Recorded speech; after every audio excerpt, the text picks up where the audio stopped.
Is it Pepper Lady?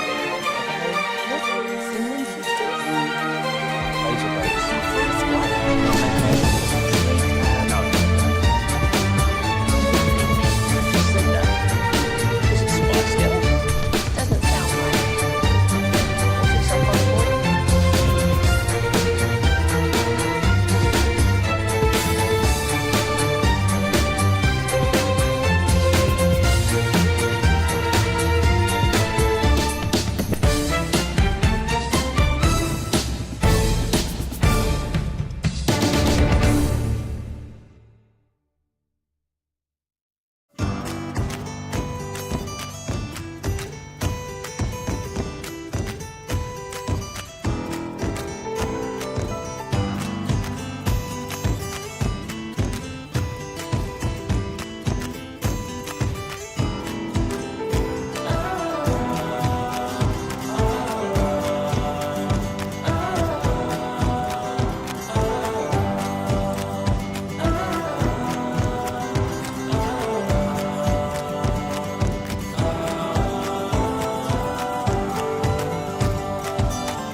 On 105.3 The Fan. Swinging from the left side. The 0-1 pitch is popped up. High into the air, very shallow left field. Wilson, the shortstop, calling for it, and the ball drops.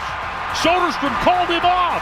Rounding third is Langford. Here's the throw home. He dives. He's safe. Are you kidding me on that play? The A's had the inning wrapped up. Wilson was there, but Soderstrom called him off, so Wilson took his arm away from making the catch, and the Rangers lead it 2-1. That just happened. Matt Hicks with the call. That's the way we start off the live Thursday edition of Sean and RJ on your home of the Rangers and Cowboys, 105.3 The Fan. One of, if not, the plays of the Texas Rangers season, with Wyatt Langford's hustle being an example that Bruce Bochy can use the rest of the way. Ends up being the winning run leading to the sweep of the Athletics. Every high school coach is going to use that video. I thought Bassett was going to jump out of the booth. Run every ball out. That's why you hustle. That's why you hustle. That's why you run You can't hard. take anything for granted in this game. Yeah. I don't know if I like that one. But it's the old, people don't beat other teams. Teams beat themselves.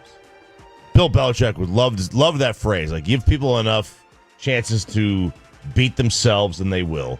And when you're a bad baseball team, and the A's are a bad baseball team, they'll find a way to lose the game sooner or later. Obviously, you have to give Wyatt so much credit. I need to go back and look at the ball off the bat of Jonah to see how much that kick started Wyatt to think that it could drop as a bloop. I think zero. I don't think he was. Well, then he has to get twice as much credit for running that hard on what was a routine pop-up. Yeah, he didn't run that hard until midway between second and third. Like, he was just doing a normal standard run. Run it out. And then when he got to second and third and he saw, hey, these two haven't really they're still kind of chatting a little bit, he's running, he's not, he kicks it into game speed. Yeah, I'm looking at it. There's zero bloop potential on this. Jonah even threw his bat. Yeah, it's that's crazy. 99 out of 100 Major League Baseball play. That's a 99 out of 100 high school baseball play that's made. Yep. And you just had two guys who, the left fielder needed to call him off. The shortstop, It should have taken more onus as well. It was a bad baseball play by the A's. Man, that ball leaves his bat, and when it's starting to get into the infield grass, you only just see him for a second. He's not even halfway between first and second. It's the ball drops. They pretty quickly pick it up, throw it back in, and he's home. Like that. That's ridiculous fast. speed. Yeah, he's fast. My gosh, yeah. Like that's the thing that is just it's how fast he is just one of the things we don't talk about all the time.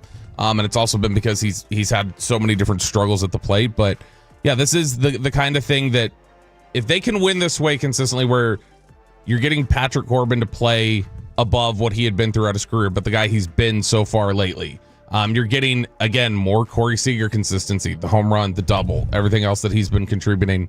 And then you get stuff like this, the hustle plays. That's something that's more sustainable than just, we had a quick output and we've been pitching well. Well, it's not sustainable for the shortstop and the left fielder. No, but hustle's sustainable. And hustle will give you opportunities routinely throughout games. And there's a lot of teams that don't hustle. Patrick Corbin lowered his season ERA to a 3.78. He has now gone 5+ in 15 straight games. Man, that's awesome.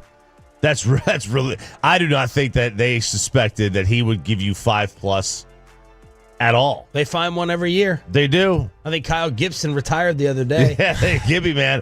They do seem to find one every year. Every year. And that's not, it was like JD seemed to do it. And it's like, okay, when JD leaves, that means they're going to forget how to do this. No, it's the same. It's a lot of the same, people down in the player development department. But it's tremendous they do this. It's bizarre because they've not been able to develop their own pitching for 15 years. 15? But they get How all about these since 1970? I mean, they brought they got Holland. Rick Helling? They got Holland up. They got Matt Harrison up. Like they developed some guys who could pitch when they started going on their World Series run. But it seems like, every year there's a Lance Lynn who's rebounding here, or Mike Minor, or Kyle Gibson, or now Patrick Corbin, where they get the absolute most out of these guys. The Rangers have allowed 2 or fewer runs in 7 straight games. That's now tied for the longest in franchise history, according to Sandler. They've allowed 1 or less in 28 games overall. That's tied with Detroit for the most in all of baseball. That's amazing. 28 games, they've allowed 1 run or less. Man, it would be such a waste if they cannot get in. But now they're 1.5 back in the wild card. You should be on pace for 95 wins. If you've allowed 1 run or less in damn near 30 baseball games, so basically 30% of the games they've played in, because they've played just over 100 games. Almost 30% of the games you've played in, you've allowed 1 run or less. And you're barely over 500. And then the hair returns from the bullpen. John Gray ends up throwing 2 innings. He gets the win. He gets some tremendous help defensively. Hellman has to be given a ton of credit for a big catch in this game. And then John Gray's career as a reliever, 10 games, 15 innings, a 1.2 earned run average, 167 batting average against, 435 OPS from the Sandman. And then you have Garcia closing this thing as Luke Jackson, Bobby Belt. I could tell he was in some type of bottle last night. I didn't have a single drop, thank you. Judging by our text messages. Luke Jackson, I thought Bobby was celebrating the DFA. Yeah, no more Luke Jackson, which Luke Jackson actually had not been terrible outside of the 9th inning. It was always late in games, closing games. He was just melting down and terrible. His ERA since the start of May is right at a 3. And I remember there was a point we looked at it earlier this season that when he had like a 3.8 ERA, it was none of it was before the 9th inning, and in the 9th inning his ERA was like 5.8 or something like that. And so he just had not. But I mean, lately he had his struggles, and he had struggled with command at different points this year. He was always putting somebody on base. It was time. And so John Gray you mentioned in the bullpen, just the way that he's been when they've had to use him in there. It looks like his skill set, his repertoire, everything else that he does is built for coming in and just, changing things up late in games. Luke had allowed like 5 runs in his last 6 innings. But prior to that, like the 20 innings prior to that, he allowed like 2 or 3. Can I call him Puke Jackson now since he's not on the team? We won't get them mad. But he was walking 5 guys per 9 innings. Ugh. Striking out 5 guys per 9, but walking 5 guys. That's not. That's not good. So, like, the ERA was good, but some of the other numbers were like, I don't know. I don't know. I'll be honest and see what happens to him. Things are starting to go well for the Rangers, so I don't want to pick on anybody too much, but I still I don't understand what Chris Young was thinking with the closer position entering this year. Like I don't know why he just thought like, oh yeah, we can throw Luke. Like, we talk about how much Luke Jackson struggled this year. His ERA is below his career ERA. His ERA this year is under what his career ERA. Like, this is the guy he's always been, and they're just like, oh my God, this guy's not a good closer. we should have to like DFA him in the middle of the year. We didn't expect. They should have had a better plan at closer. It's probably cost them 4 or 5 games that I can think of off the top, and that's a difference when you're talking about where they're at in the wild card. Boach said that Higgy unfortunately has half of a grade 1 hamstring.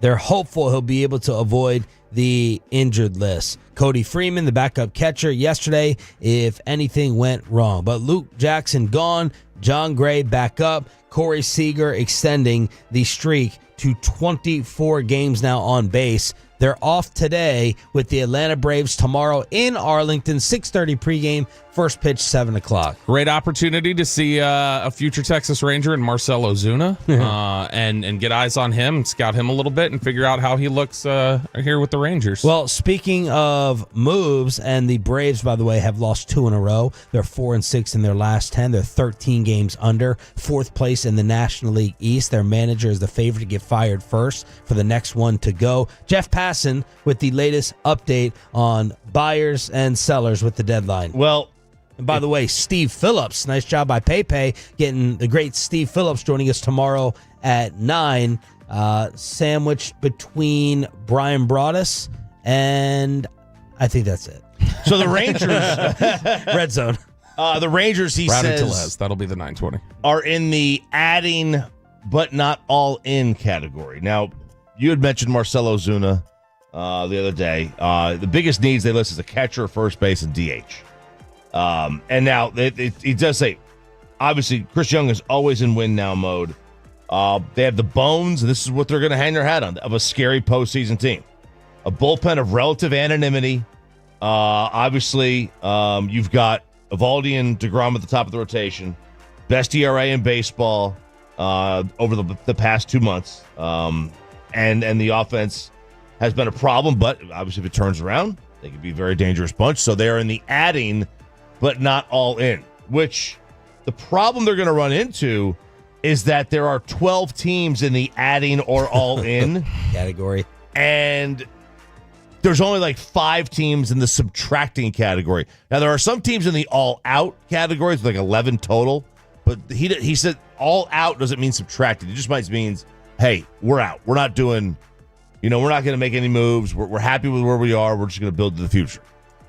Yeah, and I don't know. That's one of the things you also have to weigh when you're talking about them buying or selling, is the idea of what's the cost? If everybody's kind of in, like, it's also not going to create necessarily the market that you want. Right. Because it's just there's plenty of people who are just like, well, I don't want to give anything up. We're close right now. I don't want to do anything. Like, it does create a little bit of a balance. And right now, because the only teams that are like truly out would be teams like the Rockies. And a lot of different people have talked about before. There's not even like a whole lot of assets anybody would want from the Rockies. Right. Like, so Arizona's the team that everyone's going to try to pick. And Eugenio Suarez is like the number one guy that everybody wants. He's got like 36 home runs. But you want to get him? I mean, get ready to unload your farm system. That's what it's going to cost to get him. Because he's going to be the top guy in the market. Man, it's just, they are playing like a team recently that when you watch them, you're just like, man, if they had, and this obviously isn't out there on the market right now, but if you had another Seager or somebody just below a Seager that's consistently in this lineup, it's a dangerous team. And it's not out there on the market this year. Let's knock out the draft recap and results, because we haven't done that after it happened a number of days ago. How did they end up in that, Bobby? Yeah, so there's a couple different things here. So we talk about the Rangers farm system. There is a new update to the Rangers top 10 prospects, a new update to all teams' top 10 prospects from Kylie McDaniel over at Texas, or over at ESPN. This might be a little concerning depending on how you view it. So 3 of Texas's new picks are now in their top 10 prospects in their minor league system, according to Kylie McDaniel. So is that good drafting, or is that super concerning that you can draft 3 players in an MLB draft that a lot of players are not just ready to go right away? You pick 3 players and all of a sudden they're in the top 10 in your system. Not just, that. You've got 2 of them that are in your top 7. Yeah, Baltimore. I saw this. Baltimore has 4 players that were drafted that are in the top 10 of their system. Most teams have 1 or 2. So the Rangers are on the high side with having 3. I agree with you. It's like, we don't know. Is that concerning? Although, don't forget, some of the guys have already graduated to here. So Langford graduated, Carter graduated. You had Leiter, Rocker. They graduated. Right. Those were guys who were considered top prospects who aren't there yet. Kylie McDaniel, after recapping everybody's draft class, he had who he thought was the best value, who he liked the most, different things like that. In Texas's category, he said the best value was, and I didn't, while I was at Gavin, is it Fine? Is that how they said his name was pronounced, their first pick? Or is it Fiend? Fine. I'm going to say Fine. That's what it looks like. Fine to me. Fine. Gavin Fine, who was number 12 overall. Kylie McDaniel actually said, my 3 pound-the-table prospects for this draft were Eli Willits, Fine, and Josh Hammond. So Fine is going to be a good value almost anywhere he's taken, even if he was taken around where I had him ranked, which is what Texas did. They took him right around where he was. He said, I think he's an above-average hitter for average and power who will stick at third base. He said the quickest to the big leagues will be A.J. Russell, who went number 52 overall. He said Russell has had some stops and starts because of injuries, but has a plus-plus fastball with great shape that could help him move quickly to the big leagues, which that's kind of the thing you're wrestling with right now if you're Texas. Mm-hmm. You're saying, do I want to go dip back into the well of high schoolers and high upside and developing those, or do I need a Leiter, Rocker, Langford, those kind of upsides, but specifically the guys who can get here quick, and A.J. Russell, who, right, that's plus-plus fastball that's going to be able to get up here pretty quickly. We need to go ahead and prioritize. He'll be here. He'll be here with he'll be the fastest one of this draft class here. Yeah, without question. And that's but that's sort of their philosophy for the years, for the most part, is take high school kids, high upside, and it's very hit or miss. There is your baseball recap on your home of the Rangers. The sweep of the Athletics, day off today, taking on Atlanta tomorrow on this radio station. What happened with day 2 of Cowboys practice in Oxnard? Brian Schottenheimer already yelling at his team. We'll take you inside the Star with coverage that no one else can provide on Sean and RJ next on the...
freaking me out a little bit.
For an out-of-pocket cost, they only get paid when you win. Frankel & Frankel, the go-to car traffic attorneys in Dallas. From news and notes to the coaches and players for America's team, let us go inside the stars on 105.3 The Fan. Our training. Do that at 4 a.m. next week. Our training camp coverage brought to you by Greystone Roofing. They've got you covered when the hits keep coming, and Best Buy Windows and Siding. Good morning, Metroplex. Sean, RJ, and our Cowboys insider Bobby Roberto Belt with Cowboys practice number 2 in front of light attendance again. Micah Parsons watching, helping with the pass rushers. I think the play of the day was CeeDee Lamb breaking ankles and then having his celebration that he and George Pickens worked on for 2 days and then got it down pat. The internet speculating there was a Ja Morant type grenade included at the end of that celebration. Yeah, and we got the celebration up on the fan cam. I don't know. Nice job, Aiden. I think that, I don't know. I think the NFL's not going to let him do that one. Let me see if he's pulling the thing. It's not just the grenade too, though. It's the little gun cock right there. So I don't know. Yeah.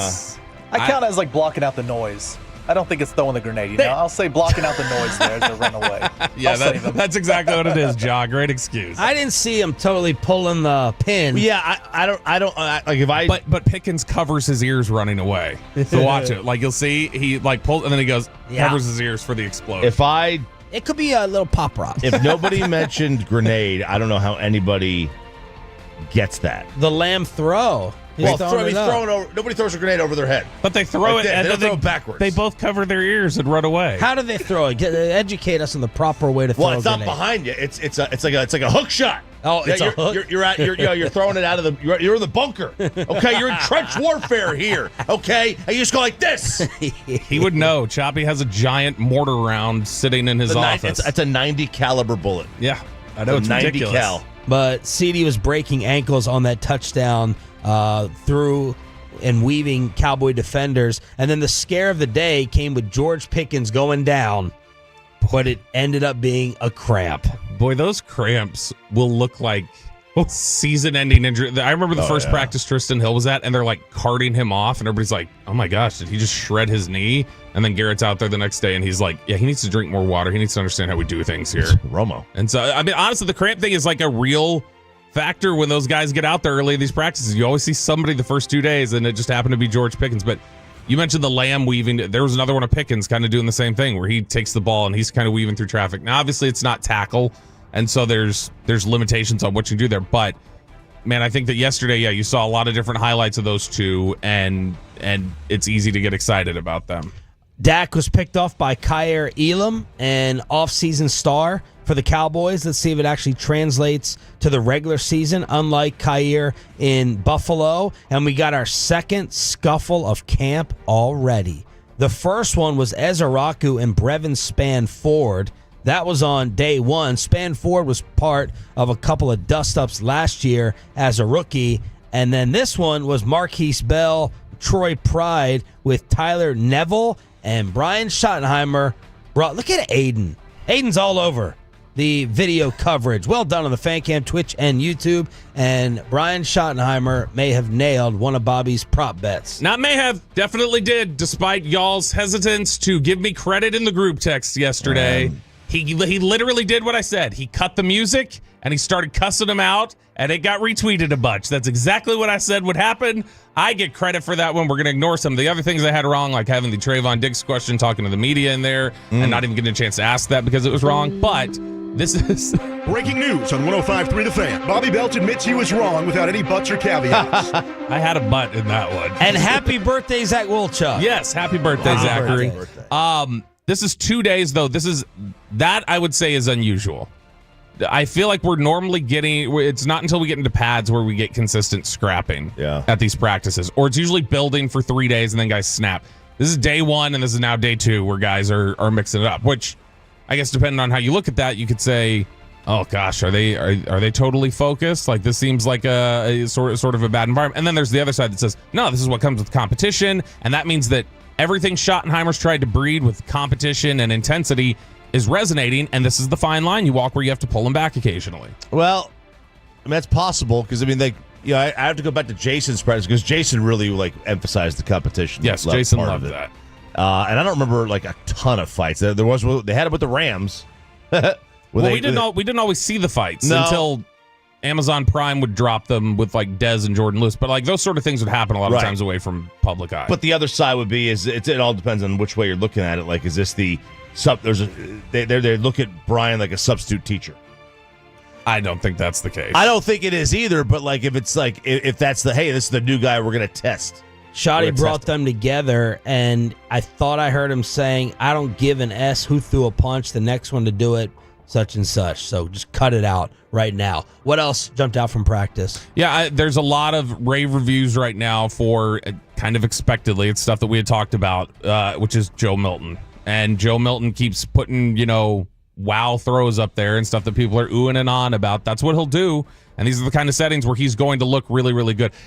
Milton's going to be really, really difficult in terms of narrative compared to Lance. It's the same question of preparedness and readiness. It's going to be much harder, I think, for fans to rationalize it when they see him do some of the things he can do. Yeah, because Lance never showed it. I feel like we've already seen more highlights from Joe than we got from Trey. Yeah, we have certainly gotten more audio highlights because yesterday the K&C Masterpiece pouring more salt in the choppy wound by painting RJ as a stalker in talking to Milton.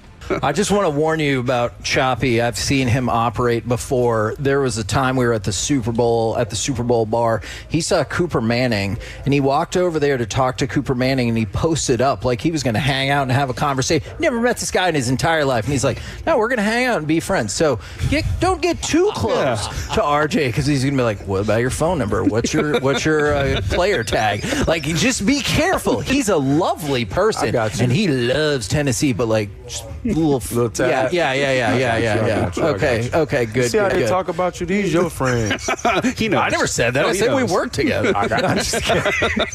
I'm just kidding. Dude, Joe Milton has your back. Do you hear that line? He even called it out. You see how they talk about you? These are your friends? Right. That's right. No, you're my friend, Joe Milton.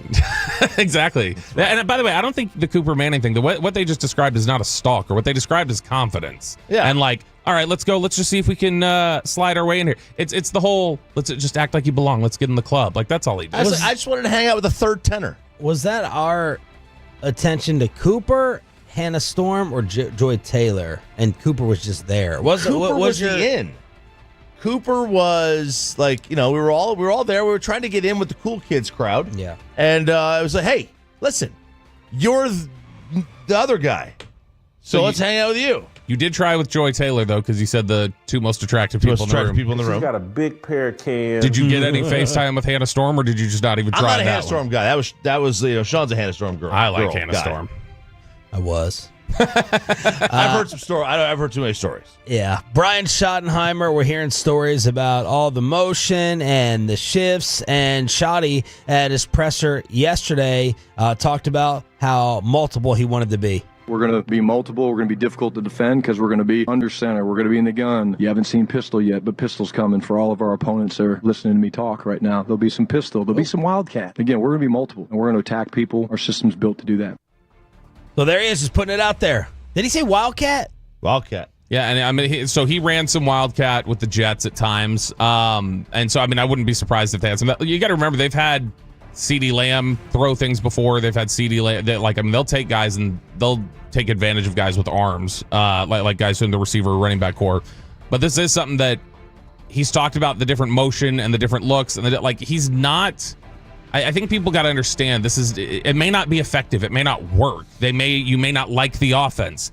This is not going to look like a boring I formation, 3 tight ends type of offense. That's not what he runs. George Pickens gave this response that took a direct shot at the Pittsburgh Steelers and Arthur Smith. I'm definitely excited to run better plays. That's what he said about being with the Cowboys now. Expanding the route tree, more than just being a deep ball contested catch guy like he was known in Pittsburgh. And Pickens caught up with the media and described Schotty, the play caller, and the new energy. It's been great. He's probably one of the best coaches I've ever had around. Definitely, besides like Kirby Smart and a lot of other legend coaches that I played for. But his energy, like you said, his energy is like one of one. And you can't really, that's got to be in somebody. You can't really make that. So, George Pickens, again, he's going to keep it short, simple, sweet. Let's talk about his responsibilities now in this offense. Me personally, making plays, I'm pretty sure as far as the Dallas Cowboys, they want me to make plays as well. So right now, that's my responsibility. And everybody else has a different responsibility. For me right now, is just making plays. Did you feel like you needed a completely fresh new start? I think I needed a fresh start just in terms of, like you said, people not knowing me. I think that's the whole thing about it. Like, if you don't know somebody, kind of like what I was just telling him, like, if you get to know CD, then he's not really going out of his way. He's always been this way. You see what I mean? But you guys, you never really met him. So I definitely think it's a refreshing for me, yeah. CD's quote that jumped out to me, quote, on Pickens, he's not as crazy as he seems to be. Which, that did sound bad of her, but I mean, he did underline that and said, he's not as crazy as he seems to be. And he said, believe me, he's like, I watch the film, I see it too. Yeah, he's not as crazy as he seems to be. Tolo D hit me up when CD was talking. Bobby texted us when CD was talking. We'll bring you that in the 7 o'clock hour. But here's a little bit of Lamb endorsing his new bestie. he has all the intangibles. He's a great receiver. He's a great person. He's everything that the people say he isn't, and I feel like he don't get enough credit for being who he is. But you never know the type of situation that people are going through. So just being so quick to put a narrative on something that you don't really fully understand yet, I feel like just kind of jumping the gun. But as for GP, man, he's a hard worker. He wants to be great. He's wanting to learn, and I love that the most about him because I'm the same way. Like, if there's anything that you see in my game that I feel like I need to work on, let me know, and I'll think about it. I'll have it in the back of my head, and as I'm watching this film and we go over it together, I have that in my mind, and he's the same way. He's not as crazy as he seems to be, literally. Like, I seen what y'all seen on film. Like, I trust me. I know what it looks like, but if you talk to this man and have a decent conversation, I guarantee you'll understand that this man is kind of harder. When we get on the field, it's a different beast. I expect him to be an animal, but like when we have an on and off button. Everybody on this field does. On any field, honestly, man, when you passionate about something, you don't really care what the narrative is around you. Like, you know how much effort you've given into this game, and we do this, we've done it our whole lives. This is all we know. So like when you're upset, it's probably for a reason. Man, a refresher of those CeeDee Lamb training camp answers. How eloquent, how well thought out, and how intelligent they are. Yeah, and a little birdie told me it sounds like we're going to be the ones to get him this year. So it sounds like you guys can keep taking the third-team quarterback and guys who aren't even available to play right now, K&C, but we'll get the superstars, okay? The Fun Police have made their way to Little League Baseball, and Peyton is firing your babysitter. It's Thursday, 6:40. That means the payload with Peyton Phillip Russell next on Sean and...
forget something else to remember that Uber Eats has groceries. No, that's absurd.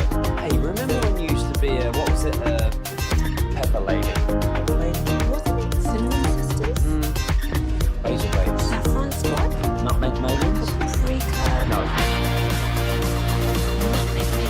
Said that. Was it Spice Girl? Doesn't sound right. Saffron Squad?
to sell. Visit ClassicChevrolet.com. This is Texas. This is Classic Chevrolet. Together, let's drive, relax, enjoy the difference based on new Chevrolet registrations 2023 and 2024. Okay, am I hearing this right? The morning show is letting Peyton Russell have his own segment? I just don't get it. We've known Peyton for years. He's horrible on the mic. I mean, gathering the foreigners, this is going to be a train wreck.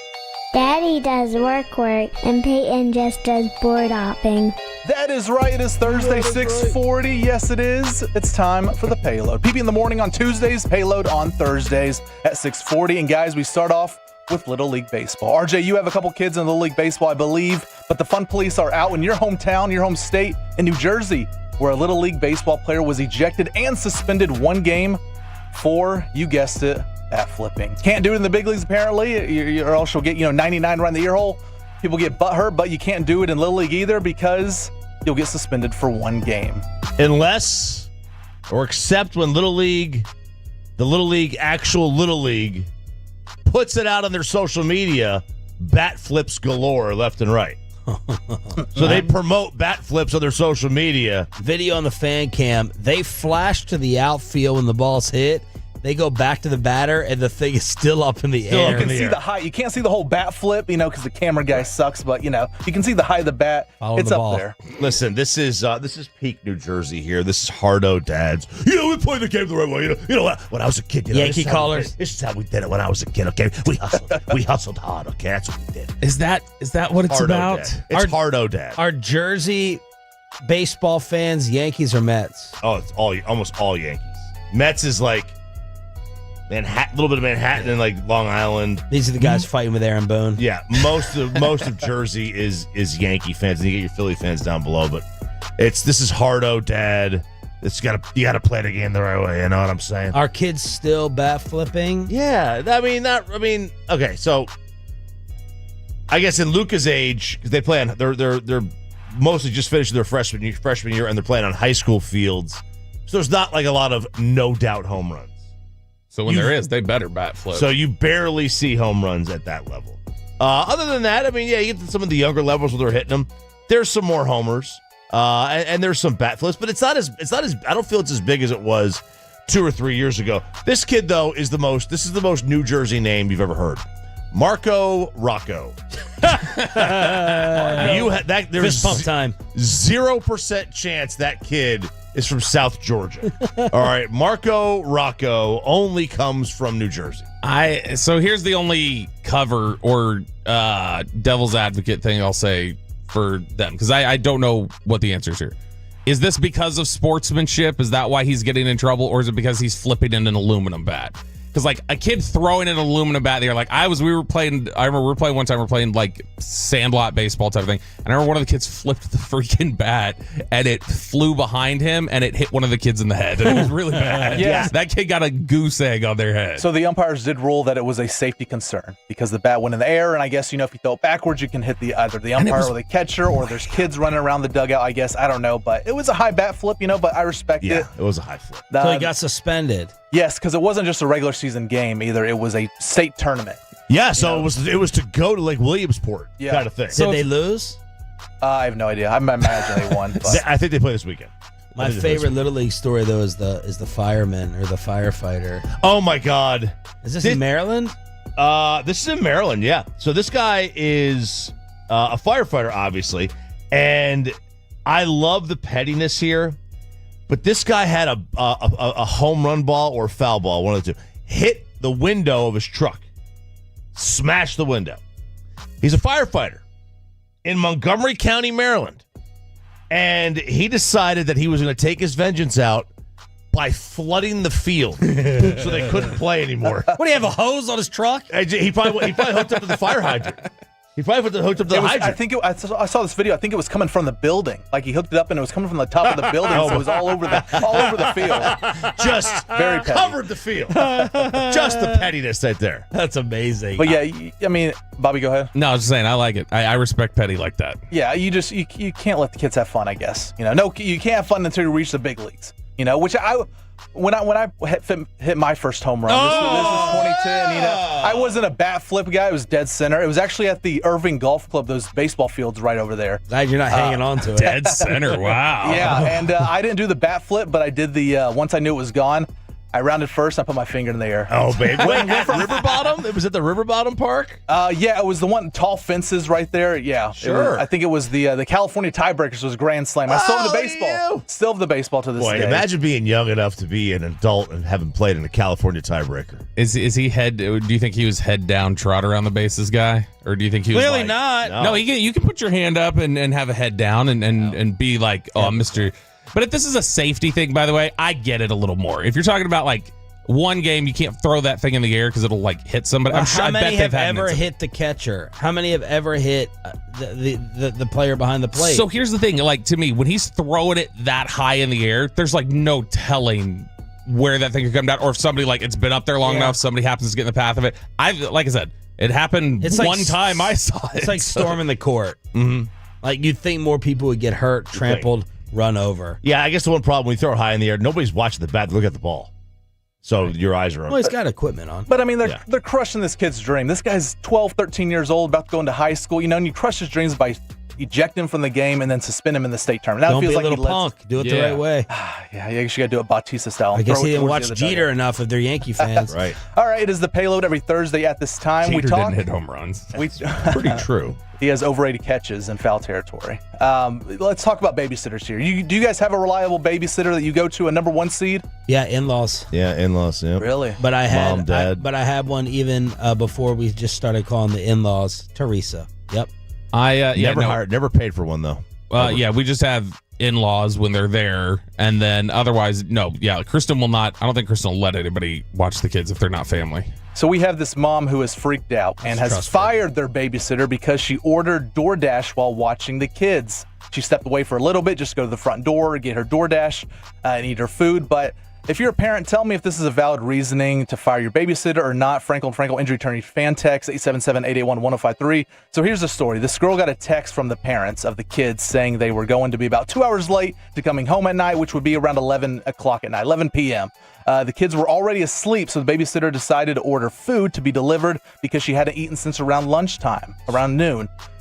So the mom saw on the doorbell camera that food was delivered, and the mom freaked out at the babysitter, and that the babysitter would have a stranger arrive to the house with her kids inside. The mom says the big issue is someone came to the door without her knowledge, and she told the babysitter if something had happened to you while you were stepping outside to grab the food, the kids would have been in great danger. These parents should lose custody to the babysitter. Yes. Amen. They should lose custody. So you're late. You're 2 hours late. And the kids are asleep. I don't even give a damn if the kids were awake. I don't care if they're awake. Yeah, you can't eat. You're not allowed to eat.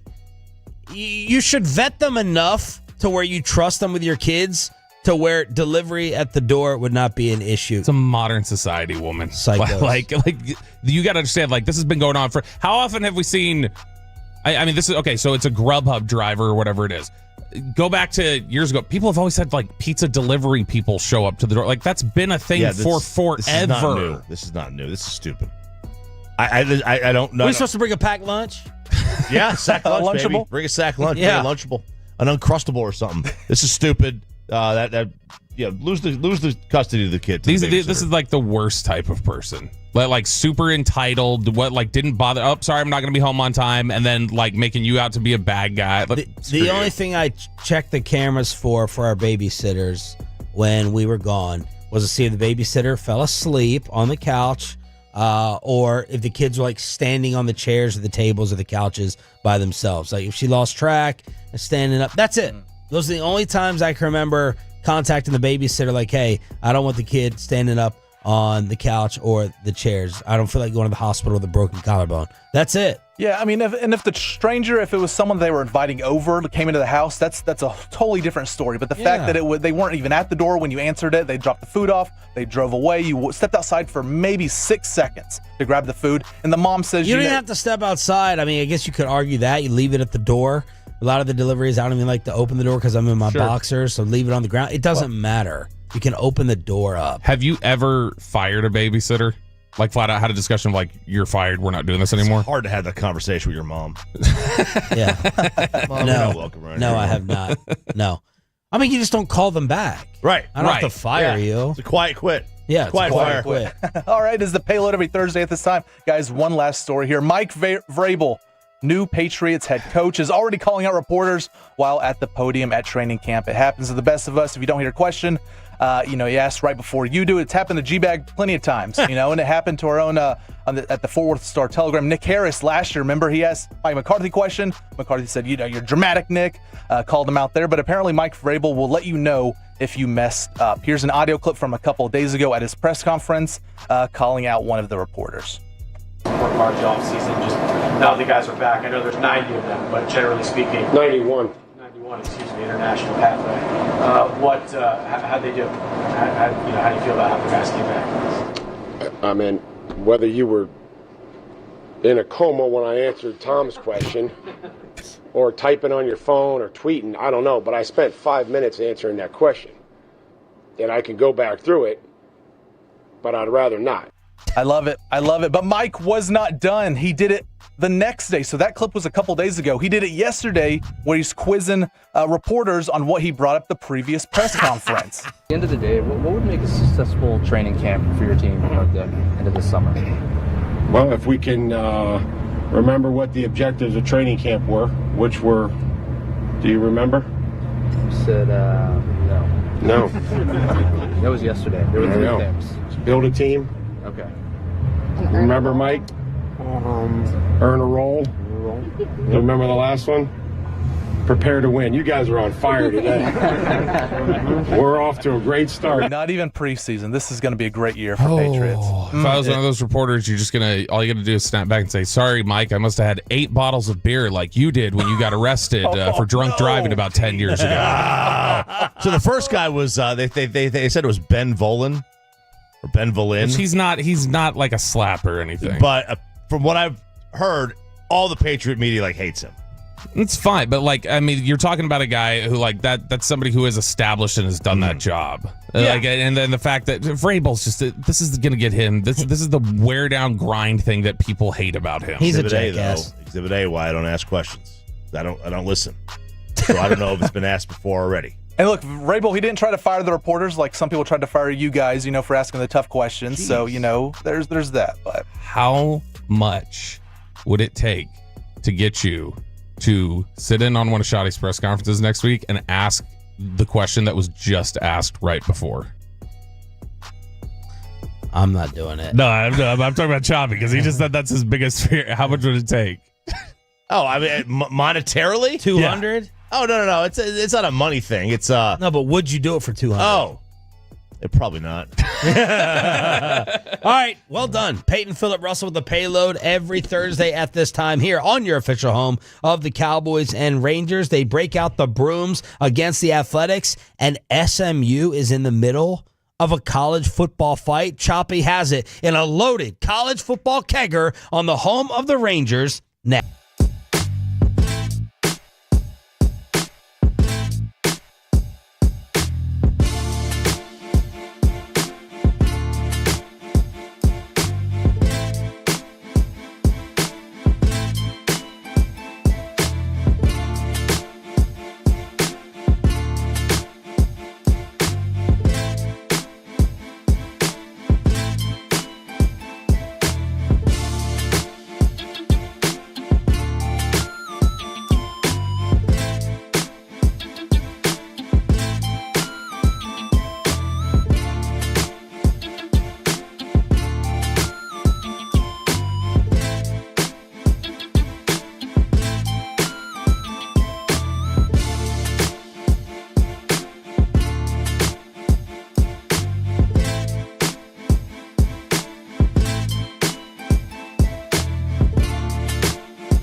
Uber Eats has Lola V products? I got to remember that. Well, you know, they say in order to remember something, you have to forget something else.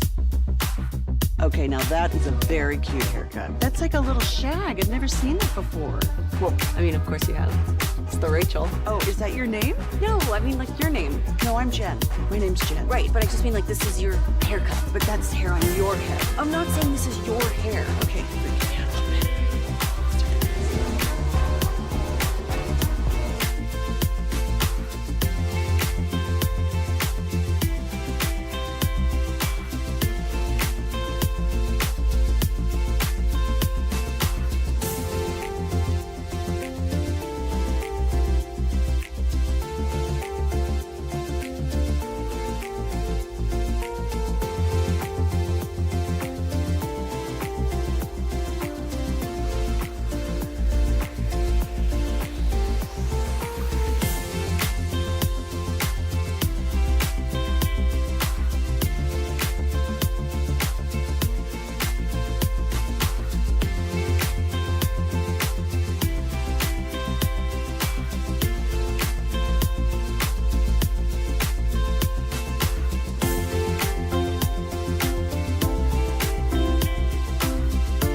This is Sean and RJ on 105.3 The Fan. Here comes the payoff pitch. Swinging a drive, deep center field. Thomas going back, checking the wall, looking again, and it's gone. A blast to dead center for Corey Seager. His 15th home run of the year gives Texas a 1-0 lead. The man is on fire. It feels like Matt Hicks is the good luck charm for the Rangers. All the play-by-play calls are just coming from him. A sweep of the Oakland Athletics taking care of business. Patrick Corbin, Wyatt Langford, also the heroes on 105.3 The Fan. Good morning, Metroplex. It's Sean and RJ with you. Seager is the only player now in baseball with an on-base streak of 24-plus games in each of the last 3 seasons. Oh. That's pretty good. That's pretty good, right? That's pretty good. Pretty good. That was a laser to center. He's doing something a little bit different. I think he's doing something a little bit different when he's setting up for the pitch. He does one more little. He's changed his stance a couple times this year. Like there'll be some games where he goes into it and he's half cocked. Yeah, where he's much more open, and that could be a timing thing where he's doing the kind of the half cock you're talking about. But some games he's more open, some games he's kind of square. Does he lead baseball in the least amount of pitches seen? So he loves to swing it early. He loves swinging early in the count. Might. I was thinking of that yesterday. I'm like, man, does he ever take the fun out of his at bats? Sometimes, when you go up there to the plate, you're like, I want to be up here for like 4 or 5 pitches. Yeah. Some guys want to get like their pitch, right? They swing at their pitch, and then there's a lot of coaches who train early in the count. The zone gets bigger. With an 0-0 count. Like your zone is very, very small, and then with each strike, it kind of doubles. So Seager, they created an entire metric over at, I think it was Fangraphs, based on that concept of Seager swinging early in counts. They turned it into some acronym, but they called it Seager. And so the idea of it was just the guys who are best in Major League Baseball, a measurement of the guys who are best in Major League Baseball at swinging at their pitch and not worrying about where the count is or anything else. And so, yeah, he swings pretty much earlier than anybody else, but a lot of times he gets credit for it. It's because he identifies his pitch and he's not going to sit on it. He's going to swing when it's there. Was Wyatt Langford's play the top highlight of the Rangers season? Who are the other candidates? Fantex. Gosh. On the spot, it certainly is a candidate on the spot. I don't know. I'm trying to think. Yeah, probably. It would stand out. Adolis hit a walk-off earlier this year. That was probably one of the bigger ones. But that's going to stand out. It's not been a big year of big-time memorable plays. 877-881-1053 for the different candidates. Franklin LaFranco Injury Attorney text line, and the K&C Masterpiece, like we did with Brett Boone, asked a member of the Rangers coaching staff if they heard anything about the G-Bag Rowdy Tellez interview, except they asked the big dog. Did you by chance hear anything about his interview with her afternoon show yesterday? No. Tell me about it. No. Yeah, they might have really focused on the weight as part of a lot of their interview questions, and I know he's a funny guy. I don't know if he totally loved all of those questions. He seemed like a good dude. Yeah. He did a great job with it yesterday. Yeah, no, he is. He's been great. He's been a nice addition. Any more fallout from that yesterday? Wolchuk said he was apologizing actually for his co-host on Twitter. He said, I didn't do anything, but the other guys. Speaking of big guys. They owe Rowdy an apology. Wolchuk's birthday today, and he's like, it was even more painful hearing the replay of it, which it always is. Had yourself a brisket sando yet, Rowdy? I'll tell you who had sort of the most defiant tone yesterday. Oh. It's not Dawson. It was Eric. Eric was like, he's like, some of this reaction has been a little over the top. He's like, it was not good, but let's pull back on this is some sort of super negligent interview he did. He's like, did we meet our standard? No. He's like, this was not the worst interview of all time. It's there were clipped out pieces of a 15-minute interview that made it sound more awkward than it was. Oh, we played 5 of the 15. Yeah. If my contribution to the interview was, so you're from California and girthy as hell, I'd want to downplay the interview too. To be fair, he didn't say he just said that's the nickname. It was and here's why it ties in, right? Because earthquakes, California. It wasn't just so you're from California. That wasn't the setup. I think it was. Tap open the keg. I'd like to know where Lou Holtz is right now. Oh, I win. Google me. We're not hosting an intergalactic kegger down here. We got a war of words going on, baby. We are, let's see. We are a month away from the start of college football. Mm-hmm. This is a month away, baby. Let's go. Rhett Lashley versus Paul Feinbaum, or versus, whatever you More like Rhett Lashout. Am I right? Rhett Lashout. So they had wrapping up media days around the country, and obviously, Rhett and SMU are in the ACC. The Big Ten's got media days going on because that's in Big Ten country, Sean. It's in Las Vegas. All right, clearly Big Ten country there. A lot of cornfields out there. A lot of cornfields out there in Vegas. But for some reason, there's no audio of this. I looked. ESPN couldn't even find audio from this, from Rhett Lashley. I mean, they couldn't even find Cowboys practice video. That's right. How do you expect this? But he said this about the SEC. He said the SEC has had the same 6 schools win the conference championship since 1964. Not a single one's different. That's top-heavy to me. That's not depth. So that's a little wrong. SEC member Bobby Bell applauding. No, not a member. Agent of change. That's why we're in there. We're there to change things. It's a little We're not wrong. there to join the cult. We're there to infiltrate. It's a little wrong because you've had 2 that were stripped for cheating. Well, it doesn't sound like they counted. But Paul Feinbaum decided, hey, you are speaking from the wrong pulpit to say that. If I understand correctly, he's the head coach at SMU, Greeny. I bet you know where I'm going here. Yeah. 1987, you know what happened at SMU? They shut the program down. While he's making fun of the SEC for winning national championships all over the place, SMU's the most corrupt program in the history of college football. And Rhett Lashley has the nerve to get up there and throw stones. By the way, he played at Arkansas. That should have nothing to do with it. That's one of the most comical, embarrassing rants I have ever heard, and I'm glad the audio wasn't clear because I would have come right through that screen. So the ACC, the ultimate top heavy, has had 8 of their last 10 champions be Clemson. What does the SMU scandal have anything to do with this? I don't know. I don't really know. Tell me that, Mr. Potato Head. What does that have to do? Yeah, that's good, Mr. Potato Head. Yeah, I've always thought he looked like the eraser end of a pencil. That's what he does have a very small neck. Insufferable. He does have a very small neck. Hired propaganda for the SEC every single year. That man. Well, now it's not top heavy though. I agree. They're not even that good at the top anymore. No, Rhett's wrong on that because no conference has. So the SEC has 6 different teams to have a national championship since '98. No other conference has 2 or more than 2. And I'm leaving OU and Texas out of it because if they did, they would have 8. I'm leaving, so I'm leaving like it's just basically if you've been in the those conferences since '98, no other conference has more than 2. That's not top heavy. If that's top heavy, what's everybody else? I know, but he gave you even more than that. He gave you 60 years of data that says 6 teams win the conference title, and that's it. Yeah, like I said, it's really 8.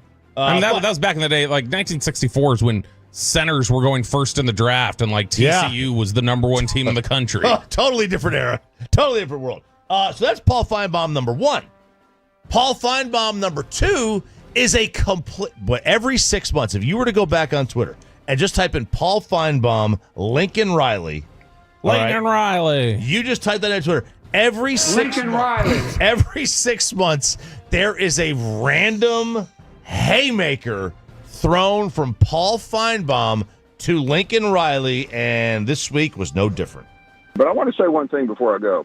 The thing that I'm most excited about Big Ten Media Days is I want to hear Lincoln Riley try to explain his last 2 years, because I can't think of anybody whose coaching has been more fraudulent since his first year with Caleb Williams. And I say that as somebody who admired what Lincoln Riley did at OU. I didn't admire the way he left, but I really think, and I know a lot of people are still gnashing teeth in Norman and Oklahoma City and across that state, but I frankly believe the Sooner Nation is better off today than it would have been had he stayed around, because there is something wrong with this guy, Dorian. I know we don't have time. I know we're at the end of the segment, but I did want to close on that note. I am underwhelmed, and I can't think of a coach in modern time who's making the kind of money that he's making who has done less.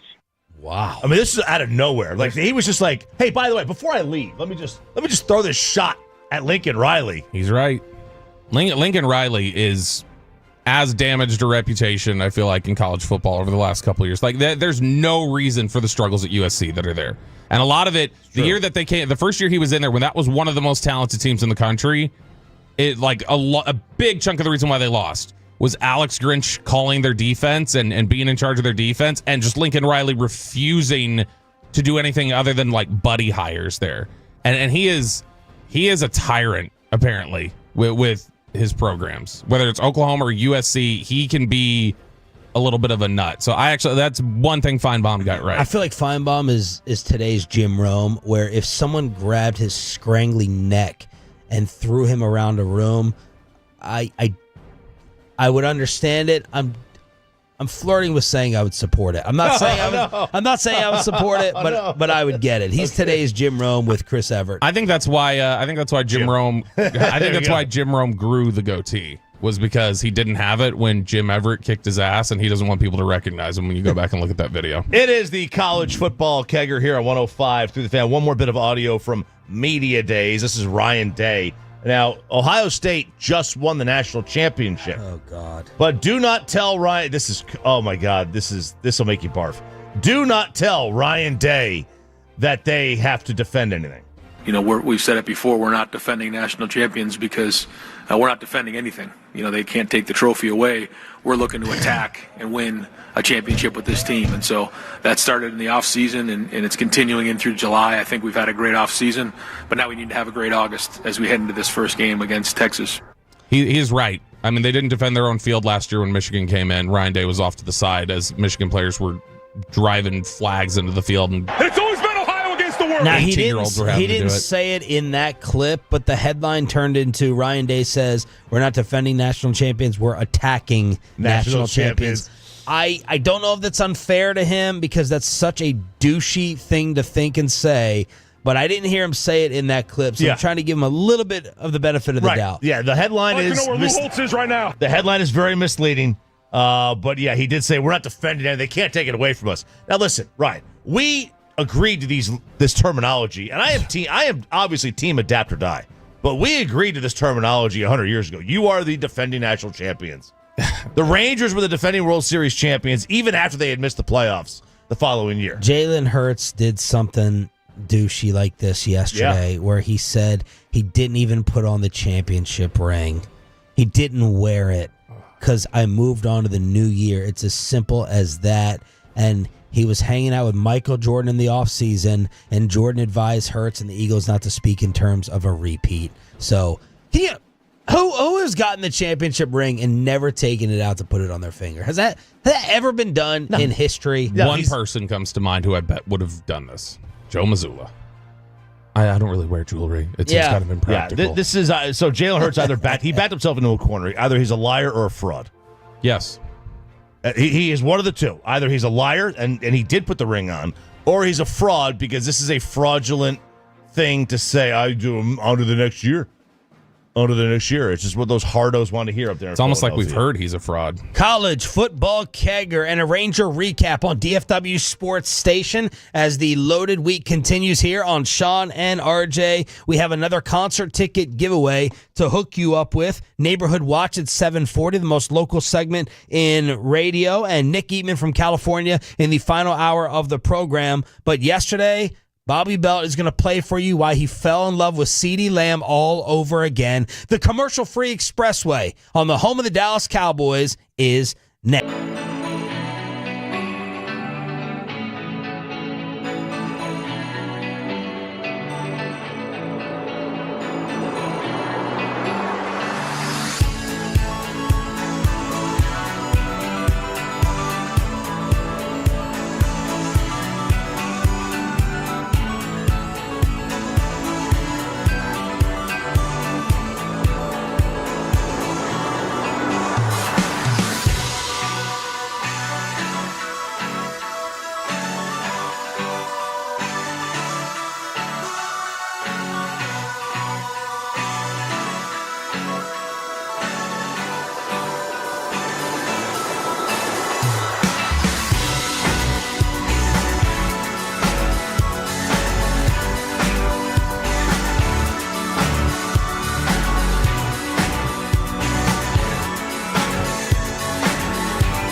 true that you've got to forget something else to remember that Uber Eats has groceries? No, that's absurd.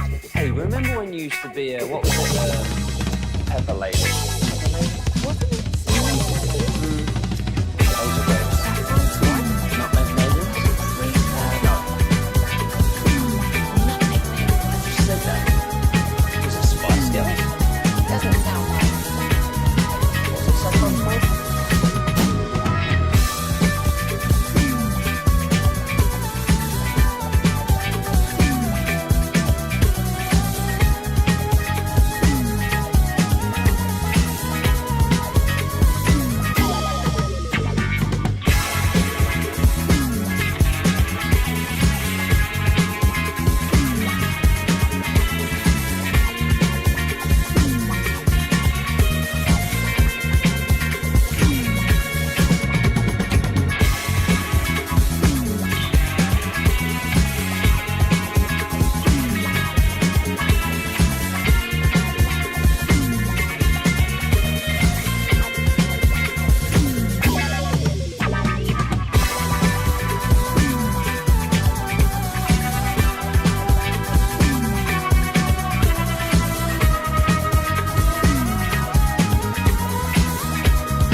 It's also brought to you by the On-Time Experts, and the HOV lane of the Expressway is driven by Mercedes-Benz of Plano.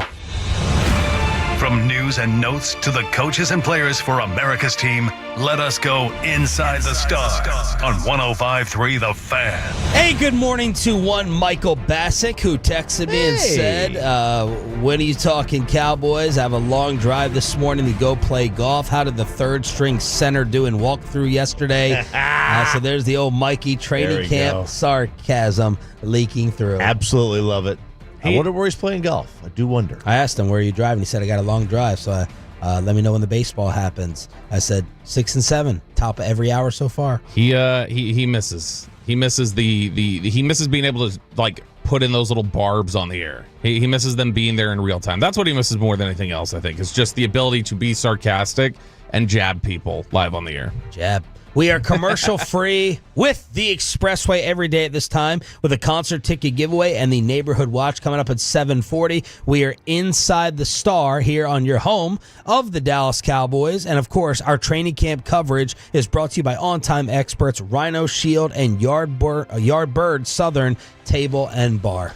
All right, so let's listen to what CeeDee Lamb had to say yesterday. He was really, really good. He got a lot of praise from the media for a lot of really honest and open answers at the podium. Spent 20 minutes up there talking and covered a lot of different subjects relating to his own game, expectations for the season, his celebration with George Pickens. But he did get into kind of the meat and potatoes of a lot of the questions surrounding the Cowboys right now. And the biggest one that's come out since they got to Oxnard is this building tension now between Micah Parsons and Jerry Jones. CeeDee Lamb, your thoughts on that?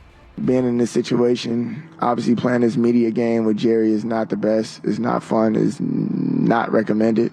But as for Micah, he knows what he brings to this table, honestly, for this team, for himself, and he should get what he deserves. And I'm not indulging in any of the craziness that they got going, but I do want Micah to get paid soon.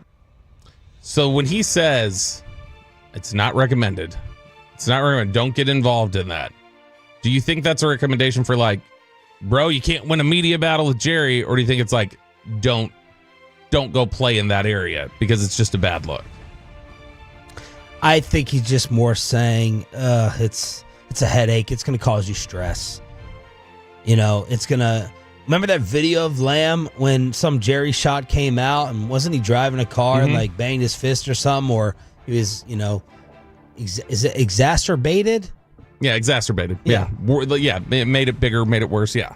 I think he's just trying to say, I don't think he's trying to warn him, because at the end of the day, I asked this the other day, it's a bigger topic, but I was like, when does a star demand a trade out of here? When does someone say, screw you, man, I'm out, get me out of here, I'm demanding a trade? And then Tolo, Drew, and others put it best. They go, why would they?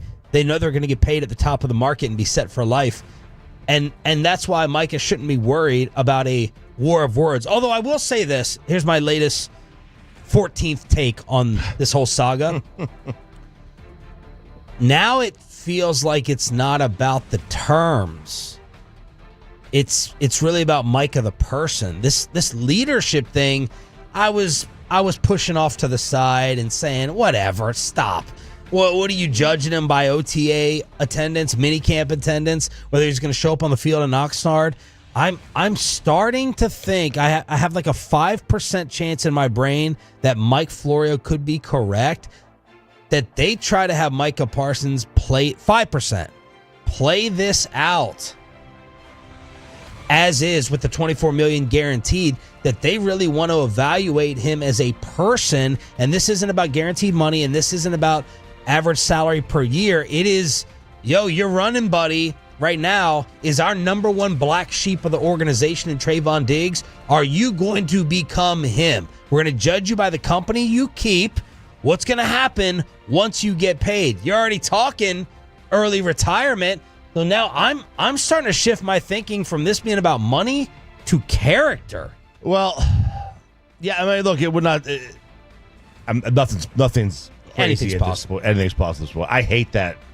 I hate that the company you keep thing. Well, I'll say this, and Sean talked about it last year. This last year's been solid. He was a problem for them in a lot of ways the first couple of years. So there is a history there that maybe they feel like, I don't know that I believe the change yet.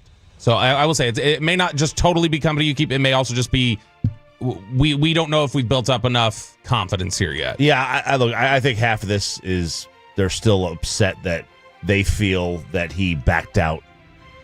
That's kind of what Schefter said yesterday with us. We had an agreement, and then you decided to get the agent involved, which, correct me if I'm wrong, is kind of the rule. Yeah. Yes.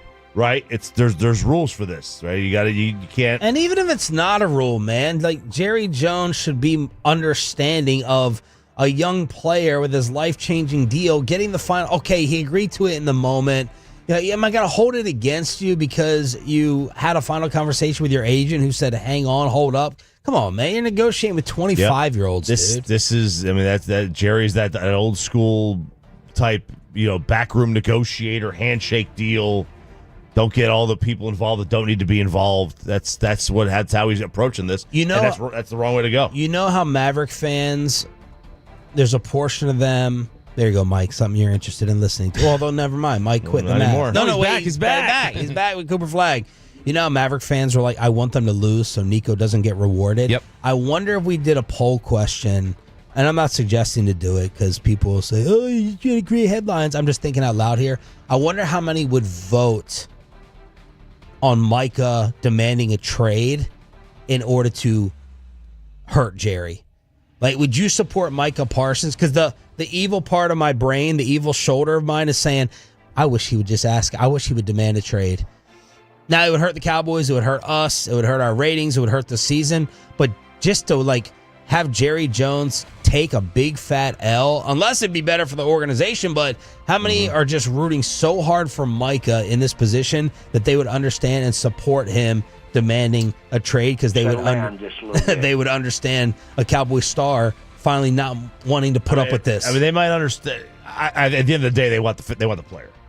They want the player. Cowboy fans at the end of the day are like, I think to me they're the only group of fans in DFW that cares more just about the win-loss than how the team is. I think in general, you want to like the players on the Rangers. You want to like the players on the first and foremost. I mean, you want them to win too, but you want them to be your guys. I don't think they care when it comes to the Cowboys. Florio has another prediction, ProFootballTalk.com. Although the CBA is structured to make it much harder for a player to walk out after he shows up, they can put you on the retirement list and take away your full salary for the year. You're done. They put you on the retirement list for the year. If Micah Parsons walks out right now, he would have 5 days to return. That's what the CBA says. But Florio says he may have to do it in order to get the best possible deal. If he doesn't, Jones will lowball him, and if Micah doesn't take the last best offer, the Cowboys will kick the can until 2026. If that happens, Micah should demand a trade after the season to a team that will pay him what he's worth and that won't use the inevitability of injury against him. Meanwhile, Cowboy fans, is it really a mystery as to why your team hasn't made it to the title game for 30 years and counting? Does any part of you, like I was yesterday, wonder if he planned on practicing until he heard Jerry talk? And then he's like, well, I can't leave. I've already shown up, right? But I'm not going to practice now. I don't know. Good question. Because I kind of wonder if he just wouldn't have shown up if this would have occurred before he had actually arrived. Right.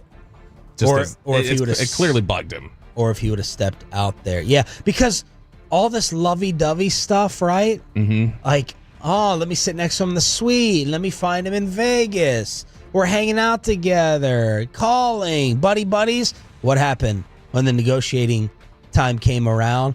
It's like he backstabbed me. Oh, years ago. So a few years back, both of them probably feel that way. 6 weeks before Randy Gregory hit free agency, they were talking to him about like, hey, you're kind of going to be our priority. We view you as one of our leaders. This is what we think, yada, yada. They got into negotiation time, and it all of a sudden flipped to a completely different discussion. And so there is a little bit of, that's been their history before negotiations, where it's, they will build somebody up generally when they're in a comfortable position, but then as soon as the negotiation time comes, they're going to walk around the car and go, oh, there's a ding there. You got to take off $1,000 for that. I don't like that. That's how they approach their negotiations with everybody. It's just they do it more intensely than some others. Now, Micah Parsons is not practicing yet. He did show up. CeeDee Lamb Do you think missing camp last year hurt you? At first, I didn't. I didn't believe it, but obviously I was a little oblivious to the truth. I will be honest.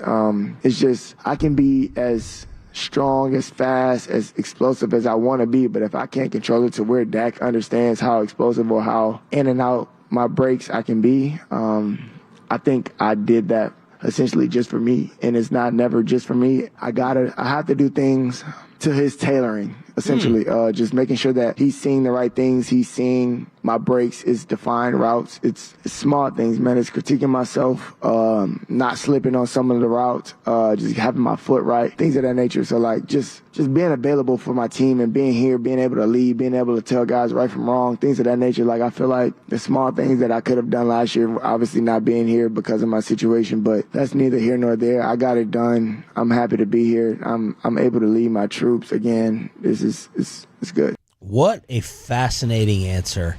I never thought of the player and his own athleticism increasing, matching up with the quarterback, right? Dak doesn't know how much faster I am. Dak doesn't know if I'm a step slow. And I never heard anyone explain it like that. That's why CeeDee Lamb sitting down with us, hopefully next week, will be just as good. That's something where, yeah, because he talked about it where he said, he almost positions it a little bit there like, was there any, not selfishness, but like I ended up doing stuff just to improve me. And then like you say, it does fall into a broader context of like, well, they don't know who you are right now then. They don't know what leaps you've taken or anything else if you haven't been there to put in the work. And it sounds like something he wasn't totally aware of. No. Here we go. No, listen. RJ, tell CeeDee Lamb why he's wrong about his personal experience. I'll tell you exactly why he's wrong. Because him and Dak all off season hang out and throw together. CeeDee sat out a lot of those. Oh, on the Dak yard, in the Dak yard, CeeDee sat away, or wherever they go in the off season together on these trips. You know, the West Coast, they go for a week. Every single time a player has brought up how missing camp hurts them, never in the history have they. It's because they've gotten better athletically. It's because they lost stamina, they lost some of the ability or injury so risk. Doesn't that prove exactly what you're saying? That like doesn't that disprove what you're trying to say? No, not is at that all. CeeDee's telling you he got better? CeeDee's telling you all the things that he got better with, and he's saying it didn't matter because I lost everything that I'm supposed to have in terms of chemistry. This could be your most arrogant take of all time. It's not arrogant. You're literally saying how you're literally telling us how another player feels physically. That is so arrogant. It's not arrogant. I just don't appeal to authority. I just don't do that.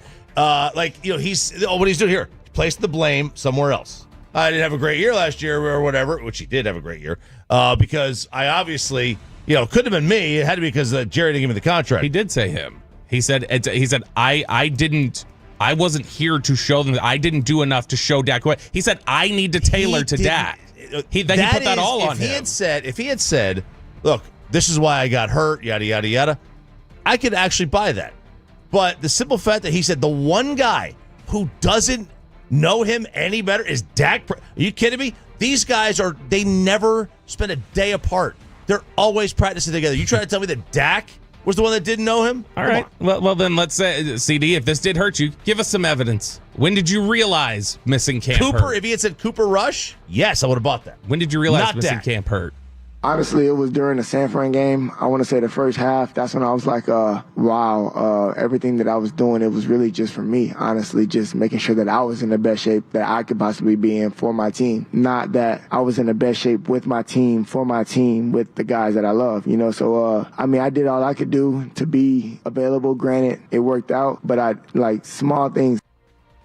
Those small details, when everybody's athletic, when everybody's good, do you disagree that details are a lot of times where teams win? Oh, absolutely, yeah. So, if CeeDee's telling you, like, I wasn't involved in any of the details. I understand that from that perspective, but like again, what I'm saying is like CeeDee and Dak together, everything got thrown around because with the Cooper Rush situation. But CeeDee and Dak together, those two guys don't need camp together to get to know each other. They are together all off season throwing. What game was it? Was it Baltimore where CeeDee's on the sideline again, barking at Dak, and they're going at each other? Probably related to a lot of this. Hey, I'm there. I can do it. Well, I don't know that you're there, or I don't see it that way. Like, those are the kind of things where that probably was a hang-up where he felt like Dak didn't understand what he was capable of doing, and Dak felt like, you don't understand where we're at as a team right now. So just for the record, if Zach Martin or any player says, no, I couldn't replicate the training camp practices, or I think I got hurt during the season because I wasn't at camp, what do you buy of that, and what do you dismiss? Where do you find it credible when a player says hurting can't miss me? I would find it credible or with, hurt me. I would find it more credible 30 years ago, 50 years ago, when they used camp to get in shape. These guys don't use camp to get in shape. If you were hurt in the offseason and then you missed camp, absolutely. If you had a new team would do that too. I don't know. I just think that I think it's just a convenient thing when people say, I missed camp. That's maybe why I'm hurt. Maybe it is why you're hurt. I don't know if that's why you're hurt or not. I would think that guys are in shape in the NFL, especially guys at that level. Do you think it more hurts them from a conditioning standpoint or like a playbook standpoint if they miss? I think it would miss more conditioning, maybe. Okay. Do you even think they should have training camp? Do you even think they should? I think training camp. I think training camp is I know it's too long. It's a waste of time. The whole thing's a waste of time. Like they shouldn't even Are you saying they shouldn't practice like at camp? No, they should practice, but I think it doesn't like need at to the be Dallas 6 weeks. Cowboys. It needs to be 6 weeks. What I'm saying, you know what I mean? 6 weeks. They keep shrinking the preseason games. They used to have 6 preseason games. Then they went to 4, and they'll be at 2 in no time. They keep shrinking it, so they don't even think it's important anymore. They don't think preseason games are important. They think the training camp ramp up is. There's obviously an advantage to ramp up, but every baseball player will tell you spring training's too long. The pitchers need it. The hitters don't. The hitters are ready in 2 weeks. For the pitchers, they do need it. Yes. I don't know. I mean, there is a lot of. It's amazing you didn't make it as a college golfer with this practice. There's a lot of all these hard-working habits. Practice was not meant for me. I was not meant for practice. Practice is for tryhards, not naturals. Well, you're taking your kids to Bassett's Dad to train and practice. That's right. Yeah. Makes sense. Once every quarter. Not a new team, but it is a new culture here in Dallas. CeeDee Lamb, give us your thoughts on the new culture. I feel like this whole year, like everything all the moves that we made in this offseason changed this culture. Not saying the culture that we didn't have, like that we had last year or the years prior, because Mike had a great situation going on. Obviously, it didn't pan out the way that we wanted, but Shotty came in and he's wanting us to compete literally every single day. It doesn't matter what we do. We wake up, get ready to compete as soon as we get in the team meeting room. That's clearly the underline. Like culture has been the big push. The sub headline all offseason has been competition, compete. That clearly is one thing he's driving. But what happened the other day is why Clarence Hill and Calvin Watkins have been mocking this culture stuff the whole offseason. They just mock it, and it irritates me when they do it because Jerry Jones got up there for an hour and showed you what the culture could actually mean or how fast he could sit there and detonate it. Or what he's showing you, or what Shotty's trying to do is show you the reason why culture is so important is so you can sustain that. Like that's one of the things that you try and work and underline, and maybe something that, hey, in the past, when Jerry's taking these shots at CD, I haven't felt like being in the building. The culture was where it needed to be able to handle that. Yeah. And we're trying to do that now. Last one. This is a short clip here. CeeDee Lamb does give a warning for NFL teams. I feel like the league knows what happens when I'm healthy and I have Dak for a whole season. But if you don't, I will happily show you what it's going to be like this year. Honestly, I'm a dominant receiver. I don't like to speak highly of myself, but I can't wait to show you guys. So he's ready. He's got lots of confidence. He was great yesterday, and I'm sure he'll be great with us next week when he joins us out in Oxnard. You're hyping this up a lot, Bobby. Yeah. That's 2 times I've said it. It's just I'm trying. I did. Your heart set on it. We've already had our souls crushed twice by the K&C Masterpiece with Overshone and Milton. Bront is my boy. I very specifically put in the email. I said the reason why we got it so quick. I put in the email. I said, "Hey, got it so quick. Our email was like a week late. CeeDee Lamb is our number 1. So please, if he does the station, do not let any of the other shows have him." And then he texted and said, "You guys got Lamb." 877-881-1053 is the number for the Franklin Frankel Injury Attorney text line. Also the number to call to win these. Must be doing something right. All right, Tellez, that's right now. Caller number 10 at 877-881-1053 wins a pair of tickets to Billy Currington and Kip Moore on Friday, August 1st at the Pavilion at the Toyota Music Factory. That's caller number 10 at 877-881-1053. This guy's giving me a John Party feel, and where I didn't necessarily know his name instantly. Every song you've played this week, I love the song. This is a great song. This is the song that turned me over to country. This is the one, and I've never heard this song. Oh my gosh, that is a great song. I wore out his greatest hit CD about 15 years ago. This one 15? Got played on. Yeah, I mean that song's from '98 or something. That's an old song, but he's fantastic. It's Sean and RJ, brought to you by Tree Line by Hillwood, a stunning new master plan community in Justin, Texas, Reliant AC, and of course, Wild Fork Foods, wildforkfoods.com, elite game day grilling favorites. Let's get local. We need to take people out of their bubbles and their safe place and make them think about the world we live in. You are fake news. So what do you guys hear? What's the scuttlebutt? Maybe Peyton Russell's onto something with location sharing. Also, try to avoid the war zones in Deep Ellum is a warning from police right now. We'll get into all that here in just a second on Neighborhood Watch. First, we're going to go to our Facebook community group, Post of the Week from the city of Louisville. And this is a little bit of this isn't specific necessarily to DFW. This is a common problem that you could run in anywhere, but it was discussed here in Louisville.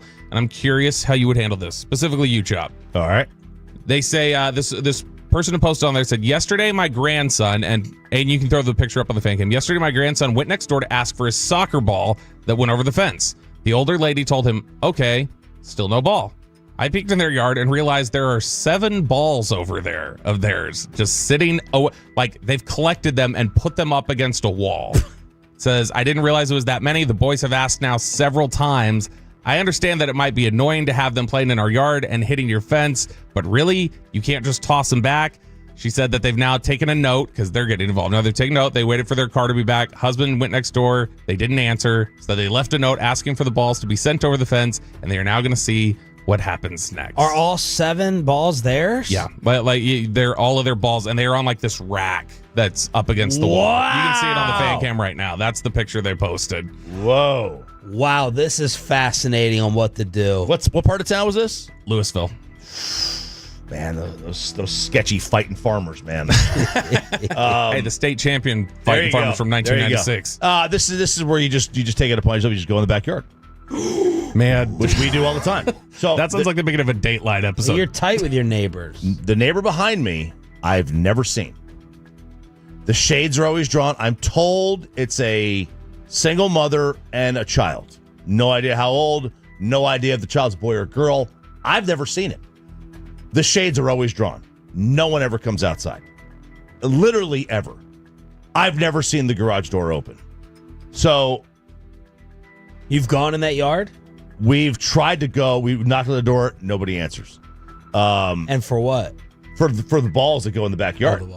And we try to open the gate. They got a lock on the gate, and I'm like, and that's one of the things you could tell. What part of town my neighbor says you can tell what part of town you grew up in, whether you have a lock on your gate or not, because it's something that you learn from childhood. Yeah, the lock on the gate. Never had a lock. Right. So I should have in my last house. Should have. So we just now. I'm not climbing fences anymore. I'm 45 years old. No, I gave that up at 40. So Sarah will hop the fence, go get the ball, or Julian will hop the fence, go get the ball. I'm not doing that, but I don't know what to do here. The fan text right now is all saying jump the fence. They're saying jump the fence and go get it. Like you did ask for. What if your kid gets shot? I know. Well, then I don't know. Well, then they go to jail. What if there's a rot? Well, and then you're -1. So we always That's why you got to have a replacement child. Okay, you got to have a replacement kid. When I was growing up, our backyard was the one that was set up in the neighborhood that was the most amenable to a wiffle ball game or whatever else, just because of it had the way it was set up. You could clearly stake out a field from it. And so we always used to get the ones, we were the ones who, it was always us hitting balls over into people's yards or games that were being played in our backyard. And I remember we jumped over somebody's fence one time. This old man who was just bitter. We jumped over his fence, grabbed one of the balls and jumped right back. And next time we were out in the backyard, he yelled for me to come over. And I walked over. I was like, what is this about? So I walked up to him and he's like, the next time I see one of you bleeping kids jump my fence, I'm going to beat your ass. And I was like Wow. 10. And I was like, okay. Yeah. But we used to, it was always jump, run as fast as you can so you don't get seen, and jump back over. But it was always a panic when it's like, I don't want. You would have to rotate. Your turn to get the ball. I'm not getting that. But to have, I can't stop looking at the fan cam. To have a rack of balls. It's not even like the balls are like, you can't even give them the excuse of they just haven't gone out there. The balls are scattered. They're gathered. Yeah. They ain't scattered. They're gathered, and they're collected here. What if I put up a net on my side to show a sign of compromise? Put a giant net up. I know it's annoying, and now they'll say it's an eyesore. I plant a tree. I know it's annoying. Our apologies. We need to do something to prevent. Now give us the balls back. Maybe that type of idea. Yeah. Would the city allow you to have, like, because I remember, like, HOA? This came up again in one of our baseball games. Somebody on the other side had, Where are you coming up with all these imaginary friends? All these baseball games you had to be in homeschool. neighbor, like, What a Teddy on third? I and a stuffed kangaroo on second? No, it's I wasn't ducking the gangsters in the hard streets of Maryland. We had Sandlot games, okay? No, but somebody across from us, the city had come by and they got cited because they just had built their fence like a foot too high or something like that. So is netting different? Like even without an HOA, is the city going to come through and just be like, you can't have netting? And up? let me reverse this, because I know everyone's just going to kill the Scrooges who aren't giving the balls back. Man, how annoying would this be? How often would this have to happen for this to be really, really annoying, for the ball to consistently? You got to go in the backyard once a day? Is it twice a week? How annoying if you don't go in your backyard all the time? My neighbor's kids hit the ball in our backyard all the time. It's in the pool constantly, and they always just. Why don't you guys? So no aiming in a different direction? Why does it always have to go that way? I don't know. It's just never thought of it like that. Sometimes they do go the other way, but they overthrow. Or they overthrow, right? And I don't mind. It goes to the backyard, and I mean, I'm sure I did this when I was a kid. I can't get too mad at them, but I finally said, guys, just come in the backyard.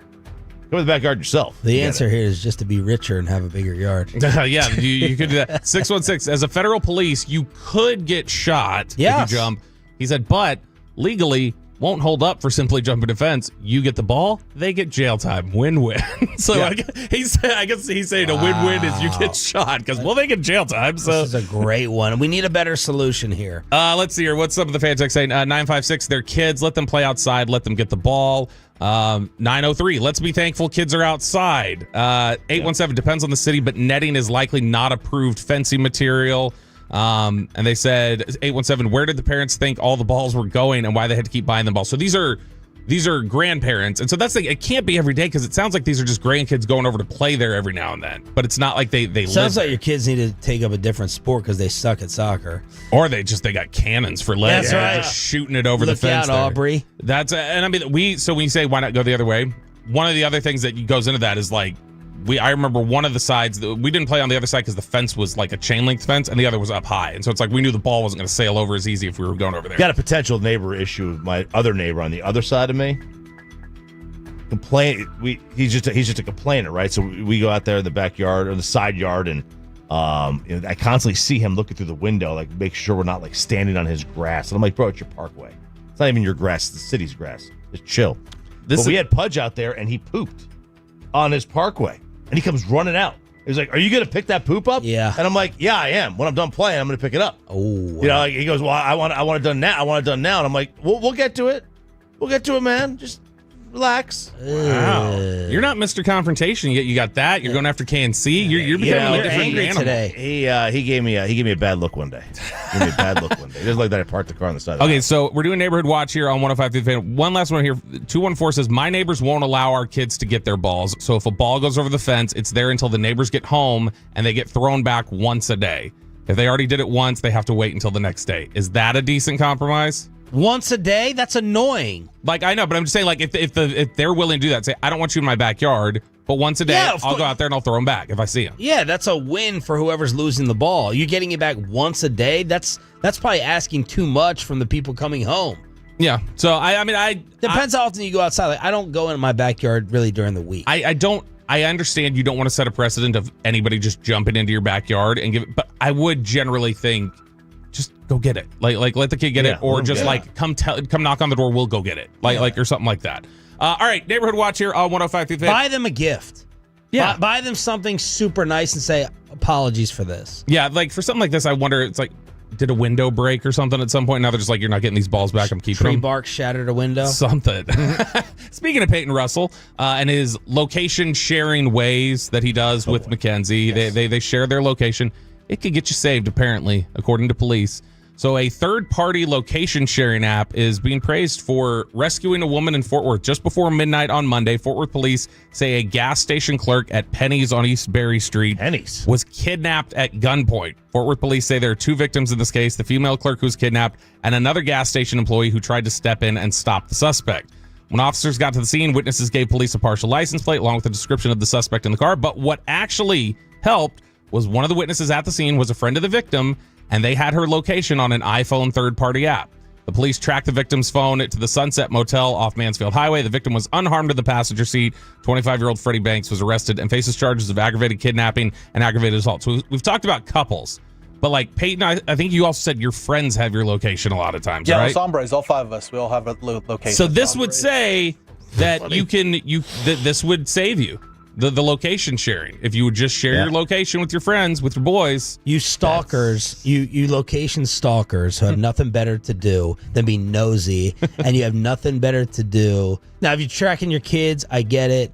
License, new car. But my brother tried to reverse this on me when I went home to Maryland. This is what Peyton would do. Well, why don't you just share it? What are you hiding? They spin it. They've twisted it on you. Reverse card on you. Yeah, it's the reverse Uno. You must be playing Uno a lot lately. You're referencing that a ton.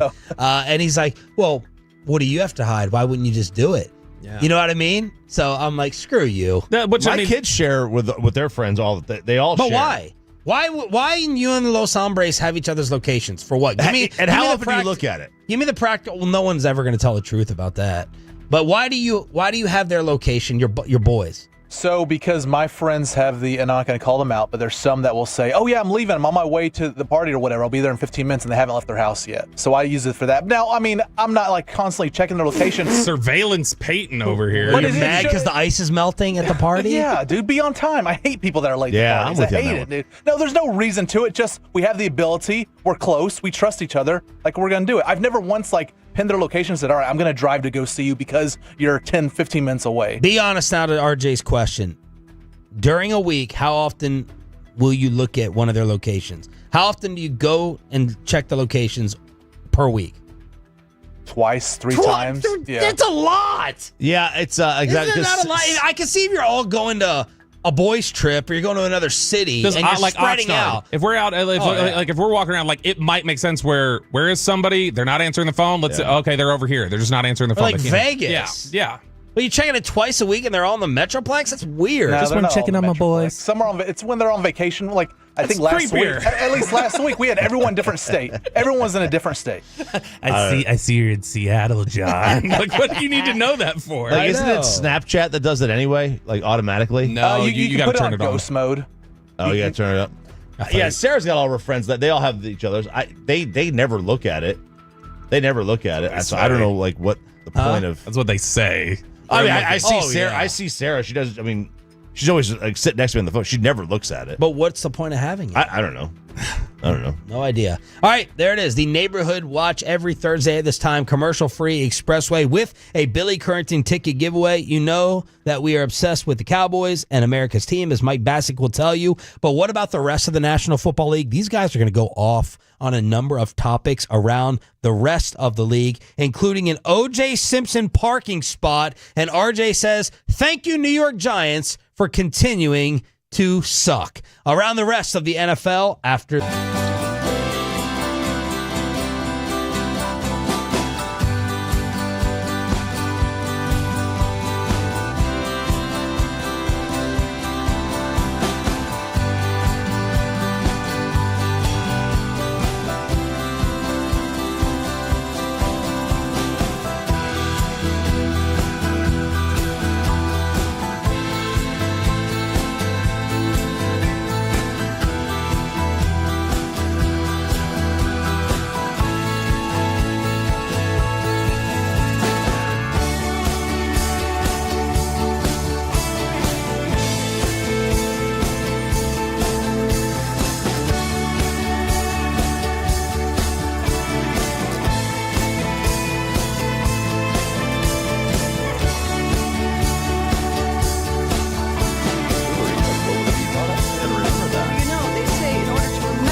This is Sean and RJ on 105.3 The Fan.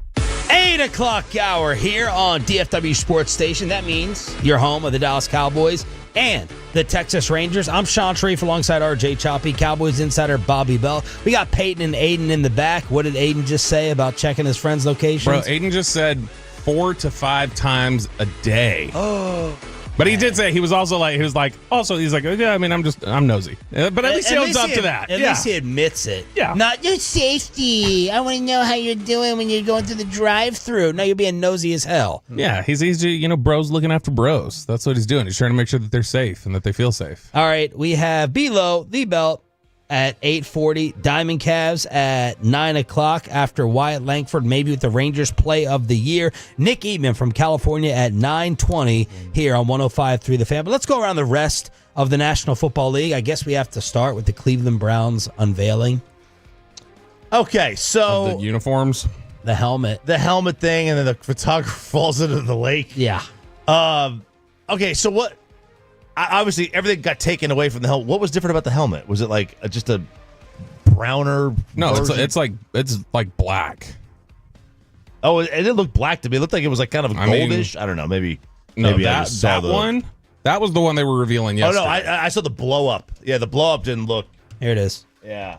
Yeah, it's like okay. Yeah. Darker gray. It looks like the like 1930s Bears uniforms they wear sometimes. It looks like that helmet kind of. But one of the photographers just fell right into the water. That's peak. And Matthew Stafford just walked off.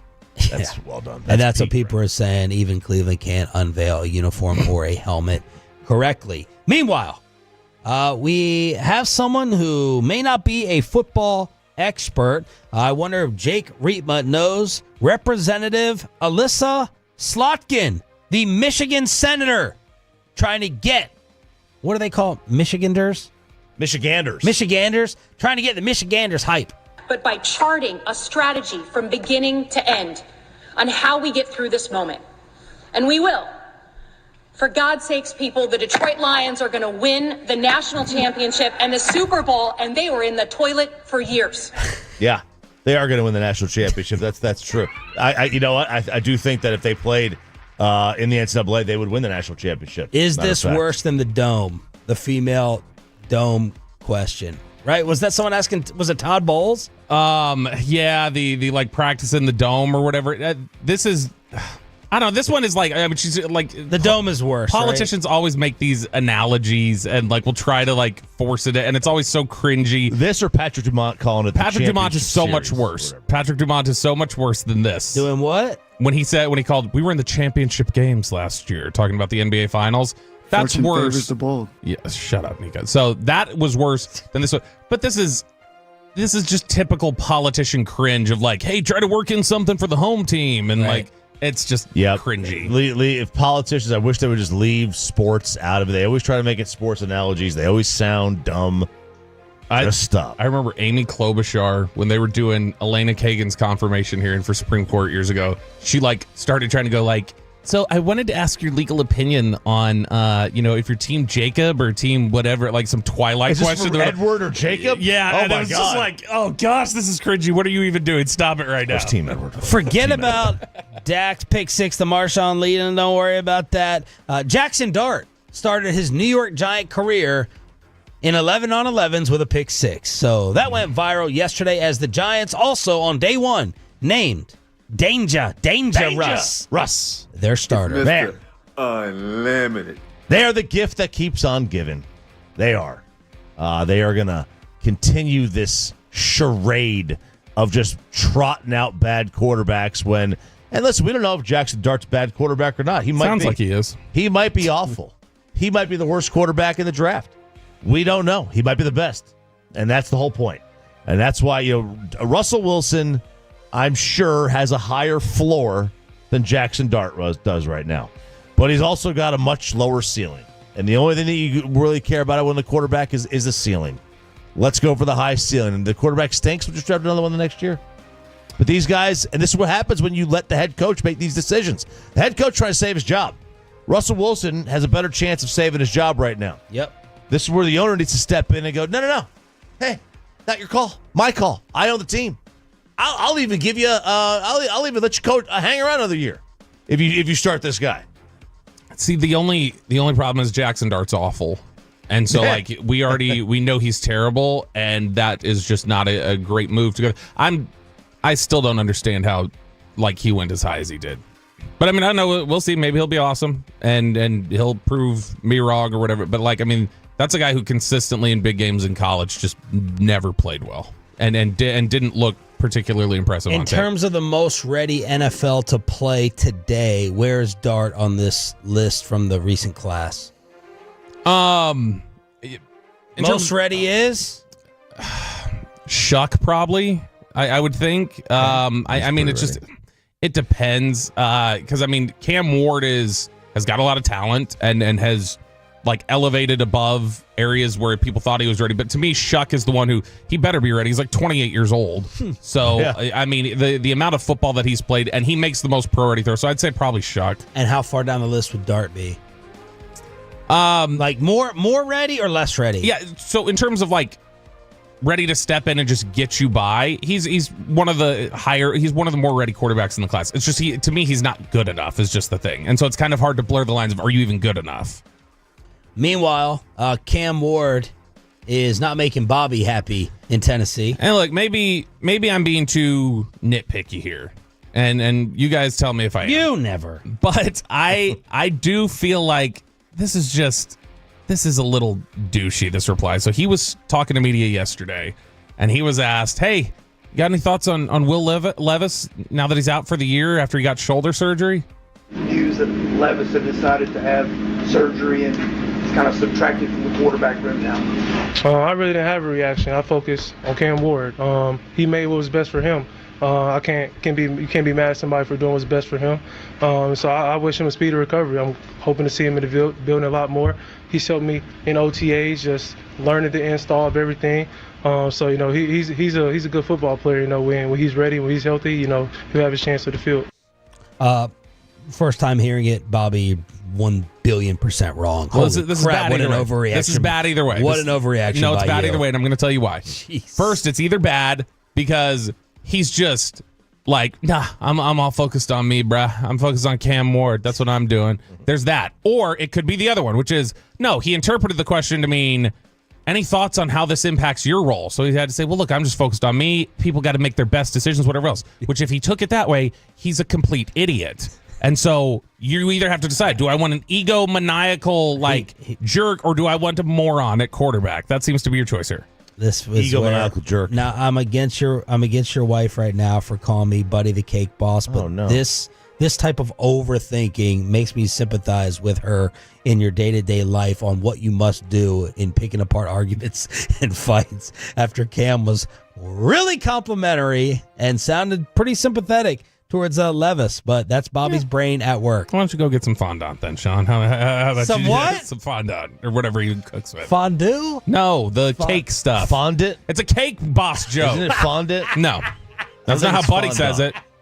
Buddy can barely speak English. He's from Jersey, I agree. He's that Jersey accent. I'm not laughing at you. I'm laughing at the attempt because I don't know what it is. Fondant. I thought you're Mr. Cooking. You're supposed to know what it is. Baking isn't cooking. Baking isn't cooking. Who's baking for, Sean? Women. 877-881-1053. You thought I was going to be scared. You thought I was going to be scared to walk into that. All right. Can I? All right. No, it's over. You don't lost. No. Since I lost that, can I play my Tua one? Okay. And see if I'm right about that. All right. Did Tua basically LeBron himself yesterday when he was talking to the media about his new routine of reading books before bed? I'm reading a book right now, so that's kind of like my process with before I go to bed. Kind of helps with the dreaming aspect of it. You know, you kind of go to bed, you kind of think about it, think a little more about it. Sometimes you get aha moments, you know, as you're sleeping, you wake up and something hits you in that sense. But I would say that's what I do in terms of motivation. And then, you know, you can take little snippets of what certain people say or little quotes in the book, you know, copy, paste it, print it, put it on your locker, things of that nature to always remind you and get you back in the right frame of mind. Do you know what you're reading now? I don't know what I'm reading. Funny. I don't know what I'm reading right now, but yeah. He's not reading anything, right? All right, you can read. Here you're reading a motivational book. He doesn't know I'm the name reading of a it. book right now. That's what I was trying to think. Yeah. I was okay, for you readers, for you book readers, Mom, my mother, number one seed. You can text. How often, if right now, the book you're reading, can everyone recite the title of the book? I don't know. I don't read books. I don't read. I would assume if it was like a novel, like a romance, that you get the book, right? But if it's like a motivational book, okay. First of all, your go-to, just say the Bible. If you're not reading a book, just say the Bible. Just say that. It's an easy Funny. Oh, we catch you lying about the Bible. We might ask you a verse. Listen, him saying funny, haha. Play that again, Peyton, real quick. That clip. Funny. that almost feels like busted. Like that's weird. This is, but he seems like too genuine of a dude. He's like Russ Jr. So I was reading different theories about it. Well, I don't know if Russ is genuine, but cheesy. Russ is doing high knees down the plain aisle like you're walking around with Ava, basically. Eyes here. What hat are you wearing? Eyes here. I'm wearing the LA hat, right? Yep. Yeah. I mean, I grabbed one walking out this morning. But here's the thing. If I didn't know the book and I felt on the spot like that, I would immediately start giving details about the book to save myself. Like, I can't remember the title. It's a leadership book. They talk a lot about this or that. Yeah. Somebody suggested they thought he was probably reading a book he didn't want to tell them he was reading. Or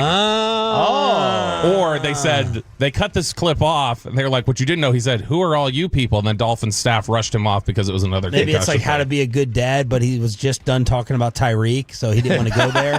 How to deal with difficult people. Is funny the name of the book? But I want to know from those of you right now reading a book, is there anyone who you're like, I can't remember the actual title? Pepe or any Tolo saying that? 903 is asking, isn't the title usually at the top page of every book? Like the top left of every page? I don't think everyone is, but then you have the 817-214 says, well, he has CTE, so give him a break. 210 currently reading guys. 210 currently reading Firestarter and 3 Hearts and 3 Lions. Firestarter, the Stephen King one? I don't know. That's what it says. 856, I read at night. Hell nah. 302 is funny, the name of the book. And then you've got. See, this is the thing that I would think every time you pick up the book, you would at least, like, it's just going to become kind of like unconscious. You would know the name of it.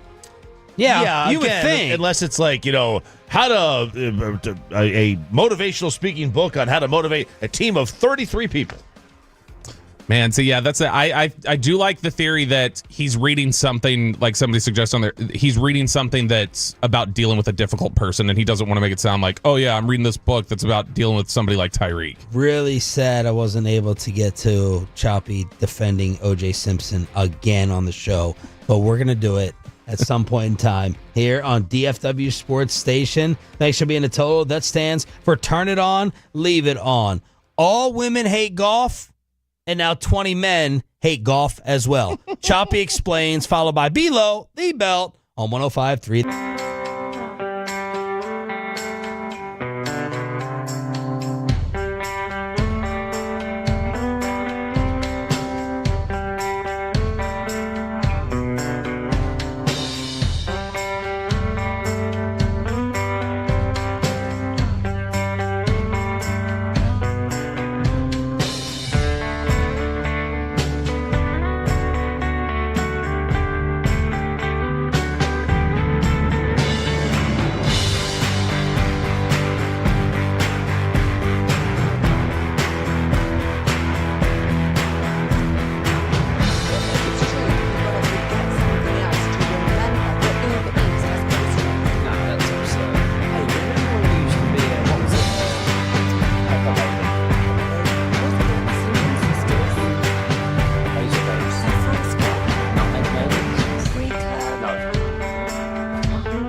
forget something else.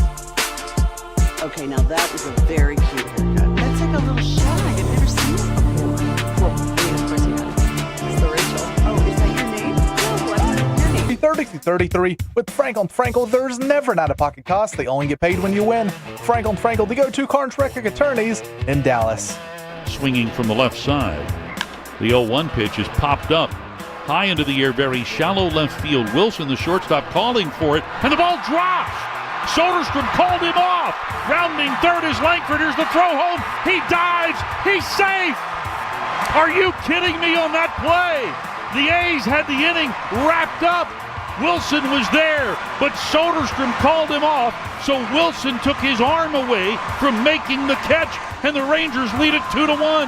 That just happened. Matt Hicks with the fantastic call on your home of the Rangers here on Sean and RJ 105.3 The Fan. What were the other Ranger candidates that the Tolos texted in for Ranger play of the year? The one that kept coming up was the Adolis Garcia walk-off against the Dodgers, where they were down 3-2 and he hit the 2-run homer. Okay, but that's not a play. Like, that's a... I mean, he hit the home run. Like, that was that moment. I'm talking about, like, an incredible play.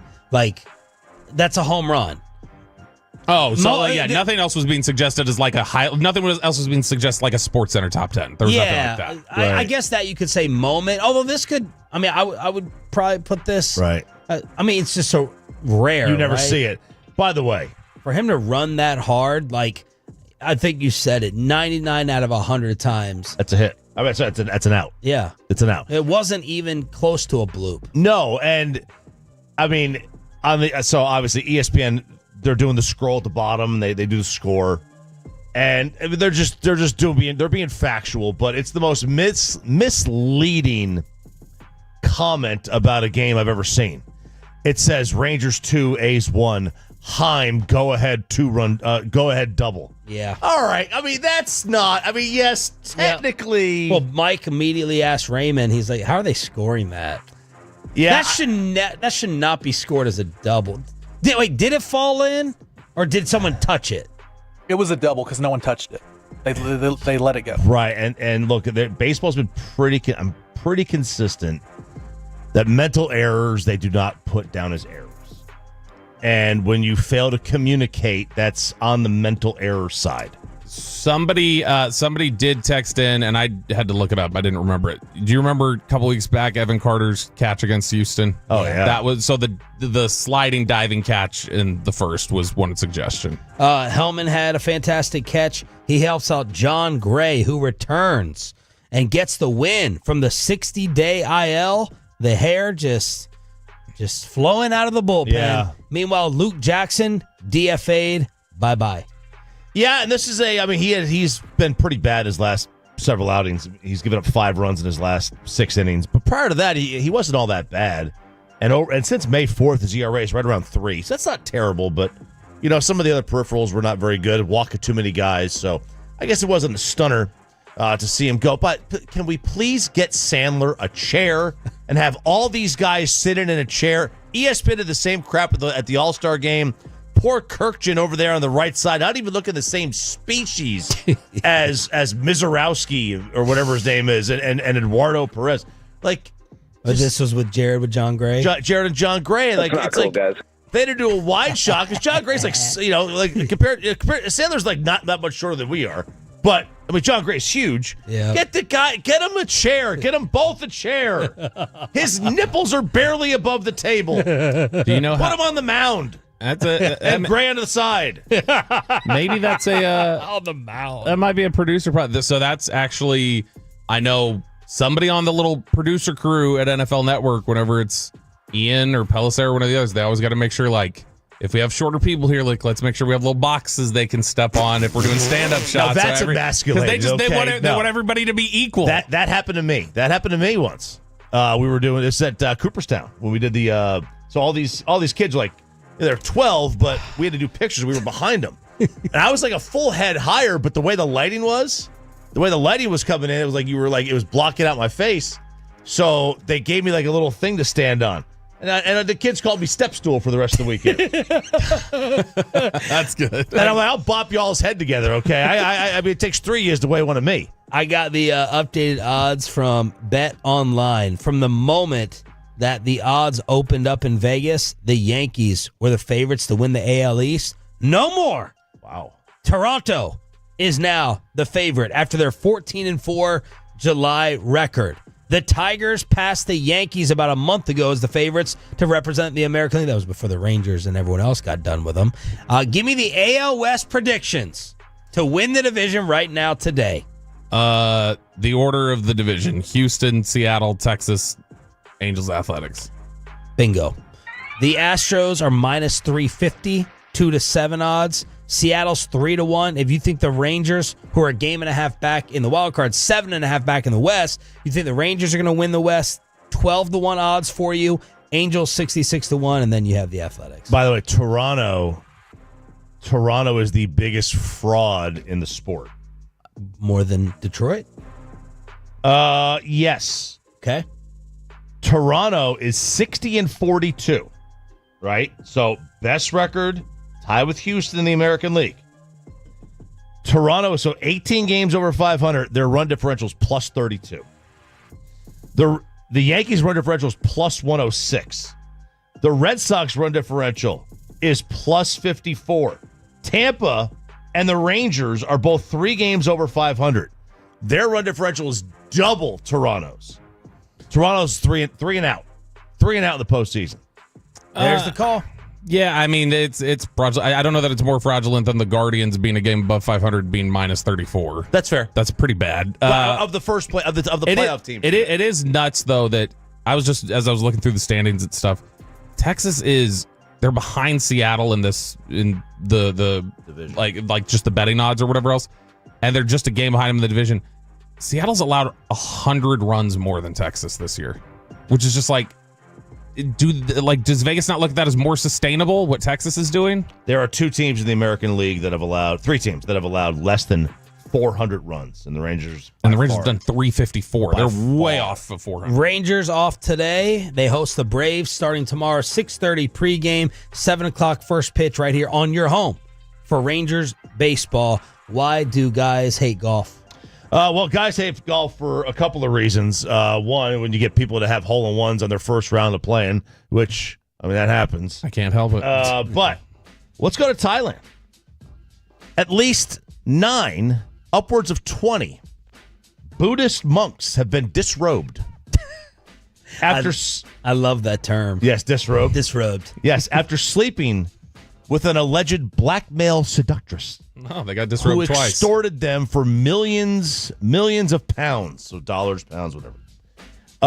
She has enticed a string of monks to break their vow of celibacy before pressuring them into paying large sums of money to cover up their intimacy. She goes by the name Golf. Every woman hates golf because the men leave the house for hours on end to go play golf and disappear and wear hats like I'm wearing that say, I love cart girls. And now 20 Buddhist monks now hate golf as well. I don't know if I like that one. This is brilliant. I would watch a Netflix on this. She decided, let me go ahead and let me expose them, let me seduce them, let me trick them, and then I'll blackmail them. You know, and then now, how are they making money? I honestly have no idea. I don't know how they make money. If it's Millions? She got millions? I'm like, what's their revenue stream? Now Someone millions get of Wembenyama on the phone. millions of their currency. So whatever that equates to, right? Yeah, but still. So this whole investigation started last month after an abbot of a famous temple in Bangkok left the monkhood, and she seduced him before telling him she was pregnant and asking for child support. And do these monks not talk when they're gathering around? They can't. Vow silence. Sure. That's even more freaking brilliant. They can't even talk to each other to find out, hey, are you getting That's right. scammed? Are you getting scammed? That's I mean, right. this is the perfect crime. Yeah. She's brilliant. Yeah. Was that Peyton when you were hosting that half hour and you were talking about getting scammed? Was that by a monk? No, she was real. She was real. I think he was real. Wow. So she and now she's been arrested. Yeah, she's been arrested now. Yeah, she was. This is like she. Do you think blackmail should be illegal? Yes. Yeah, she netted. Okay. 18. She netted 18.5 million AUD, whatever is that Australian dollars, in 3 years, and apart from a luxury home and cars as well. Wow. All right, I have to get to this story because I was dying to talk about it and around the NFL. The NFLPA former boss, Lloyd Howe.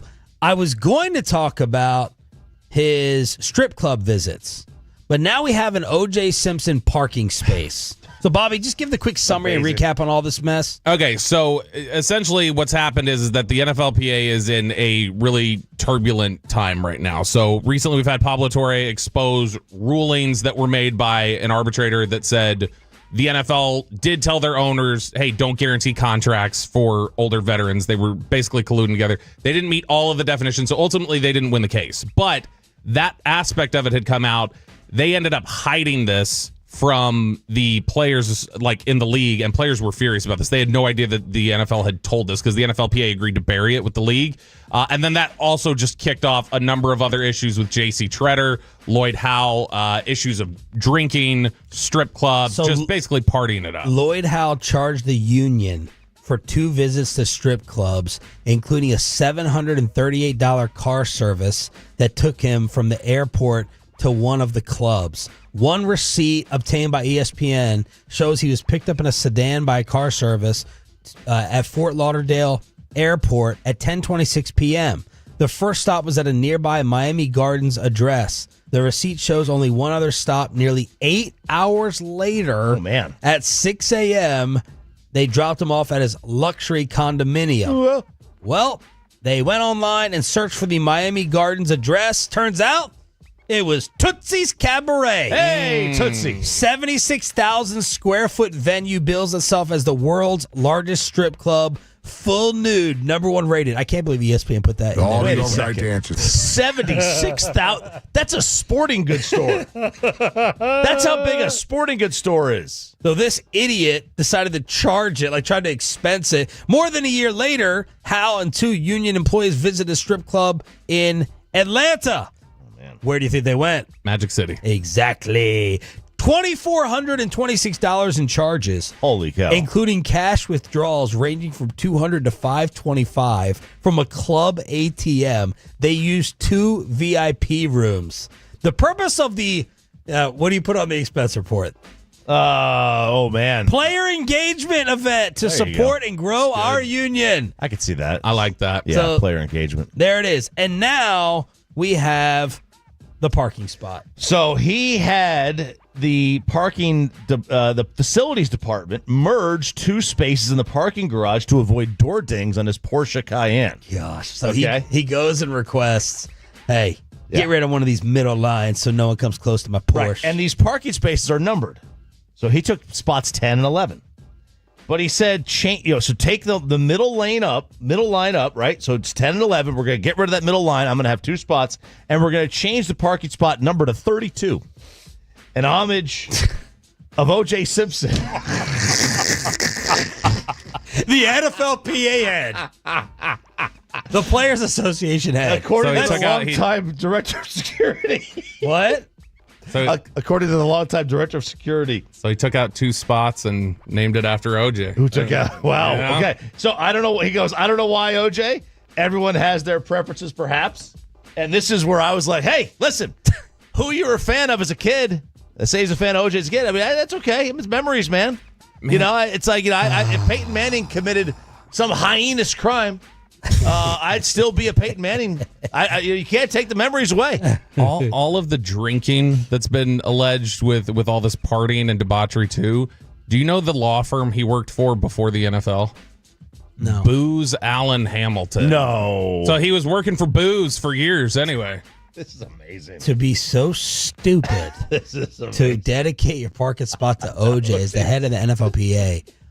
I got to get this guy to take an IQ test. I got to see it. I got to see a live IQ test with this moron and the other idiots who voted him in. It does make me wonder, and I put this in my email a little bit, but it does make me wonder that with all this stuff going on at the PA, where it's clear the PA did not have their best interests at heart, like the leadership there, it does make me wonder if that's some of the resistance we're seeing from guys like Micah and Hendrickson right now, like the distrust of just like, we're not even trusting owners right now. A few former first-round picks, a couple of guys still learning new positions, and a veteran defensive back who has spent his whole career with Dallas. What are you laughing at? From the 204, it's a parking spot to die for.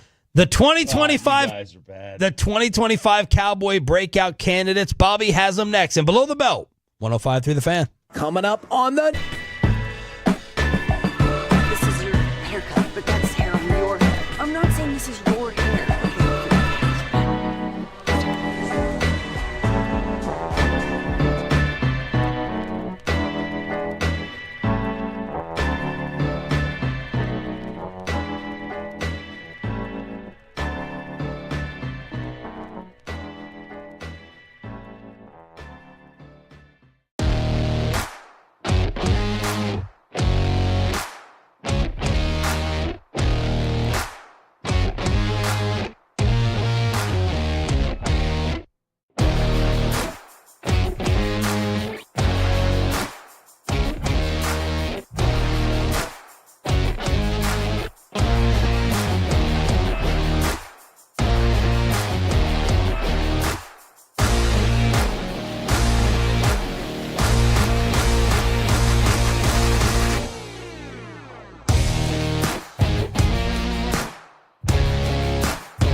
Hey, remember when you used to be a, what was it?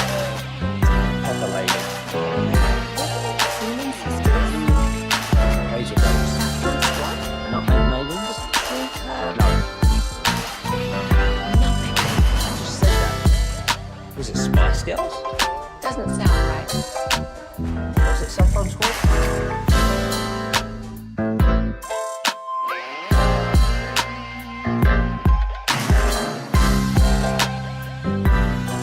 The back-to-back #1 Chevy dealership in the world. More new Chevys than anyone else, all priced to sell. Visit ClassicChevrolet.com. This is Texas. This is Classic Chevrolet. Together, let's drive, relax, enjoy the difference based on new Chevrolet registrations 2023 and 2024. The great Bobby Belt. Bobby Belt is an idiot. Don't make me take off my belt. Don't make me take off my belt. We're not. Over to you, Bobby.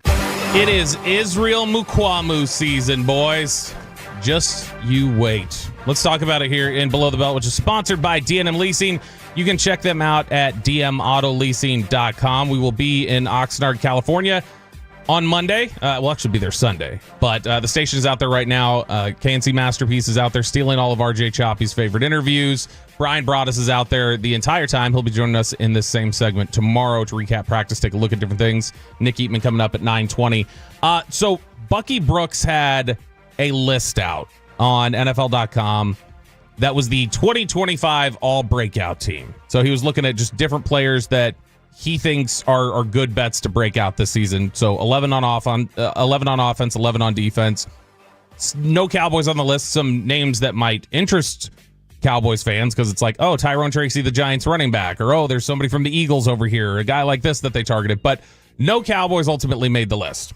And I wasn't thinking that they deserve to. I wasn't thinking there was anybody that's a big breakout candidate for the Cowboys that makes a lot of sense that would resonate on there. But it did make me start thinking about who could fit. Who within the context of the Cowboys is somebody that could be a breakout candidate. So I'm going to go over some of those names here and just then kind of get some feedback from you guys on the idea of how important or how critical it would be for the success of the team if this player clicked. And so the number one on this list that I think is a strong possibility for a breakout, not just a candidate because they haven't yet, but a strong possibility for this is Tyler Guyton. I really do think you're hearing a lot of positive things about Guyton in terms of his work ethic this offseason, a lot of positive things about how he's changed his diet, how he's focused on muscle mass, the different things that he's studied. He's apparently gotten in Tyron Smith's ear a little bit. Uh-oh. What? Someone just got carted to the locker room with a lower leg injury. With Dallas? NFC East. Oh, NFC East. No, they don't practice right now. That's what I was saying. 6:45 in the morning. That's what I was saying. I'm sorry, AFC East. AFC East. New quarterback. Oh, Justin Fields? Oh, gee. Justin Fields carted to locker room. Now, look, yesterday Pickens went down, and people thought his season was done. It was just a cramp. Who knows? But that is the breaking news out of New York right now. Who's their backup? Who is it? Because they were just giving the job to him. Yeah. It was because it wasn't another veteran. It's Tyrod Taylor. Okay. So Tyrod is serviceable. Sure, but I mean, it's not like That's not what they were looking for. By the way, Tyler Smith was apparently spending a good amount of instruction time with Tyler Booker after practice. So there you go with Tyler doing their things after practice. By the way, after we run through a little bit of these players who could break out, we are going to have discussion about the disgusting alternate uniforms that the Packers just unveiled. So Tyler Guyton to me is the one that I think not only has an opportunity to break out just because of where he was last year, but the encouraging signs that we've seen this year during the offseason program. You see what the Packers unveil with revenue sharing? No. Showing 480-something million? 432 million in revenue sharing. 432. That's what they got a year after national revenue topped 400 million per team. So go and add that all up together. The league shared more than $13 billion in revenue from the previous fiscal year. $13 billion. Well, it looks like they spent $4.32 on these uniforms that they have. They are disgusting, and you'll see why here in a sec. Guyton to me is the one, though, that I think he's going to have a good year. I don't think he's going to be Pro Bowl level, but I do think we're like building towards a trajectory where he has a lot of success, and ultimately I think by contract's end, he's going to be a Pro Bowl level player. And obviously, if there's one player you could pick to say they click and they break out, it would be Guyton, wouldn't it? Of the whole team? Of breakout guys. Not that they have a great season, but of a guy who didn't perform necessarily great last year, like an ability to just kind of step up. Guyton makes the most sense, I would think. Yes, he does. The other one on this list that I have is one of his offensive line mates, and that's Cooper Beebe. And Cooper Beebe didn't struggle to the extent that Tyler Guyton did. I also don't think the ceiling's there that it is with Guyton, but that's somebody who they feel like second year working as the center, getting those snaps, not having to snap the ball to his mom during off-season work, and that was all the stuff he had got. Cooper Beebe's one who I think you're getting a really stable presence there, and there's a lot of people who think that he's going to kind of grow into this role of just like kind of the heart and soul, positive center, literally, of that offensive line, and I think he's going to have a good year. Next on this list, let's talk about two veteran players they acquired on the defensive side of the ball. First one is Kaiir Elam. Now, this is not necessarily that they're going to break out. This is just, I think, if there were odds to put on them, he would be one of the guys that would be worth watching, because all of the feedback you got from Buffalo was that this is not a work ethic problem. He works really hard. He's clearly got all the athletic ability in the world. He's shown up in these, training camps, different things like that. So really picked off Dak yesterday. Yeah, this is kind of going to be the answer of just, did you need a change of scenery? That's really the only thing left. If you already are a hard study, you're a really good student, you're super athletic, and then the change of scenery doesn't click anything into place, you're probably you don't have the instincts to play the game, is probably what it is. So this is kind of going to be a make or break thing where, and so far the returns have been positive, but I think Kaiir Elam's going to be a guy who is likely starting week 1 because of just some of their corner depth problems right now, and will have an opportunity to break out. The other one on this list is Peyton Turner. And Peyton Turner was a guy who, when you watch the film, he didn't play bad in New Orleans. He was hurt all the time. So really, the question with him is just going to be, can he stay healthy? If he can maintain his health, if he can keep that up, then he's somebody who can contribute big time, especially in the run game. He's got some pass rush tools, but really where I think he can be really good is in the run game, as long as he stays healthy, doesn't have any of the injury issues that really plagued him in a bad way while he was in New Orleans. But I mean, that's somebody, like, if we were to get Peyton Turner in Oxnard, I think he'd be high on the list of y'all's favorite interviews that we do, because he's super, super smart, super engaging. It's been a bummer. I knew him leading up to the draft process because he'd gone to Houston, and it's been a bummer that he hasn't been able to reach where he wanted to be. What happened? Something happened in my head. It was super loud. Your knee hit the headphone volume? I think it was the armrest of the chair hit the headphone volume, and it got super loud. And it just scared the hell out of me. I thought I had died. Holland did that to me one time. He was standing over here, and he thought he had bumped mine, and he was telling me, "Do you need me to turn up?" And I was like, "No, I'm fine." But he took that to mean like, "Yeah, go ahead." And he cranked it up, and my ears were ringing for like 3 hours. Aiden, get that slow-mo on replay. By the way, Rai is watching and texting. Yes, he was doing that yesterday, too. Great. Ryan Couture? Couture, yep. Couture. By the way, they're saying that Fields got carded and then limped off under his own power. So ball pierce. Take that for whatever it's worth. Stop it. So the last one on this list of breakout players for the Cowboys, or best breakout candidates, Israel Mukuamu. Israel Mukuamu just has not gotten a lot of opportunity here, but that's somebody who in practices over the years has played good football. He stuck to CeeDee Lamb a couple training camp practices a few years ago when he was asked to play some corner. He can play outside corner. He's done some nickel before. He's done some of that in these practices. He's somebody who plays safety, and that versatility kind of just to do anything in the secondary is something Matt Eberflus loves, and something that he typically finds a real use and purpose for. So if this was the same coaching staff, I might not have Mukuamu on this list. But the fact that it is the new staff and it's one that really values that kind of skill set, I think Mukuamu is going to get a lot more playing time this year and is going to be somebody that ultimately will do a lot with it. In fact, if you're going to tell me who I think of these five, or ask me who of these five I think is most capable of breaking out, I think it's Mukuamu. Wow. Because that's somebody who I don't think he's played more poorly. capable than Guyton? Just because Guyton's still got a learning curve. I think Guyton's got more talent. I just think I don't think there's anything necessarily holding Mukuamu back other than just being out there. That would be the only thing. All right, the Green Bay Packers have unveiled their throwback uniforms, which they're always ugly. I get it, whatever. When they started, they didn't even have like the ability to make colors. So I need to know if you guys think this is. There's going to be one or two responses. You guys are going to think this is the coolest helmet in sports, or you're going to think it is the absolute worst. They have decided to pay homage to their leatherhead roots, and they have spray painted it to look like it's a leather helmet. Oh, I like that. No. Yeah. You didn't want to send it to Aiden for the fan cam? Because it just popped up in the middle of it. I didn't have time. Oh. I don't know yet. I'm seeing it. There's a lot of lighting that's throwing me off right now. It's either the light on the helmet or the light in the studio. It's weird, though, right? It's this, like... It's just weird to me, like spray paint a 3D image. It'll be cool if they're able to replicate it. I think didn't a college and team for them do this? Too? Yeah, didn't a college team do this? Like, was it Navy or Army or Notre Dame? Somebody did a leather helmet fake recently. I thought it was pretty cool. I don't remember if anybody had done that. Like that just looks tacky to me. Aiden, what do you think? You're the Packer fan. Thumbs up, thumbs down? Really dark in there. I can't see. Double thumbs up. Double thumbs up. Well, he checks his friend's location 5 times a day. I wouldn't trust his thoughts on much of anything. That's just me. All right, really quickly as we wrap up here, we played this earlier in the show back in the 6 o'clock hour, but I still think it was valuable to hear because I thought yesterday CeeDee Lamb gave the best answer about George Pickens that anybody has yet.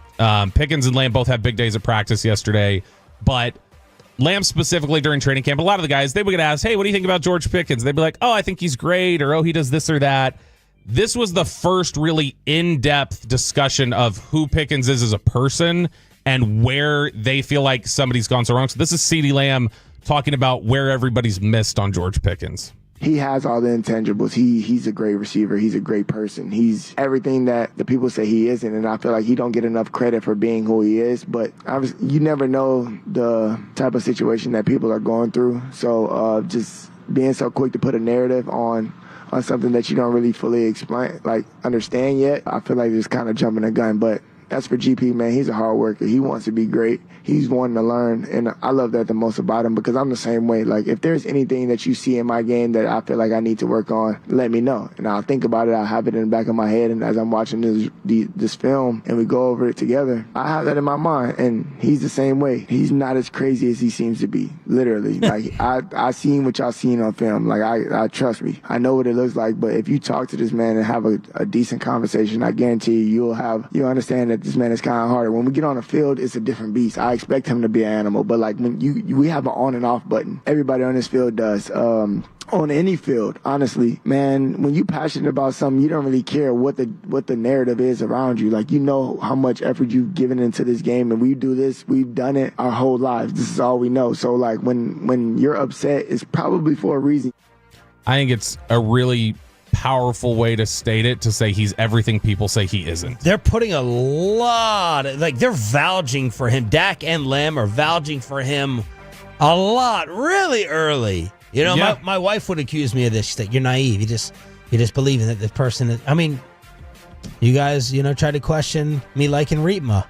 And I was like, no, I think he's, my early intuitions. Good, little loud. Good kid. Were you right? Yeah, I think I will. I like it personally. He needs to tone it down a little bit on the air for Dallas Cowboys. Yeah. Below the belt right here, and same for Bobby. Yes, Bobby is a bad guy though. No, I'm kidding. I'm a bad guy. I'm super talented though. Really super smart. talented. Humble. He's gonna end a career. Or yeah. two. Super humble, like you say. Below Great the belt every day on the home of the Cowboys here on DFW Sports Station. Nick Eatman from Oxnard at 9:20. But Rangers hitting coach Brett Boone is going to love RJ Choppy's Diamond Calves on the home of the Rangers next. After we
Oh, is that your name? No, I mean like your name. No, I'm Jen. My name's Jen. Right, but I just mean like this is your haircut. But that's hair on your head. I'm not saying this is your hair. Okay.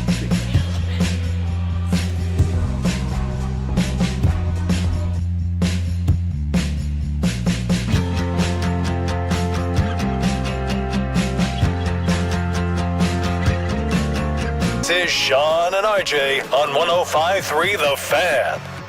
Here comes the payoff pitch. Swing and a drive, beat center field. Thomas going back, checking the wall, looking again, and it's gone. A blast to dead center for Corey Seager. His 15th home run of the year gives Texas a 1-0 lead. You're an idiot and you don't know baseball. Ranger fans, you're not dreaming. How can you not be romantic about baseball? How can you not be romantic about arguably the craziest ending or go-ahead hit that you're going to see of the entire year? It is Diamond Cabs on 105 to The Fan. That's what happened last night on the Jonah Heim air quote double. Can I just can I give you some brief praise for a second? Sure. Yeah. I take it. I really like the way you have. I've noticed this in recent days on the Diamond Cabs thing. I like how you take the last line and go how can you not be romantic about whatever your headline is? I think that's smooth. It's a much better opening than Below the Belt or The Payload. Yeah, for sure. That is right. Not better content, but honestly, I appreciate it. I don't even know what I'm going to say. I like it. I just shoehorn something in there and hope it works. Yeah, it works. I like it worked there. It hasn't worked before. But the Rangers do get a victory, and we are still trying to figure out this was what play is more memorable this year than that one. The Wyatt Langford hustling around second and third on the 2-out pop-up to deep shot. I love how Mike Bassick, all he does is run his mouth and troll about the Cowboys during the 7 o'clock expressway. Then when I actually need him for something productive, and I was like, what other Ranger plays would qualify? He's mute. He's gone. So he must be on the golf course. Well, he was downstairs getting McDonald's during that play yesterday, so he didn't actually see Wyatt Langford run. Lantana? That's where he said he's going? Oh, that's that spot. That's that one that we talked about across from Marty B's. Right across from Marty B's. Good spot. Played there quite often. It's a good place. Got some friends up there. Dang, I will say, in trying to search for Evan Carter, when somebody had said the Evan Carter catch, when searching, Evan Carter's made a lot of really good defensive plays this year, is what I'm remembering. He's a good player. There's like 5 plays on here of him making a ridiculous catch. He's a good player. There's no doubt about that. Is there no doubt about that? That Evan's a good player. Fielder. Good fielder. Okay. Good fielder. His offense, it's not what it was, obviously, 2 years ago during the postseason and during the lead up to it. But the back injury, I wonder how much that hurt him. Can I say something else that is probably going to be a rash decision? Normally, Bobby's in charge of the rash baseball opinions. Man, I'm about close to being done with Jonah Heim. He is. Jonah Heim at bats irritate the crap out of me. And I just thought of it because he got credit for that double, even though he flung the bat because it was really a bloop and a pop-up. So it really hurt me yesterday when Higgy came up with the grade 1.5 hamstring. And I'm like, man, just have someone else take over there. Because Jonah now is hitting 219. Last year was 220. And when do we say without hesitation that the 2023 season was a fluke when he was hitting 258? Man, it's not just that. Last year, his framing rate had just bottomed out. Like, he'd been one of the best in baseball in 23. 24 was not nearly as good. And I don't think this year it's not as bad as last year's, but I don't think he's had as good a year this year either as 23. So defensively too, it's not as good. It's not as good. But listen, it's again, how much of the back did it to him? Like that's kind of where I am with it. And what? With who? Well, no, I'm going back to Evan Carter here. How much of the back? Because I was going to say, we were talking about Jonah Heim. Yeah. I know. I'm going back to Evan because what? Him walking off. Yeah, this is my segment. That's why I'm going back. I'm like, does Jonah, do you have a back issue? He couldn't deal with the pressure of the compliment about the intro.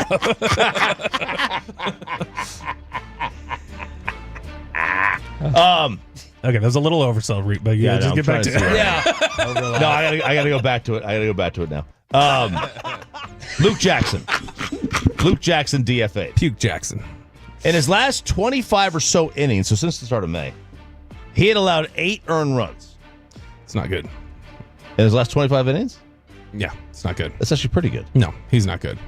If you look at everything that's done. No, but the stat he said. No, the 25 innings is all like the 6th inning, though. If you look at his 7, 8, 9, his 7 through 9, his ERA is 5. Okay, but does that matter? Yeah. In the context of his ERA? Yeah, like where you're doing things matters. Like where your leverage situations are coming from matters. There is a need for a there's a need for a relief in the 6th inning. Sure. Right? That's not what he was brought here to do, though. No, it wasn't. So when you're having to go like, I guess we have another 6th inning guy, that just seems redundant, and it's probably why he's DFA'd. Yeah, look, I don't have a problem with them DFAing him. I'm just saying, like factually, in the last 25 innings, ish. But that's an interesting question, though. Like, does it matter? Does it matter? Well, I do think I've always believed in the clutch, where you fought me on it in the past, Choppy. So I'm going to give your ERA, if it's good, more credit in the 9th than the 6th. That's me. I think that's Bobby's trying to say with the leverage. It is, and look, there's no doubt about that. There's no doubt about that. I'm just saying, like in a game, you are going to have a need sometimes for relief in the 5th inning. Yeah, you hope not. Yeah, but especially when this team has done the Jacob Latz games, where you have to have guys be ready basically the 4th inning. Well, shoot, he'll get you to the 7th with like one hit allowed. But do y'all think that Jonah's slugging percentage could return? That's right. All right, you got the joke. Sorry, I wasn't listening. Okay. It's all right. Let's just be fair on this one. I was trying to get my next point. I wasn't listening. At least you got the joke. In his previous 19 innings prior to the last 6 that he threw, he had allowed just the 3 earned runs. But then he allowed 5 of 6. But the other thing that you got to throw in there is like with Martin being out for a month plus. Yeah, is this really the time to get rid of him? Yeah, the time to get rid of him was 3 months ago. The dude puts somebody on base every time. Every time he's putting somebody on base, even when he allows no runs. Somebody's getting on base. It's a 1.42 whip. Ugh, that's disgusting. It's disgusting. It is. Again, like I'm worried about run prevention. Like, does he allow runs? Like, I don't care if the guy makes me take a Zantac every time he's out there. Like, is he allowing 0 runs? You are a fan of, and he's not. Well, not in the last 6 innings. You're a fan of fielding independent pitching, which says, I guess I am. How lucky are you? How lucky have you been not to allow runs? It's basically like, this is what your ERA should probably look like. I know. His was 5.01 for the year. We just accept that the luckiest of all time, we just call him Tom Brady. The loat. Okay, we just call him Tom Brady. You're spiraling You're spiraling here at the end of the show. It sounds like you're trying to defend. Maybe you're worried about the depth. Now that Chris is out, or are you defending Luke the pitcher? I mean, look, when a guy's ERA is 3, that's at the end of the day, and this is where I disagree with the analytics on it. To me, the most important pitcher stat is earned run average. How many runs do you allow? At the end of the day, that's your job as a pitcher. Sure. Don't allow runs. Sure, but if your ERA is 3, I don't know. I don't think a 3 ERA is DFAable. I think if you're talking about, and it's not a 3 ERA, it's 4.11 though. Like that's what he has. But because he was really, really bad at the beginning. So since May, so his first outing in May was like May 4th. Since the start of May, his ERA is right at 3. My whole thing, his ERA in July is a 7.5. Yeah, because he allowed 5 runs in 6 innings. Yeah. To me, for relievers, me saying like that's a good reliever, not a passable reliever, a good reliever. I do want sub 3 ERA. Like that's not reasonable for a starter, but for a reliever, yeah, I want you. If you're coming in for an inning at a time, generally I want you to be sub 3. And there's plenty of guys. Hobie Milner's 2.25, Sean Armstrong's 2.98, Robert Garcia's 2.79, Jacob Latz 2.89, Chris Martin 2.36. So then a 4.11 standing out is pretty bad relative to the rest of their bullpen. I get it. I understand. All right, it is Diamond Cavs here. 105 through the fan. We mentioned Jeff Passan saying the Rangers are adding, but not all in. The one issue with that is all in. Yeah, we all know what all in means in DFW, and it has different phrases, different meaning to different people. But there are 12 other teams that he lists as adding or all in, and there are only a handful of teams that are in the subtracting list, because some of the teams that are all out, I think you said it earlier, Colorado's all out, but nobody wants anybody in Colorado. Right. How many teams are all out that you just don't want any part of? So now you got 12 teams that are looking to add, and you're going to have half a dozen to 9 teams that are willing to trade people, and maybe even less that you actually want people off of. So you're going to pay a premium. I mean, probably the most attractive potential seller is probably Baltimore, I would guess. Like, that's just a team that it hasn't worked out, but they've got plenty of guys on their roster that people have liked over the years. And I mean, the one that's been big this year that everybody keeps talking about is Ryan O'Hearn, which he's got an 828 OPS this year. He's hit 12 home runs. He's been solid. He's hitting 280. That if you could drop that into the Rangers lineup consistently, sure. That looks solid. I mean, he's one of your best hitters at that point. But is it also because everybody's kind of buying right now? Does it also mean Ryan O'Hearn costs you way more in prospect terms than it normally would? I also think Bassett will tell you that guys in the middle of the season, they will pay more for a player because they see where like San Diego right now. It's like, all right, are the Dodgers that are they the unstoppable team we thought they were? Or is this team that good? Is this team that good? So teams will hey, look, we're going to go for it now. Yeah, makes sense. So you would get more for a player today than you would maybe during the offseason. Diamond Cavs here on 105 through the fan. This hacked me off. This is Chris Russo on First Take. Now, everyone hates Aaron Boone in the world of New York Yankee baseball. By the way, did you get Brett the Rowdy Tellez interview that he asked for after our interview? I did. Did he respond? He did not respond. But he did respond to his brother arguing back and forth with John Boy, saying basically this is the real Aaron. This is Aaron at 9 years old arguing wiffle ball. But this is Mad Dog killing Aaron Boone and company for not saying what we want to hear.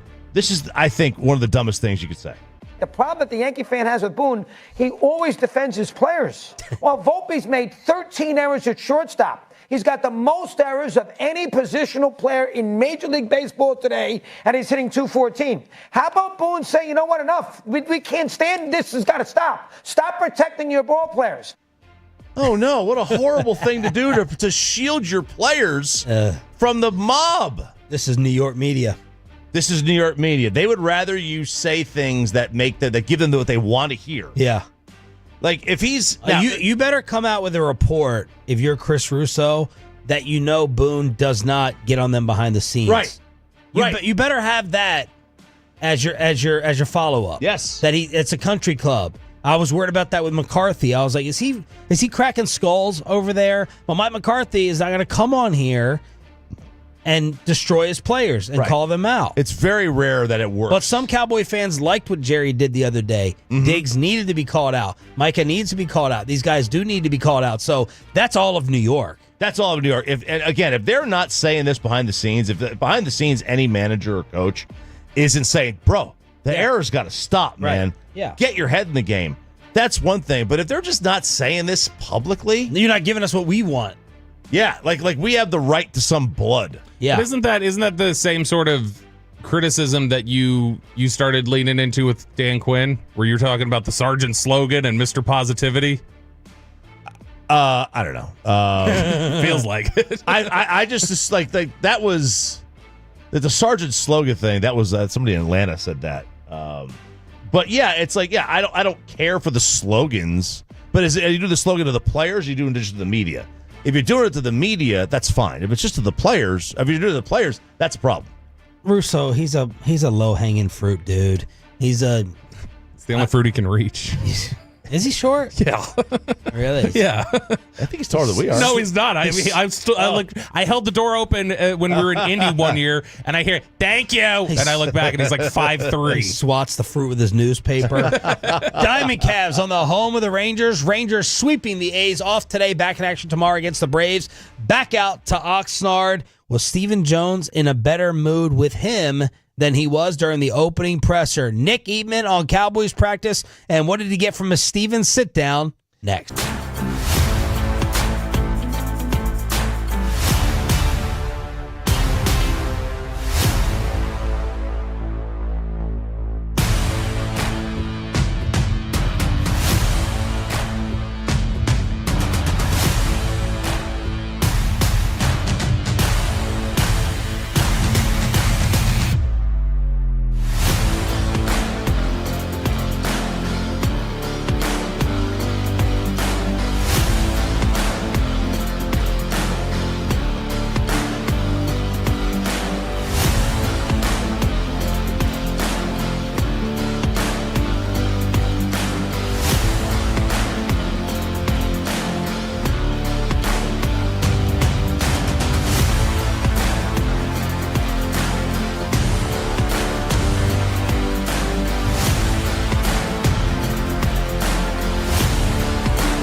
carsforkids.org, and also brought to you by the personal injury lawyers Frankel and Frankel. If you've been injured in a car or truck wreck, call Frankel first, 214-4817-333-3333. With Frankel and Frankel, there's never an out-of-pocket cost. They only get paid when you win. Frankel and Frankel, the go-to car and truck wreck attorneys in Dallas. Joining us once again from Oxnard, California, the site of Cowboys training camp in the Wild Fork Foods hot seat, wildforkfoods.com. Elite game day grilling favorites is Nick Eatman from DallasCowboys.com. Good morning, Nicholas. How are you? Good morning. How are you guys doing?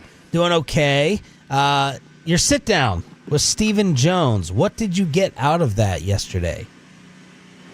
I'm trying to think because obviously it wasn't yesterday. It was like 3 days ago or 2 days ago. So I'm thinking, I don't know, it might have gone up yesterday, but I'm trying to think what it was. He didn't want to talk about a lot about Micah, shockingly. I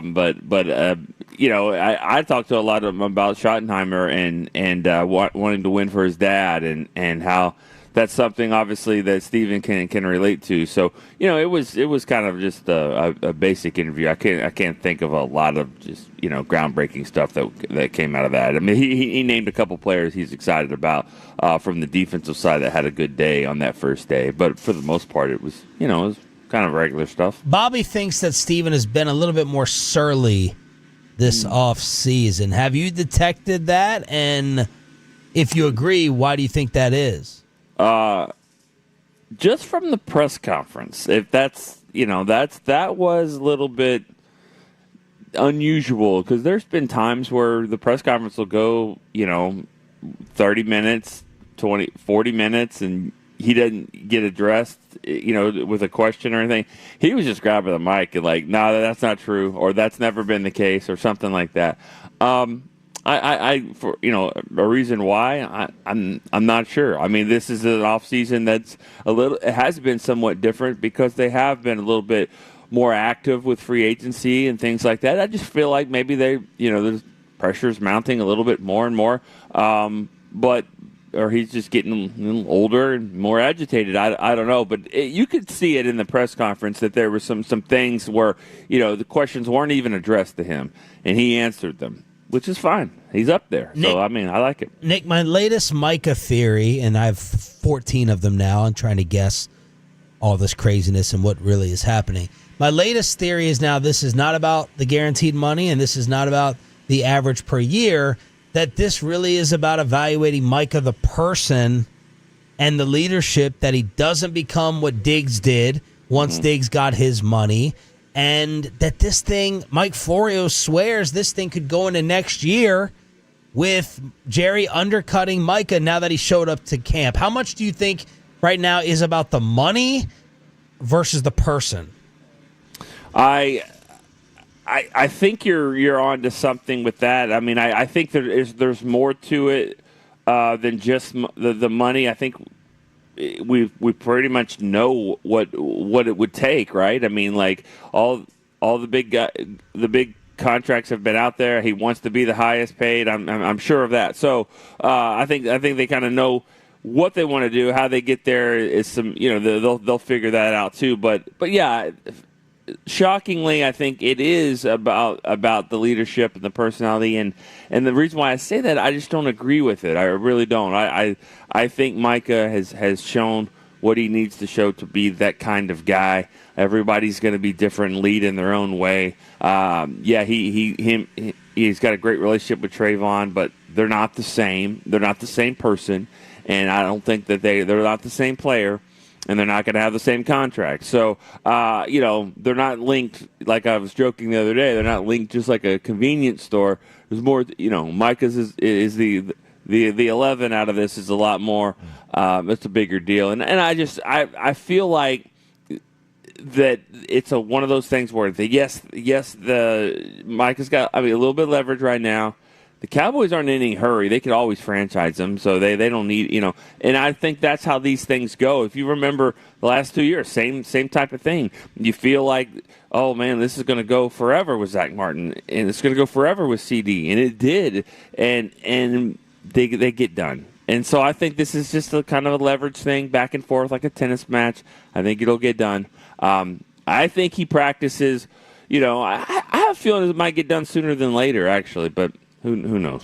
First off, do you think the back issue is legit? And second, if he, you know why I laugh about that is I was talking to a couple of media guys about this. Like, well, what is a hold in? Like, how do you relegate that? And I said, you can say you have a back issue all the time. We all have back issues. Could be the hotel beds. Could be whatever. Yeah. You walk around just be getting a little bit older. Like, everybody's got some kind of a back issue. How do you prove that you don't? That was kind of our running joke. And then for him to say that, it made me laugh. If he does, I'm sorry. Yeah. Hate that. Take some Tylenol. But I don't know. Nick Eatman, DallasCowboys.com. Join us here 105 through the fan. Hi, RJ, because you're the only one I see. So, what's up, man? You don't see the rest of them? Just see RJ. Maybe I don't have the right setup. Look at that. So I guess it would surprise you then if he gets to week 1 without a deal. And do you Yeah. Do you think there's a chance he would miss a game? Like he would hold out and miss game checks? Not at all. I think it's funny that those two guys are standing there next to each other. Micah and Trayvon, he decided to. He's got a few kids, right? He still decided to lose $500,000. Micah's not losing anything. Micah's not. He's here just because he's not getting the fine. He's not missing a game check at all. I don't think it goes that far, and that's where it'll get interesting because I think the Cowboys are like, deadlines make deals. We're not in any hurry. They can't miss any. They can't be without Micah for a game, and Micah can't be without a game check. So I don't think it's going to happen. I really don't think that it'll go that far.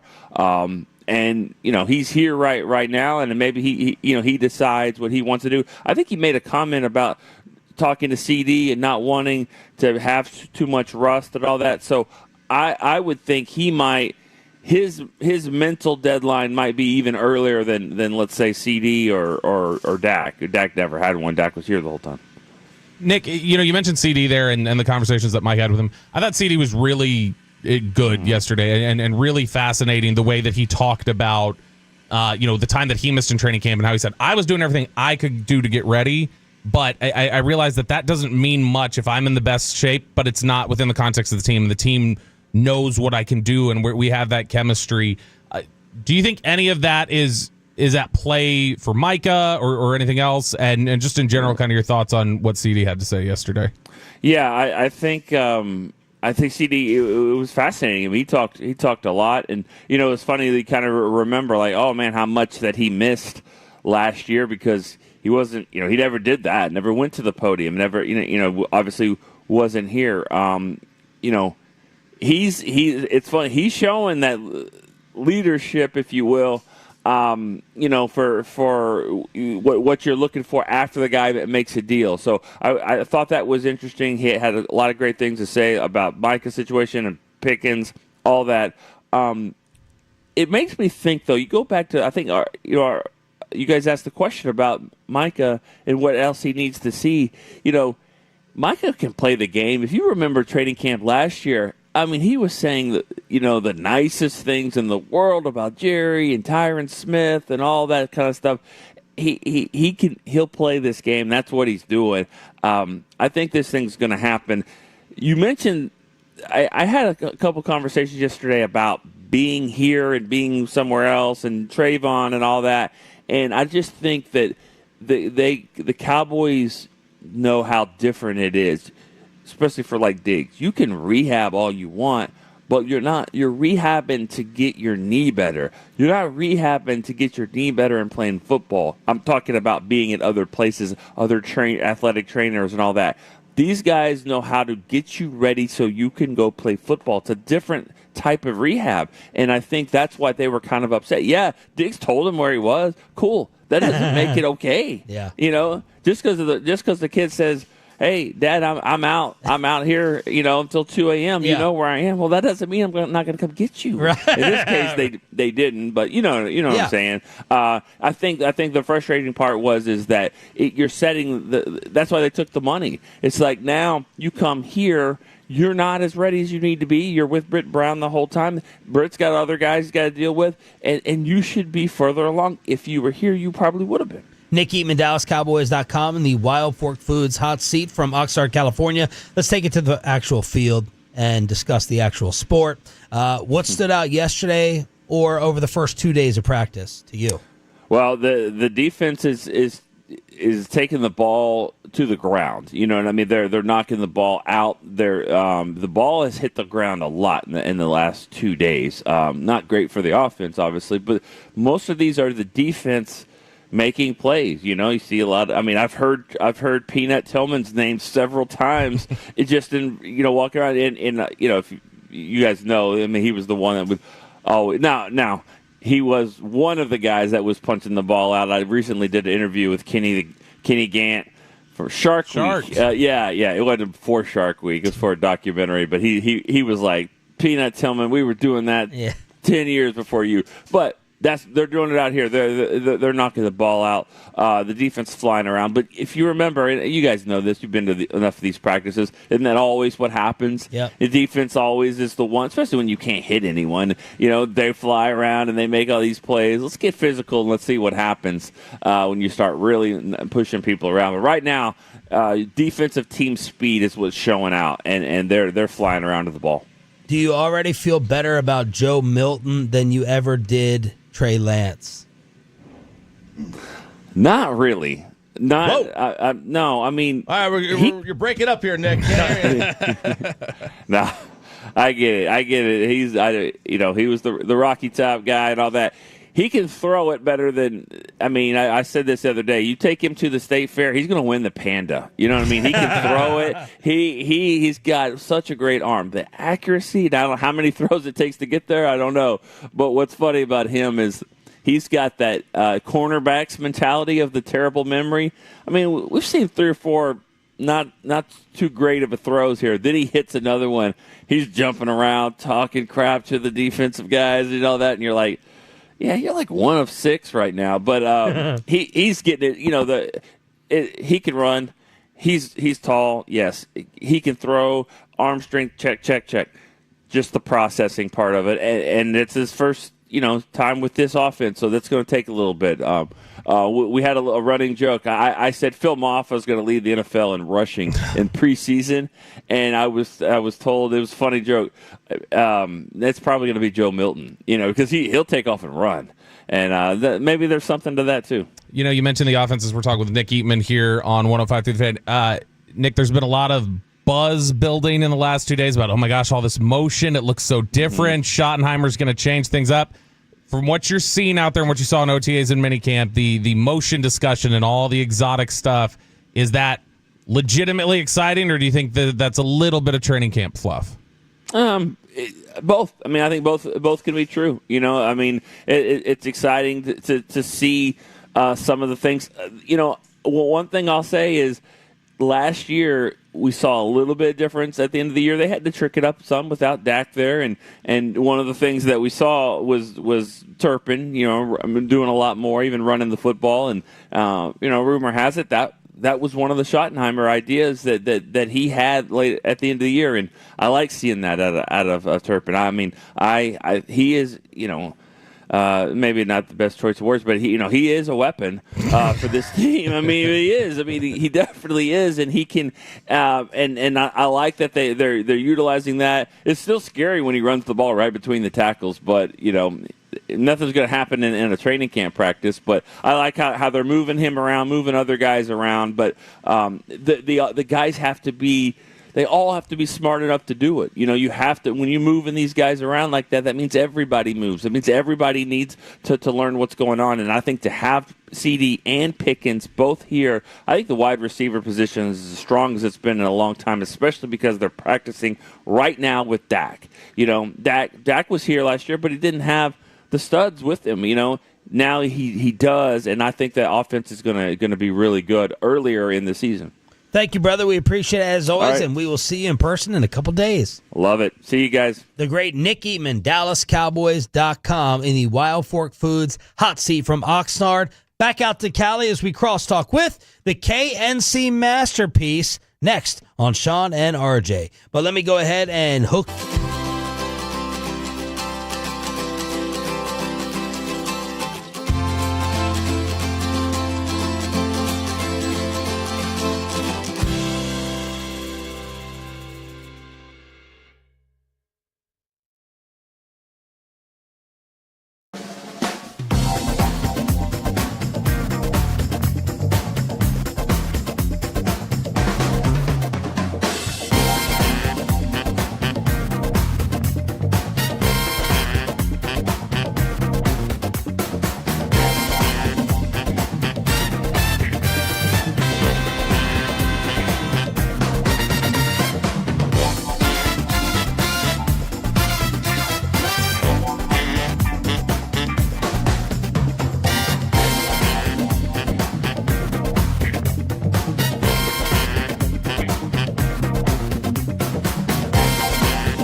has low fee products? I got to remember that. Well, you know, they say in order to remember something, you have to forget something else.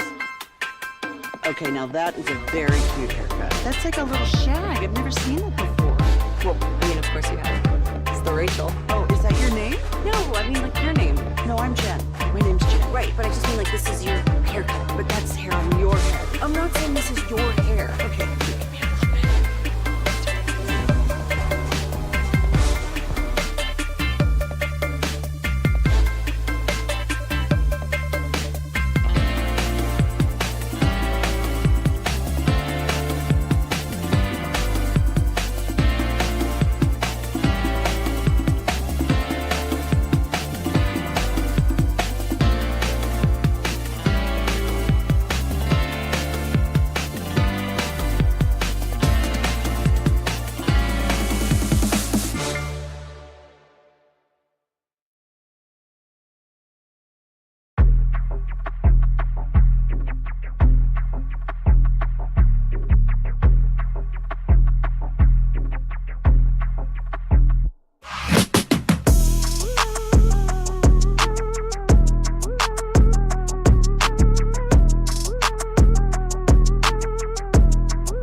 At ClassicChevrolet.com. This is Texas. This is Classic Chevrolet. Together, let's drive, relax, enjoy the difference based on new Chevrolet registrations 2023 and 2024.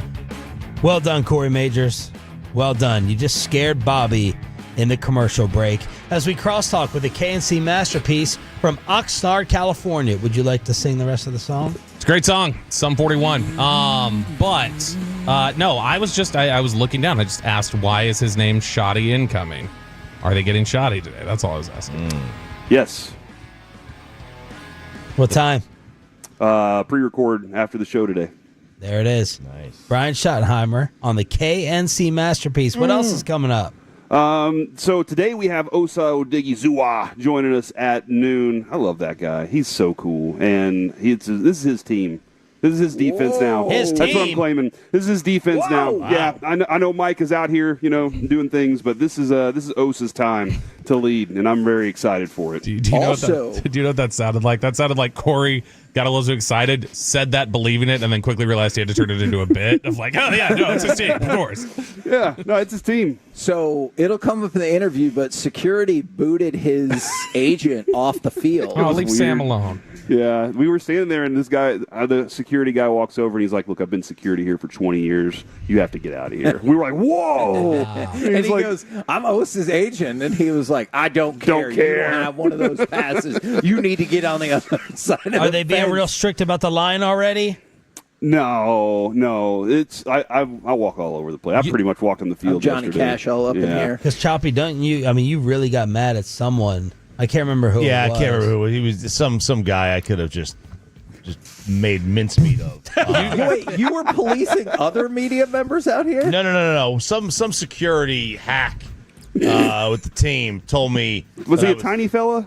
Yeah, it was a tiny. He told me that was the same guy who booted Osa. Yeah, that I was standing on the line. I was like, well, I was like, obviously you're not a baseball player because on the line is still behind the line. Yeah. So relax, Paul Blart. Yeah. I don't know who it is, but he would have. And listen, I also didn't like that I was next to Mike Leslie.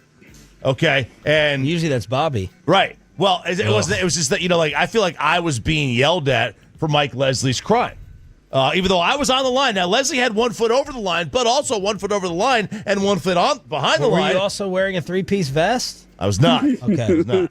That's how you would have been mistaken for Leslie. No, not in Oxnard. In Oxnard, he's all about the golf clothes. Yeah, the golf clothes and stuff like that. He smells like Lululemon and a Mike Fisher paywall article. Holy moly. Hey, by the way, we're going to have to pull Mike Leslie off of you, too. Like Marcus Mosher. Mike Leslie beat your ass out there.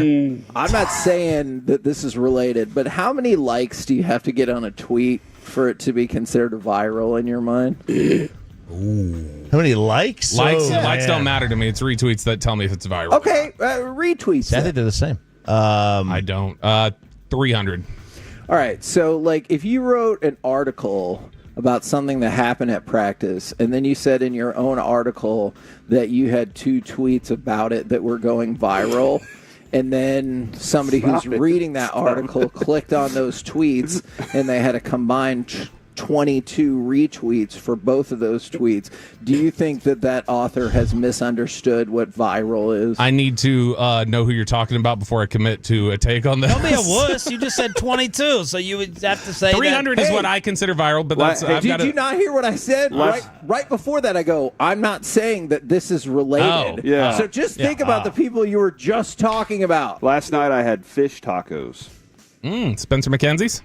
No, another place where the fish tacos were great. Wow. Okay.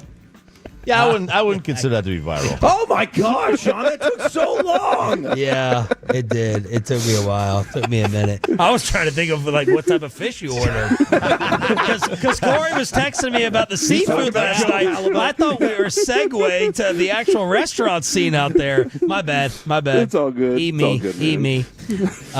So talking about Sam Crappie. Yeah. So what's the seafood scene like out there? It's nice, man. Yesterday was Kevin doesn't know. I got pizza. Kevin has pizza from what's it called? Trumper? Toppers. Whoa! Sorry, not Trumpers. If it was Trumpers, maybe it would be a better place, but it's not. Okay. It's just Toppers. But you know he likes those red accents. I got you. Only red toppings. The only good color of the sauce is that they have a toppings. The only that's red. Oh man. Yeah, no, I was hungry last night, so I told the fellas, I was like, I'm going now. So if y'all want to go, y'all got to ride now. And Kevin was like, I'm not going.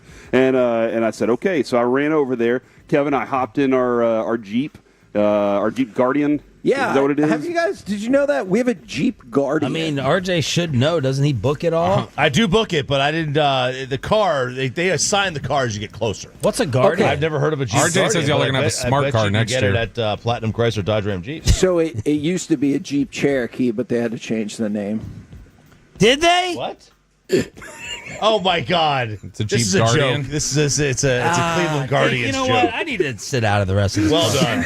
I was thinking Redskins, Indians, Cherokee. Sean, I want you to know this, Sean. That is a joke that Kevin told me on Monday and has wanted Bobby to laugh at all week. It's funny. So I had to set him up. I like it. That's clever. I'm way behind on this segment. That's clever. Man, I know it's like we're on a delay, Sean. Come on. I'm on a brain delay. It's all right. You'll be out here soon enough. Yes. So the weather. I mean, you're not wearing any long sleeve stuff there. You good right now? Wait, it's perfect. It's Thursday. Where's your sleeve? Where's your sleeveless thing? That's Tuesday. That's Tuesday. When did it? No, it was Thursday before. You've switched it. He took off. Did you? Did I? Yes, you've switched it because it was when we were at the firehouse, and that was a Thursday. Well, Bobby, I think this is what we call the Mandarin effect. Your story is full of holes. No, that's the Mandela effect. I know what that is. Mandarin. It's like Chavi yesterday saying they go into the missionary or the missionary. Yes. When you join the missionary. It is glorious here, Sean. Just as always, y'all actually are going to have a little more heat next week than we have. Our high is like 68, 69 degrees. Nice. And that's about where we're hovering. But next week, y'all are going to be at like 72. How much more stuff is there to get into around, like, first off, how far is the broadcast from the hotel? And then restaurants, bars, 11 minutes? Yep. Correct. Oh, that's fantastic. It's fast drive. Yeah. Well done, Tim. Well done. But what about the debauchery? What about, is there another bar we can go to besides, the urine house? Okay. Okay. Come on, Rudder Room's great. Okay. I hear the outside. It smells like urine. I hear what you're saying, The Sean. beach. But I want to ask you this first, because this might be the debauchery for this evening. Do you think that we could talk our way onto a boat? Absolutely. Okay, see, we're right outside a marina, and that's the marina. And I want to see if we can talk ourselves on a boat and see what kind of adventures happen from there. Would you get on a boat? Sure. Okay. I love boats. I would still not be wearing shorts, but, Here's the problem. In order to talk your way onto a boat, I feel like that's most effectively done with alcohol. And Hagelin's not going to have any alcohol. Well, Corey would have to wear a sleeveless shirt because that's kind of a boaty look. Absolutely. Yeah. But it better not be an American flag sleeveless. Remember, you are in California. And I did bring my swimsuit, so I do have my swimsuit. It's got dragons on it. So. Could they take Carter or Ruben to this? Carter can't. Redhead, no sunscreen. Ruben would get in. Ruben, when we were in Ventura a couple years ago, Ruben just talked our way upstairs into some roped off area. Ruben can get in a lot of places. Yeah. Well, dude, you know what's interesting? Like the missionary. Is this it's a current events. All right, very nice. My brother-in-law, he's a local musician, and he's kind of in that red dirt scene. And he told me the other day, he was like, a lot of up-and-coming musicians, the way they get their foot in the door is after the show. They're a good hang. And if you're a good hang, people want to keep you around. I think that's fact anywhere. If you're a good hang, Ruben's a good hang. Ruben's one of those dudes that you're just like, hey, love having that guy around. He's fun to hang out with, doesn't cause any problems, doesn't get so drunk that he's trying to fight everybody. Everything's good. He's very good with the flow, too. Like he ain't going to fight you over dinner. Was that a shot at me or a shot at the birthday boy, Zach Wolchuk? I couldn't tell. It was actually a shot at one of my buddies who, a friend of ours who just really always does that. And he knows exactly what I'm talking about. Are there bars near the hotel? There are restaurant bars, yes. Yeah, I don't know. I haven't seen a Rudder Room. Yesterday was the first day I kind of got out and went around a little bit because we've been so rolling and going so much. But yeah, there are a couple of bars. There's a bar. Like, is this right by Lure, Choppy, and all our nice close? It's up. Yeah, it's up that way. Yeah, it's up that way. So we're only a few minutes, handful. Because we're in the classy part of town now, right? Yeah. This is a really cool little area, man. That's just for you, Sean. It's not. We're not in Ventura. I didn't complain about the ants. Proper, right? Yeah. Yeah, we're not in Ventura where we go to eat and everything, but we're nearby. We're close enough. So yeah, it's fun, man. It's going to be great when you guys get out here. We're going about 4 miles from Lure. Yeah. Nice. Okay. All right, there we go. Who are y'all recording with this afternoon? Shoddy. Damn it, I was trying to trick him. Yeah, we'll have Shoddy tomorrow, so we'll record with him today, and we're also angling to try and get another coach tomorrow, because tomorrow is a day off for the players, so usually that's coach day. So we're trying to square that away just a little bit, but it's been good. Were you worried? Yeah. Day off for the players, so you're talking to the coach today when they have practice. Makes sense, Corey. Makes sense. Corey, I know you. I go get players after practice, Bobby. Don't worry about that. That's how we got the Overshown. Yeah, the Overshown one. And yesterday we were getting ready to when Osa stepped up. Corey, you guys would have loved this. Corey yelled across the practice field like it was the end of a romantic comedy, and I was about to get on a plane because I was about to go talk to Javonte Williams, and he goes, Kevin!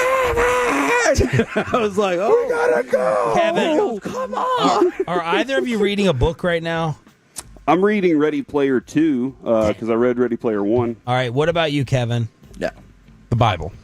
Did you hear? Did you hear Tua? The point of the discussion is Tua. People think got called and exposed for not really reading a book that he was talking about the other day at Dolphins practice, and they're like, "Oh, it sounds interesting. What book is it?" And he's like, "I have no idea." And I was like, "How often do you always remember the book title of the book you're reading?" Yeah. Every time, like it doesn't like kind of escape you. Yeah, I feel like you got to know the title because then at least you can fall back on the excuse of I'm only 25 pages in or whatever the case is. And you're like, all right, I'll get back to you. All right, so who do you think has read more books in the last year between Tua or LeBron? Oh, I don't know what I'm LeBron's reading. opened more. Yeah, he reads the first page of a book. And so and it looks like he always has a book. So I'm going to say all the pages. I think he's read more. Tua's forgotten more books than LeBron. Stop it. Dude, Wow. No. Because he couldn't remember the book title yesterday. That's what I meant. Quality. That's All right. quality. It's the K&C Masterpiece with recording with Brian Schottenheimer from Oxnard. Hey, it's Osa today, you jerk. What? Schottenheimer Get tomorrow. excited. Oh, Osa today. My bad. Osa today. Kevin, Corey. Next on the Fan.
say in order to remember something, you have to forget something else.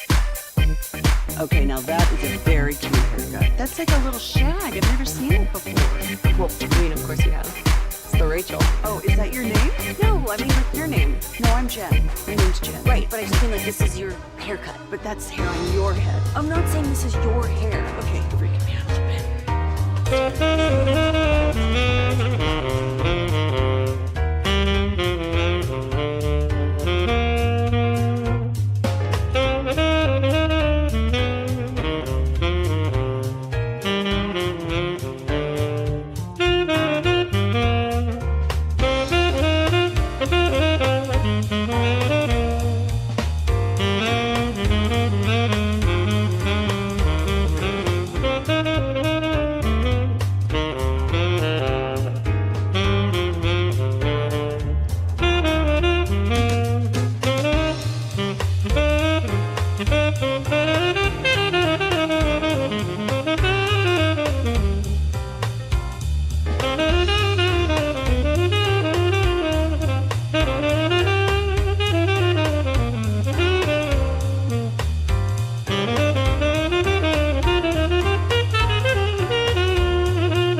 It's the K&C Masterpiece on 105.3 The Fan. K&C Masterpiece right here on 105.3 The Fan. You got me, Kevin Hagelin. You got, Corey Majors. And, of course, the famous Alec Medford as we are live at Oxnard, courtesy of the on-time experts, Rhino and Yardbird, Southern Table and Bar. Gentlemen, before we get into Cowboys practice discussions and CeeDee Lamb, how the heck you doing? Welcome to the program. Kevin, I'm feeling great today. Better than Justin Fields' toe. But that was a big concern. Yeah, so, that sounds really hard. What? The toe injury. All right. But to get carted off, do you think there are any football players who are like, come on, dude, I thought you tore your Achilles? Like Dwayne Wade, Paul Pierce situations here. Yeah, Paul Pierce pooped himself. Well, listen, he's a champion, Kevin. Yes, I feel like they got it. When he first went off, he thought it was broken. Yeah. And then as they were driving off on the cart, he got off the cart and walked on his own. And that's whenever they realize it's dislocated. Dude, and think about this for a second, too, because yesterday we saw this. Yesterday, Cornelius, I think, is the offensive lineman that we saw this happen. He walked right up next to us, and his thumb was taped up, was in his glove. Correct. His thumb's in his glove, and I saw the trainer go, you can see a ridge.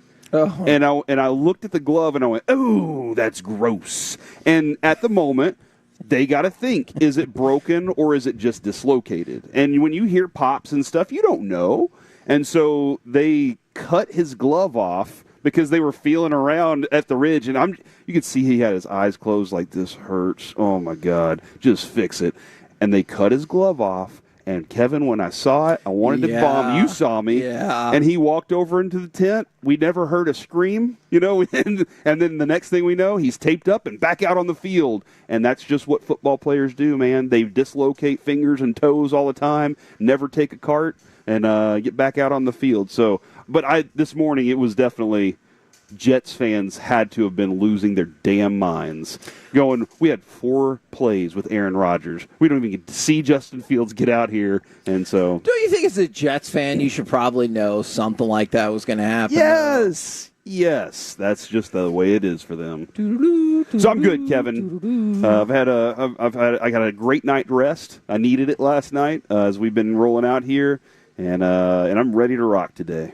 From the 817, damn, Kevin, have you ever been marked 1 minute into the show? It's going to be one today, apparently. Alec, how are you feeling, man? You good? I'm feeling wonderful because the market manager just walked in and gave us some food. So there you go. I really thought you were going to say a $2 bill. Bob. Really thought you were going to say a $2 bill. Hey, I would have took another one. They're pretty cool. That $2 bill is great. So I wanted to kind of dive into this, and there was a couple of different reasons that have led me to this today. Just I want to talk a little bit more about CeeDee Lamb, and part of it is definitely the little presser that he was giving after practice and everything like that. I just thought his answers were tremendously well thought out, and then there's a couple of different things to go with it. He sounds like a guy that wants to lead.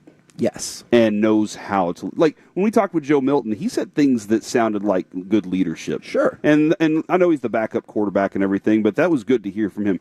But yesterday, listening to CeeDee Lamb, he talks like a guy that not only wants to, but has the respect amongst his team because the work and the talent. Like, those are important. Yeah. They see him work. They see the talent. And then, Kevin, you and I got to see him and George Pickens yesterday already creating their celebration. Yeah. And that they look like they're on the same page. So that's another thing, too. When you see your leader welcome in somebody who could be perceived as competition, could be perceived as a guy that might, take away from what you do. Spot. Yeah. And then you're just like, no, welcome in, let's win. That makes the team go, yeah, whatever I need to do to win, that's where we are. Now, we might get to this in a couple of these cuts, but I have a broader discussion about CeeDee Lamb as well. But one of the things that he said is the league knows what happens when he has a healthy Dak Prescott thrown to him. And if they don't, he said he would be, quote, happy to remind them. Good. And, I hope he does. That sense of confidence. But I think this is really the thing. We're going to go to cut number 4 in just a second, Alec. And it was CeeDee Lamb. I mean, we're just a few days into camp, and it was CeeDee Lamb talking about the difference for him personally that he already feels over last year when we had the mini holdout. Honestly, it was during the San Fran game. I want to say the first half. That's when I was like, wow, everything that I was doing, it was really just for me, honestly, just making sure that I was in the best shape that I could possibly be in for my team. Not that I was in the best shape with my team, for my team, with the guys that I love, you know. So, I mean, I did all I could do to be available. Granted, it worked out, but I like small things. And I love that. And he would talk a little bit more about some of those small things that he realized he wasn't getting by not being in training camp. So I just appreciate that to start, and then to go along. That is, and you thought that was important last year too. We all were discussing at length. Like, here are the things. While Jerry is like, it's not that big of a deal. You hear the players say, actually, it is a big deal. And yes. that's where we're like, okay, we know who we should be listening to on this. And then to go along with this, The Athletic had a story about the 10 most versatile players in the NFL. Ooh. And CeeDee Lamb is one of the people on that list. And so I'm not saying people take him for granted, and then I'm sure there's another section that's like, you can't take somebody who gets paid that much for granted. You know what I'm saying? Like, you get to a certain level and you're like, yeah, he's that good because he gets paid that much money. But one of the things that came up there is some receivers have to play in the slot because they lack the physicality and athleticism to play on the outside. Some have to play on the outside because they aren't quick or precise enough for the routes that a slot receiver has to run. CeeDee Lamb has the size and vertical ability to go routes on the outside, but he's crafty enough that he can run all those routes from the tree in the middle as well. And I just appreciate that level of versatility on the field to go with, when you heard some of the stuff he said yesterday, his versatility off the field. You said Floyd Mayweather's dad was a technician. Floyd Mayweather was a technician too, but also he had flash. For sure. CeeDee Lamb is a technician at heart. Yeah. Like, he works so hard on the little elements of his game. That's why it looks easy to him. You know, that's why he can do all of those, because he works on every route. He isn't just like, I'm this. He doesn't want to put himself there. He wants to be great. He wants every opportunity to catch a ball and break one. So that's why he works on all those and does all those things. Yeah, like another thing, and I'm probably just gonna go ahead and read this one though. If you read it, Kevin. Okay, if you want to play any of the other cuts from the presser yesterday, we definitely can. CeeDee Lamb said he doesn't think anyone's more excited to be here than him. The only person I've seen so far that might challenge for that is DeMarvion Overshone, because he is the most excited for everybody that's doing everything, and I freaking love it. But listen to this. You talked about him being a leader. I got two things for you. He said, I love every part of being here with the guys grinding. Even when I'm tired, I think about last year when I wasn't here and I wasn't tired. And I just doing the things that I love with my team and being better at my craft. Mm-hmm.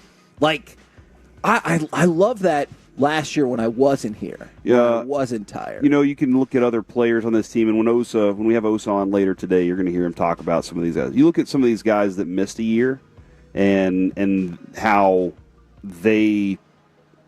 much they loved it. CeeDee loves the game. He loves being on the field. The part of not being tired whenever you are not conditioned versus when you are conditioned is two really interesting concepts. Because when you're just standing on the sideline watching things, you're like, okay. When you're actually out there and you're the best, and you're in the best shape of your life for real, and you know you're game ready as soon as things go, completely different mindset. You're mountain. You're already halfway there. And you heard Shoddy mention that part yesterday about their first practice. Sloppy a little bit. Why? We're not in shape yet, and we need to be. And that's where I like that. And then the other thing that he added was talking about the fights.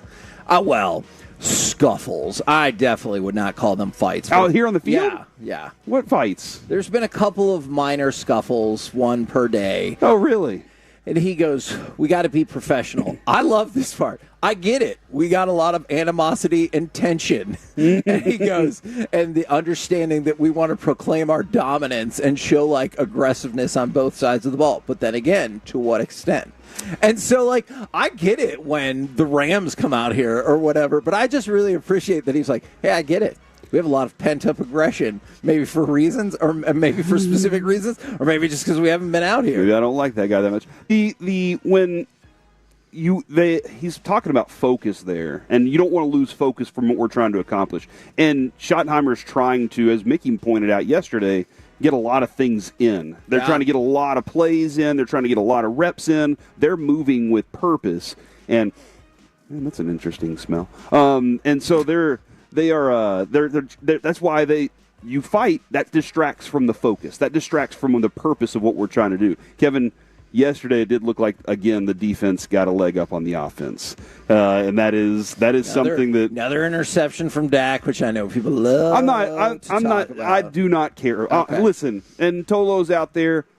I don't care about interceptions out here for Dak Prescott. Okay, on the field, those are important whenever we get into the game. Out here, let's get some work in. But the defense was moving fast, and they were playing with really good purpose. Elam had an interception yesterday. He looked like he had a good practice. Yeah. Kalen Carson looked like he had a good practice. The defense looks like it's moving. And, Kevin, I didn't expect it to be at that point this quickly. Now, you can ask the question, well, does that mean the offense is terrible? No. I've actually seen really good things out of the offense.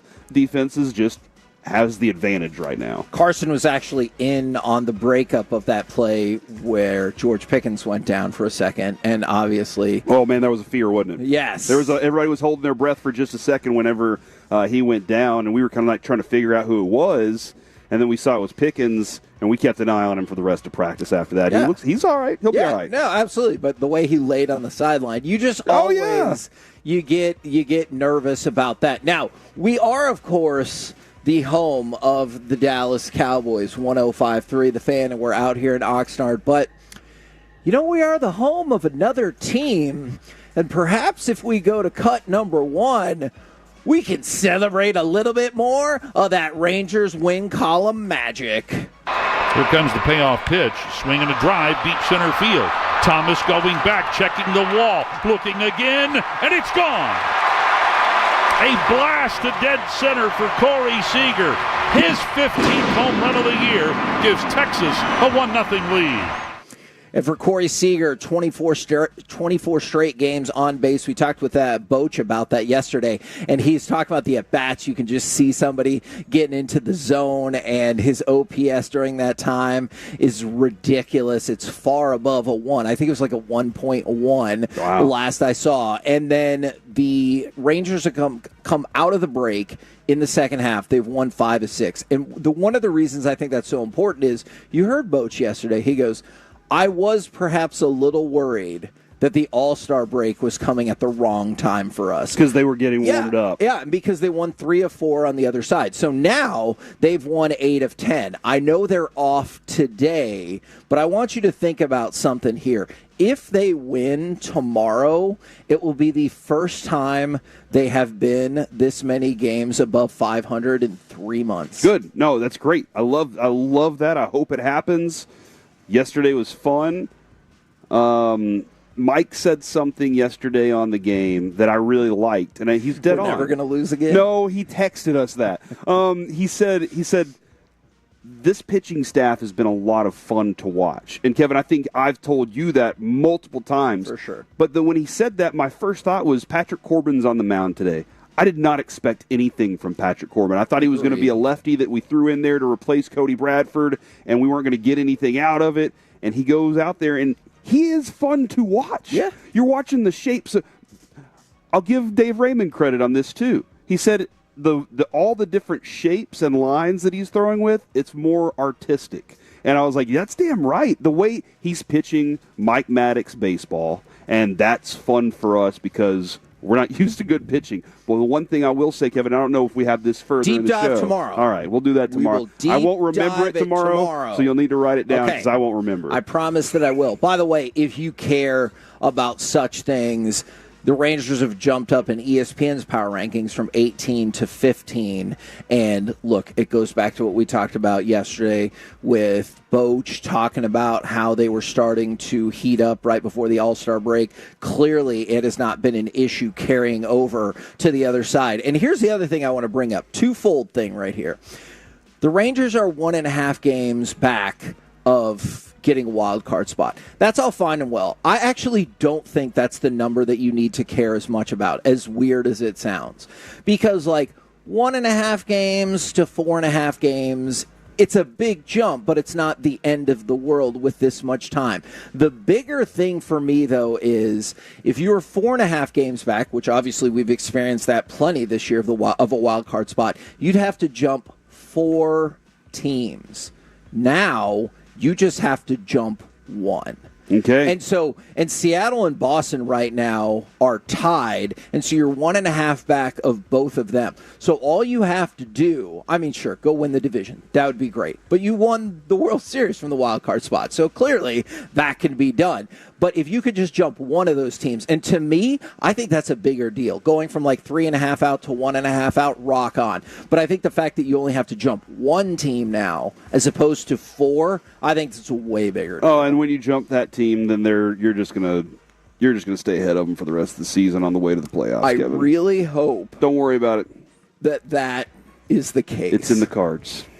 Just trust me. Oh, okay. Just trust me. All right, I will. I like that. Well, I'll trust you because you have the outcome I want. Yes. If you were giving me an outcome I didn't want, I would be like, I'm not going to trust that. Screw that guy. Yeah, we're the K&C Masterpiece right here on 105.3 The Fan, live from Oxnard. Coming up next, we will talk with our Dallas Cowboys insider, Mickey Spagnola, right here on The Fan. The Fan.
segment of the K&C Masterpiece is brought to you by Cars for Kids. Donate today at carsforkids.org and by the personal injury lawyers Frankel & Frankel. If you've been injured in a car or truck wreck, call Frankel first, 214 or 817-333-3333. With Frankel & Frankel, there's never an out-of-pocket cost. They only get paid when you win. Frankel & Frankel, the go-to car and truck wreck attorneys in Dallas.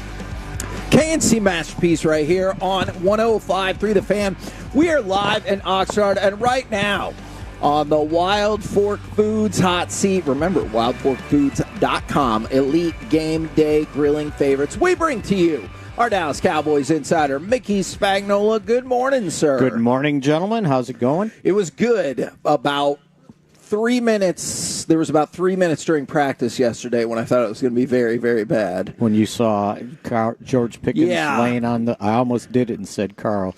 George Pickens laying on the ground. Yes. Yeah, I mean, it's you get used to some of these reactions that you see from players, and you're like, that's different than a regular I'm hurt, I'm injured, that's a oh god no injury. Right. And so when you saw him lay down for just a second, I was like, oh please no. And then you saw him bending his toes and you said, oh, he's cramping. Yes, exactly. And it's not just oh no for the team. It's oh no for him too, because of what's at stake for him this season. Absolutely. So that definitely was one of those. Seeing that he was like, "No, I'm up and moving around," made me feel a lot better. And then when he went over to the sideline and he was laying face down, I saw one of the, I think it was the trainer intern tending to him, and I said, "Oh, okay." So if you get the intern, it's probably the head guys would have been there, right? If the guy in the serious. hat, if he's there, that's the one, right? Well, the doctor with the cowboy hat on. Yeah, that's the. I like that. What we didn't get a chance to talk about this a whole lot. What are your thoughts, not necessarily in training camp, because we just started, about bringing Kenneth Murray in and what his role can be and what he can do? Although if you have early training camp thoughts, I'm here for that as well. No, I liked it. I remember him coming out out of Oklahoma. That's where I watched him. Yeah, I was high on this guy, and I know he's bounced around to a couple different teams, but last year for Tennessee, he led the team with 95 tackles. I thought they were bringing him to play in the middle. They've got him outside. Yeah. So if they line up in a 4-3, Sanborn's in the middle. Outside is Murray and Leofau at this point. And, I didn't realize it until, Schottenheimer talked about him. Yes. Right? Yep. Called him K9. Yes. I he has a nickname for everybody. And he broke that down. You broke that down a couple of different ways. Yeah, and I said, now, is that K for Kenneth and 9 because he's in 59, or is he a dog out there and he's a K9? Yeah, right? I think that's the reason right there. And for sure. and then Schottenheimer pointed out that he's the green dot guy. Normally it's the middle linebacker. Yes, but he's been outside and they trust him. And then when they asked him about it, he's a grown ass man. Yep. And so that made an impression on me. And if he can be on the outside, able to run more to the ball instead of being in congestion. I saw somebody criticizing him say that he can't cover. You know what? If I got to have my linebackers like my main cover guys, I'm probably in trouble, right? I gotcha. So I want him to be able to play the run, and that's one thing that's got to be a priority for this defense. So, yeah, I think it was a really good pickup. And again, when you see guys like that, you go back to your scouting reports when they were coming out as rookies and see what you thought of them. And they obviously were pretty high on him and liked the way he played at Tennessee. Yeah, I was really high on him coming out of OU because I watched him there a lot. And when you look at him, when you are getting run over in the run game because you're light, then that's a bad thing. Kenneth Murray is not light by any means. Oh no, and that's why they have him on that outside, because people know at this point we can run at certain people on this defense because they're maybe a little lighter at that spot. He's going to be behind. He'll be in that areas where he can help stop that, and that's what I'm looking forward to. And they trust him to. relay the calls. Now everybody's like, oh, that's a big responsibility. No, you got to listen and then you got to repeat.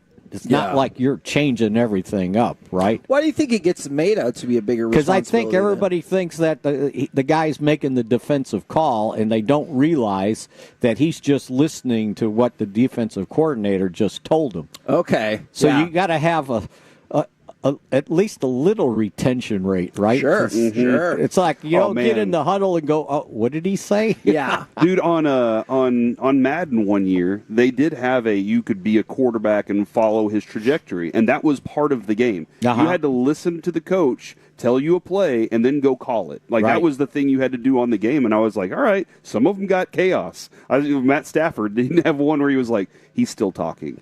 He's still talking. Hold on, give me just a second. 7 seconds. Yeah.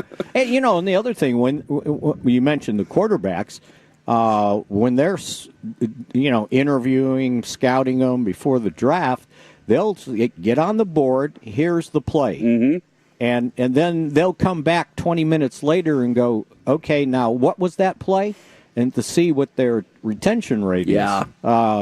It's somewhat more cerebral than people, I think about it. Mm-hmm. But, yeah, that's one of the things. But anyway, I like that addition right from the start. Now, I would always recommend people checking out your stuff at DallasCowboys.com, and this question is going to come directly from there. I appreciate that. And I'm going to let you describe it however you want, but somebody asked, and I like their question as well. Essentially, it was like, hey, I get it. It's not the 90s anymore. We can't have that same level of physicality at training camp. But they followed up with a concern about kind of the lack of physicality maybe having a correlation with the injuries, as opposed to, I get naturally you would think less physicality, less injuries. Right. But that would ignore the fact that you have to go play the games. And I was hoping you could kind of give us your walk through that, because I thought your answer was really fascinating as well. You ever got a callus on your hand?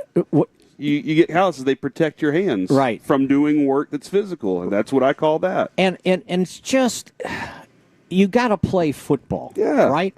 And a lot of the stuff, like what they're doing now, most of it's premeditated steps. You know where you're going, and I'm going to do this.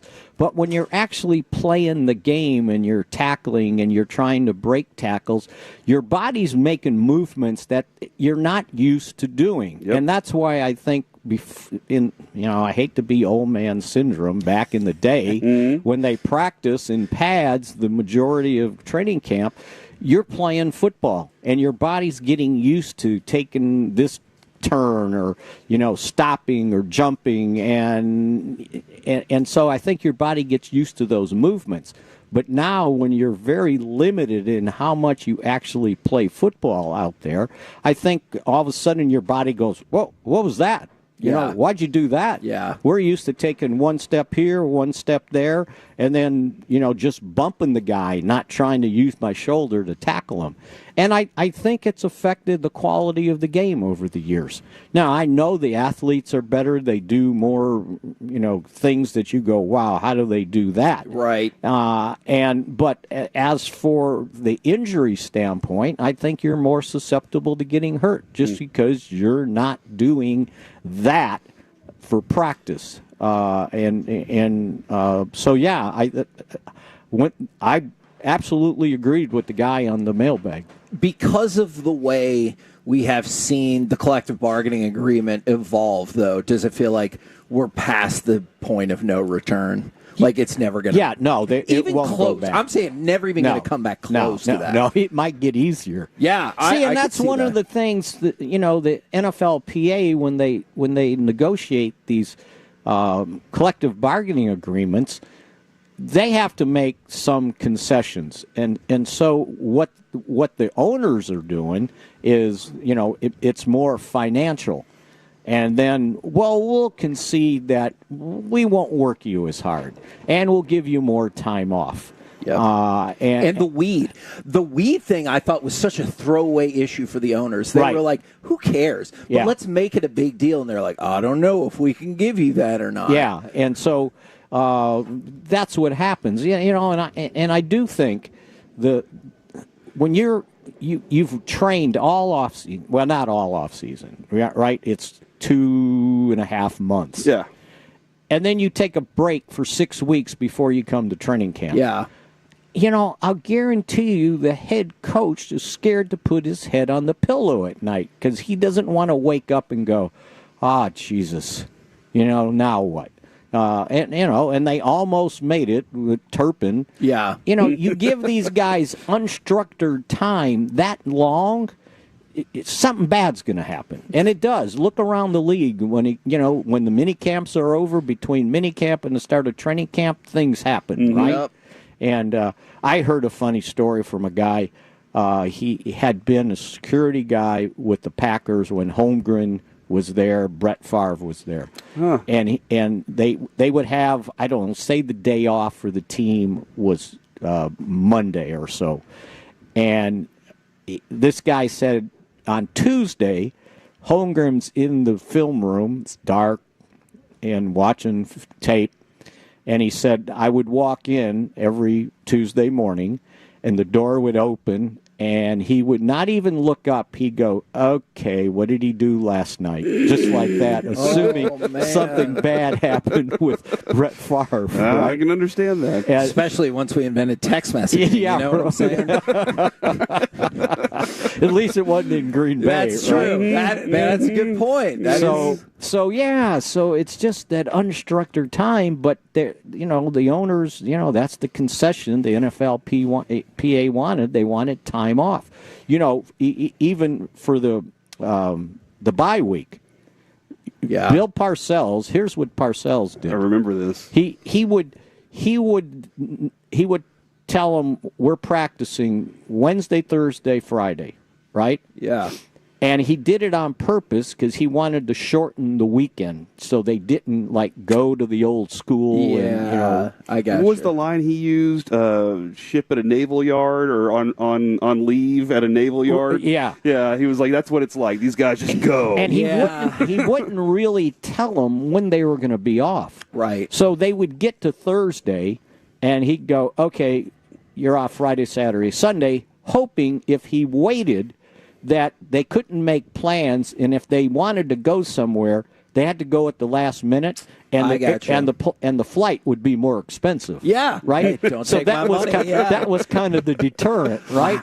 Then when they did the CBA in 2011, it was like, no, wait a minute, they got to have 4 consecutive days off, and it's got to include the weekend. Yeah. Well, how tough is it going to be in a few years when they have 2 bye weeks? Yeah. It's coming. Get ready for it. Yeah, and I'm sure the coaches just dread that, to just lose control of 53 guys. But, you still got guys on practice squad, so it's almost 70.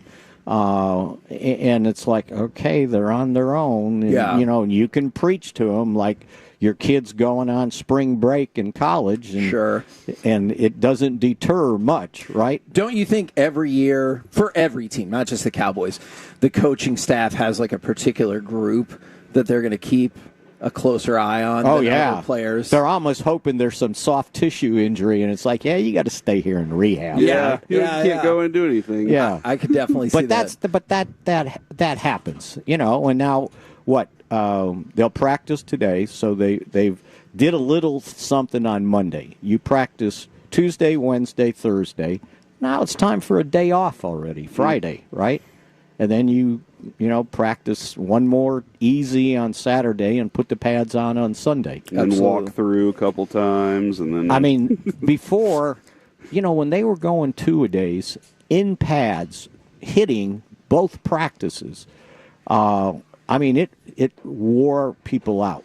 And it does feel like there would have been a happier medium than that. Yes. And what we have now. Mm-hmm. I know we haven't quite reached it, but... I mean, when they were in Wichita Falls, I thought it was miraculous that everybody came home with them because it was 115 degrees in that second practice. Yeah. There was no shade.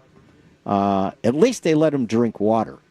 Oh, that's When nice. Maybe we have were- a popsicle every once in a while. When we were in high school, we got a break after the first hour, and they gave us 2 ice cubes. And don't forget to take your salt tablets. yeah, that keeps all that water in for you. It's like, what, Did you feel like what can be worse? Yeah. Did you feel like every day you got an ice cube, it was a good day? No, here was the good day. When somebody didn't want their ice cube, we used to bargain for it. So now I got 3. Man. 3 no ice cubes. water because you had to be tough. And that could make iced tea. Absolutely. I told somebody the story when my first 2 years, when I realized my size and I was going to be very limited, What do you mean? able to play football. I discovered, I did it a little bit in junior high. I discovered wrestling. Okay, yeah. But that was another one. No water, right? And we'd have to run laps indoors. So I grew up in the north, and we couldn't run outdoors. It's snowing. It's 20 degrees. So Yeah. we run laps in the hallways, and there was kind of a square thing. And the coach would stand in the doorway that was recessed, but it was right by the drinking fountain. So you better not stop and get a sip, right? Because he's right there. Love it. Thank you very much, good sir. We'll catch up with you again tomorrow. Mickey Spagnola live from Cowboys training camp. Coming up next, how about we do a little baseball nuggets where the Rangers win again and history from Shohei and the Rockies? All right. Next on the Fan.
I gotta remember that. Well, you know, they say in order to remember something, you have to forget something else. Okay, now that is a very cute haircut. That's like a little shag. I've never seen that before. Well, I mean, of course you have. It's the Rachel. Oh, is that your name? No, I mean, like your name. No, I'm Jen. My name's Jen. Right, but I just mean like this is your haircut. But that's the hair on your head. I'm not saying this is your hair. Okay.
Hey, remember when you used to be what was it?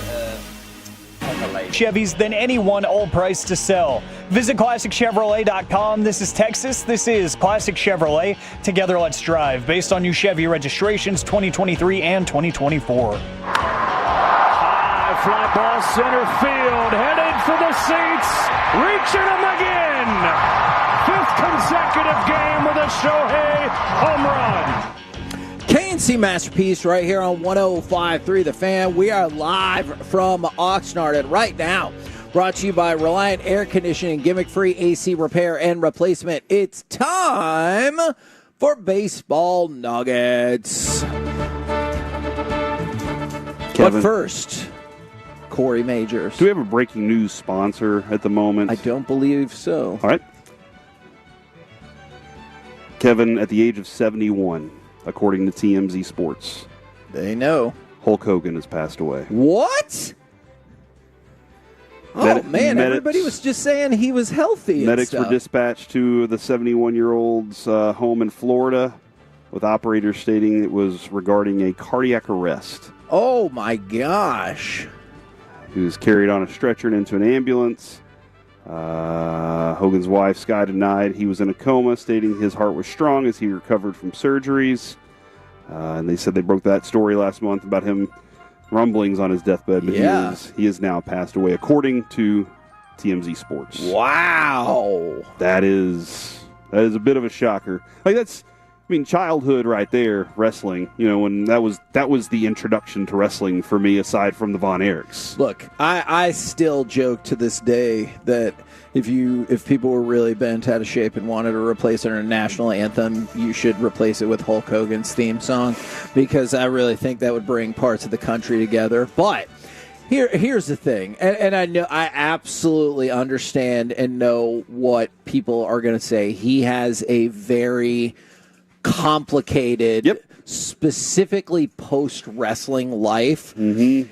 And whether it's the things he said to his, I believe it was his son in that video about maybe his daughter dating a black man. I think that was it. I just know he liberally used a really, really inappropriate slur. And so then he made like this half-assed apology to the locker room that even, I believe it was Mark Henry, was like, it wasn't a real apology. It was more like, hey, be careful because you never know when you're being recorded, which is like, probably not the message that you should take away from that. And then, you know, people will talk about, did he hold some other wrestlers down in the 80s? I'm not really here for that part of it. The first part, obviously, super valid.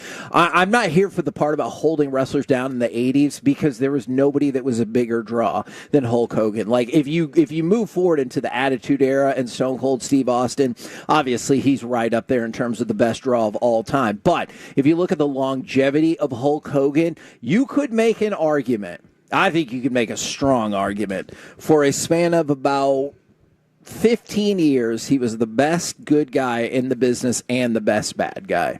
I know Mr. McMahon's up there, but like Hulk Hogan helped revitalize the wrestling industry in the mid-90s with the heel turn and becoming part of NWO. It's really crazy.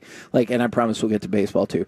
It's really crazy if you think about that moment of him becoming a bad guy and Stone Cold Steve Austin winning the King of the Ring and saying Austin 316 says, I just whipped your ass. Those happened within 3.5 weeks of each other. And, like, obviously they were in different federations, but that set the trajectory for both of those guys to just set the wrestling world on fire, man. Plus, he was in Gremlins, too. Yeah. That is a lot of people texting in. They come in threes. This week we've had three, and, like, three significant ones, and that's tough. And so, like, here's the thing. And this is part of the duality of probably most humans. This person said Hulk Hogan was an overrated racist.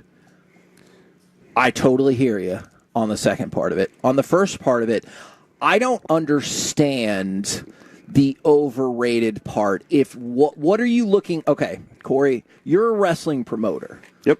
What do you want from your promotion? People to show up and money. Exactly.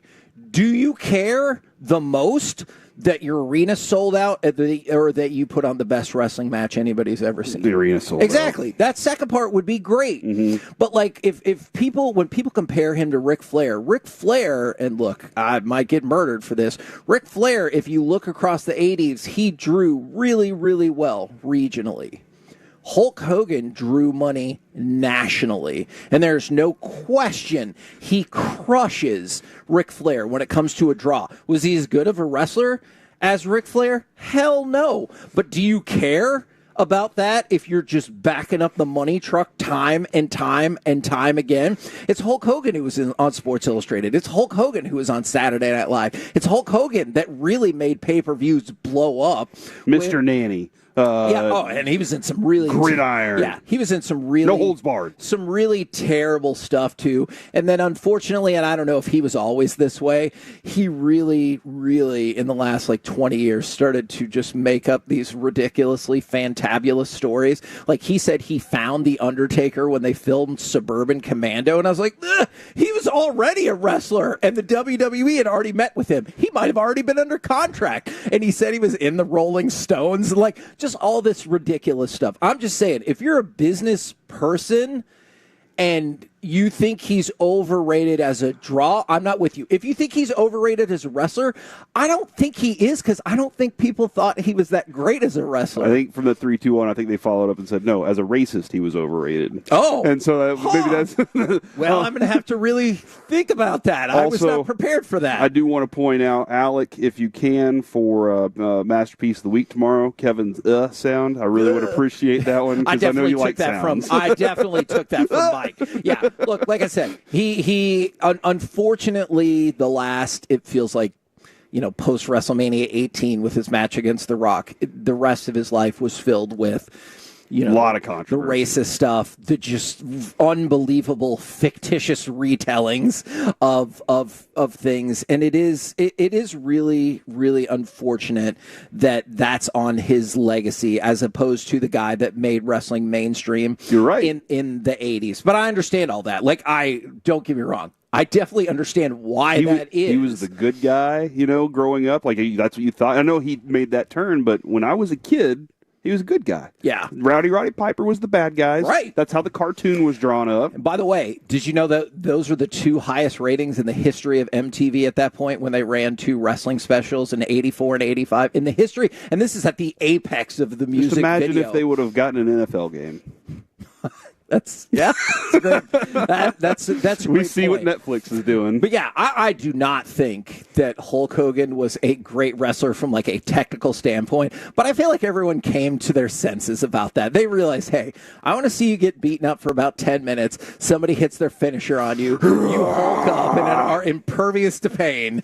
And then stare around the entire arena and get it rolling. Yeah, absolutely. So, you know what? We're going to move Baseball Nuggets to the next segment, because there is a lot of stuff to break down for baseball. But I'm glad that you brought that up. And by the way, and I understand every single person who says that they don't like him. I'm not arguing against that. I'm saying it's unfortunate for him in his heart and as a human that is the way that the rest of his life took him. You know what I'm saying? For sure.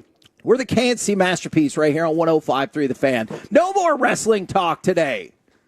Probably. Coming up next, this time, we really will do Baseball Nuggets. We probably won't play that Shohei Ohtani audio again since I messed that up. Let's not. Next, right here on The Fan.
903, just read the Hulk Hogan died listening to you on Odyssey, so don't know how live of a show I'm listening to. If you didn't just listen to us talk about Hulk Hogan for most of the segment, then you are probably not caught up. Let us know what you're listening to. We'll try to tell you if you are, in fact, behind. Now, we had to go ahead and push off some baseball nuggets. I would like to run through that right here, if we can. Yeah. JJ Watt tweeted something that we'll get to later that I think is very good. Okay. By the way, love your hat. Thank you. I appreciate that. Check it out. They're good. People are definitely going to be fixing up my floor in the next week. Good friends. Absolutely. Absolutely. All right. So it only makes sense, Alec, I think, if we go back and show the Rangers some more love. So I believe we played cut number 1. Can you give me cut number 2? Swinging from the left side. The 0-1 pitch is popped up. High into the air, very shallow left field. Wilson, the shortstop, calling for it, and the ball drops. Soderstrom called him off. Rounding third is Langford. Here's the throw home. He dives. He's safe. Are you kidding me on that play? The A's had the inning wrapped up. Wilson was there, but Soderstrom called him off, so Wilson took his arm away from making the catch. The ball dropped in. Langford running hard from first scores, and the Rangers lead it 2-1. That just happened. Game-winning double, man. Okay. When Carter told me that last night, I watched it happen live. I watched it all. But when Carter said, yeah, it was listed as a double, I was like, that's ridiculous. That's hilarious. I love it. Manfred, I'll tell you what. I'm going to make you a deal. I always say that Rob Manfred hates baseball. That's true. You do say that. I will change my tune on this if he will change this stupid rule. The idea that if you don't touch the baseball, it can't be an error is insanity. That was a complete error, a mental error by both. Yeah. And if you want to give both of them an error on that play, right on. If you only want to assign it to the hierarchy of baseball and whose call it really was, I'm fine with that as well. But there's no way that I will ever believe that should be a double. Ever. I don't think it should be a single with a one-base error. That is a two-base error. And by the way, side note to all of this, hell of a hustle from Wyatt Langford. Because even then, he barely scored, but he was hustling. So shortstop's going back, seizing the ball. In the infield, the shortstop has all of the control. He's supposed to catch. Everybody says, okay, that's the pecking order. Outfielder has the card on shortstop, no matter who the outfielder is. Center fielder on everybody. All right, that's the order. As the shortstop's going out, he looks like he's got it. Left fielder's coming in. Last second, shortstop bails, and the ball falls between them. That is erroneous on both parts. Yes. The shortstop shouldn't have waited that late to do it. He should have, bailed out of that a lot earlier. But the left fielder should have been prepared to take that ball at any time. Yeah. But it was shallow. It was a very shallow, high pop-up. You're right. And that's what Mike was saying. That's what everybody's tweeting. This is why you hustle. Yeah. This is why no matter what is where the pop-up, it's a routine pop-up, dude. Yeah. Except for it wasn't. And the fact that Wyatt Langford was running hard. Now, he didn't run real hard until he saw the ball fall. He was running hard enough to be there. Yeah. And quite honestly, they picked up the ball as he was rounding third. This is what's so amazing to me is how fast Wyatt Langford is. We've seen some plays in the outfield that are very special, but he's rounding third as they're picking the ball up, and then he slides head first. What an amazing slide, too, to miss that tag. But that was great hustle on Wyatt Langford's part. And we were talking about, before that, and I think we'll get into this a little bit more, but a tremendous defensive play for the Rangers out in center with John Gray on the hill that could have prevented, that would have put the A's ahead. And so you see a tremendous defensive play from the Rangers, and then you see a boneheaded defensive play from the A's, and that's the difference with this team this year, too, is how good their defense actually has been. You're right about that, and that was the difference in the game last night, absolutely. Kevin, let's then focus in on that specific pitcher, too. How much faith does Bruce Bochy have that it's his first day back, and I'm going to put him in a tie, one-run game. I'm going to put him in a moment with two runners on that is so important. I trust John Gray to be there and then go out for another inning. And John Gray delivers, man. Like makes me feel really confident that during this injury, they still had a plan for him to be useful in a big way for this team. I think I would be like, oh, hey, thanks a lot, Skip. But you could tell. No, he took it, man. John Gray had been dying to get out here. He loves it. And I love it because to that description that you just set up, and you set it up perfectly, we talk all the time about the closer versus being a leverage relief pitcher. Yes. That was a high leverage moment. Yeah, that game, I know a couple other things happened after that. That game could have well been decided right there. Mm-hmm. So it's not technically a save or the closing situation, but kind of felt like it was. And you need guys to go into the game thinking that way. Sure. Like this, I know the moment, I recognize it, and this is my opportunity to help the team. We talk about the Cowboys and them saying whatever it is to help the team, I'll move anywhere. We talk about Josh Smith and these other guys. We asked Bochy about that the other day, about being able to move guys around and help whatever it is. And that's one of the things I've loved about John Gray is he's like, look, man, I just want to help this team. He did it helping them win a World Series, didn't have enough opportunities, but got the one that mattered. This is fascinating from the 817. All right, Kevin, let's take it a step further. If you get thrown out at second base, you shouldn't get credit for a single. Whoa. That would be a... It's just an out. Because it was part of the whole run of it. No, I understand that. Interesting. Interesting. But now we're doing too much. Okay. All right. Corey's in his comfy chair. He's like, I only got time for so many things. All right. This is wild to me. I have a trio of statistics for you. That means 3. That is correct. Would you have still known that if I said I have a triumvirate of statistics for you? No, but if you'd have said trifecta, I would have been like, I know that because, yeah. All right, I have a thruple of statistics for you. Oh, yeah, we know about thruples, don't we? Oh. I saw a show, and they were talking about it. Hey, Alec, I promise I have baseball information. Quick question for you. If you had a friend, like not your best friend, but more than an acquaintance, like a solid friend, and they said, hey, buddy, I'm in a thruple. How solid? And we do everything together. Do you think you would ramp down the amount of time you hang out with that person?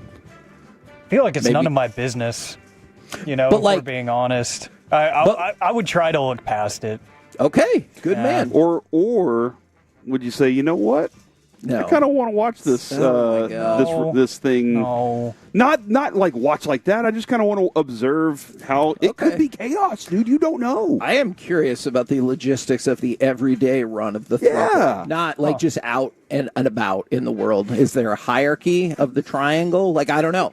All right, Shohei Ohtani. He homered yesterday, his 5th consecutive game hitting a home run that ties a Los Angeles Dodgers record. He is also the first Major League player to hit a home run in 5 straight games since, you probably could have guessed it, Aaron Rodgers last year. It was either him or Shohei. Aaron Rodgers? Aaron Judge. Okay, I was like, holy cow. He can do everything. It's because he didn't get the vaccine. Oh, my gosh. I'm just kidding, people. Oh, my Relax. gosh. What are you doing right now? It was Aaron Judge was the last player to hit a home run in 5 straight games. And we were there for one of them. Yes, we were. And Kevin, quite honestly, he shouldn't have had that home run. That was a stat padding home run at the end of a game that was basically done in the 6th inning. I hear you. You know it. Everybody should have gone home in the 6th inning in that game. I'm not here to dispute. Everybody. By the way, a lot of people did go home in the 6th inning, not thinking he would come back up again. And then so he they're did. probably bummed that they missed his home run. Probably so. All right. So there's option number 1. Is that the most astonishing statistic, I'll tell you, in this trio? Next option, the by God Colorado Rockies. They were victorious because that's just what they do. I was confused when I saw, I don't know, one of my alerts tell me the statistics. So please lay this out better for me. So the Rockies beat the Cardinals 6-0. It is the first time they've shut out an opponent since May 15th. Of last season. Okay. That is 220 games without a shutout. That's the 3rd longest run in MLB history. Let's compare. Do you know how many shutouts the Rangers have put on their opponents this year? 9. Wow. That's because we have great pitching. That is true. You know, when I read this yesterday, Kevin, this is why I was confused. I read it as 220 years, and I was like, the Rockies haven't even, we've barely been a country that long. Man, that's a great point. All right. So I was very confused. That's really interesting stat. It is. All right, so. I think that's better than the Okay, so that's your leader and so the Aaron far. Rodgers All one. right, Yeah. let's talk about Justin Verlander. Justin Verlander. He got the win for the Giants yesterday. Good for him. That broke a 16-game winless streak. So this was start number 17 that already ranked as the longest run in Giants history without a win. So you have somebody that's going to be a Hall of Famer, and they just broke the record for the longest run of consecutive starts without a win. And again, we talked with Bochy yesterday, and he was like, there's still something romantic about the starting pitching win. And then he said his wife was mad that they took batting average off the screen. I love that. So I agree that we can't just base wins on the pitcher. I agree that we can't. But there is something to be said for, we know that because that pitcher's going up against the other ace too, and he can't control what his team does at the plate. But there is something to be said about, you know what, that guy's going to the mound for us today, and we're going to win. Yes, absolutely. And I think that's where that stands, is we are a team. He's not just a pitcher. We're going out there, and he's going to give us the chance to win, and we're going to give him the chance to have that on his W. And I think that's important. And that's one of the things we talked about yesterday, is the Rangers have done such a good job at converting Jacob deGrom, specifically converting those quality starts into some wins. Alec, can you give me cut number 12, because in a year where we've seen some unbelievable catches, I think you got to add this one to the list. First timer here, just in case. This one out to deep center. Young back at the wall. Jacob Young defying gravity. So it looks like he got his glove. Like in Wicked. Yeah, that's right. Part 1. It looks like he got his glove like a good 3 feet over the wall. Wow. When he was jumping. Now, the Nationals still lost 5-0, so good job. It wouldn't have mattered. But he did make that catch, and it was amazing. No, I'm just kidding. Like, that catch is amazing. If you get the chance, you want to watch the video yourself, I just wanted to relay the call to you as well, because I thought that it was... that was a good call. It was a real good call. I like that. And it was super exciting, so good for them. All right, Corey, I have relevant baseball information, but you're not going to like it. All right, then why would you bring it up?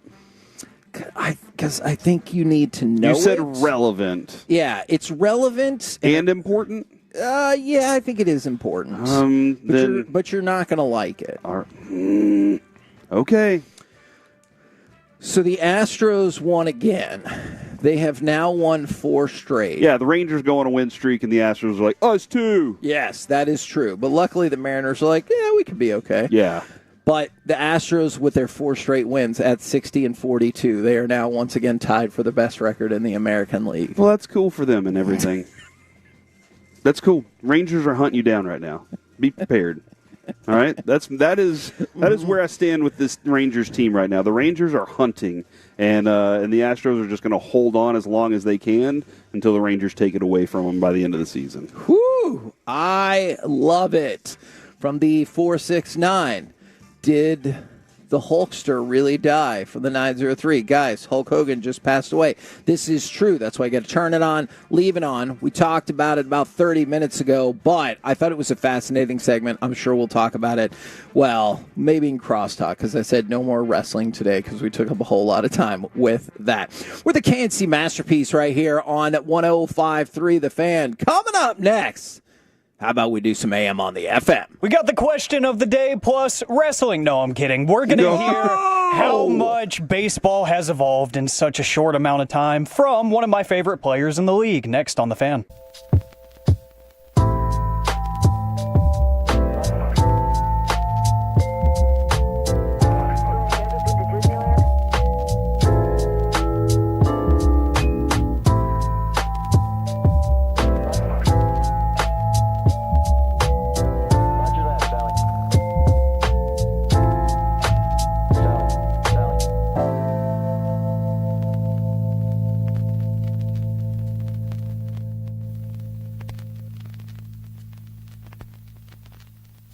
Roger that, Sally. You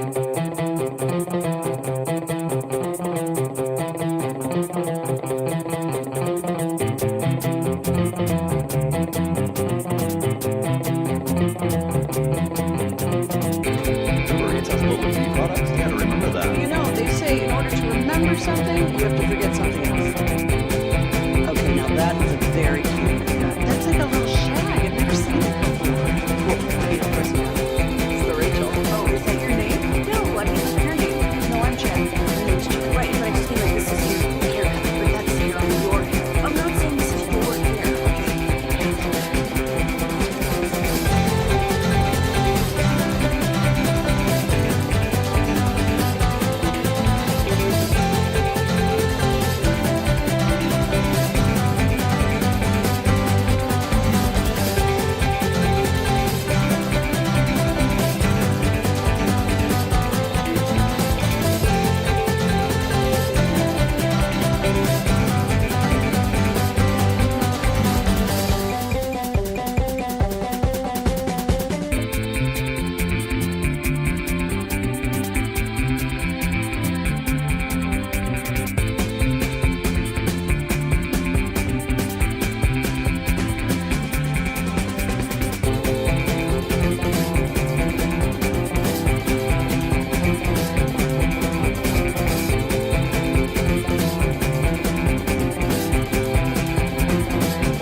think it's true that you've got to forget something else to remember that Uber Eats has groceries? No, that's absurd. Hey, remember when you used to be a, what was it, Pepper Lady? Pepper Lady? Wasn't it Cinnamon Sisters? Basil Babes. Saffron Squad? Nutmeg Maidens? Paprika? No. Nutmeg Maidens? I just said that. Was it Spice Girls? Doesn't sound right. Was it Saffron Squad?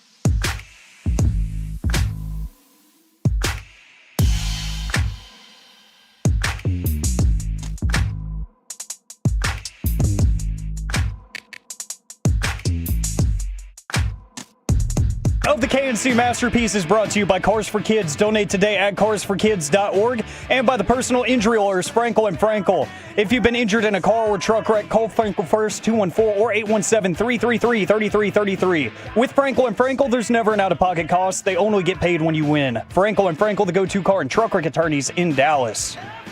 Well, let me tell you something, brother. We're the K&C Masterpiece right here on 105.3 The Fan, dude. And we are brought to you by the on-time experts, Rhino Shield and Yardbird Southern Table and Bar. And what you're gonna do when Kevin, Corey, and Alec Medford run wild on you. Yeah.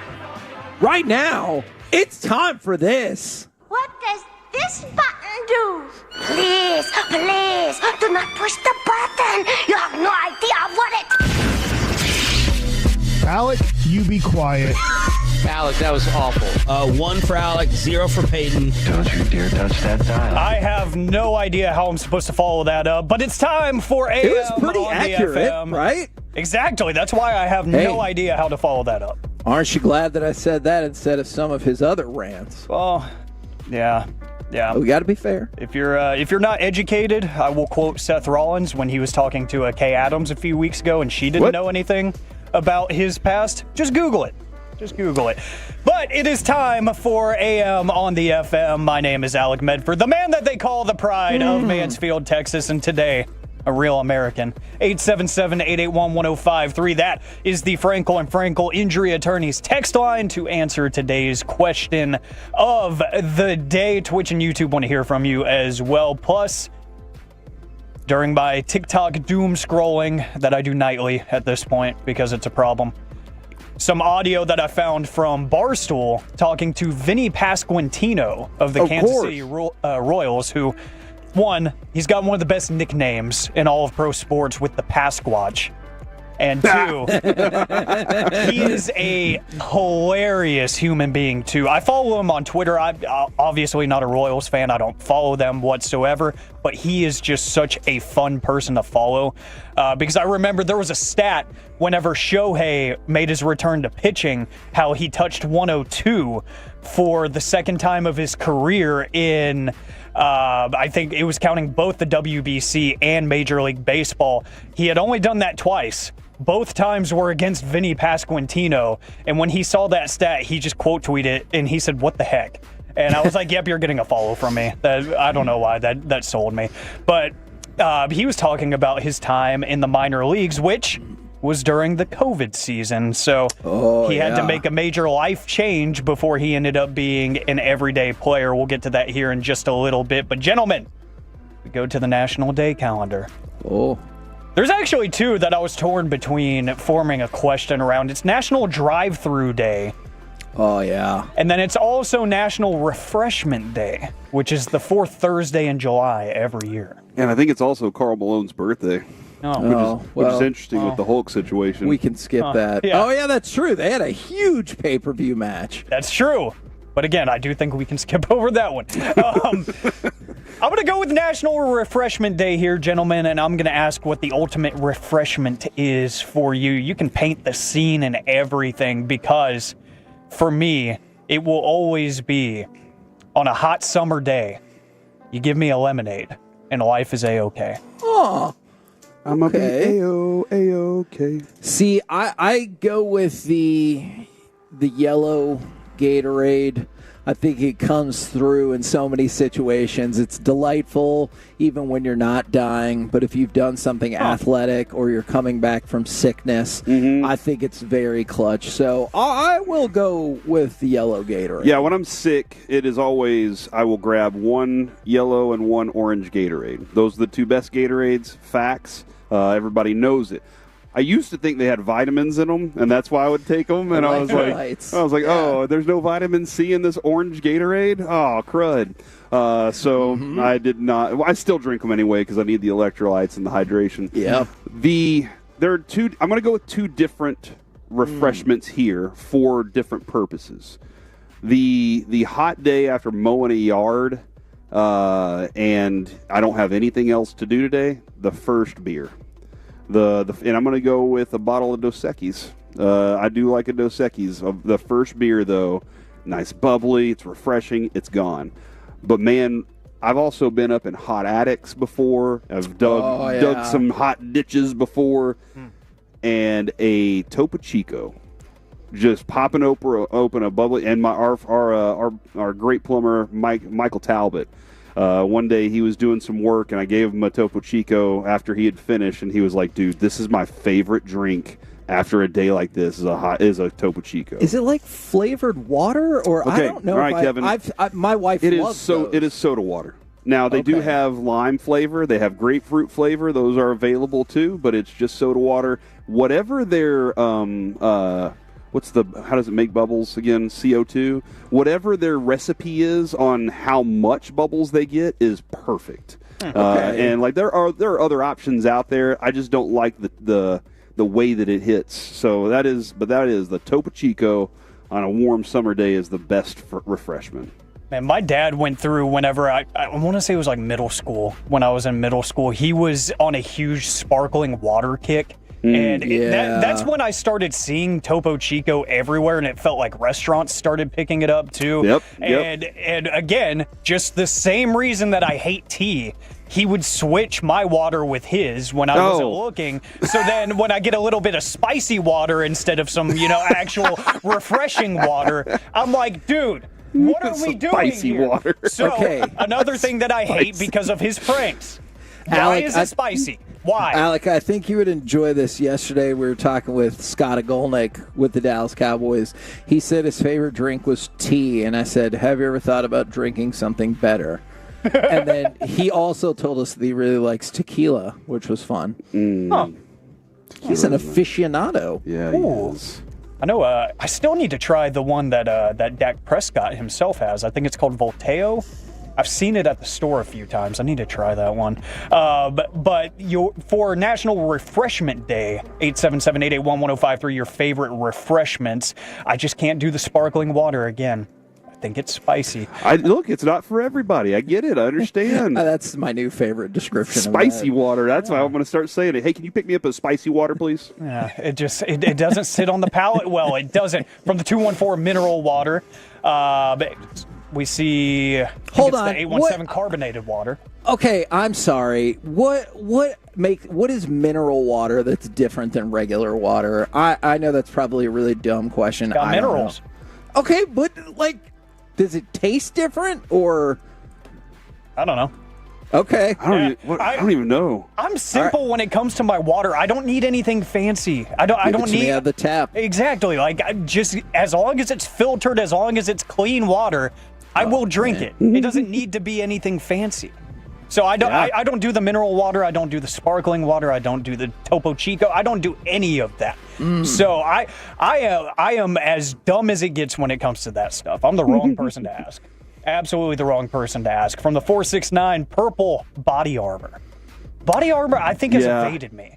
I don't think I've tried it before. My kid Carter is now a body armor person, and he loves the strawberry banana, and he loves the purple. So yeah, that's That's the thing right now. He wants to stop at Buc-ee's on road trips because they have a good selection of body armor. Is the reason he was like, they have a good selection there.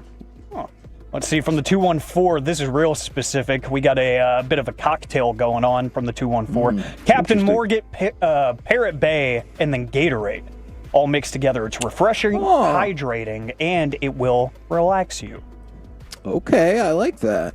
Let's see. Somebody said Topo Chico tastes like what I imagine TV static tastes like. Exactly. And that's a fantastic description of it. That is awesome. Have you guys seen the videos? Won't make the commercial. Have you guys seen the videos where they'll like give it to their dog and they don't know that it's in the bowl? It's going to be carbonated water instead of regular water, and the dog's faces, they just scrunch up like it's the worst thing they've ever had. Spicy water. Man. Spicy. That's great. That is great. Yeah, I one of these days I'm going to try that with one of my dogs and see what they do, because those videos are hilarious. For the 214, the Baja Blast from Taco Bell. Oh, my older son, that was his favorite drink for the longest time. Yeah, growing up, it was Sprite. Like, Sprite was, we had, what was our selections, Kevin? Sprite, Tab, Squirt. Tab, then? Yeah. Yeah, but then you didn't drink Mellow Squirt Yellow. because of those rumors. Then you had, then Mountain Dew jumped up. Have you never heard that? There was rumors that if you drank Squirt, it would make your ding-dong smaller. And you know, that's a great marketing technique, is just to send that idea out there. One of those ladies 100% turned back around when I said that. What are they doing on radio? Oh, man. From the 972, this is one of the best answers so far. The Mexican glass bottled Coke. Yes. Dude, those are insanely good. Agreed. Yeah. You know what, too? And so now that we're kind of in that direction, I was in Memphis last week and I had an agua fresca. It was piña, so it was pineapple. Dude, agua frescas are fantastic. And as Ruben said the other day, if you see bees around the agua fresca, you know that S is sweet. All right? The bees know where sugar is. Man, I don't know which I like better. The bees know where sweet is, where the sugar is, or it's like spicy water. That's tough, man. Oh, man. God, I think I put together the dumbest segment this week, and I'm proud of it. We got 1:30 tomorrow. I forgot about that. Yeah, we do. Keep those coming in. 877-881-1053. It is National Refreshment Day. Your favorite refreshing beverage. I saw Mountain Dew somewhere in the fan text, as it has completely obliterated itself here on my computer. It's great. That was definitely mine growing up. I was the stereotypical Mountain Dew and Doritos kid that was playing Call of Duty until like 2 in the morning. That was me growing up, so it has a special place in my heart. I almost never drink it now, but every now and then, when it is super hot outside, I've been outside for a while, I'm like, you know what, let's head to the gas station and pick one up, because why not? I love them. And then, I like this from the 830, last one we'll get to here before we hear from Vinnie Pasquantino. Blue Gatorade, but the one that has the special top. The skinnier bottles that have the nozzle top. Yes. I don't know why it hits different, but it does. Dude, it does, because I think because those are like the squeeze bottles that are locked up to match with your fingers, right? Yes. You know what I'm you get what I'm talking about? Yes, yeah, for grip of your drink, so you have better grip on your drink. I agree. Even though it's a worse value, because it feels like similar price for a little bit less. Yes. If it matches with your fingers, I'm with you. I agree with that person. It's like a glove. All right, guys. Vinnie Pasquantino. Sorry, that was a shocker. No. From the Kansas City Royals. He was on with Barstool on one of their podcasts, and he was talking about the 2020 season, which he was still in the minor leagues at that point. So remember, there was no minor league season. So, and he wasn't exactly like a highly touted prospect back then, but he's really good at baseball now. So we, luckily, because of the pandemic, it helped baseball realize, okay, the kind of system that we have for minor league players and how they're paid, it's not great. This is very emblematic of that because listen to what Pasquantino had to do while his season was suspended to make ends meet. 2020 didn't play, worked at a burger shop. I saw an advertisement for a job listing, so I went for an interview, first and only job interview I've ever been on. I was super nervous. So this was 2020? Yeah. And you took a hiatus from baseball? Yeah, because we didn't play. The major league played, right, but I was in the minors, so they had like alternate site camps, but I wasn't good enough to get invited, so I stayed at home, worked. I thought I was making $9 an hour and found out I was making $8 an hour, so that sucked. No. 9 would have been so much better. Yeah. That's pretty crazy that like 5 years ago you were making $8 an hour. Yeah, I remember watching opening day. It was Yankees Nationals. Nobody's in the crowd. I think Giancarlo Stanton hit one like 600 feet to left center. I'm like actively cooking a burger. And he's hitting a homer, so that was pretty cool. Did you know oh, the money's coming, it's only a matter of time? No, that's why I was working at the burger shop. I'm telling you guys, he's one of the funniest guys in baseball right now. But after I was done laughing, I was like, dang, there was a lot of guys that were having to do that when minor league baseball was either out of season or when it was suspended because of the pandemic. They weren't getting paid. So they had to work real jobs. And I remember that 2021, 2022 area, you were starting to see some names get called up and on their graphics on TV and the tweets that you would see would be like, yeah, he was working at Target just 8 months ago. And now he's in Major League Baseball. Or he was a UPS driver for 2 years. And now he's a Major League Baseball player because they had to pay the bills and minor league baseball wasn't doing it for them. So they're in a much better place now. And Pasquantino himself is a Major League player, an everyday player. So it's just a reminder of, in a few short years, we've really come a far way in terms of how baseball players are treated, what they're making and everything. It's in a lot better place than it was. And it's really cool to hear. It's a great reality check there that, hey, these guys are human too. They got to make the ends meet. But again, he's a great Twitter follow, even though, we're Ranger fans around here, So we can't really support him in season, but he is hilarious. Yeah. He is hilarious. I'm glad that you brought that to the table. That was fun. really funny. It was fun. We're the K&C Masterpiece right here on 105.3 The Fan. Coming up next, it's time for Gridiron Gravy. The NFLPA is an S show. The Pope gets a Bears shirt. And, of course, a Browns photographer fell into the lake. We'll do it all next right here on The Fan.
segment is brought to you by Classic Chevrolet. If you're in the market to upgrade your vehicle, get to Classic Chevrolet in Grapevine. Back-to-back #1 Chevy dealership in the world. They've got more new Chevys than anyone, all priced to sell. Visit ClassicChevrolet.com. This is Texas. This is Classic Chevrolet. Together, let's drive. Based on new Chevy registrations 2023 and 2024. Mayfield to the air, to the end zone, to Evans for the touchdown.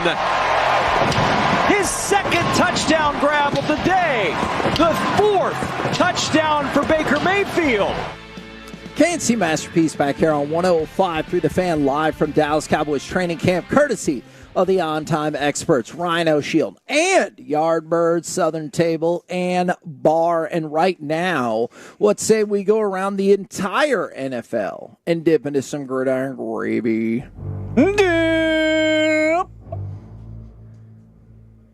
Dip it, rip it. And he was not going to say it. I was staring right at him, too.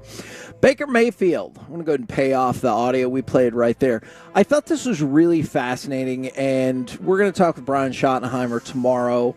I might kind of want to ask him this as well, because one of the things Baker Mayfield said that he feels like has allowed him to succeed with the Bucs is he was like, this isn't to S on other teams and franchises, but when you step in and your GM and your head coach say, hey, just be you. After I've been told at every stop and everywhere I go, you need to tone it down a little bit. You need to be a franchise quarterback. It's just not who I am. And I appreciated that. And I wonder a little bit more about, like coaches talking about people and players of being just who they are and not changing who they are. Yeah, that's a great question for Schottenheimer, too, with the concept, the idea of adapting talent. When you get a player, do you say, now I need you to be this? Or do you say, I want that player to be what I saw on film? Yeah. Electric in this, all these things. Be what you are. Be yourself. You want to adapt what your team is to the personnel, I think, a lot of times. Otherwise, square peg, round hole, it isn't going to work out. Now, the news of the morning, well, obviously it got surpassed by Hulk Hogan dying about an hour or so ago. I'm sorry, what? Well, you knew that. We talked about it about an hour ago. By the way, if you're a King of the Hill fan or maybe you just really like his music, I only knew of him because of King of the Hill. Apparently Chuck Mangione has died as well. Oh, my God. As they like to say on King of the Hill. I'm not going to lie. I think every time we come out here, we get this. I mean, and yesterday it was Ozzy. And Robin Williams when we were out here the first time. Oh, man. I'm just saying. So there's that. But before that, the sports news of the day, Justin Fields was carted off his fields. But they have now diagnosed that he has a dislocated toe. Oh. So look, that hurts. Not good, and I agree with you there. A lot better than you thought. But you just assume when somebody gets carted off is that they're like absolutely 100% done for the season. Oh, yeah, no, that's the first thought. So hopefully that will, of course, not be the case. We actually discussed that yesterday while we were watching practice. Yes. We saw a couple guys. We were very fortunate so far 2 days through practice. We haven't had anything severe happen. Yeah. But we saw one guy go to the tent. We saw one guy come over and work with the trainer a little bit and then get back out there. And then we saw George Pickens. And the first thing we said was, as long as we don't see the cart is the thing we fear the most. Yes. And then so when you hear Justin Fields was on the cart, you're kind of like, oh, no. And then did you really even need it, bro? Come on. Oh, man. Yeah. So Lane Johnson, who is a heck of a player, even if we don't like him, I like his breakdown. He told reporters yesterday about the issues that the NFLPA has been having, and he goes, it's an S show, I guess. I mean, it's been that way. People have known that. I've known that. So hopefully it gets better. I think it will. And then he added, he goes, I think the players care more when they realize that their voice is heard. Right now, I feel like we have the weakest union in sports. Oh, wow. But it doesn't change the way I feel about playing. Baseball's the strongest one, right? Correct. Yes, that's kind of what sure. Mike would always tell us. He was because those guys, I definitely agree with have that. a ton of respect for what the other guys did before. That was always the big deal that Mike said. Is like, these guys in the 80s fought for this. These guys, so they fought for that, and we respect that. And it feels like hockey's is pretty good, too. And basketball now has most of the control of basketball anyway. But the NFL, their PA is... We've talked about it for years, man. Which is so weird, especially when I share this next bit of information with you. So because Green Bay is essentially kind of like a publicly owned team, you're able to file Freedom of Information requests to get information about them. Yes. So last year alone, NFL teams reportedly received $432.6 million in the league's revenue sharing deal. All right, let's consider that to start. The next thing I want to go with on that is because of that, we learned that the Packers' profit in 2023 was $60.1 million. Okay. This last year, it was $83.7 million. Oh, my gosh. And a big part of that was local revenue, in part because of the 9th home game. Like, that's going to vary every other year, but just think about it. If a team like the Packers is making $60 to $84 million in profit per year, can you even start to fathom how much profit the Cowboys make? I mean, no wonder they have to eat out of tuna cans and Vienna sausage because they're not making They should be able to buy everything that they want. Those factories. They're not making any profit. I mean, that's why you really have to squeeze the players whenever it's time for their contracts. Yeah, or I would take what the Eagles dude said, and I would take that information and I would say, hey, there's probably multiple teams that are making hundreds of millions of dollars of profit per year. Yes. Let's figure that out. Nope. Why would you do that? Yeah. I mean, look, if you know what's really interesting is the NFLPA is like Jerry Jones and the Cowboys when it comes to negotiating. You know they're going to back down. You know they're going to lose, and the other side's going to get exactly what they want. Essentially, yeah. Yes. Let's go from that to, did you see the Bears shirt that Pope Leo got? No, I did not. All right. So he's a White Sox fan. Yes. He's also a Bears fan? He's a Chicago guy. All right. And so some fans at the Vatican gave him a shirt that says "Da Pope." Da Pope. That's funny. Yeah, that is pretty funny. And it's crazy too because I could see why the security guards are very nervous. But the Pope went over there and started shaking hands with people and everything like that, and they gave him a shirt. Da Pope. Da Pope. I like that a lot. That's absolutely cool. Me too. Now, I know you know the answer, so I want you to clear your brain of that answer. If I would have told you, give me a couple options. If I would have told you at a team function to reveal alternate uniforms, not universes, one of the photographers fell into the lake. Okay. Who, I know you know the answer, but who are the teams that would come to mind? Jets. Oh, the Jets is a good one. They bumble around a lot. Yeah. I'm trying to think of maybe the Panthers. I could see that happening to them a little bit. Would you think the Giants, perhaps? They're not on that level yet. No, they are in a weird way, but no, I don't feel like because the Tom Coughlin Super Bowls and the Parcells Super Bowls, the history of these teams kind of puts them in that. But yeah, I would say them. There is one other team that it just absolutely makes sense. And it is, of course, the team it happened to, the Cleveland Browns. And so this is the most Cleveland Browns thing. So they were releasing their new helmet reveal, right? And so they had a giant helmet kind of like on this sort of dock. And so people are taking pictures, and one photographer is on the far right edge taking a picture, and then he took a step too far and bloop. Oh, he went too far right. Yes. And he fell into the lake. Kevin, here's the thing, and I know you're looking at it right now. I've seen that video maybe 50 times already. Did you really? All right, because I did watch it a bunch, and then it was on TV this morning a lot. And plus, here's the thing. I can't remember what the helmet looks like. It's all brown. But that's what I'm saying is all I can remember is the dude falling off. I don't remember the helmet, and that's what the whole point was. It happened so fast, too. The time between when they finished taking the cover off and the time that dude fell over is like half a second. Here's the thing. Do you think that was planned? That is Kevin, I don't know if you know or not, whenever a video gets lots of views and likes and sometimes it's not real. It's viral. But that's called viral. Mm-hmm. And that thing is viral right now. Mm-hmm. And it was free. Like the marketing for it was pretty. If they'd have just revealed it that way and this dude hadn't fallen, then everybody shows it for a second and moves on with their lives. But because this dude fell, that video's out there, and now that's free marketing all over. It does kind of feel like a bit because it looks like the mascot is doing like wacky exaggerations and throwing things. I don't know to if him you in the saw water. too. There was a jet ski right there. Just right there, ready to help out. Yeah, so it definitely feels like a bit, but it worked. Fan host most likely to fall in water while taking a sports picture. Somebody says choppy. I don't think so.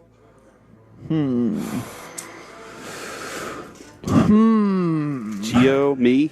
It could be me. I could definitely. Wolchuk? I love bits, so I'm definitely trying to do that. But I don't want to have a good camera, man. That would be, that's expensive. Yeah. So, man, that's what we should have found out. Look at the camera he comes out of the water with, and you're like, nope, that's fake. Was it one of those Nokia Rebels? Yeah, or whatever. That was a garbage camera. He knew that he was Nikon. Yeah, he was falling in the drink. And by the way. Last thing for you real quick. Did you see that an NFL writer had to get the Good Morning Football, the GMFB, tattooed on their leg after losing a bet to Peter Schrager? Oh, really? Yeah, Jarrett Bailey said, if the Broncos go 10-7 and make the playoffs, I'll get GMFB tattooed on my body.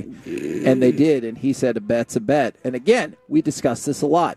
The point of a bet where you win nothing. And that's what he did. We're the K&C Masterpiece right here on 105.3 The Fan. Coming up next, we will talk with Dallas Cowboys defensive tackle Oso Digizua next right here on The Fan. Your name? No, I mean your name. No, I'm Jack. Your name's Jack. Right, but I just mean like this is your haircut. But that's your hair. I'm not saying this is your hair.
that.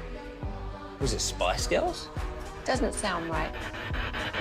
Was it someone else?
by our D&M Leasing Studios. It's the K&C Masterpiece on 105.3 The Fan. K&C Masterpiece right here on 105.3 The Fan, brought to you by the on-time experts Rhino Shield and Yardbird Southern Table and Bar. And we're about to have Osa Odigizua in the Wild Fork Foods hot seat.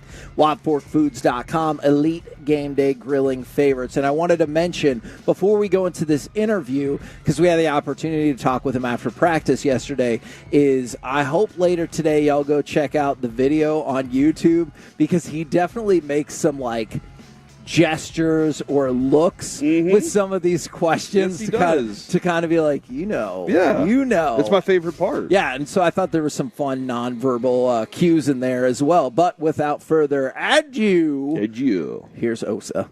K&C Masterpiece right here on 105.3 The Fan, and we got Osa Odigizua with us. How are you doing today, sir? I'm doing great, man. Now, I got to ask a quick question. Maybe they didn't let your agent straight away onto the field. Do you think that's just some damn fine security work, or do you think maybe they should have eased up a little bit? You gave us a good deal. I mean, definitely got to be able to sift through all the BS, but someone probably gave them some BS that they just had them on 10 for the remainder of the day or something like that. Sure. You know, because one person can ruin it for everybody. Yeah, I could usually I'm that person. So I kind of get what you're saying there. Now, one of the things that I just heard you say, I think it was the other day, I saw an article on Yahoo that was really fascinating, was you go into the season with a belief that, like, you can make the playoffs. And I know sometimes people make that a bigger deal than it should be, but, like, if you don't go into the start of the season thinking that, what's even the point of showing up, That's what I'm saying. Belief is where everything starts. If you don't believe in your goals, you're not going to give it 100%. So you have to believe that what you want is truly possible and what you want is, like, right in front of you. So...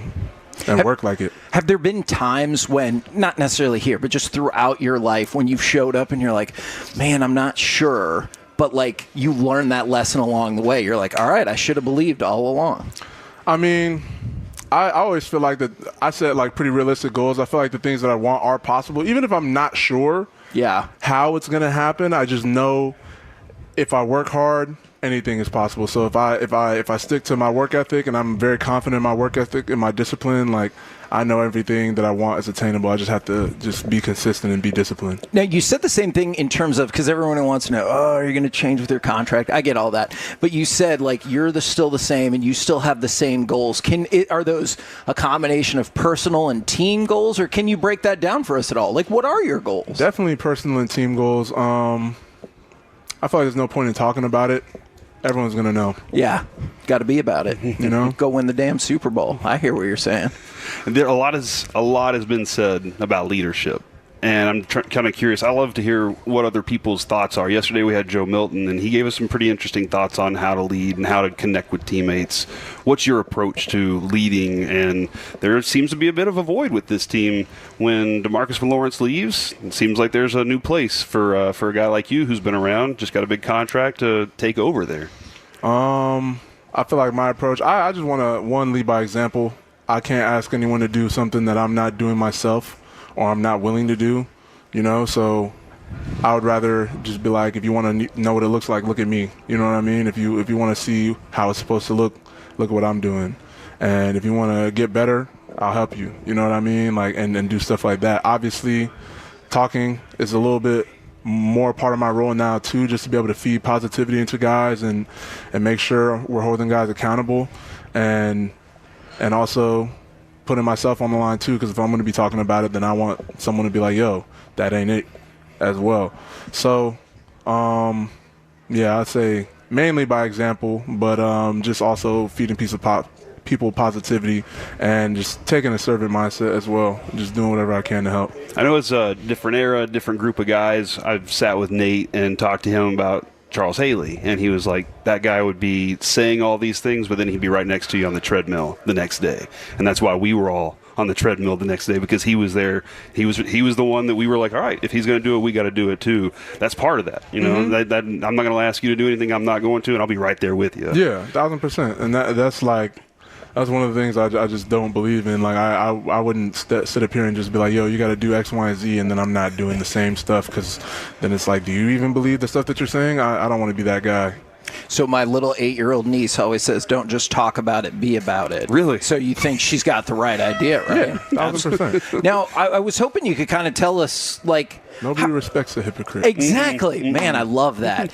How excited are you to see Sam Williams back out there? Because, I mean, he has had just a heck of a journey to get back here, and it's impossible not to be excited when you talk to a guy like that. Like, we've got a chance to talk to him a couple times. He's just so positive. What does it mean to you to see him back out there knowing what it took to get back here? It's awesome, bro. When you see someone overcome the stuff that Sam does, it makes anything that you go through just a little bit smaller. Like, bro, he was out of this for a year. He had football taken away from him. He had to go sit down and watch us get it. Like, I don't even know what that's like. So when I can just be like, yo, if he can do it, I can do it.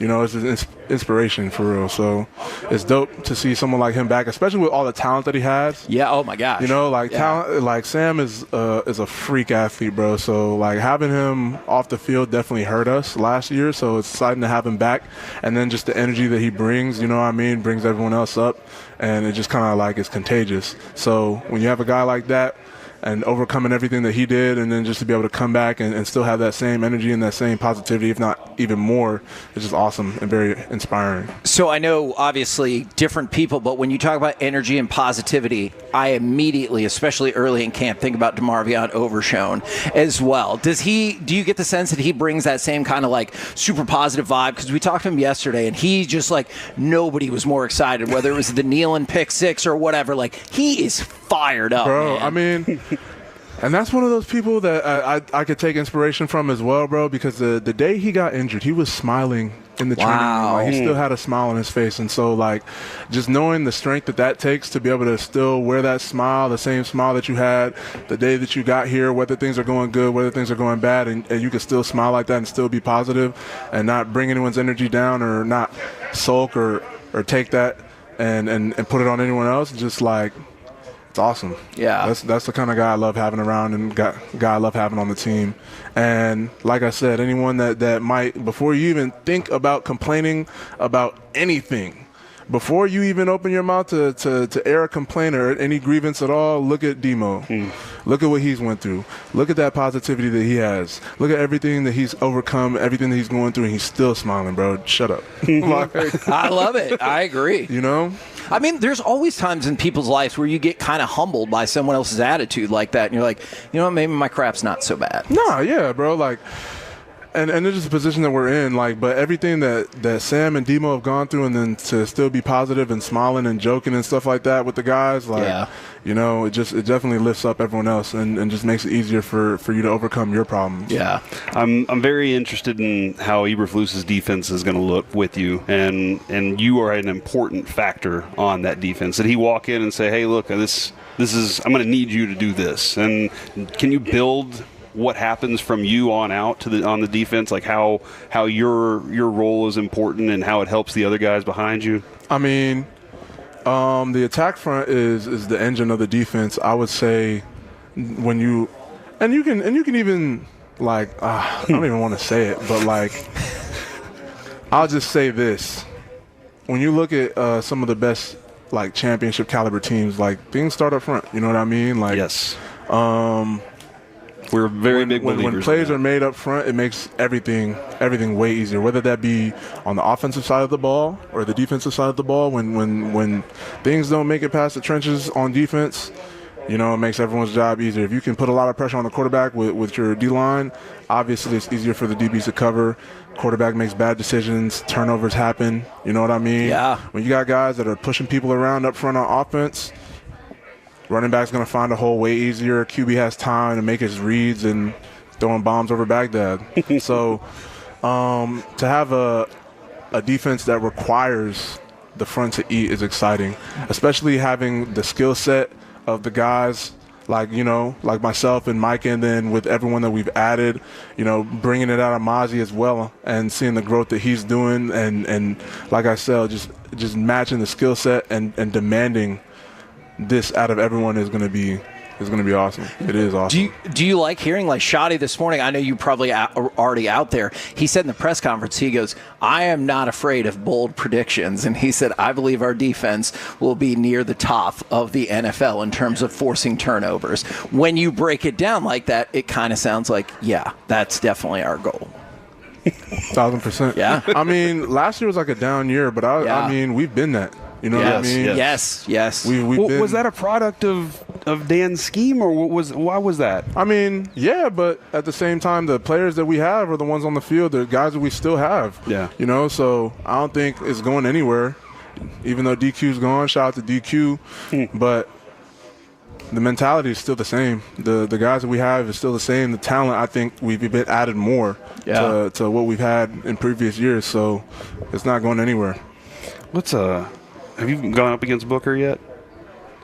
I mean, we haven't gone in pads yet, so it's hard to get like a real feel. Do you have an idea though of, like, he's going to be that line of, I love to see the life go out of their eyes. Oh my God, I love to hear that. I love to see the joy of football leave their face whenever they face me. Do you kind of get that vibe from him? I mean, it would be hard to take my joy because I love this game, but yeah, he's going to be good, bro. That's nice to hear. He's a solid guy. Have you seen that on the other side when you're like, man, I'm just wearing that guy out all day, and you just finally see it, whether it's in the fourth quarter or whatever, you're like, I got him. Oh, I mean, for sure. Especially last year when they started having us on like 12 play call-it periods. Yeah. And I'm like, okay, I know I'm not in terrible shape. Let me just look across the ball. Oh, okay, he's tired too. All right, bet. I'm good. Right. So you had talked about being in, especially with Eberflus, being in great shape, and then you said being in championship shape. Like, is there a can you notice, you personally or people on the team, difference between going from like good shape to great shape? This is championship shape.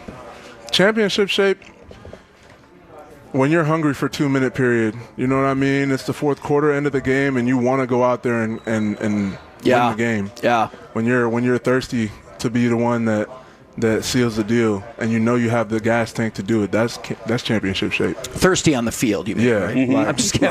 I'm kidding. I got you. The movies have always been fun to watch. The program, you see guys lining up against each other and talking and everything. Is there talking back and forth across the line? And who's the offensive lineman that you're like, that dude talks the most trash? I mean, I wouldn't say across the line. I would just say like on offense and defense in general. It's just a lot, like high energy, a lot of chatter going on right now. But that's what you like. Yeah, you know what I mean? Absolutely. Fills it up, makes it fun. So you were kind of talking about, sort of building up the defense and everything. We feel like we've done a good job of like building ourselves up in the world. We started covering high school sports and everything. And one of the things I wanted to talk to you about is I've covered a lot of stuff. That was close. Yeah. I never thought there was a smellier place in athletics than a wrestling room. You have lots of experience in wrestling. Is that the smelliest place in all of athletics? High school football locker room definitely is word. Yeah. That's before you have equipment guys washing your gear every day. Yeah. Smells a little especially when I was in Portland, Oregon, and it's raining all the time. Oh yeah. Yeah, bro. High school football locker room. It's terrible. Dude, I'll tell you, hockey locker rooms, because of the ice and wet water all over their equipment, it gets really bad. All right. Again, no equipment staff to wash your stuff every day. You got to do it on your own. And if you're not doing that, it's going to catch up with you. By the end of the week, you're like, ugh. So I know the money's great and all that, but are you like, man, having those people to help out wash my gear every day, that's the best. Yeah. Sometimes I'll work out away from the facility and other stuff, and I'll just put the workout stuff that I had. Like, I'll cycle through. Like, if I'm doing extra work, I'll work out in my Cowboy stuff, and then I'll put on my other stuff, right? Go do that workout, come back, put that on the loop, change it some clean stuff, and go home from there just because, like, it's there. So yeah. I'm like, man, having that is awesome. Shout out to the equipment guys. Yeah. Shout out to Mike McCord. Shout out to Bucky. You know what I'm saying? Shout out to my equipment guys, bro.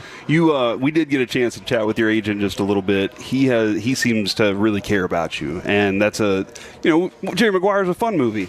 The relationship you have with him, is that similar to what other guys have with their agents? No, I would say, I can't speak on everyone, but I just know from what I've seen and what I've heard, like, it's not the same. There's people that don't talk to their agents but like once or twice a year, you know what I mean? But Sam is like fam, you know what I mean? Him and my mom are real close. He's close with all my brothers. Like, he's really a part of my family. So that's my guy. And you were in fashion. You got Fashion Week coming up, or you were just in it, right? That was a while back, but I will be. You got another one part in Dallas Fashion Week. Okay, hopefully. Hold on, we mean hopefully. I mean, schedule-wise, okay, yeah. Gotcha. It's training camp, man. I got stuff. I take it week to week, so if I'm able to do it, I'm definitely going to participate. My wife, this is weird. My wife, she watches TikTok, and she found a lady on TikTok that she's like, that's my style. And now I'm like, man, that looks great on you. How do you find styles? Or are you just like, no, they dress me? No, I dress myself. Mm-hmm. I take inspiration from anywhere. If I like a piece, I'm going to see if they have it in my size and just go from there. Like, I feel like there's nothing that I can't pull off. You won't catch me in like a dress or a skirt or anything like that, but like I'm not going way outside the box there. Yeah. But I like to wear statement pieces. I feel like it's a form of creativity or creative expression to just be able to put my outfits together on my own and see how it comes together. Joe Burrow, I saw on quarterback, he was in the piece with the no back. He had a suit on, it had no back on it. So just does that make you want to sack him more? Is that kind of the? He looked so mad at that. It's out there. You can stay out there. Stay right here. There's fashion, and then there's like hold on, what did they just do? That's art, right? I think the term is avant-garde, which is like never been done before, and where you really push the boundaries and stuff like that. It's a slippery slope, though, you know what I'm saying, with the avant-garde stuff. So, even if I'm going avant-garde, I feel like I would still stay within what I like. There's certain things that I'm just not going to do, and it would have to make sense for me. You ever been to the Met Gala? Have you done that? Is that something you would want to go do? Yeah, that would be a dope experience for sure. Yeah. That'd be awesome. It's always something wild up there, man. Yeah. But you get to walk it and everything like that. Oh, yeah, right? man. Yeah, and everybody's looking, too. Yeah, that's absolutely true. Man, thank you so much for the time. We really appreciate it. And we both grew up in the Metroplex, so we have been diehard Cowboys fans our entire life. Nice. Yeah. Nice. Thanks, there you go. Appreciate it. There you go. Nice. Oso Odigizua right here on 105.3 The Fan. I love this in the 3-2-1. We should ask Osa if he's ever gone up against an avant-garde. Oh, that's good. That's good. I like that. Yeah, working in the fashion and football. We're the K&C Masterpiece right here on 105.3 The Fan. Coming up next, we'll move into the Expressway. We, of course, have another ticket giveaway. We will talk with Christy Scales and kick it off with some NFL overreaction or reality next right here on the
low fee product? I gotta remember that. Well, you know, they say in order to remember something, you have to forget something else. Okay, now that is a very cute haircut. That's like a little shag. I've never seen it before. Well, I mean, of course you have. It's the Rachel. Oh, is that your name? No, I mean like your name. No, I'm Jen. Your name's Jen. Right, but I just mean like this is your haircut. But that's your hair. I'm not saying this is your hair.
The Expressway on 105.3 The Fan is presented by the On Time Experts. Here's the set.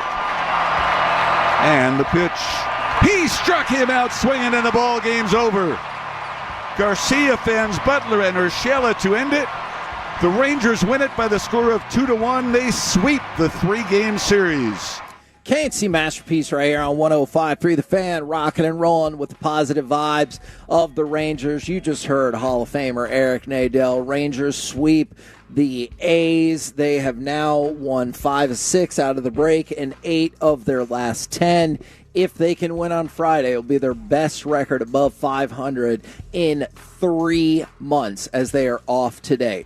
So we got a lot more to cover in this segment. We're going to do our ticket giveaway whenever Corey sees fit. But also, we're going to do some NFL overreaction or reality.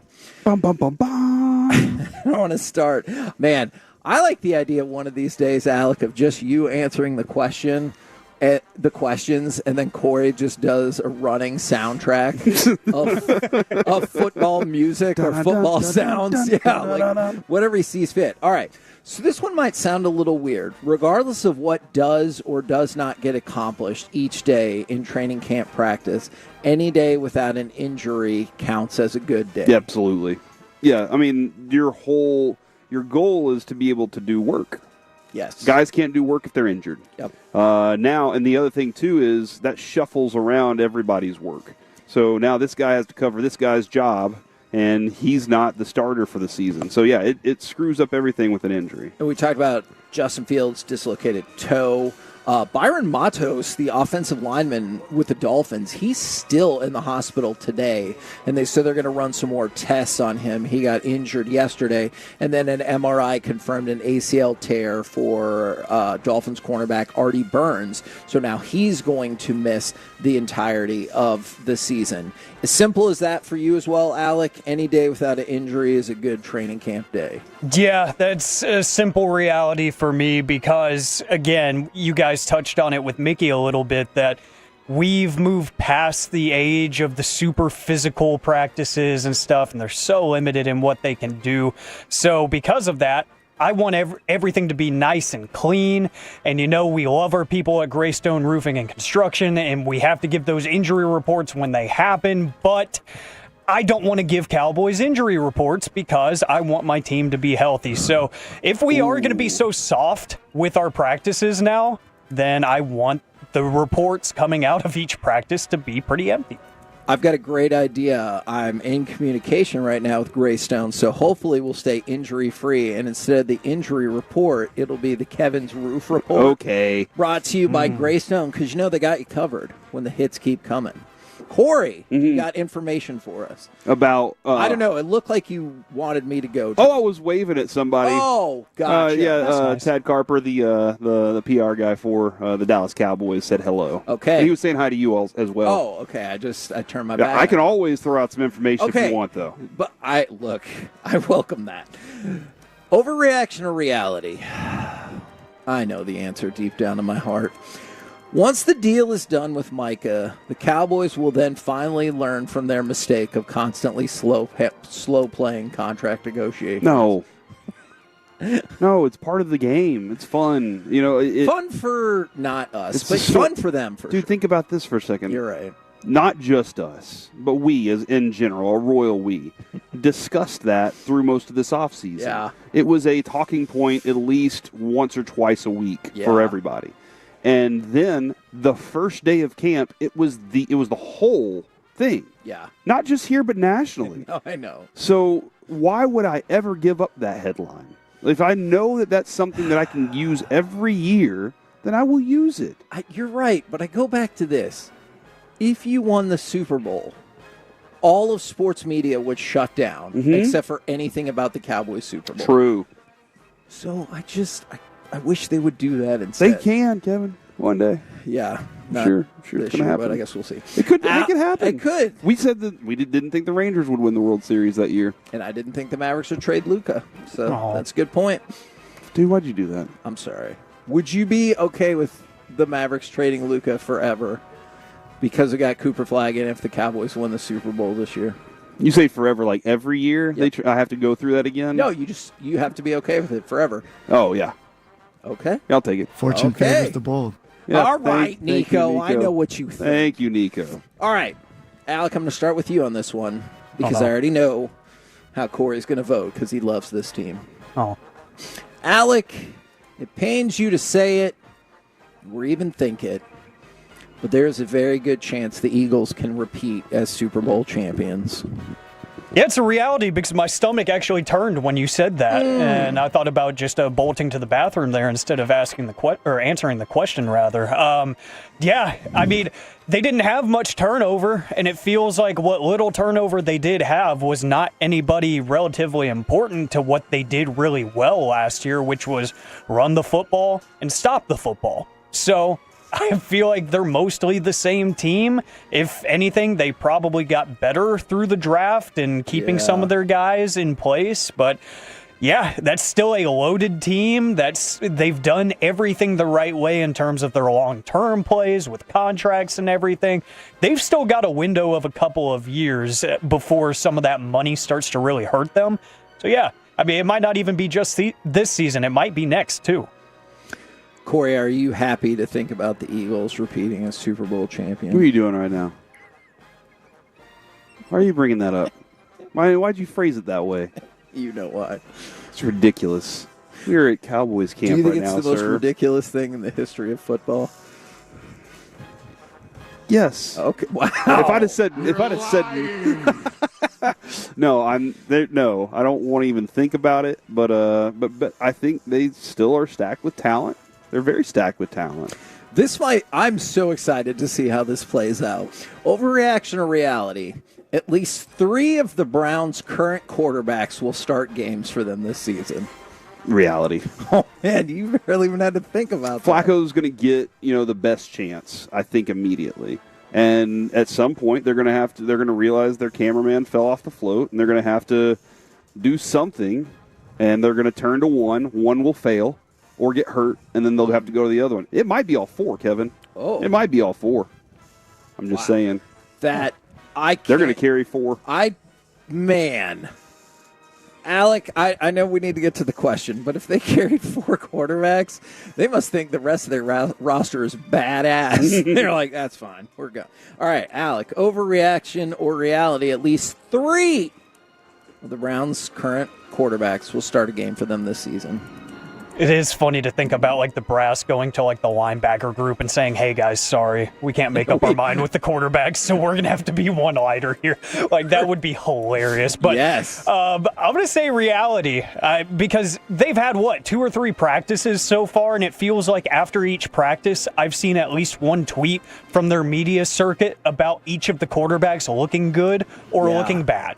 Like I've seen the same reaction to all 4 of the quarterbacks that they're running out there.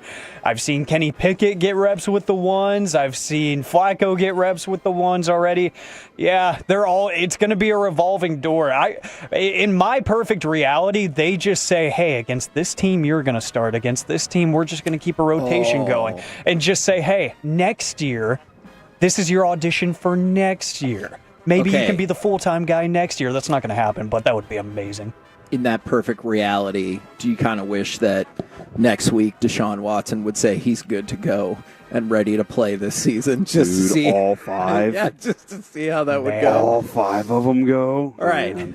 Now, I know this question took a big hit this morning, but I'm going to try it out anyway. Overreaction or reality, Justin Fields will win more games as a starting quarterback this season than Aaron Rodgers. Well, I'm very concerned now about his toe. For sure. I definitely am, because that does affect you. For sure. I don't think so. I think that's overreaction. Okay. Alec, what say you? Yeah, I'm with Corey. Overreaction, because the Steelers just refuse to lose football games. So that's the Mike Tomlin way. I can't bet against that because Rodgers isn't good anymore in my mind, but he's good enough to get them over 500. NFL, that's a good line. Yes. Man, that is a good line. NFL overreaction or reality? It is the Commanders' turn to win the NFC East. Overreaction. It's Cowboys. Oh, do you really think that? Do you think the Cowboys are more likely to win the division than the Commanders? What are you doing right now? You already said that. I mean, for the time being, man, the Eagles are at the front of this thing until they get knocked off in Week 1 against the Cowboys. And who would you put second? Then I guess the Commanders. Okay. After the Cowboys knock the Eagles off in Week 1. Okay. That's when. But until then, we'll just leave it at that. It's a tie for second right now. Hey, Alec, overreaction or reality? It's the Commanders' turn to win the NFC East. I'm going to try to be a little bit more thought out, and I'm not going to try to bait you into anything crazy, Kevin. I'm going to say overreaction as well. I think I used this line maybe a week or 2 ago about the Commanders. They're not wrong. They're just early. And I think it's nothing to their own fault. It's just that the Eagles exist in the form that they do right now. So I think it's just not their time yet, but they definitely have the right idea, and it will be their time eventually. Do you think Christy Scales probably thinks the Commanders and Eagles are awesome and are going to be better than the Cowboys? No, I'd hope not. Well, she doesn't think that. She should say something. Nope, too late. Oh, no, don't do that to her. I'm just kidding. I'm kidding. We're the K&C Masterpiece right here on 105.3 The Fan. And, Corey, I feel Let's get something away! 877-881-1053. Caller number 10. Now. Will win a pair of pit tickets to go see Treaty Oak Revival on August 15th at the Pavilion at Toyota Music Factory. That is, of course, courtesy of Live Nation. You can buy your tickets or you can win them for free right now. 877-881-1053. And right now, don't be intimidated by the name. Joining us on the Wild Fork Foods hot seat, courtesy of wildforkfoods.com, Elite Game Day Grilling favorites. We bring to you our favorite. It is Christy Scales. How are you today? I'm doing well. I was just at Wild Fork a couple weeks ago getting a gift certificate for my husband, and there's a new location that's just less than 2 miles from my house. Does he have a particular he's wonderful. cut of choice that he loves to grill? If we had the money, he'd do Chateaubriand all the time, but we've only done it a couple times. Fancy. He can grill anything, but what I like about Wild Fork is they have a bunch of the seafood as well. So they've got like the Argentinian red shrimp and all that. Yeah. I mean, they've got some fancy stuff, but my husband is wonderful at grilling and smoking, and thank goodness, because I'm horrible. We're a great team. He loves to cook and I love to eat. Yeah. Yep. I like that. Yep. Christy, this looks like you may have learned this at Lake Highlands High School. This is the You're biggest. pointing to my notebook. This is the biggest stack of notes I've ever seen before, and nobody has more notes than you. I'm assuming. There's tabs on Yeah, you there. got it all tabbed out. You got a binder. It's all set up and squared away. What is all? Well, I'm working on it. This is my little cheat sheet. Actually, it's a big, giant stuffed notebook that I carry with me on the sidelines, and so it's got all sorts of little notes. And so, for example, yesterday after practice, before CD spoke on the podium in the press conference, I talked with Harold Nash, who's our strength and conditioning coach. Now, all three strength and conditioning coaches are back this year, so there are only 4 holdover position coaches and then the strength staff. But who won the off-season awards this year? Mm-hmm. So, for example, Shotty was talking yesterday about Sam Williams and what a fantastic off-season he's had. Well, Sam was one of 2 players to win the Golden Whistle Award. The other was Dak. And the Golden Whistle Award, you ask, is... Yeah, we were getting ready. We were going to if you didn't say that. That's something that McCarthy started. And so it's a holdover with Schottenheimer, but it's an actual award where they win a gold whistle. Ooh, neat. And it has their name inscribed on it. And so there are 2 each offseason for the best off-season work. And so I mentioned Sam Williams, and the other is Dak Prescott. And Harold said, that was really of note this year because both of them coming off of serious injuries, but from day one, just really attacking it. And the off-season awards are not just about, at the end of the year, and this has been many years, like I remember with Jason Garrett, they would have almost like an Olympic kind of thing or a combine thing, and like the highest vertical jump and all that kind of thing. But for Harold and his group, the off-season awards are based also on attendance and diligence and just all the hard work and stuff, as well as the results in the weight room or out on the field with some of the conditioning tests. But, for example, Hunter Lipke is an award winner this year, and I can look at my notes real Kevin, quick. if I got the Golden Whistle Award, I would have brought it to camp, and I would be using it every time the coaches are like, "You got to," I'd pull it out, and I'd be like, and then I'd be like, "All right, guys, you heard him." I hope Overshone wins it this next time because he probably will. Because he really will bring that whistle he out would. there and He start to would. blow it. Yeah. So Jalen Tolbert won, Tyler Smith, Brevin Spanford, Hunter Lipke for special teams, Trent Sigg. For defense, it was Solomon Thomas, and then Jack Sanborn and Kyer Elam. And isn't that interesting that for defense, it's 3 of the veteran free agents that were brought in? Yes, they wanted to make a good mark when they got here. Exactly, and showing real leadership coming in. So anyway, so there's little things like that during preseason that I kind of have a little different approach, I think, from a lot of the reporters in terms of I'm trying to find content and things to talk about during the preseason games because preseason games are very difficult to broadcast. Because, well, just because it's a lot of names, third and fourth string guys, and frankly, most of them would be lucky to make it onto the practice squad. Absolutely, yeah. But at the same time, our Cowboys radio listeners who are so passionate and real true blue fans, they want to know. If you're listening, especially in the second half of a preseason game, I mean, you are invested. Yes. And you've heard these names, and maybe you're wondering, to them it matters who the backup guard is and stuff like that. And there are always wonderful stories. There's always 2 or 3 really great Rowdy stories each year, right? Kind Except of the these underdog. Stories are real. Except they're real. Come on now, Rowdy was real. Come on, Kevin. I know he's got a bias, but then he stole a bunch of money from people. Hey, that happened to. I admit, I'm not a huge fan. No, but I know what you're saying about that. Guys that didn't think they were going to make it, and they do, and then they get their opportunity, and maybe it won't be an opportunity here for the rest of the season, but it could be an opportunity somewhere else too. Exactly. And those stories we track, we keep. My friend is a big Bears fan, and so he was excited for us again to have Eberflus back, but he was most excited that Jack Sanborn was coming down here. Yeah. He told me beforehand, he was like, just watch. And now he's here, and that's one of those guys. I'm like, hold on. He was an undrafted free agent, right? And then now he might be the starting middle linebacker for the Cowboys because of what he's accomplished with Eberflus. Yeah, I had a little note on. It'll take me a minute to find it because I'm still working on my deal. But how much the? I know we're joking about it, but this isn't the amount of information. No, it's awesome. Is incredible. I'll hold it up for people who are watching on the stream. So it's this little page here. And it's how often rookies start in the NFL. And this is something that Jacob Robinson with The Athletic had done a couple months ago. And of all of the drafted rookies, this is across the NFL, 87% of them are going to play at least one snap. Okay. And the thing is, with the undrafted rookies, right away you don't see them play a lot.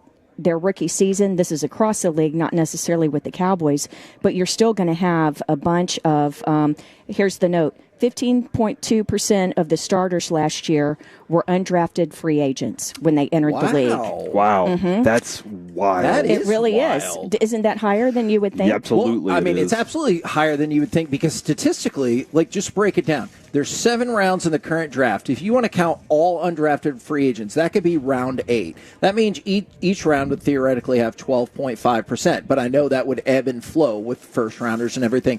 So they're even above what would theoretically be the average. That's crazy. Sure, and then just even with the rookies, rookies drafted or undrafted in terms of immediate starters, there were 33 of them last year. The Giants had 4. The Cowboys had 3 because Beebe and Guyton and then Kalen Carson was a starter at the beginning of the year, if you remember that, because of the injuries to Bland, right? Yeah. So who hurt his foot there late in training camp. So, so there's all sorts of little things like this. 134 rookie starters overall for the Cowboys throughout the season, in addition to Carson getting in there. Leofau started a lot. Flournoy started a game. Marshawn Nealon. So, it matters. And so these are some of the things that we might talk about during a preseason broadcast, especially that third game where you're speculating as to who's going to make the team or who's going to make the practice squad. And why are we talking about it? Because they're going to see action. Yeah. Now, I know yesterday Marquise Bell was in a little bit of a scuffle, and Shoddy said the next guy who throws a punch will be kicked off the field. I think field. everybody heard it. Yes. You could hear it in the stands. Wow. and then CeeDee afterwards, I thought he had a really great breakdown of, you got pent-up aggression, you want to go after it, but to what extent? What is your, general philosophy about these levels of scuffles at training camp in terms of competition versus...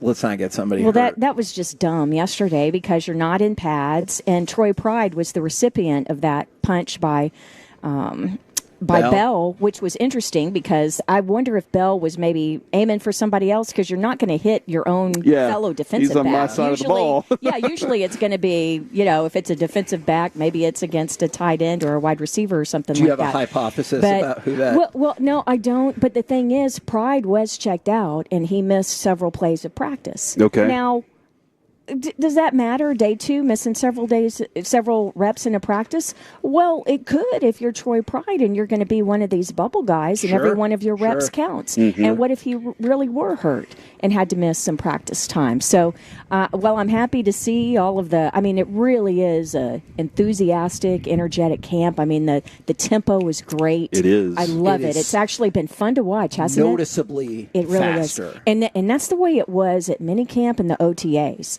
I mean, the coaches were moving faster than the player. I mean, just getting place to place and just the enthusiasm and stuff. And so that's one thing with Shoddy in the building at the Star in Frisco throughout the off season.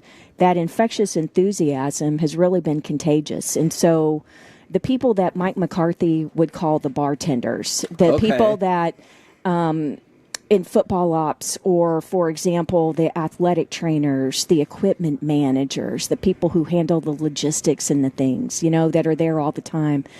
I can tell you it's different. Everybody feels it. Everyone's really enthusiastic about it. The football ops people were real excited the way that Schottenheimer went about building the coaching staff. Mm-hmm. A lot of interviews. It was very outside the box. And I don't just mean pulling in some college guys like Connor Riley or Junior Adams to come in and be a position coach and make that leap from college to NFL, but outside the box in terms of people that he hadn't worked before. It wasn't the old buddy system of, oh, he was with me here. So is it going to work? I don't know.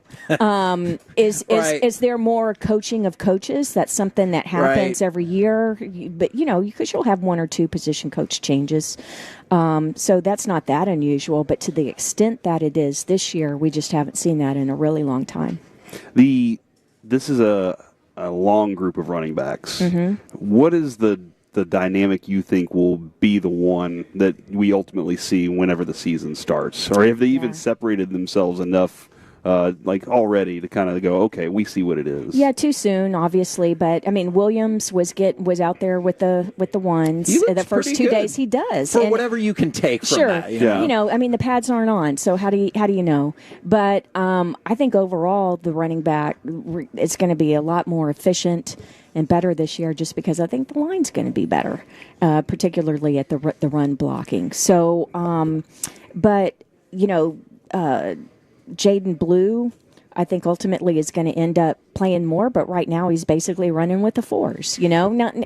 Now let's not read too much into it. He's going to get his reps somewhere. He's going to get a ton of work. Maffa is also going to get a ton of work in the preseason games. But here's what you watch in camp and what you watch in preseason is who's playing what on special teams. So Maffa's playing some wing and punt coverage and stuff like that. But hey, Deuce is the personal protector, second team. So on punt coverage. But that's one thing that you can watch where you have these roster bubble guys, or to know who's going to be active on game days. What about Lipke then? Because obviously we got to figure that out in the group as well. Lipke's a core special teamer. Lipke is so versatile with the F. Last year what he did was he split meeting. He did basically double meeting times. He would come in extra because he was obviously in the running back room, but also in the tight end room. So I think that Schottenheimer values him the same way that McCarthy did.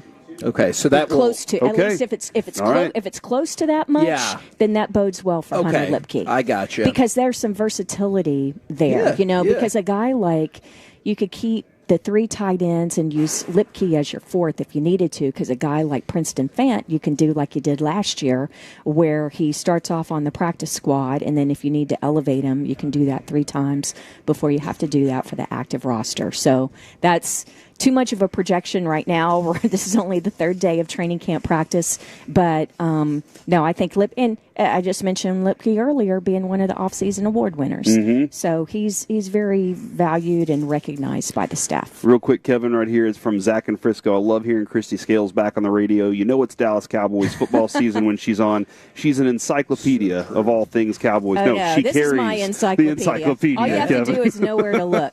But thank you, Zach. I love it, love it, love it. Coming up next, it's time for the C Block starring Corey Majors. Plus, we will hear from the aforementioned Brian Schottenheimer. All of it next, live from Oxnard on 105.3 The Fan.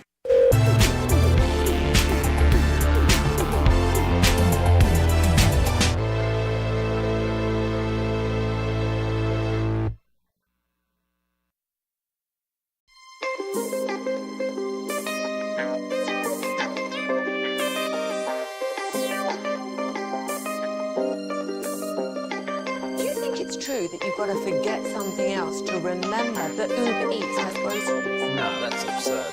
Hey, remember when you used to be what was it, Pepper Lady? Pepper Lady? Was it Cinnamon Sisters? Basil Babies. Saffron Squad? Nutmeg Maidens?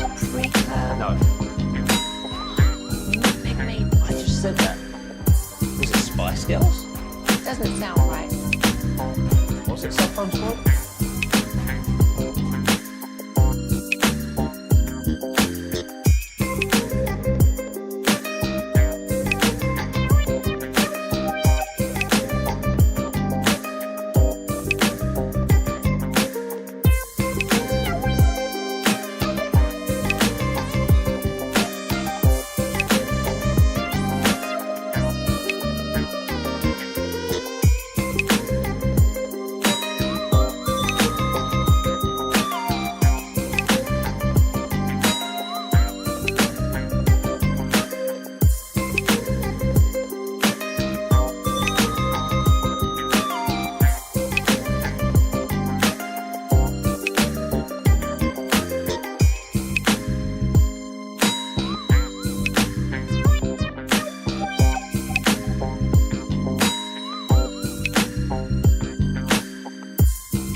But again, like we've talked about, there's a tempo that we discuss every day.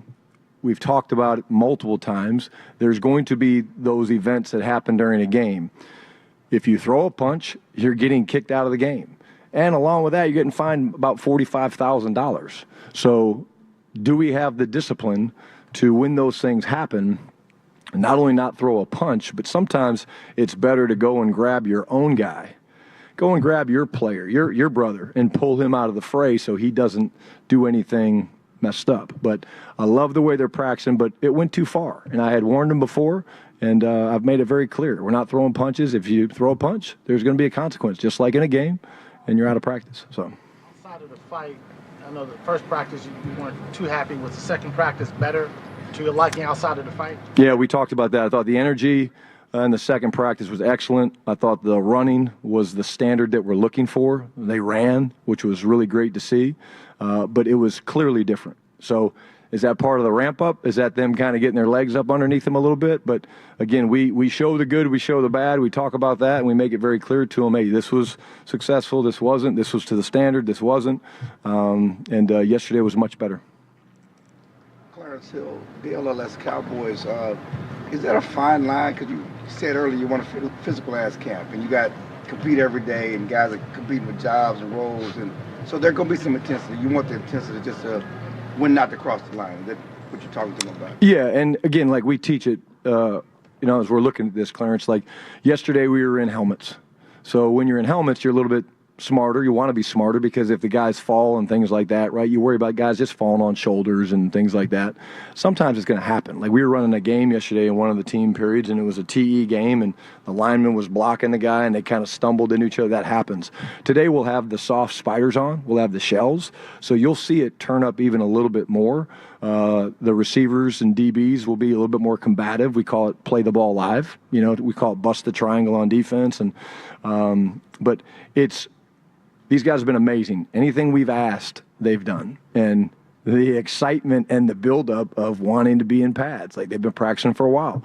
And I love that competitive nature. It just can't get into where we're throwing punches and hitting people and things like that. That's right. Todd Archer with ESPN. Pre-practice, players are stretching. We see you go around, but it looks like every coach goes to every player.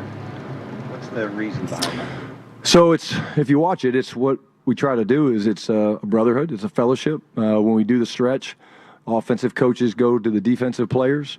Defensive coaches go to the offensive players, and they get a chance to visit and talk a little bit of shit, have some fun, but connect. And again, we're all in this thing together. It's going to take all 90 guys and all 24 staff members that we have, and that is done on purpose. The other thing you'll see is everybody touches the ball. We're all about the ball, so it doesn't matter whether it's the O-line, the D-line, the receivers, when they're coming back from the second. When they're coming back from the second part of the stretch, everybody's catching a ball and having to secure it. Why? Because at some point they're all going to be touching the ball in the course of a game, and we want them comfortable with that. So there's ways to get through stretch and have multiple things done, and that's what we're trying to do. You used the phrase a second ago.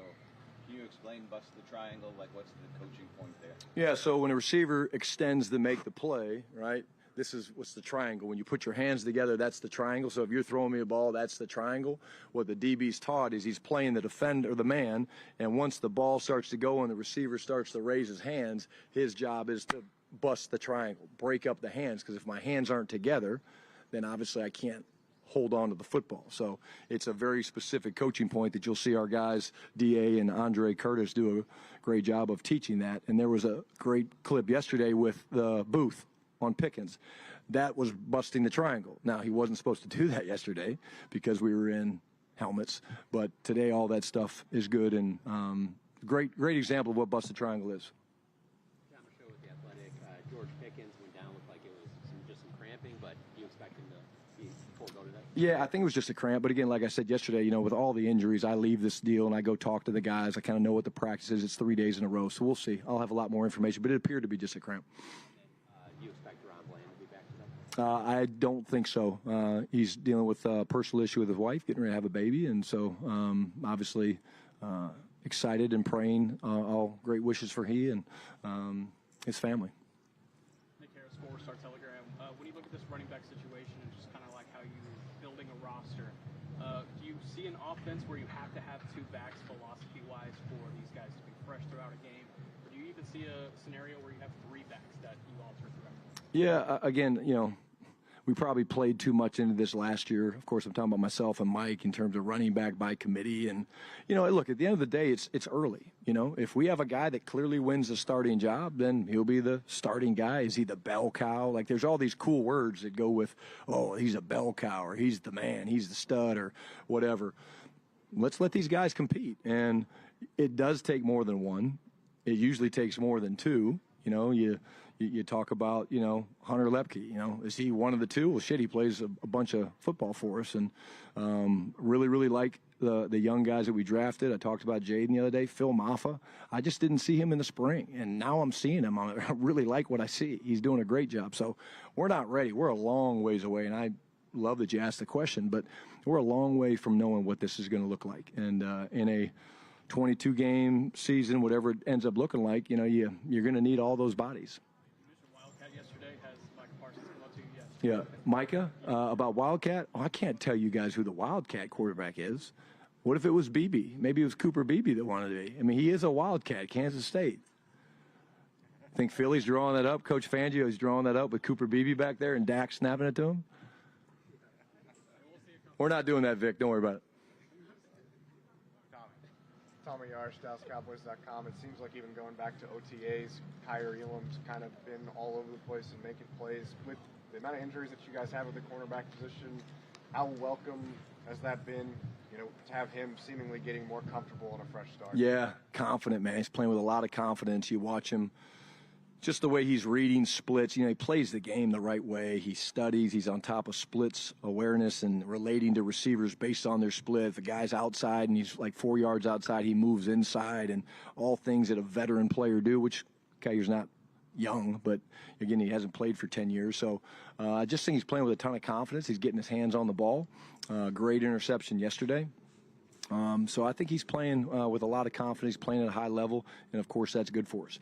We've known about Kyrie for a while. He's a Gator. I mean, I've known about him for a while. I know his dad, and so I'm really excited for him. But again, it's picking up. We got pads coming on, but so far it's been great. Joe Hoyt, Dallas Morning News. Matt Eberflus is kind of known externally as a guy who didn't like the blitz very much, but you kind of look at his blitz rates over the years, they've kind of increased.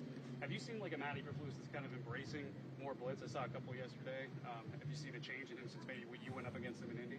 Well, we had to move the ball period yesterday, call period, and he definitely adopted that. I was talking to Dorsey. I was like, damn, is he blitzing us every play? And they've got some really good things in. I think what Flus, his belief is, which I agree with, if you can get home with 4, that's great. If you're struggling to get home with 4, or if teams are trying to max protect, which we're going to get a lot of chip help on the edges to try to knock it, then blitzes become more important. So there's no question in my mind that we've got the balance that we can go attack people with 4-man rush and not have to bring an extra rusher.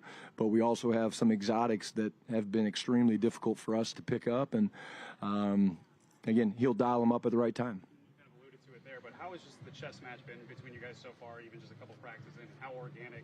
How important is it to be organic in that regard even now? It's been awesome. Again, I have a ton of respect, not just for Matt, but his whole staff. And, Andre Curtis and I, we go back to Seattle together, and, it's fun. I think I'm starting to see, you guys will begin to continue to see just what a great staff we've put together. I mean, honestly, I'm not just standing up here saying, this is an incredible coaching staff in terms of the way they teach, the way they demand, the way they, are on the field. You watch our individual drills. You see these guys, man, they are experts at the game of football. And, you can get a lot out of that stuff. And when we get into the individual periods, which your individual periods will be a little bit longer today, that emphasis, man, for fundamentals, it makes a difference. Because if you take 2 evenly matched players, this is what I believe, if you take 2 evenly matched players and in a 65-round game, 65-play game, the guy that's got the better foundation of fundamentals will probably come out on top because he's got more answers and more solutions based on how the guy wants to play them.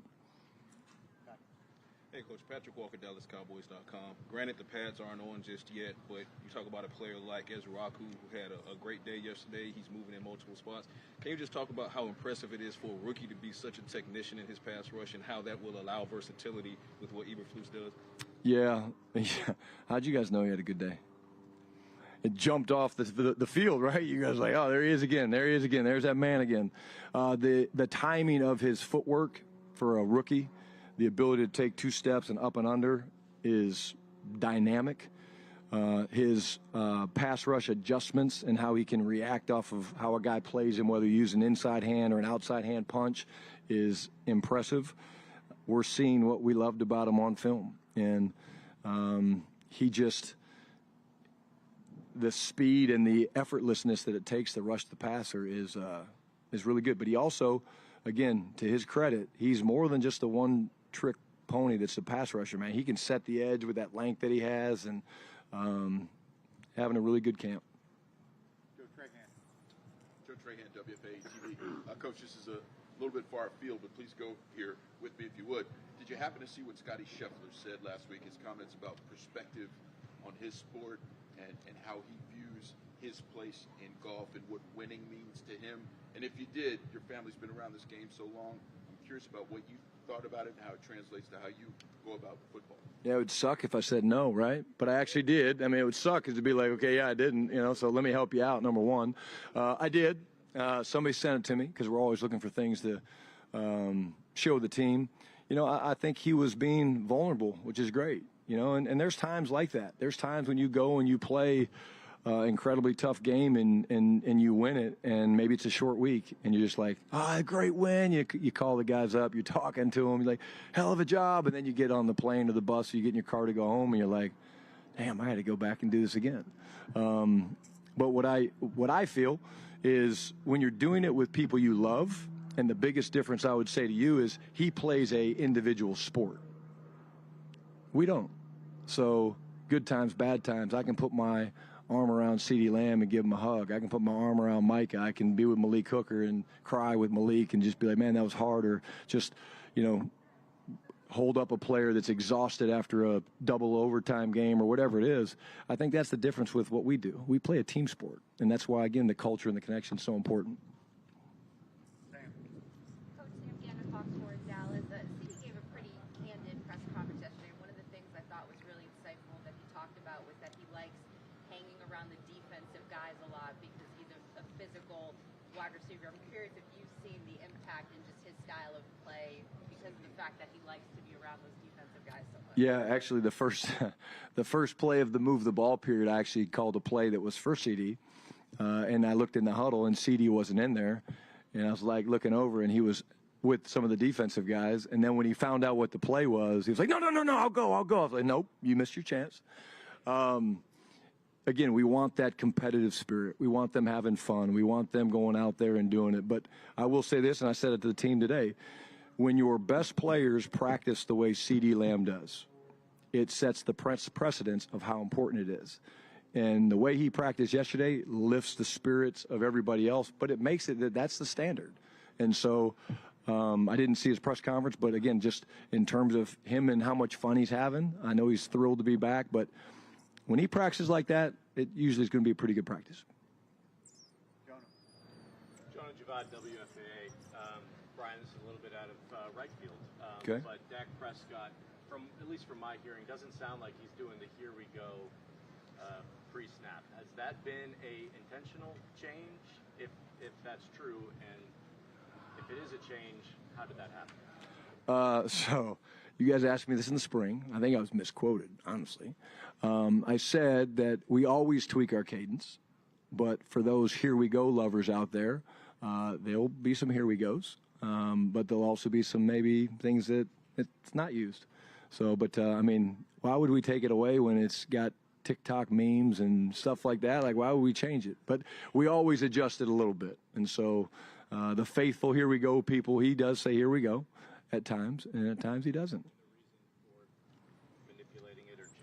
Just to give yourself an advantage. It's the biggest thing is for your opponents in the division, but also every defensive line coach in the league, they listen to audio of, It's legal, unlegal, and it is, but they all listen to it, so they get on to cadence rhythms and things like that. And so Dak's cadence is incredible. Not just the here we go part. I think you saw us get a free play yesterday where he got him to jump and we threw a ball to Terp. It's one of the best things that he does, man. And so we're going to let him do that. And but like everything we do, we're going to be multiple. Brad Sham, 105.3, The Fan. I'm thinking about your reactions to the fracases. And I don't think this is terribly premature. I think this team's been among the most heavily penalized team in the league 2 of the last 3 years at least. Because a head coach, Bill Parcells once famously said, I don't coach penalties. But head coaches have all different approaches. What's going to be your approach to penalties? That's a great question, Brad. Yeah, that was from center field. We've had right field, left field. That's from center field. Here's what I would say. There's all types of penalties, right? There's pre-snap penalties, self-inflicted wound penalties where you jump off sides, you false start, legal motion, whatever it is, shaving. Those are unacceptable because we control those. There's going to be combative penalties that are going to happen. A guy's going to get kind of edge and he's going to not want to, but as he's trying to come off the block, he maybe grabs or restricts the guy a little bit. That's going to happen. I do believe that being the most penalized team in the league is not a good thing. I don't condone that. I think we have more discipline. We'll have more discipline than that. And that's going to be coached. And so you got to coach these guys, make sure they understand the rules. But penalties happen, and they're going to happen, and there's going to be flags. But the ones that we can control, which are the pre-snap ones and the self-discipline ones, we need to control those and keep those to a minimum. Nicole Hutchison, Dallas Cowboys Media. I've seen Luke Schoonmaker take a lot of first-team reps in 12 personnel looks, something that we didn't see much of last year. Where have you seen Luke grow this offseason the most, and what's your confidence level in him taking on a bigger role this year? I'm going to say this really to all you guys. I mean, it's not like I've sat up here and been a head coach very long. You guys ask great questions, and you notice things, whether it's Kyer or whatever. Luke Schoonmaker is having a terrific camp. We're 2 days in, but he had a terrific offseason. He's moving great. His confidence is at all-time high. Actually, I was walking out to walking through one of the meetings with him and talking to him in one of the meetings, and I was asking him, what feels different? He's like, my body feels great, based on the way he trained and the way he prepped, and he spent a lot of time at Sports Academy in Frisco. And I'm telling you, these young players, they figure it out. And I think you're seeing a guy that is beginning to figure it out, but he's doing awesome. He didn't even get the ball. He ran a little 12-yard in cut and was being matched by a corner and kind of dropped him yesterday. He didn't get the ball, but it jumped off the film. It was like, whoa. That was awesome. And it's because, he feels good and his confidence is high. But, again, thank you guys for noticing the guys that are doing good things. Mike Ducey, Fox 4. You got into this a little bit a minute ago, but back to Dak. Since you've been working around him and working with him, in which areas has he improved most, in your opinion? Well, there's some things I would say that I'm noticing with him. We talked a little bit about playing under center. That's been a little new for him, Deuce, when you talk about that. Not new for him. He's done it. All these guys play under center. Maybe not in college anymore, but a few teams. But probably just the footwork training from under center. We're trying to do some things with him. I'm not going to get into all the specifics of, some of the things we're doing in the shotgun and things like that. But this guy's a perfectionist, man. And for a guy that's had the accomplishments and done the things he's done, he reminds me so much of being around Andrew Luck, a guy that's had great success, but he's willing to try anything you throw his way. And, hey, coach me hard. I want that. Yeah, I can do that. Let me show you I can do that. So I think it's that willingness and that hunger to, hey, challenge me, coach. Challenge me to do different things, Shotty and Steve Shimko. And I think that's important because as you get up there in age, sometimes guys feel like they kind of know everything and they don't want to really be coached. And I haven't had many of those guys in my career because I don't get along very well with those guys. But he's not like that at all. It's been he's a joy to coach. Coach P.J. Doyle, KRGB, when you kind of look at the NFC East, it's been one of the most competitive divisions for the last 20 years, something like that. When you look at the landscape this year with obviously two of the representatives in the NFC Championship game coming back into it, making some key improvements, what do you kind of make of what that division's kind of shaping up to be competitive-wise this year? Well, I'll steal a line from Jocko Willenick. I say good. That's what he says. Good. I mean, it's what we want, right? It's going to be a competitive division. And we want to play these big-time games, these prime-time games against great people. Why?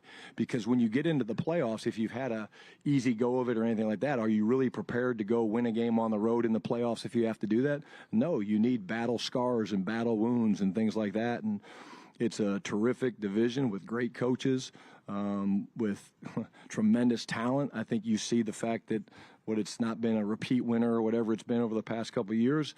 It just shows you that those games are exciting. And the league's figured it out a little bit because, now we're all playing our first 2 games against division opponents. And but I welcome those things, man. Like, we want those. Like, every game we play against a division opponent, whatever, it's another championship opportunity. And we don't get too high for the Eagles or the Commanders, and then we play somebody else and we take it easy. We don't do that. Every game's the same, but we know our division's extremely competitive, and it's going to be fun to compete against them.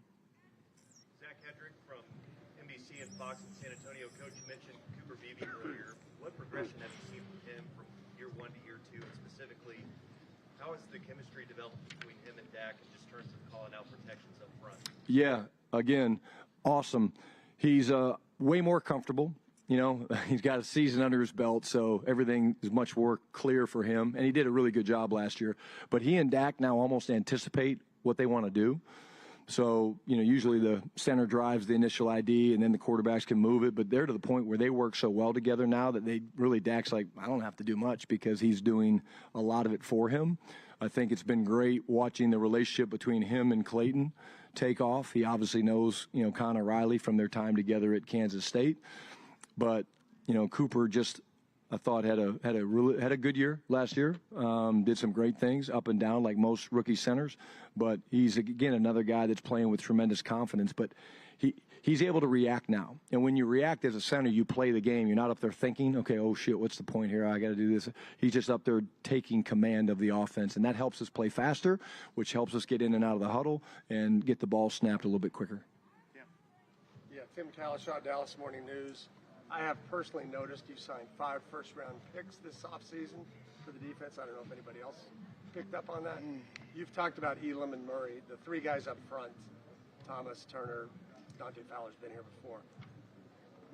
Whatever roles they play, how much are you counting on that collection of players contributing this year? Yeah, Tim, it's really a good point. I will say this. If you look at those guys, they all have Dante's been here. You talked about Dante. The leadership component, the experience component. We need depth.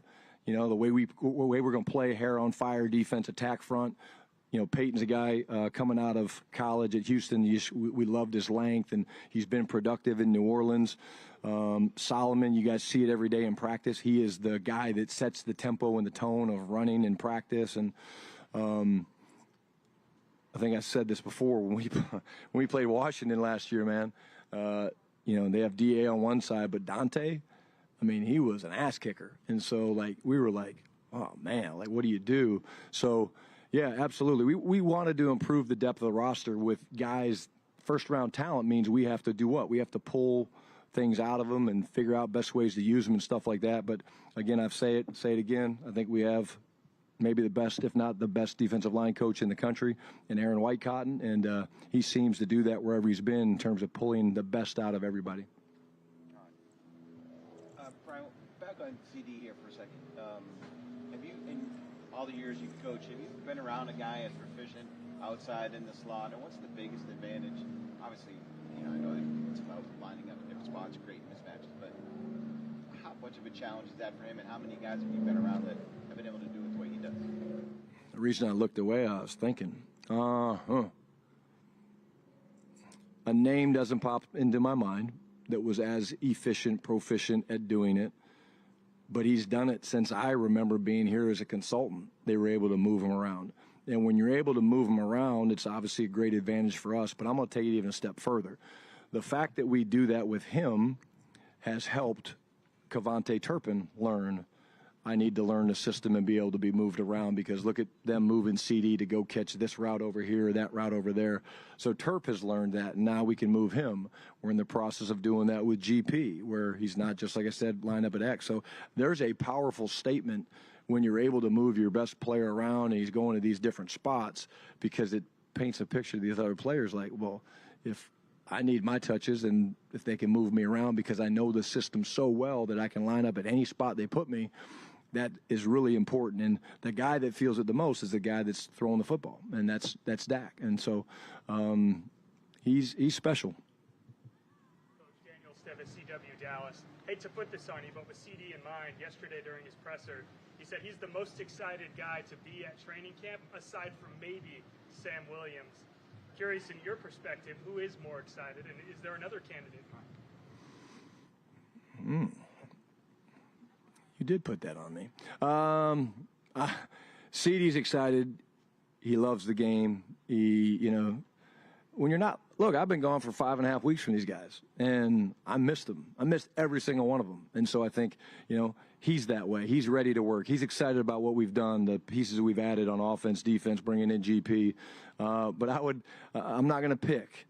But Sam, based off what he's had to go through and the excitement that first day in pads, I mean, you literally might see him foaming at the mouth. He's going to be so excited to be out there when we put the pads on. But hopefully most of the guys we have, I think, to a man, everybody's thrilled to be here and at Oxnard and kicking off camp. You made a reference to your coaching staff. Young Overstreet, is he always that hype, always that just moving? Just annoying. Yeah, he really is annoying. When you're on offense, you're trying to call plays, right? I mean, it's so annoying, But the answer is yes. He's like that all the time. He's like that in meetings. He's like that when we're traveling. He's like that everywhere. And he's easy to find because he's always got some form of something on, tights or long sleeve shirts, and color coded, and his shoe game's pretty legit. But very annoying from a way that he acts. No, he's amazing. I love his juice. I love his energy. That's what we want from our coaches, man. If you can't have fun out there coaching these world-class athletes on the practice field, you need to get another job, man. Because this what we get to do, we're lucky. So he definitely has juice and compliments Andre very well. The two of them work really well together. Thank you, guys. Schottenheimer right here on 105.3 The Fan. Coming up next, let's talk a little bit about those NFL teams under the most pressure this season, plus more Rangers. Miss any...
Uber Eats has Lola V products? I gotta remember that. Well, they say in order to remember something, you have to forget something else.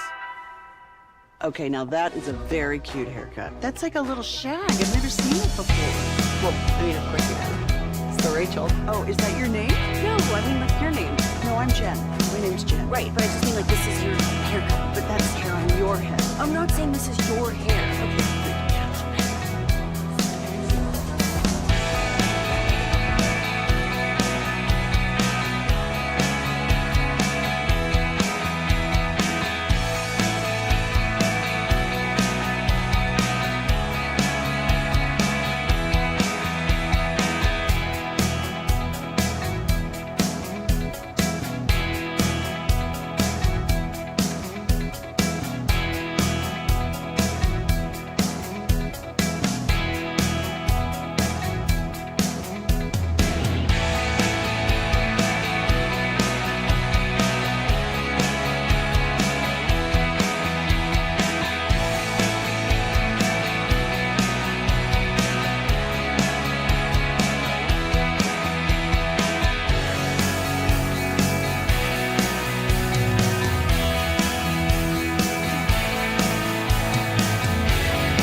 K&C Masterpiece is brought to you by Cars for Kids. Donate today at carsforkids.org and by the personal injury lawyers Frankel and Frankel. If you've been injured in a car or truck wreck, call Frankel first, 214 or 817-333-3333. With Frankel and Frankel, there's never an out-of-pocket cost. They only get paid when you win.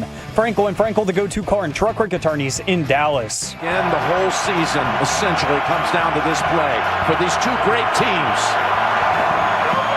Roll, flip it, got it. Oh, the ball was dropped. He had the two-point conversion in his hands. Andrews did not hold on. K&C Masterpiece back here on 105.3 The Fan, live from Oxnard, courtesy of the on-time experts, Rhino Shield and Yardbird Southern Table and Bar.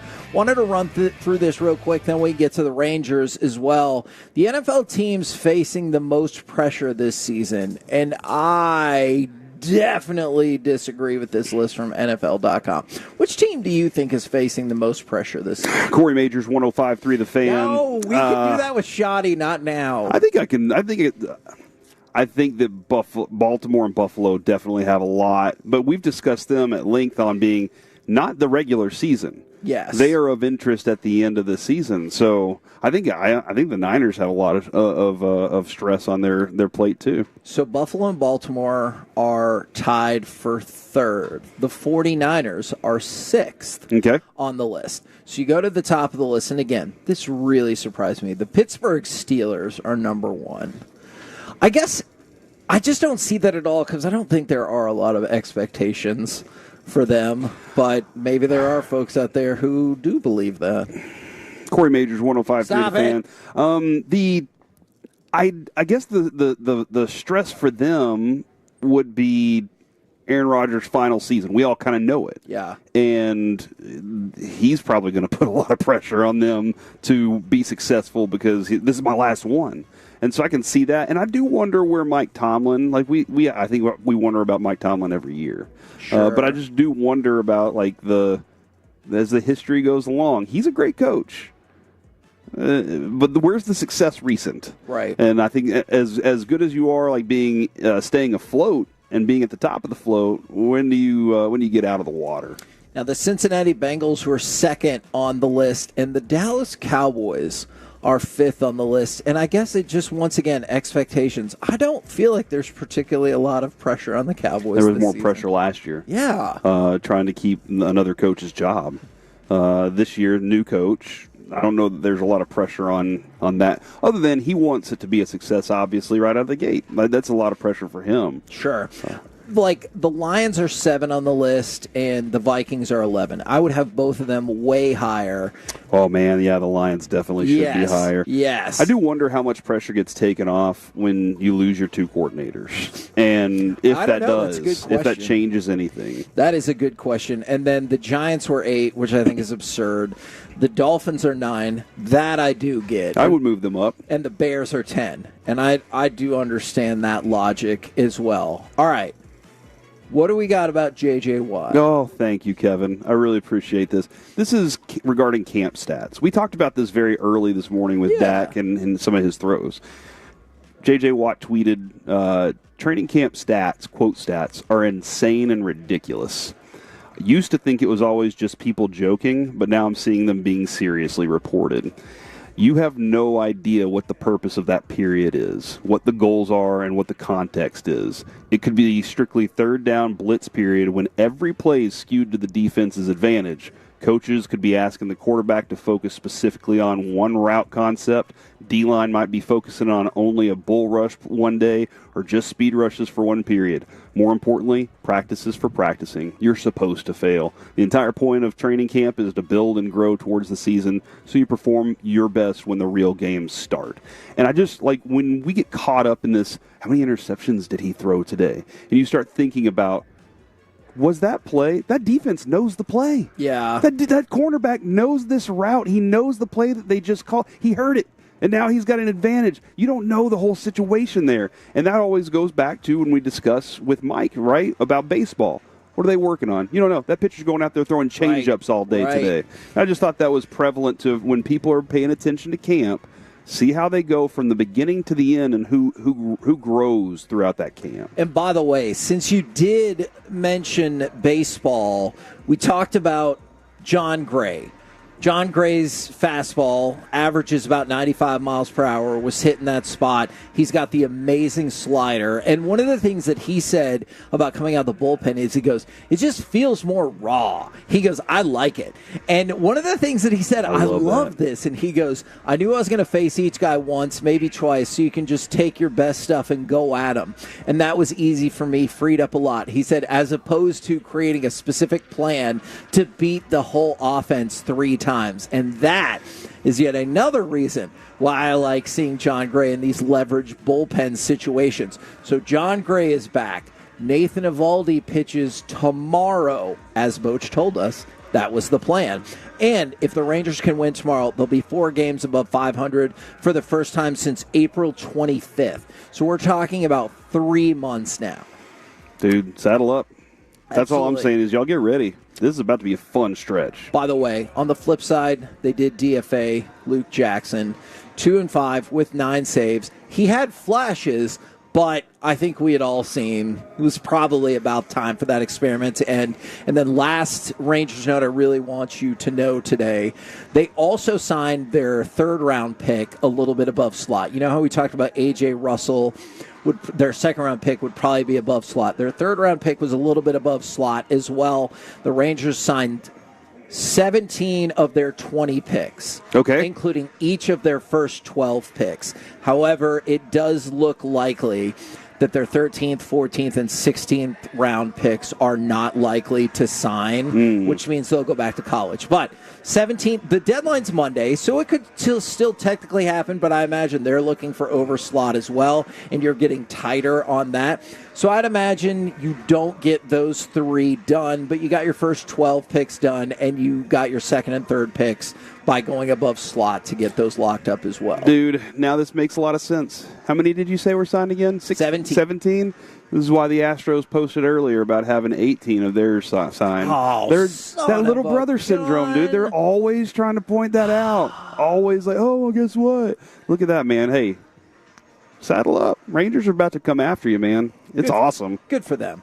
We're the K&C Masterpiece right here on 105.3 The Fan. Coming up next, it's time for our chit-chat with those fellas from the G-Bag Nation. Next right here on the... Wasn't it Cinnamon Sisters? Razor Waves. Saffron Squad? Nutmeg Maidens? Paprika? No.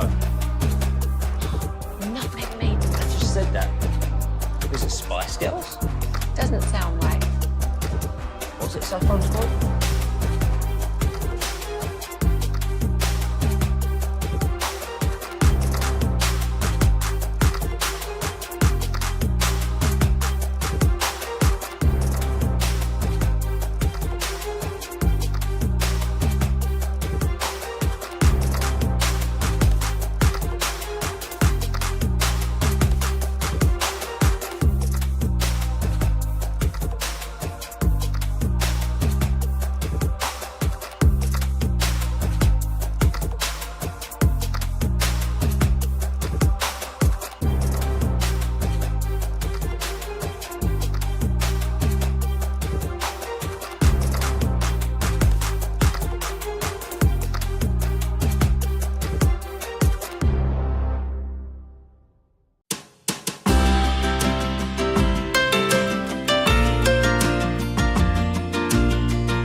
something, you have to forget something else.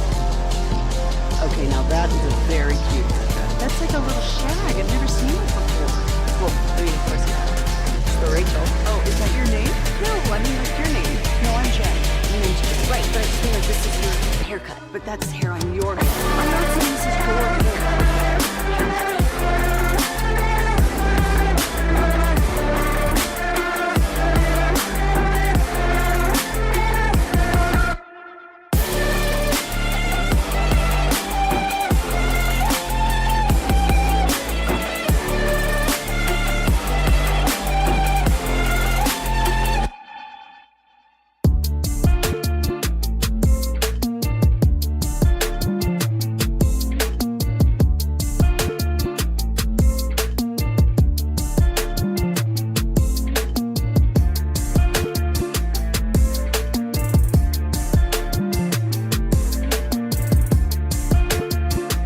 They've got more new Chevys than anyone, all priced to sell. Visit ClassicChevrolet.com. This is Texas. This is Classic Chevrolet. Together, let's drive. Based on new Chevy registrations 2023 and 2024.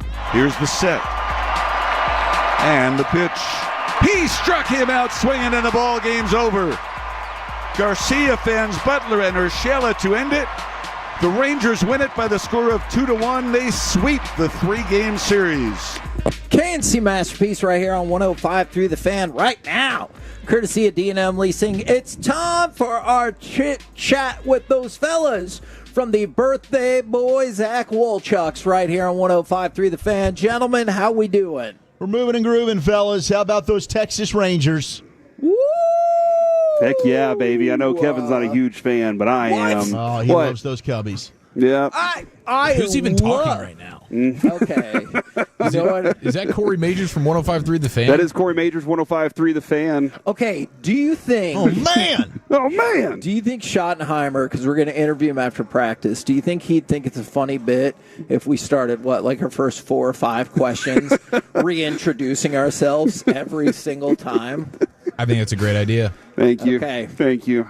That is, every time he's going to be like, hey, guys, how quickly do you think he'll be like, hey, what's going on here? I think he's going to appreciate it. I honestly, I want you guys to ask him that one very specific Joe Milton question. That's a great question. Would you? That's a sex question. Would you either rather us even do that or start the interview by going, "Hey, Fatso, how did practice go today?" What? I think he would take it like a man and not get butthurt about it. Wow, man.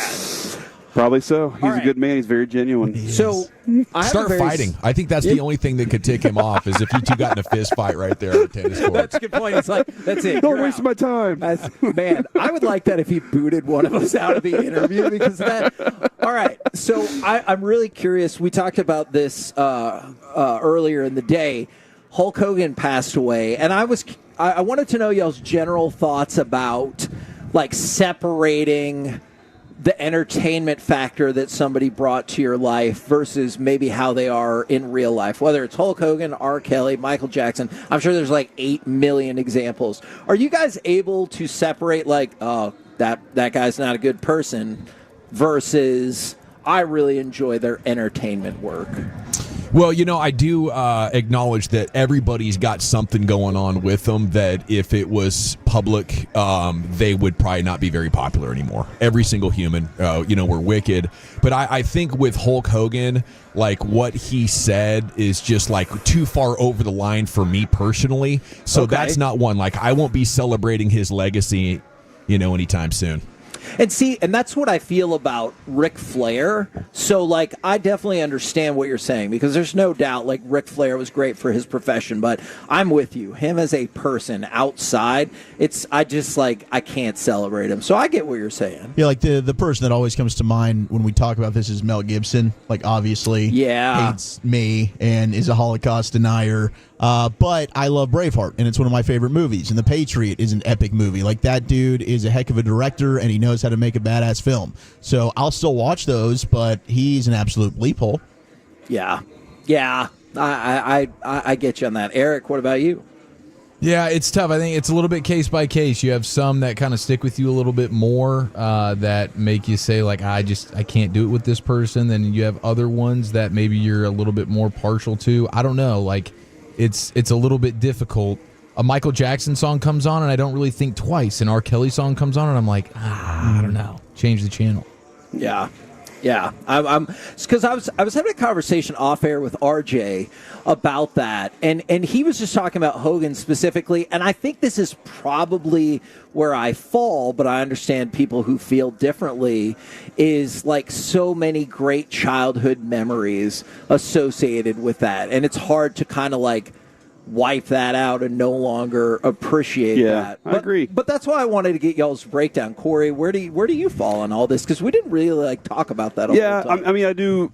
I obviously kind of turn my attention a different direction later on in life, but that's where I stand with the childhood memories part. That cartoon made him a good guy in my eyes, and then whenever he went when he changed sides in wrestling, I was like, hold on, bad guy. Yeah. And so, but that's also difference between character and real person a lot of times, and sometimes you got to separate, and sometimes they're the same thing. But it didn't really change much for me, but the legacy definitely changed for him historically, for sure. What do you guys think about the Cowboys security people not letting Osa's agent onto the field yesterday? Are they just doing a damn fine job? No, I know exactly the security guy you guys are talking about, and he is as annoying as anyone I've ever come across. I mean, I'm really expecting when we get there this weekend to try to walk up to our broadcast table where our press passes are, and they're going to say no, and there's going to be a big to-do. We're going to have to like go into the trailer to get Whitney and say, hey, can you tell him that you gave our press pass to Hagee so he can put him at the table and we're fine? We might not get on the show on time. Speaking of that, did you guys have to do anything from a credential standpoint, or was it already ready for you? Like, do we have something that we have to absolutely have to get them from the Cowboys specifically. Yes. That's the law, gentlemen. Yes. But, like, you didn't have to do anything with the email or anything. I did have to take my shirt. Well, hold on, what? What were you about to say? Take your shirt off? Finish the sentence. Email. I didn't see that email. You have an email that said you got approved for credentials. I'll definitely say, as we're still on air, you need to follow all of those procedures and bring the email and everything like that. Okay, good, because I haven't had to take my shirt off since Rich Dalrymple's era. Wow. A little truffle shuffle. It is weird that we don't talk about that more. Yeah. But also, I'll text you guys later. I can't get it out of my mind still. I'm with you. What do you guys got going on in the program today? Pure gold as always. In less than 2 hours, Dak Prescott's at the podium. Oh, very good. Live there at Krusty's Corner time. You know, Brian's watching practice. He'll jump on back with us at 3:15. We'll have the official Krusty's Corner at 3:40. But Dak at 4. But Dak at 3:40. My bad. Hey, as long as not a good week for me, Hagee. If you hadn't noticed. That's fine. So, you know what? I'll tell you what. Let me go ahead and ask for some forgiveness ahead of time. I'm sorry that Dak on the podium is probably the only way he's going to be on our station. Oh, yeah. Thanks, guys. So, I apologize. Sorry, I wasn't even there that day. I know. Roll home with the G-Bag Nation. We have been the K&C Masterpiece. Make your way back with us tomorrow, 10 a.m. to 2 p.m. right here on 105.3 The Fan. Say good night, Kevin. Good night, Kevin. Brother.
Driven by our D&M Leasing Studios, you're rolling with the G-Bag Nation on 105.3 The Fan. Here we go. Hour 1, G-Bag Nation, 105.3 The Fan. Hope you're having a fantastic day. And I bet you are, because the Rangers are amazing. What have they won? 7 of 8, 5 of 6 coming out of the break. 8 of their last 10 victories for your Rangers. General at your service. Let's talk about it. Brian is in Oxnard. He's covering Cowboys practice as we speak, and he'll be around with a full batch of takeaways coming up in just over an hour. There's Wolchuk. You got Lucius Alexander in the pin cup at Master Control here, 75 and Fitzhugh. Fixing to go full 5 today, guys. Full 5. Rangers getting a day to do a victory lap and enjoy their fine work. Chiefs in the house, of course. And you can watch us at 105thethefan.com, Twitch, and on YouTube. How's everybody doing? Great, man. Fantastic. Really doing well. It's Wolchuk's birthday. I'm excited up to just roast his rear end. Man, I'm nervous about this. I have 34 roasty roast clips for the 34-year-old. Wow. I'm going to hit it at 240 and then kind of do a walk-off there in the 620 hodgepodge. I'll just sprinkle Winkle throughout. It's a two-parter? Yeah. It's a two-parter. I mean, we could really stretch this thing to 3. I mean, if he was, let's just say, hypothetically, he was turning 44 today, I could have 44 clips. You know? But he's 34, so I had to whittle it down. I don't know if that's a good or a bad thing. What, being 34 instead of 44? Well, the amount of clips that there are here. Just having that many mistakes, screw-ups, and flubs. Yeah, I mean, you do it long enough, I guess you're really going to stockpile a lot of options. Yeah, I have a feeling my birthday roast could be built off, just Tuesday afternoon. Yeah, so it's going to be a little bit more cutting this year. It's coming up February 18th, by the way, if you're wondering. If you want to relive some of that gold. I mean, I'm glad the Tolos are still finding entertainment and enjoyment out of it. I mean, the ones that have a good sense of humor, I think some people are still very mad at me for the Rowdy Tellez interview. How about this one we got 6 minutes ago? Unprovoked, 972. Gavin, did you call and apologize to Rowdy yet? That was an absolute disaster. One of the worst in sports radio history. I mean, it is one of the worst interviews I've had. I don't have Rowdy's number. Maybe I should go down there to the games this weekend and see if I can get in the clubhouse if I'm allowed. I'm sure Jack Leiter would open the door for you. But I apologized to him in person right there in the interview, and then I did text multiple people over there at the Texas Rangers. But Still got left on red by Rich Rice? I don't think Rowdy cares. That's the thing. That's the funniest part is the people that are more butthurt about it than Rowdy himself. It was pretty awesome because when he was up to bat late in the game last night, DJ C-Stats over there with the Rangers texted me and said he thought about playing a clip from the interview just to get him fired up for the at-bat. And, he chose not to. But, man, that would have been epic if all of a sudden our interview just starts going over at the stadium during a Rowdy Tellez at-bat. I've been waiting for Baskey to reference it every time he walks up to the plate. Well, I'm really glad that I didn't follow through with my idea when we were introducing him to play Big X the Plugs, the biggest and the largest, because I thought that would have been a great way to bring it in, Oh, yeah. I mean, I think big man confidence is one of the most attractive things in sports. Me too. So I was celebrating it. Yeah. I wasn't trying to belittle him or anything like that. But anyway, it's water under the bridge at this point. Thanks to everybody for making us part of your day. What a baseball team, man. 2-1 the final. John Gray gets the win in his return. Talk about friend of the program. I think we probably interviewed John Gray the most out of anybody. And he's awesome, and his wife is terrific as well. Pitched 2 innings in relief of Corbin, who was great. Okay, he has bounced back from that midway point sort of circuitous route that I thought maybe could result in him finding himself on the outside looking into this roster. But, man, he was great. And so now, the Rangers are, about to, if they win their first game tomorrow, push themselves higher over 500 than they've been at any point in the last 3 months. It's amazing. So it really does feel like we've hit a turning point. And, salute to Wyatt Langford. I mean, shoot, what a play, dude. And I think that's when hey, things are going our way now. When you're losing, those kind of plays happen against you, and you're like, what the bleep? How did we just lose as Josh Smith was stuck between first and second base? Right, and then on back-to-back nights, now you have another issue covering first base. It's like now, you're starting to make the things happen to create the victory. And what a moment last night is, when he's coming home, I'm like, what the hell happened? How long was that ball in the air? It couldn't have been in the air more than 5 seconds. He made it all the way around. It was crazy. The hustle. I mean, the speed, the wheels showing that off. But Hicksey's call of that was also just brilliant. But the pitching, that was kind of my fear. Was eventually like this thing would kind of you would get a little shaky at some point, but it's still been there. They've allowed 2 or fewer runs in 7 straight games right now, and that was John Gray getting his first win in exactly a year. Because remember, he got hurt, missed the last 6 weeks of the season last year, had to go on the IL. So it was a special night, and John Gray looked absolutely dialed. They've been on the wrong end of those 2-1 games. To get the sweep, be on the right end, it really does feel like all of a sudden, things are starting to click, and you're going to get hot here at the right time. Yeah, 1 hit, 0 walks last night for Gray. Since the break, they've played 6 games. They've given up 7 runs, bro. I know that's the amazing thing is like the pitching. We're and without Evaldi, and it is still standing tall and as dominant as it was throughout the first half pre-All-Star. And you lost Malley, who was also just being incredible. Bradford, I mean, they did go through. They've lost some key members, and they've just kept. And you've started Jacob Latz. Yeah. And everything's still rocking and rolling. John Gray hasn't cut his hair since the World Series. I mean, Patrick Corbin. That's cool. We were all joking about the eating innings here, but goodness gracious, all of a sudden 7 strikeouts. Patrick Corbin's been one of the most pleasant surprises I think of the Rangers season. We probably haven't given him enough accolades. Yeah, it's amazing. And to your point, Dawson, of like just finding ways to win. It felt like for so long this season they were finding ways to lose. They were. And now you're starting to see the glimpses of, okay, there's a different type of confidence going on right now. It's fantastic. The Astros are 60-42. They have a plus 64 run differential. The Rangers are at plus 61. The Astros have only been 3 runs better. Somehow they're 15 games better or 7.5 games better in the standings. They are the Rangers were just, the coldest and the unluckiest, but despite all that, they still have a good run differential, and that does predict success much better than your win-loss total at any point in the season. Shoddy presser about an hour ago. Learned a lot of stuff. It was another good presser. He said, here we go is actually staying. The cadence from Dak is actually staying, and there's going to be variance to it, right? So he said he was misquoted in the spring when I guess some reporters took it as the here we go was gone, but he said he wants to keep the here we go. He just wants to, he mentioned that the defensive coordinators around the league, all of them, are listening to the line of scrimmage audio every single week and then talking to their guys about how they get an edge. So it just goes to another way to maybe throw the defense off right as you're snapping the ball, and I love it. Tireless effort, harvest advantages wherever there are. Attention to detail. Yeah. Okay. Brian's at practice right now. Our training camp coverage, let me shout out our sponsors here. Our training camp coverage is brought to you by the On-Time Experts, Rhino Shield, and Yardbird Southern Table and Bar. We are going to have Dak Prescott's podium coming up at 3:40, so we're going to move Krusty's Corner to 4 o'clock.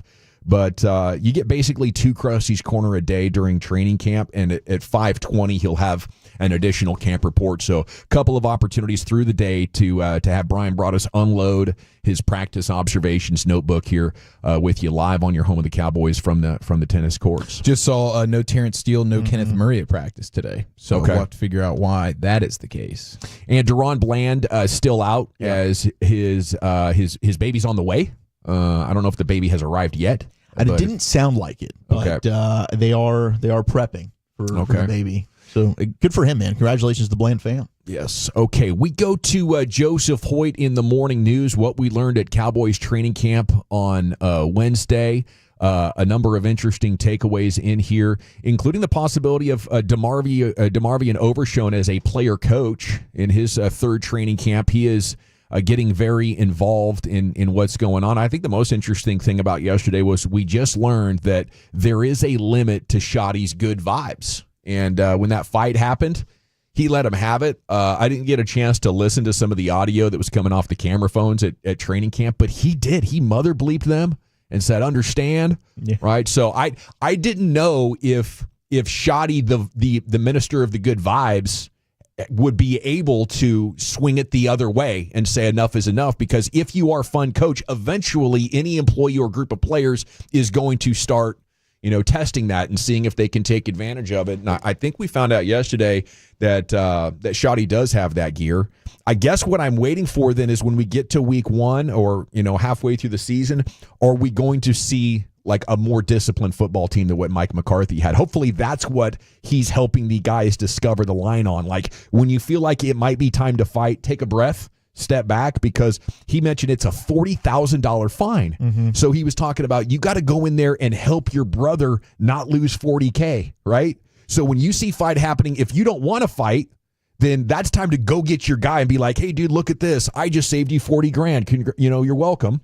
And if you are, maybe fighting, then try to stop. And now I guess the accountability is next fight going to get kicked out of practice. Well, the penalty stuff, because I know yesterday when we were discussing, all the pre-snap motion and the motion with the purpose that Shoddy's really installing here with Clayton Adams in this new offense, one of the big pushbacks from listeners and Cowboy fans was, all right, well, it's just going to add more penalties. And the Cowboys were among the league leaders when it came to false start penalties last year, and it is possible there is going to be a learning adjustment with different movement there, but that's part of the discipline side of this, right? So I think I saw in just 2 practices, not even being out there yet, and we'll get out there on Sunday, but the hands-on approach of Shoddy actually going from position group to position group and even just coaching up Kevontae Turpin during a rep where he leaves his feet, jumps up to catch a ball, and Shoddy says, no, keep your feet on the ground, Terp. That stuff that we were out there and saw the last 3 years from Mike McCarthy. I didn't see that kind of hands-on going up, coaching players one-on-one quite like that. Shoddy's already certainly having his fingerprints on this, and I think that will ultimately, the attention to detail stuff should hopefully develop into a less penalized football team. Yeah, it's interesting. I think in football and in soccer, there's a tendency for players to jump even when you don't have to secure the catch or to make the trap or get your first touch in or whatever it is. And I thought that was a really cool attention to detail. And hopefully it's just the beginning of the Schottenheimer hire paying dividends. How about we get you about, 60 seconds on soccer or so? Leo Messi and his Inter Miami teammate Jordi Alba facing possible league suspensions for their team's next match against Cincinnati for missing the All-Star game. They're saying thanks, but no thanks to the All-Star game for a second year in a row. Maybe it's not part of international soccer culture. Maybe he just wants the rest, but whatever the case, he has yet to appear in an MLS All-Star game. Faked an injury last year. He's tied with Nashville's Surridge for the MLS lead in goals with 18. So he is still having a great year, even though he's approaching 40. And the MLS did win that All-Star game 3-1 against Liga MX. I noticed you did a nice job there, halfway eating that burp. Yeah. Dr. Pepper today. Yeah. What happened to the Diet Coke? Well, I have an issue with the folks downstairs in that little store that they run. I've left them multiple notes. I need 2 rows fully stocked Diet Coke per week, right? I'm going to buy 10 to 12 of these things. And, they did not respond to the note. As a matter of fact, they stopped stocking Diet Coke altogether for about 2 months. Ooh. They've recently brought it back with about 4 per week. So I bought those earlier in the week, and then I'll swing through the 7-Eleven on the way a lot of days and get my Diet Cokes, but today I forgot to do that, or for some reason I just didn't. So I'm going with Dr. Pepper today and one of those energy drinks. So it should be flying around here before too long. I love it. LAFC is interested in signing Tottenham's Son Heung-min. 33 years old. Club decided in January that they'd probably be moving on from him after this season. So the new Tottenham boss, Thomas Frank, is praising Son, as it appears the front office is getting ready for a departure. But he also has interest in Saudi Arabia. So it's not quite sure who's going to win out, but it's real tough to compete with that Saudi money. Yeah. All right, we got to run. Top 10's coming up, old Chuck. What's in store for that? Yeah, well, we got a tremendous story about some peacocks that have been stolen. That this is the first of its kind that I've ever seen, but it is National Drive-Thru Day. I've got dueling top 10s, the fastest drive-thru lines, and the favorite in the entire country, circa 2025. That's next in the nation. 30 straight minutes without interruption. It's our on-time experts, commercial-free expressway at 720 with Sean and RJ, 1220 with K&C, and 520 with G-Bag. Right here on The Fan, on your smart speaker, and on the Odyssey app, presented by Comerica. Summer is a time to feel and look your best, but I'm not talking about your abs or tan. Guys, I'm talking about your hair. Restore that bald spot. Reverse your receding hairline, or add volume to thinning during Advanced Hair's once-yearly summer savings event. Advanced Hair's simple one-day treatment begins to regrow your own natural hair the very next day, and they guarantee your new hair will grow. There is absolutely no one in hair restoration I trust more than Advanced Hair. Take advantage of your flexible summer calendar and get the most hair for your dollar. Advanced Hair's summer sales event is on for a limited time, so get the details and schedule your free consultation today. 469-599-HAIR, one-day treatment. Life-changing results. With Advanced Hair, your new hair is guaranteed to grow. Check out the incredible before and afters and take advantage of their best offer ever. 469-599-HAIR. That's 469-599-HAIR or advancedhair.com. In a world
Uber Eats has Lola V products? I gotta remember that. Well, you know, they say in order to remember something, you have to forget something else.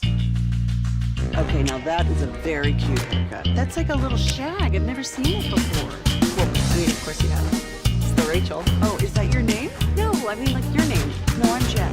My name's Jen. Right, but I just mean like this is your haircut, but that's hair on your head. I'm not saying this is your hair. Okay.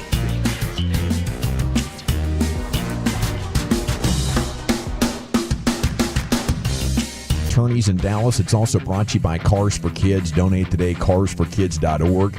Broadus is watching practice in Oxnard. He'll be back in 1 hour with all the observations and analysis. Wolchuk's top 10 here in a minute. It's time now to go to the Pimp Cup where Lucius has your champ. All right, day 2 for this champion audio. Champion sound. Sound boy. Selector. Let's go to SEC Media Day. Savannah Avery. She was asking the hard-hitting questions. She's from KOMU Channel 8 Sports, Missouri. She's asking Missouri Tiger Zion Young about alpha males. Oh, that's the wrong button.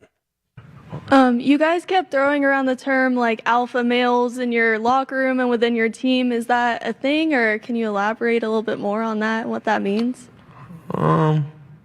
This is a quick. Would you rather date if you were in a let me get a let's see, I'm gonna do an animal example. If you're in a tiger, would you want to date a cat? No. You don't want to date a cat. You wouldn't want it. Well, of course, it's tiger's a cat. It's a bigger version of it. It's the cat. You know, it's all around the stuff. But you wouldn't want to date a cat, though. Not something we bring. Nah, you know what I mean? So that's the difference. Like, it's more so of like, not in day. I mean, alpha male. Like, who? That's what we're recruiting. That's what we're standing on. Guys is alpha males. Guys is where their feet at. And guys is very vocal and want to compete. You know, and have an edge on them. You know what I mean? So, that's more so of being specific, you know what I mean? You wouldn't want to date a cat. You would rather date another tiger, right? Or a lion, something more manly. He nailed it. Zion Young. A tiger or a lion, something more manlier. I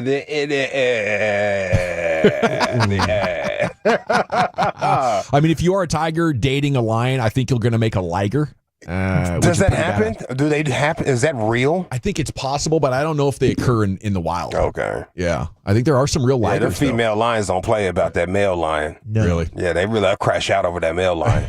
Well, it sleeps. And they do all the work. Yeah, they're out there hustling to keep that, aren't they? Oh, yeah. They're like, man, you better go get some food before he wakes up. Better make daddy happy.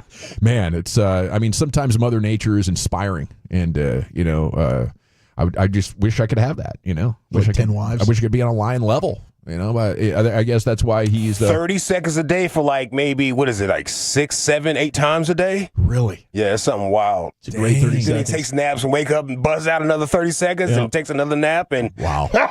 Good life, you can get it. Here's Wolchuk with his top 10. All right, it is National Drive-thru Day. We'll get to dueling top 10s here in just a second. What's the fastest drive-thru in your opinion? And what's your favorite drive-thru? 877-881-1053. But I saw this story from Fox 40 News. This is about the Ride Hotel, which is located halfway between San Francisco and Sacramento. And I guess they have 40 peacocks at the hotel. Oh, cool. And which are awesome, by the way. Yeah, they're to gorgeous. have some peacocks on your property is really darn cool, bro. Beautiful. And it's probably a great selling point for weddings because they're just kind of walking around socializing with They're all like the $150 to $200. Okay, so that makes sense because we had thievery going down. Here is Fox 40 News as, we've had some peacocks stolen and they're on the loose. We have an adult male who barely escaped and had all his tail feathers pulled out except for 3. They're all very traumatized. They don't want to even come near staff right now. The historic Ride Hotel in Walnut Grove, known for its timeless aesthetic and peaceful surroundings, is now at the center of a mysterious theft. These are some of the feathers that were pulled from the birds. when they were being stolen. This hotel was home to 40 friendly peacocks appearing frequently for big events, keeping visitors company during brunch and weddings. They also surrounded the chairs when the bride and groom were taking their vows. But now most of these expensive birds are gone, going from 40 to just 4. Hotel staff say at least 15 went missing over the weekend. One of our guests noticed that there were 2 men in a pickup truck with a cage, and he saw them carrying the peacock and to the cage and putting it in. So we knew that they were stealing them. The Sacramento County Sheriff's Office is now piecing together clues. One of the reasons why it was probably so easy to steal them is because they were so comfortable with human beings. Community tips have been pouring in, but staff are fearing the worst. There's a market for them, so it's very possibly that they're being sold. A local merchant mentioned that it was very possible that they were being used for cockfighting. That's what he had heard, which really disturbed us. Although this is not fact, we don't know what's happening to them. I hope that that's not the case. Peacock fighting. And I didn't know that was even a thing. I did some Googles, and there have been like roosters and peacocks have been going at it at zoos before. I think when they are put into a fight or flight mode, they are known to get a little aggressive, and they will fight for what is theirs. Territorial. But, man, it's this is tragic. And $2,000 a piece for the females, $1,000 for the males. They're offering any kinds of tips that they can get there in Sacramento County. So peacocks are a bit of a commodity. Man, hell yeah, man. Me and my old lady was just like, not emailing, but Googling something like 2 weeks ago. We thinking about putting something on the property when we move. Yeah. Look cool. Yeah, they look cool. There was always this old guy named Ted, and he had like 3 of them on his property. And they make this crazy sound in the morning. It's scary as hell, but they're really cool. Every once in a while they peacock. Yeah. You catch them doing that, putting all their feathers out there. The feathers are gorgeous. Yeah. They are absolutely beautiful birds. And OJ had some on his property, so Oh, he did? Yeah, OJ had some peacocks. Of course he did. It's like, of course he peacock eggs. Like, is there like a peacock egg situation? Yeah, that's where you like get like the $200. You can buy some peacock eggs for like $200, $150, something like that. I don't know how much full-grown peacocks cost. I don't know if you want one. You probably want one from being a baby. A baby, yeah. So they get used to you in a sense. Wild. But yeah, apparently they're super friendly birds. Like they're some of the best birds that you could own. Oh yeah, when growing up, there were like maybe a half dozen at the local zoo. So you'd be cruising around the zoo, and like the group of peacocks, whatever you call them, would be cruising by. Just walking about. It was always a thing to get pictures with them and stuff. We got a text from the 214 that in Oak Cliff, this lady has about 7 peacocks at her house, and they're just walking up and down the street. I know where he's talking about. It's over off of Beckley. Oh, okay. I know exactly what he's talking about, bro. That's awesome, man. But I hope they find these peacocks. But it's shame on, and I guess later on in the story they talked about how they're adding more security cameras. But like your guests are the ones that are noticing these peacocks getting loaded up in a van and stolen. What are you doing? Pay more attention. It reminds me when I was on vacation on the Oregon coast a couple of weeks ago. I don't think I've mentioned this on the air. The hotel we stayed at was actually called the Tolo Vana Inn. It was like Tolo Nirvana. Picture. Okay, Yeah. Tolo Vana in Cannon Beach. I would recommend that, or stay at the Stephanie if you're really loaded. I think it's like $500 or $600 a night. But they had like domesticated bunnies that were on the property just living free. Right, so they were like the floppy ears and the regular ones. Like, look, when you see a wild bunny in Texas, they're almost always that brown and gray. These were all different colors. They're white. They're Were they bigger than the typical ones we see running around? Yeah, pretty big. And very tame. And bunnies are cool. I mean, it was really fun. But the poop is real. My sister had a bunny at our house for and the little tiny pellets of poo. And you don't want to bring that thing inside. Oh, it's nonstop. Just leave them in the wild. They're just pooing left and right. Dang, that's a lot of poop. But it never gets like below 45 or above 75, so they're just chilling. That is beautiful. We think of peacocks as those beautiful blue, but apparently there's snow white peacocks as well that are just like white as snow. They look pretty amazing. Gorgeous. No, how much those are 803. worth? I mean, I think that we need to. I care about the peacocks, and I want these peacocks found. North Carolina, by the way, just saw this. It's a bit breaking news. They're exploring a move from the ACC to the SEC. Who is? So North Carolina, the fighting Bill Belichick's. They're trying to get into the SEC. Might be. It just means more. So they might be trying to get into the SEC. This is after Memphis got the Heisman from the Big 12. It was like, we reviewed the package. We don't want your $200 million. $200 million, and they said Thanks, Stay but where no you thanks. are. We're good. Well, they might circle back to that in a couple of years. We'll see. All right, National Drive-Thru Day. It is, also National Tequila Day. I got to say, I think we got multiple tequila days during the year. As we should. Were you hating, bro? What's going on? No. That tequila is the only tequila that I drink now. You've got me on that bottle. It's delicious. Yeah. But we've got like multiple National Margarita Days, multiple National Tequila Days. So we'll celebrate tequila. Don't you worry. Every day is National Tequila Day up in the G-Bag Nation. But the fastest drive-thrus. I was stunned by the results of this list. Having worked at a Chick-fil-A, and somebody just texted in and said, hey, I'm in a Chick-fil-A drive-thru right now. Usually pretty fast. Not right now. Well, they're low. They're at number 10. Fastest drive-through. Now, the order accuracy is number one. I bet Chick-fil-A would be fastest if you started the clock and then divided it by the number of cars in front of you. You know? Okay. I think a lot might be faster because you pull up and nobody's there. Yeah, I think that's a great point, dude. They want 18 seconds in and out. Like from when they take your order to the drive-thru window. That's what Chick-fil-A's shooting for? Yeah, that's what you want. Well, they're not hitting that. There's no way, but it is also super busy, and they were kind of the forward thinkers when it came to the face-to-face ordering, where they take the iPad out there, and now we're trying to get the line moving. So, like, most Chick-fil-A's do move at a pretty good pace, but the total drive-thru time, we're looking at 8 minutes for Chick-fil-A. McDonald's is at 9. Dude, I'm not trusting these numbers already. You I don't think think so? I've ever sat at a Chick-fil-A For 8 minutes? Like, total line? Yeah, like, even with the lines, it feels like it moves much quicker. Much faster than that. And maybe you're just like so happy because you're about to get some Chick-fil-A. It just feels quicker. But I'm with you. I was stunned by some of these results. Now, they did have the order accuracy, as I mentioned, in Chick-fil-A number 1, which shouldn't be a surprise. Chick-fil-A is great with that. McDonald's at 9, Raising Cane's at 8. See, those places should be even high. Like, when you're a one-trick pony, bro, it's like... All you need is your chicken fingers cooked and the toast, I suppose. Yeah, a little coleslaw, some fries. Everybody's getting pretty much the same thing. Burger King, Eric's favorite spot, 5.5 minutes. Carl's Jr., Hardee's right ahead of them. I particularly don't want a fast line. Take your time with my food. I want to feel like it's freshly cooked. That's what I love about Whataburger. Yeah, I like pulling up. Well, sir, could you pull up? We don't have your onion rings dropped in that grease yet. Yeah, be happy to. Yeah, sure will, buddy. I'm happy to wait longer at Whataburger because I know they're cooking that thing fresh.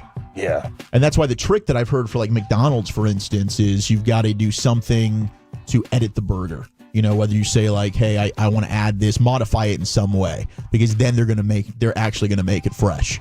Otherwise, they could just be giving you like a pre-made McDouble. Here you go. So the trick is modify it in some way, shape, or form, and then boom, you're getting a fresh one. I don't know if that still stands. If anybody works at McDonald's, let me know. Wendy's at 5. Dunkin' at 4. Also, Dunkin'? I guess they've added to the menu there. I can't tell you the last time I went to one. Yeah. I think it was at that one in Las Vegas at the bottom of the elevator. Oh, yeah. That is exactly right. Yes, every morning I would go there to get a coffee. Me too. A $12. It was expensive. Small coffee. It was expensive. Arby's 3, KFC 2. The stunner Taco Bell was the fastest drive-through at 4 minutes and 16 seconds. It's all the same ingredients. That is something that my mind was blown by a TikTok recently about. Essentially, it's like the same 3 things in different forms at Taco Bell. And it's like, damn it, you are so right. They're rolling it up in just different ways. You want it on chips, you want it on taco, you want it on the burrito. How you want it, bro? Oh, I got this flat thing for you, too. Here, I call it a pizza. Same thing. But damn, that Mexican pizza. You put me on the Mexican pizza. When they brought it back, you were talking about how good it was. Dude, I think it's my number 1 favorite item at Taco Bell, followed by the Cheesy Gordita Crunch. Yeah! Cheesy Gordita Crunch, delicious. I want one right now. Yeah, bro. But voted the best top 10 drive-thrus, McDonald's was 10. Zaxby's at 9. Raising Cane's at 8. Wait, which one is this for now? This is for USA Today's top 10 of 2025. Oh, okay. These are the top 10 drive-thrus. Taco Bell at 7. KFC at 6. Your top 5. Wendy's, Chick-fil-A, A&W. What? Oh, yeah, because there's only like 2 of y'all in the damn line. Number 3. Wow, dude, I do wonder how many. I've never seen just a standalone A&W. They're always paired with like a Long John Silver's or something. But I guess people like the bacon cheeseburger is really good. The chicken tenders, the cheese curds. Wow. This is for quality, not speed. Yeah, this is just overall. 2 is Jack in the Box. But number 1, Del Taco. Ooh, very popular with Ezekiel Elliott. Yep. He loves a Del Taco Stop chicken drive-thru. tacos. Yeah, that's right. Del Taco. I can't wait to get me some Del Taco out there next week. Thank you, Woolchuck. The top 10 at 2:20 every afternoon here in the G-Bag Nation. It is Woolchuck's birthday. Happy birthday to him. Chief, what are we doing? Part 1 of the Wooly Bully 34th birthday roast next. Coming up Friday morning on Sean and RJ, Brian brought us from Oxnard, California, former GM Steve Phillips on the Rangers trade deadline, and our final...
Yes, sir.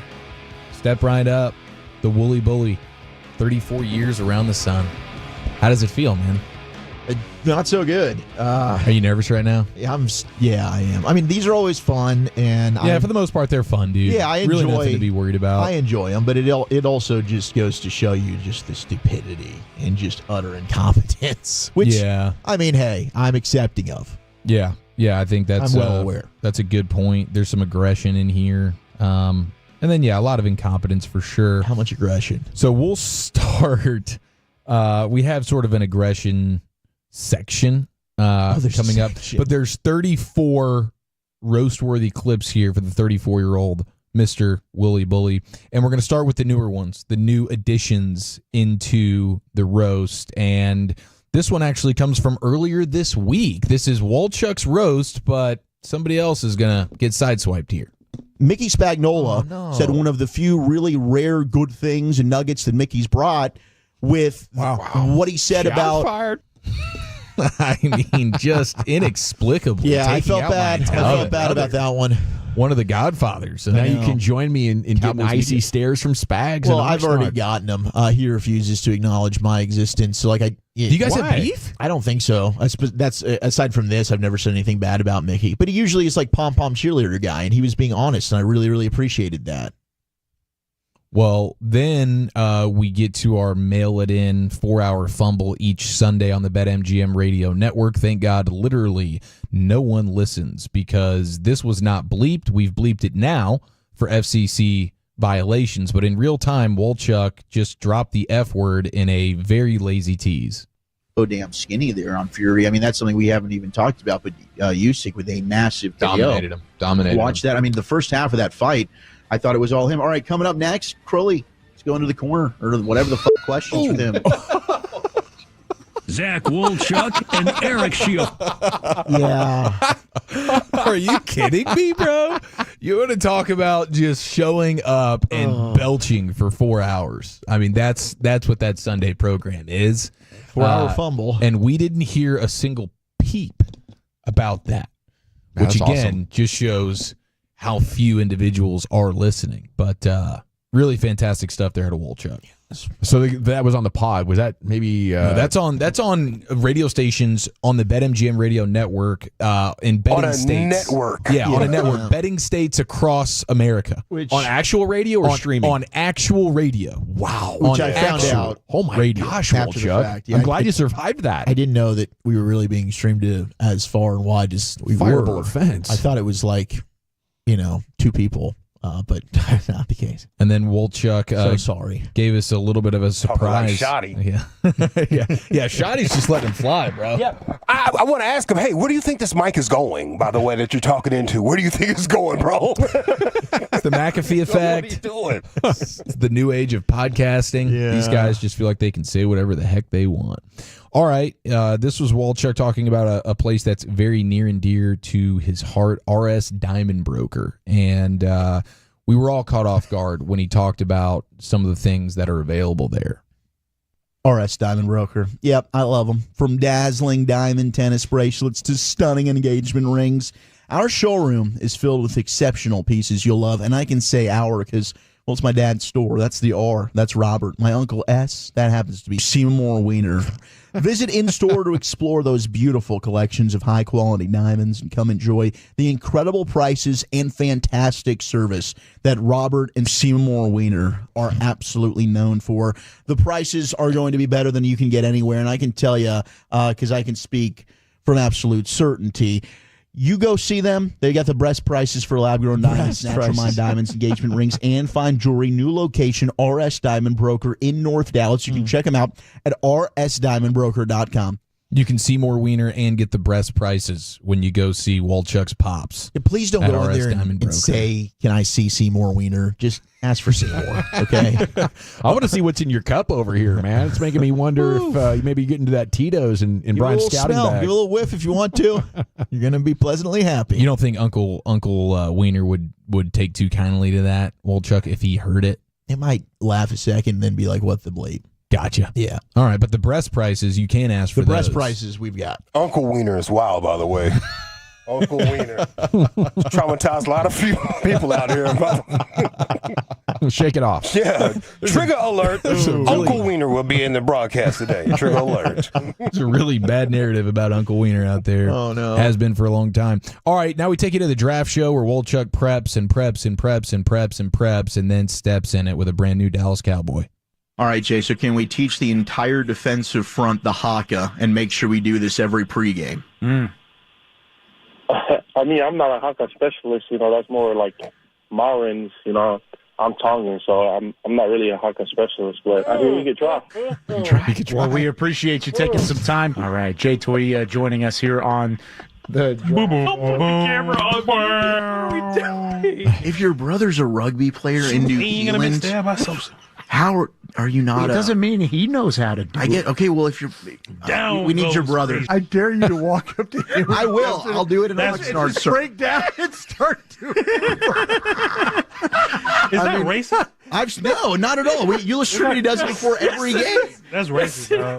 How? That's racist, bro. I'm Tongan, bro. They all the same. They all do that little dance. Hey, Jay, why don't you do that little dance y'all do? I gotta step out. I'm serious. What's that thing y'all do? The haka? Do that haka. That was not good. I'm so sorry. That's pretty awesome. Really unfair for Vosh to throw the R word at you like that. That's, I think, never a really good idea. And maybe we can ask him about that at 5 o'clock when he joins us today. Can't wait live to from talk to Oxnard. Vosh. All right, now we dip on back into some throwbacks. Here's Wolchuk being open and honest about just the type of things that he likes to consume when he's all by himself. Dill pickles with sharp cheddar cheese and chunky peanut butter. I developed this snack when my wife was pregnant, and it has become a mainstay in our home. I appreciate that. What? That was a pro tip. I was reading a text. We got more snacks in the Wolchuk house. Beef-flavored ramen noodles with some peanut butter. It sounds weird, but it gives you that delicious Thai peanutty taste. It does sound weird, Wolchuk, but I'll take your word for it. I made some Thai last night. Look at you. Let's see. Do we have any more? Thai stick. Any other Wolchuk snack combinations? One combination I love is potato chips dipped into chocolate, peanut butter, and banana smoothie. It was one of the things I craved when I was pregnant. Wow. Okay. Man, I've been pregnant a lot. No, you've been pregnant. This is getting out of hand here, and all of those snack combinations lead to Wolchuk sometimes getting gassy on the air, and he will try and hide it, but you can just hear it in his voice. This is pretty damning evidence. So did Jared Leto. Ooh, are you kidding me? Yeah. You're puckering up there, squeezing one out. Blast it. Yeah, that was a lean and push.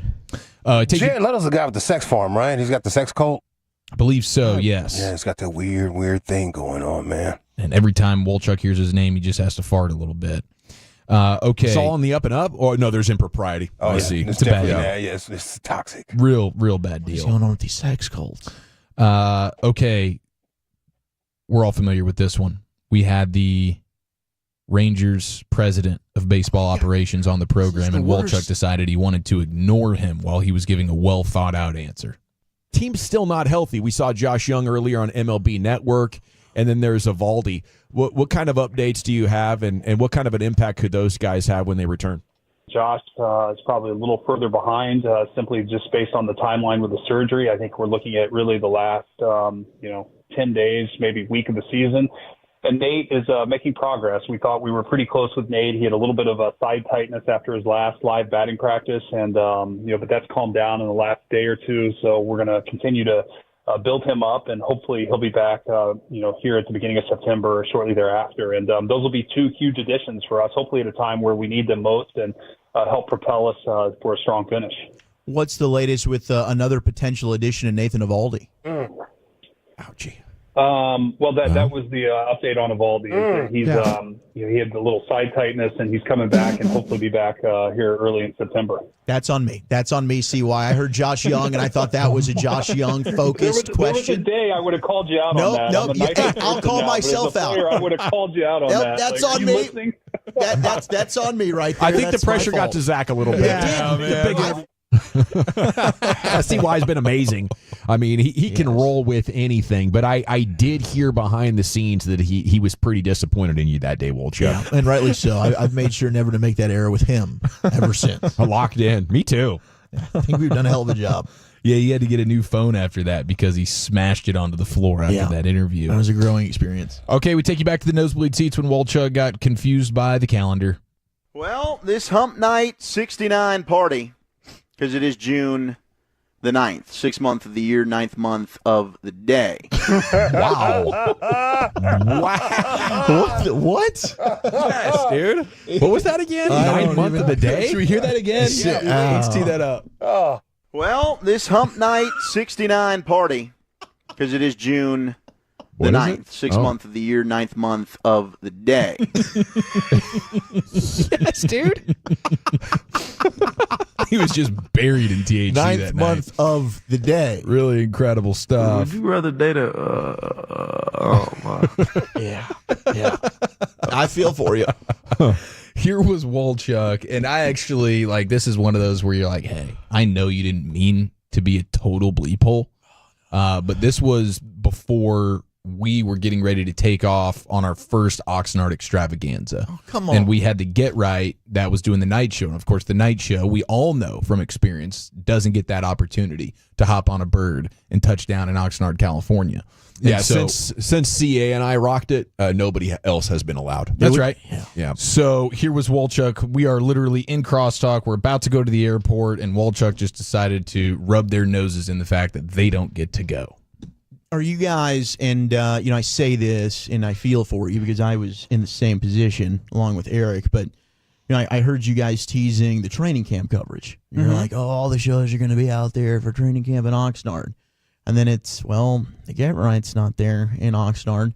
So we lived that. It's kind of like the nightly baton. You take that, and, the night show doesn't get to go, and... Are you guys doing okay? So where are we going with this here? Where are we going with it?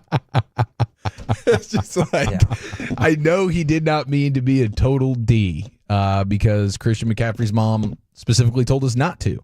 But there, he couldn't help himself. That is 1/3 of the roast just clips. 1/3? When we pick it back up, we will get into the very aggressive and sexual and violent version. Sexual of the and Bully. violent? I love it. We'll look at the top stories of the day. What's next for the Rangers, as they said, here on an off day, and then we'll get to the Cowboys news with Broadus coming up here in about 20 minutes. Practice is wrapping up out there. We'll give you all the highlights coming up next year in the nation. But first, let me tell you about Greystone Roofing and Construction. We just roasted Wolchuk. I'll tell you what, I'm going to roast you if you start calling anybody else.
that's hair on your head. I'm not saying this is your hair, okay?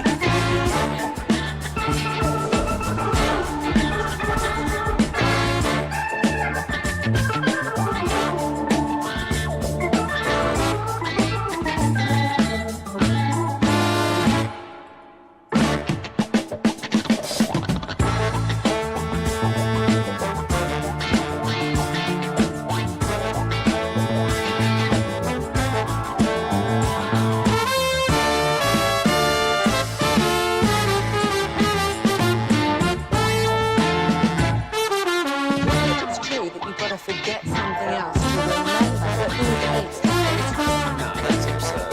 Hey, remember when you used to be a, what was it, proper lady?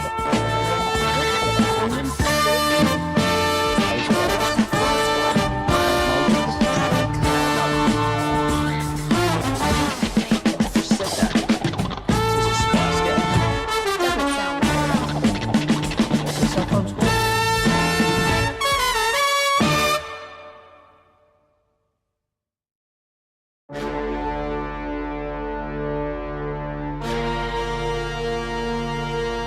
Clock, so we'll talk with him. Of course, he did the Cowboys draft show with you guys this year. YouTube star. I think he hit 100,000 subs on YouTube today. Sure I saw him did. post that, so congrats to him for that. And he's going to join us and talk Cowboys here coming up at 5 o'clock, probably right there on the tennis courts with Brian. Okay. Are you buying John Gray as a high leverage bullpen piece at 877-881-1053? I mean, the last two times we've seen him in a relief appearance, he's been incredible. It was 4 innings against the Arizona Diamondbacks in the World Series. Last night it was two innings, 1 hit, 0 walks allowed. I think he passed the first test. What people will say with John Gray is what happens the first time there's a blow-up inning. Because they'll say he's a thinker, and what they mean by that is he doesn't have the best internal self-confidence. You know, and that's something that like you either have to have or you got to be able to like BS your way through it to be a great reliever because of how the pressure cooker is if you want to operate in the 9th inning and maybe even the 8th inning. But he was great last night. Gave the ball to did he give it straight to Garcia? Not quite sure. Hobie Milner got one out. Yeah. And then Garcia stepped on him there. What do you think about John Gray? Is this the guy that we need? Maybe we didn't know we wanted? I think, John's proven, and he did it, of course, and CY mentioned it, the World Series was awesome. And he talked about it's different, trying to get yourself ramped up, coming out of the bullpen. But John Gray is just the definition of everything you want in a team guy, whatever the team needs. I know he wants to start. He does. I mean, even going back to spring training, and the rumors were floating around, like, could you mess around with John Gray as your closer? And he was, I'd like to start. That's what I want. Maybe he still does end up starting some games if they need somebody. But I think that he looked fantastic in that role. And as a guy, especially that can give you some long relief, if you need to watch some of the innings of some of the other guys that can come in there, hey, maybe they only go 5. You want John to come in, give you 3 innings to try and get to the closer. Yeah, I think absolutely. This is an incredible chess piece to have for Bruce Bochy moving forward at the end of the season. Yeah, assuming the rest of your staff stays healthy, I think you just, continue to increase John Gray's innings per week, and maybe he gets some long relief appearances in there and he can get stretched out a little bit and be ready in case there is a key injury. Because if something would happen with one of your top starters, having a guy like John Gray could be, a saving grace for a pennant chase or something like that. But I agree with you, like, the versatility that he's showing, starting long relief bullpen with this team's needs, especially in light of the Chris Martin injury. I need great bullpen pieces right now, and I think it would be managerial negligence if you didn't explore this hard. If you didn't look at last night and go, holy crap, maybe this is our dude. Maybe this does allow Garcia to be 7th, 8th inning guy. I think going into this weekend, can we find a spot for him? Garcia threw last night, so he's going to be fresh tomorrow. But at some point soon, you're going to have one of these days that taxes the bullpen. And the next day, damn it, I want to see John Gray as your hammer 9th inning guy just to see where that goes. There is also a theory. I think it was Dave Raymond who said this, that maybe as a thinker, it's better if you just do 1 inning at a time. That way you don't go sit down in the dugout and have 15 minutes to consider everything and, maybe get in your own head a little bit. This is just bullpen door comes open, and can you be great for the next 8 minutes and get 3 outs? And, that might be the perfect role, psychologically. Obviously, Bruce Bochy's just dialed. This guy knows what to do. Yeah, it's an absolute godsend at this point. I mean, you have a starting caliber pitcher in your bullpen, and you could see just the stuff that he's got, the fastball, the slider. Yeah. Like really, really impressive. Yeah. So what a beautiful thing to have right now when you feel like you desperately needed it.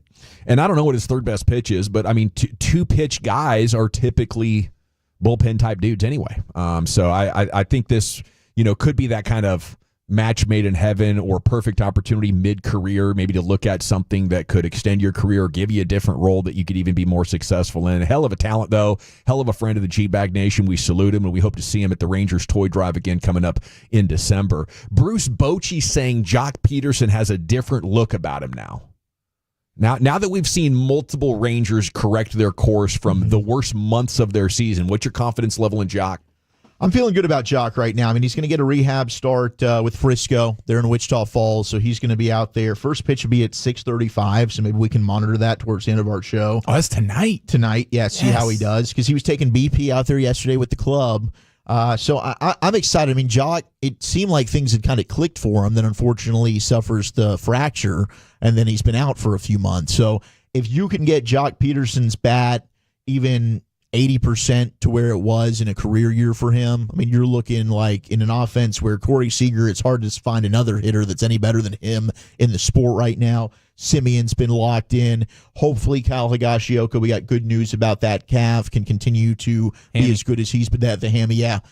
So, the offense is really looking like it's going to take kind of the form that we expected coming into the season. And if Jock Peterson can come out, hit the ground running, man, yeah, all of a sudden things are clicking perfectly, and maybe you can chase down the Stros here, even though they just find ways to keep winning games. It's pretty damn amazing, all the injuries they're dealing with, and they just got to sweep of the damn Diamondbacks. I'm like, can you guys lose? Could you help us out a little bit? Yeah, and I think that is a thing that can get annoying. I'm not paying attention really to who's ahead in the standings right now, because I know if they continue to play like they have, they're going to find themselves in one of these wild card spots. They will not be denied. So some teams are going to win. I don't know if it's the Mariners or the Rays or the Red Sox, but I mean, you put yourself in a trajectory now to get over 85 wins. We might be heading for a 90-win type of pace if they can keep this going for another week or two. I'd be convinced of that.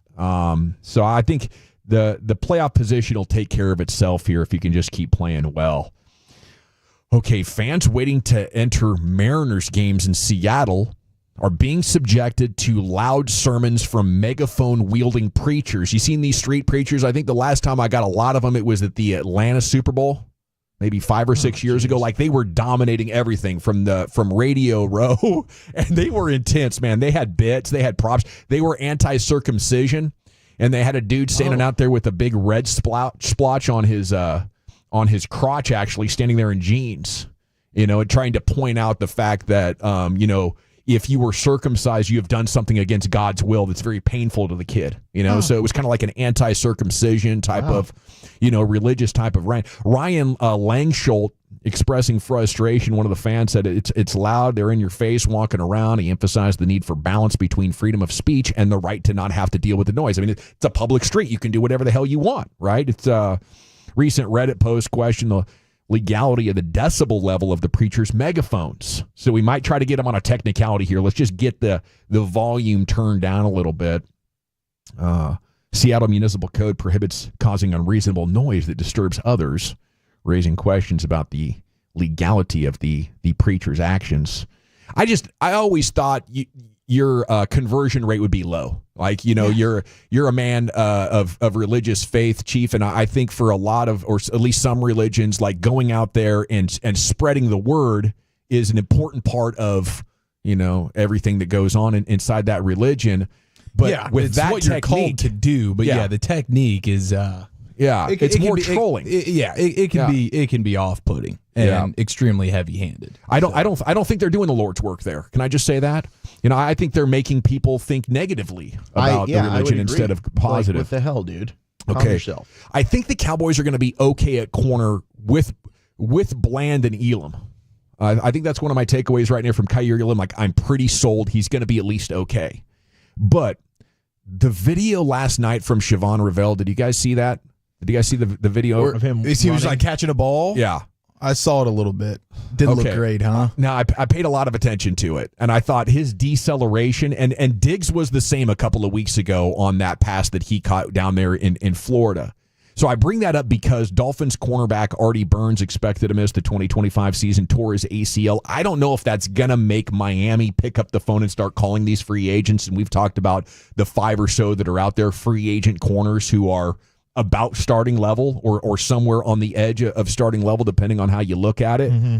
Is Miami going to start calling these dudes? Do the Cowboys need to call these dudes? I can't be confident in Diggs right now, and I can't be confident in Revell. I'm gonna think of that like maybe around Thanksgiving, maybe week 8. I don't know. Yeah, and to be fair, you can't even be super confident in Elam. You can't be super confident in Keemon Hall or Kalen Carson. Like, I think it's a no-brainer that you should be picking up the phone and calling some of these guys that are still out there. I know the Dolphins have an offer out to Rasul Douglas, who's one of the quality veteran corners out there who's got some experience. So he obviously hasn't taken that yet. He's maybe looking for a better opportunity. Maybe Dallas would be that. But yes, I think it's a no-brainer for them to bring somebody in. Yeah. It's also a no-brainer for national outlets to really dive into this Micah Parsons, Jerry Jones story. I think Adam Schefter was on Get Up saying there needs to be a reset in these negotiations because it's getting frustrating and it could reach a breaking point. Calvin Watkins on with ESPN Radio asked if Jerry is the biggest problem with the Cowboys in light of the Micah drama this week. Here we go. What would you say is Jerry Jones's relationships with his players? Is it the type of thing that they would take this personally, or do they just say, that's just Jerry being Jerry? Yeah. I think Jerry has a good relationship with his players for the most part. I would say Jerry has better relationships with players than any owner in the league. Jerry talked to Mike in the offseason. Mike said, hey, I need to talk to you. And Jerry was like, okay. They talked about the contract. And then Mike asked Jerry, can I have your number? He said, sure.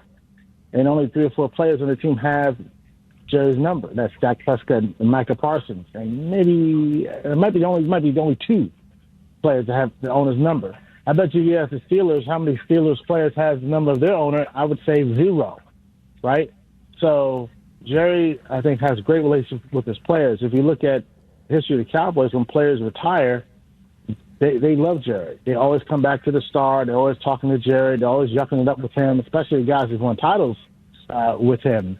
I would say anytime you're in contract negotiations, it's going to be contentious, which it is right now between Micah and the Cowboys, and it was between Dak and the Cowboys. But then once you get your money and all that kind of stuff, everyone kisses and makes up. I wouldn't say Dak is as close to Jerry as maybe some other former players are, but Micah seems to have a pretty good relationship with Jerry, and I think right now he's a little frustrated with the lack of progress in his contract talks. And whenever they get this done, whether it be in late August or the night before the Eagles game, which is, remember, Dak got signed the morning of week 1 in Cleveland, everybody will be happy. Yeah, everybody will be happy. I think Jerry is well-liked, and I think that's because on the front end of a lot of these, he'll, explain to the player that this is part of, the drama, the soap opera 24/7, 365 of your Cowboys. And I think Jerry Jones here is getting the single greatest return on investment for dollars spent in the history of advertising. Maybe he has to give Dak a few more million or Micah Parsons a few more million after they wait until the very end and the Cowboys actually have to do a contract or lose the player. That's when they'll ultimately sign him, right? So for a few extra $1 million, you get somewhere between 6 and 18 months of national media outlets constantly talking about you. But wait, it gets better, Chief. Because in the NFL, because of the salary cap and the salary floor, all teams over a long period of time end up spending the same amount of money, right? So while he is giving Micah or Dak more money, it's actually going to, over time, all even out to be the same amount of money that each team spends.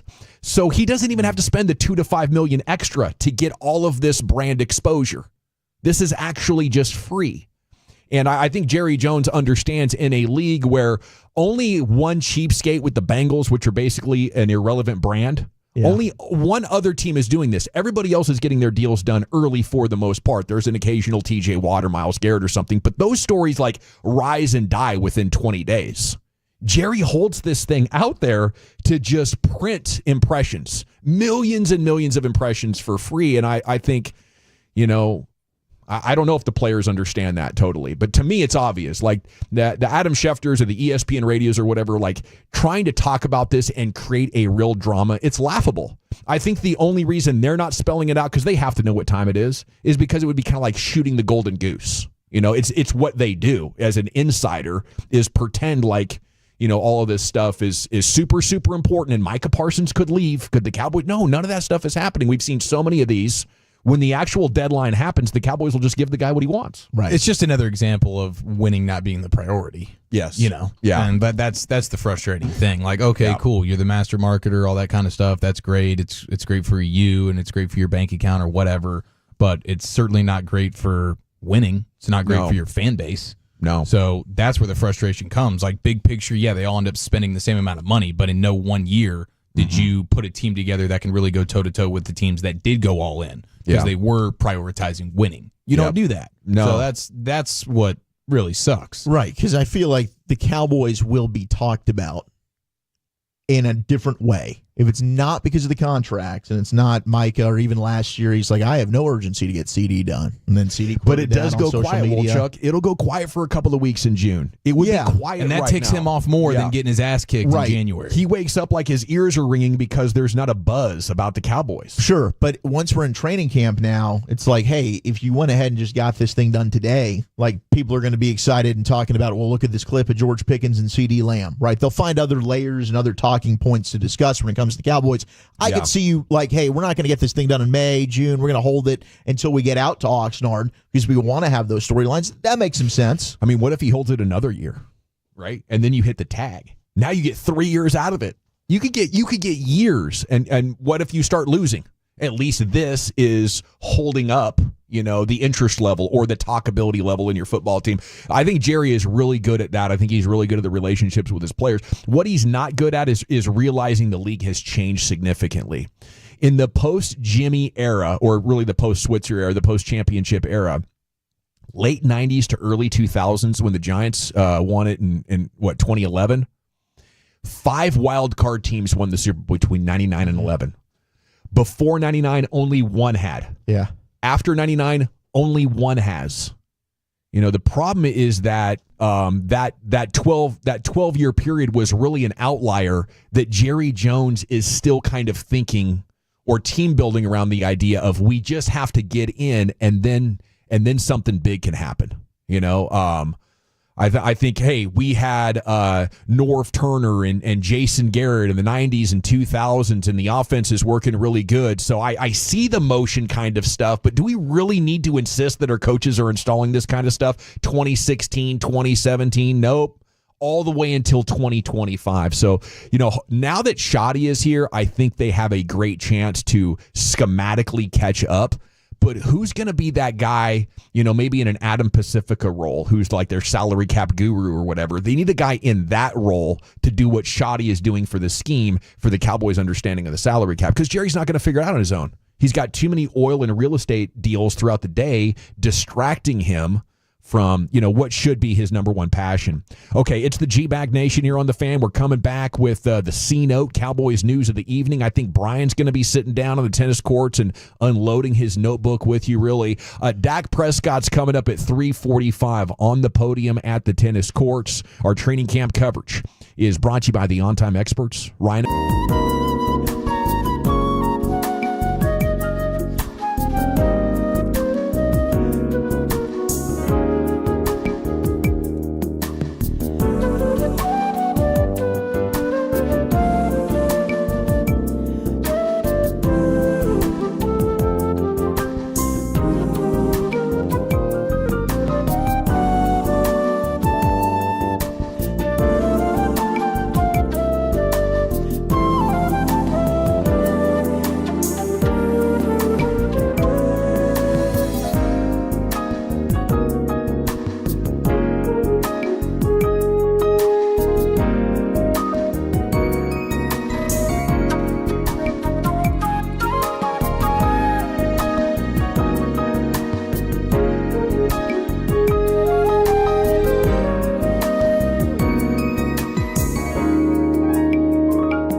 so they're doing further tests on it. I have not heard anything.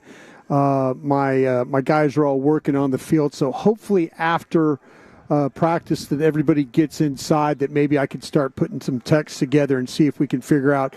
But I do know that he went for some tests, some further evaluation on it, and so that's kind of where we're at right now. Was there a moment where he went down, or was this just No, he never got to the field. He never got to the field. Yeah, I was down there.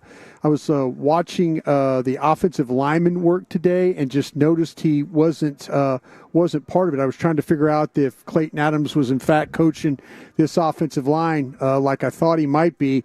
But it is Connor Riley who's coaching all the drills and stuff like that, and Coach Adams is behind just observing, and occasionally he'll pop in, and if somebody's not in the drill, he'll go over and coach a little bit. But this looks like it's Connor Riley's show as far as the offensive line go. But that's where I first noticed no steal at that time. Okay, so Hakeem Adeniji signing, right? Adeniji. Okay. Yeah, former Cincinnati Bengal. Yeah, he was and it was interesting because maybe I thought that that you get Awesome Richards on that side, and they'd also used Nate Thomas on that side, but both of those guys were staying with the left behind Guyton, and did not make that move over to the right side. So it was Adeniji getting the first opportunity. I wanted to ask you about Thomas today. I guess this is a perfect time to do it because I saw Nick Harris.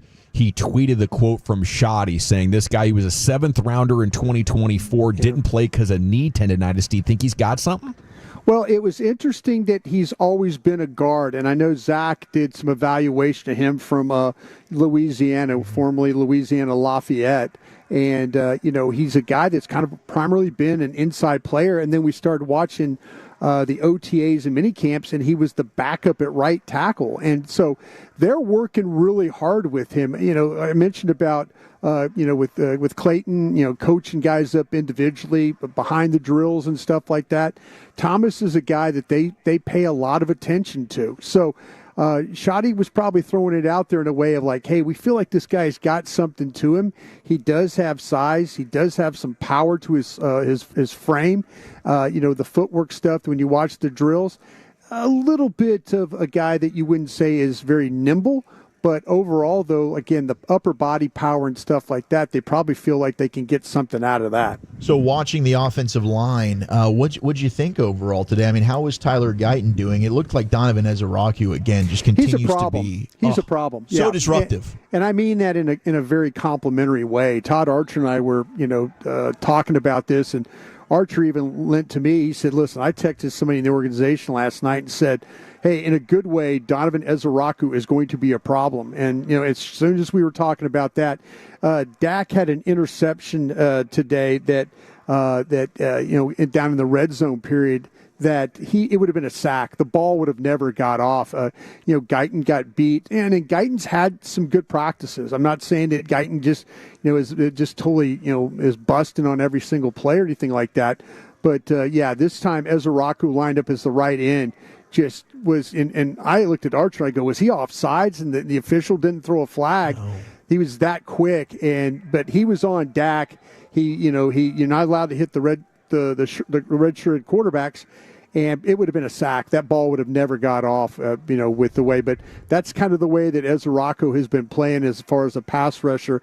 It's been him. It's been Fowler. The guys that have worked in. Sam Williams has kind of took a role as the guy behind those two guys practicing. Your buddy Vach, your podcast partner Vach, posted 4 of those reps of Ezeraku against Guyton, and he's going to come join us on the show here coming up at 5 o'clock. But I wanted your thoughts because I know one of the critiques of Tyler Guyton in year one was he's reaching. Mm-hmm. So I'm looking for that. Is there ever a good time a tackle should be reaching? Well, not in pass protection, because what's happened is this guy is a very long-limbed guy, and so he doesn't have a lot of upper body power. But, man, you watch the footwork drills and things like that they do. Mm-hmm. I mean, he's like one of the Rockettes in he's New York gliding City. Out there. Oh, man, it's just like they run a backside cutoff.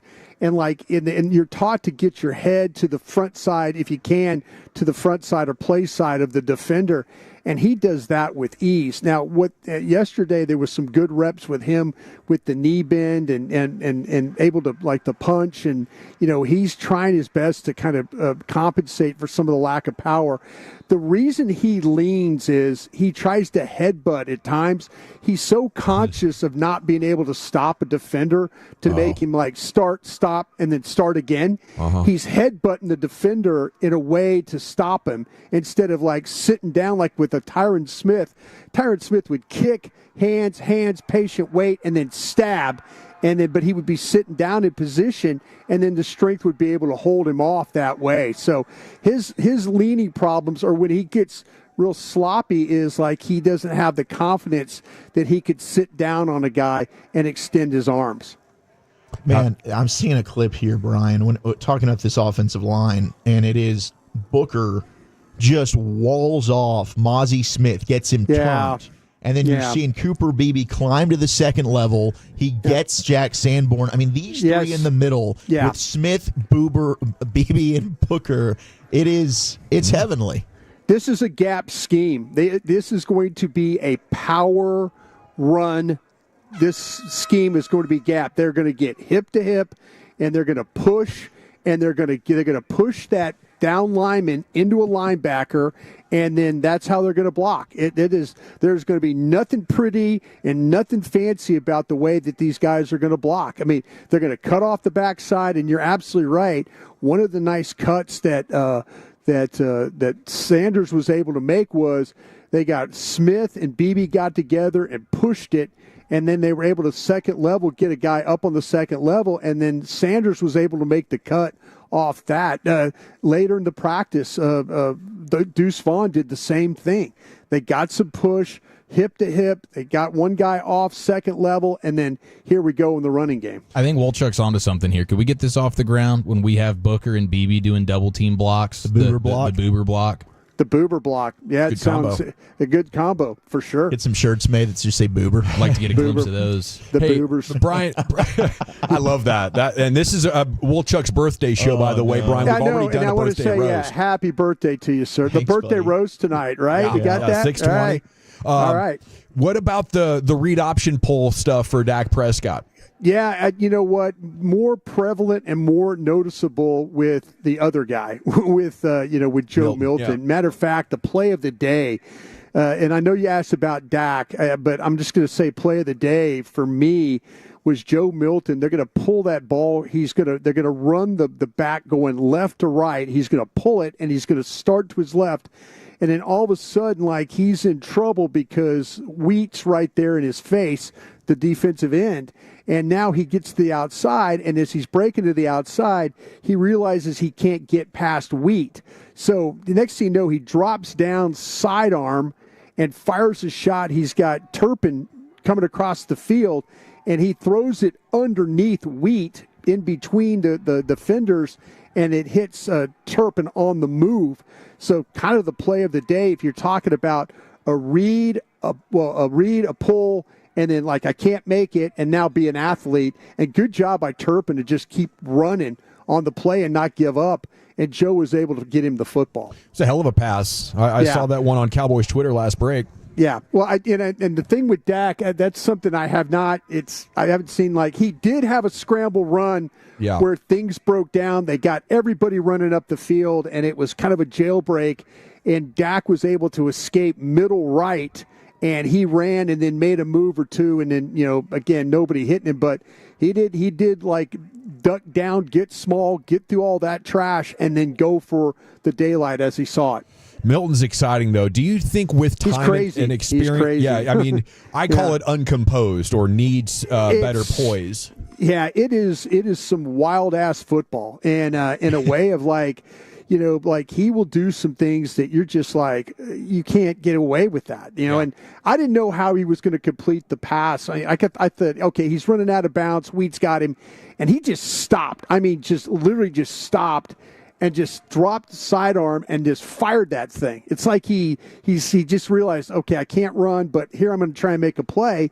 And he did. He pulled it off. It was very similar to what he did like in the New England Buffalo game where he's running and he stops and he throws the ball to the middle of the field. and you're like going, okay, you shouldn't do that, but he got away with it. He floated an interception, though. He tried to fit one in there down the seam, and unfortunately for him, the ball floated on him, trying a little bit too much touch. But yeah, the defense has done a good job with these turnovers. I mean, they're hammering at the ball, even though they're in helmets and jerseys. The interception stuff. Dak went over to Elam yesterday and said, "Bro, I never saw you. What were you doing? I mean, can you help me a little bit?" And Elam tried to explain to him, like, "Yeah, we were in this coverage and that." So, the defenders are doing a really nice job of putting themselves in position to make plays. If you had to play a quarterback other than Dak this week, is it Milton or is it Greer? Yeah, I played Milton. Nice. I played Milton. It's going to be wheels off, wild ass, whatever you want to say. You got a chance to really probably turn the ball over a few times, but you also have a chance to make some big plays. I mean, his willingness to throw the ball down the field and like I said, adjust his arm angle, the slot of his arm to make throws, the fact that he has the mobility, anything. Like I said, if you wanted to, you could play college offense with him and maybe give some people some problems. He might have 86 yards rushing at the end of the day, kind of a thing. That's what I would do. It's going to make preseason a lot of fun because I heard Nick Eatman was like, man, hey, Joe Milton could end up leading the NFL in rushing for the preseason. But, I mean, the Eberflus defensive stuff with the turnovers. Yeah. He's been a top 10 coach in terms of as a defensive coordinator. His defense is always in the top 10 in turnovers. So that's a carryover for Marinelli. Yeah, they do all kinds of drills, and sometimes during you're watching practice and you go, boy, that's useless. Is all why But they really do drills where they work on tip passes, they work on picking off fumbles off the ground. They have coaches throw the ball, spike the ball on the ground, it bounces all crazy, and everybody's picking them up and running with them and stuff. So they're trying, and you had some guys yesterday, Donovan Wilson. They throw the ball to Williams in the flat, and Donovan Wilson runs over and just hammers it out of his hands. It's on the ground, they pick it up, it's going the other way. So they really are trying to create turnovers for this defense and going into day 3. Great stuff. Brian will have more in Krusty's Corner coming up at 4 o'clock because up next, Dak Prescott's going to be on the podium. We are looking for more info on Terrence Steele's ankle. The injury reports brought to you by Greystone Roofing. They've got you covered when the hits keep coming. Dak on the podium next year on The Fan. I got to talk to you about RS Diamond Broker. Tolos, I need you. I want you to go check out my family's new store, RS Diamond Broker in Dallas. The R, that's my dad, Robert. The S, that's my Uncle Seymour. Go in there and be like, hey, what's up, Seymour? Just drop the Seymour Wieners part, okay? Don't say that. He might not like that too much. Fine. All right? He might get a chuckle, but go check him out. All right, it doesn't have to be just for engagement rings, although they do have gorgeous engagement rings. They got the best prices for lab-grown diamonds, natural mined diamonds, the engagement rings, but all fine jewelry. You need to go ahead and get a bracelet. You want some new earrings, maybe a necklace. You need some wedding bands, whatever it might be. You have a vision. We're going to go ahead and take care of you at RS Diamond Broker. My family's been in the DFW Metroplex and in business for over 40 years. Go ahead, go check them out, rsdiamondbroker.com. That's rsdiamondbroker.com. They're going to go ahead and take care of you and give you the best prices that you deserve, unlike anybody else. Just ask around. Someone you know has done business with us, RS Diamond Broker. Coming up Friday morning on Sean and RJ, Brian brought us from Oxnard, California, former GM Steve Phillips on the Rangers trade deadline, and our final ticket giveaway of the week, Billy Currington during the 7 o'clock Expressway. Don't miss Friday morning on The Fan. Find quality protein at Whole Foods Market. Save 20% on sustainable wild-caught fresh halibut fillets with Prime through July 29th. Grill this light, flaky fish for a delicious seafood main. While supplies last, shop in-store or online. Terms apply. When it's time to replace the roof on your home or business, call Blue Nail Roofing. They'll find the damage that other roofers and the insurance companies often miss, which means you'll get a complete repair of your property and a larger claim check, too. BlueNailRoofing.com. BlueNailRoofing.com. Wind or hail, call Blue Nail. 1-877 Cars for Kids. KARS Cars for Kids. 1-877 Cars for Kids.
States has Lola V products? I gotta remember that. Well, you know, they say in order to remember something, you have to forget something else. Okay, now that is a very cute haircut. That's like a little shag. I've never seen it before. Well, I mean, of course you have. It's the Rachel. Oh, is that your name? No, I mean, your name. No, I'm Jen. My name's Jen. Right, but I just mean like this is your haircut. But that's hair on your head. I'm not saying this is your hair. Okay, freak me out.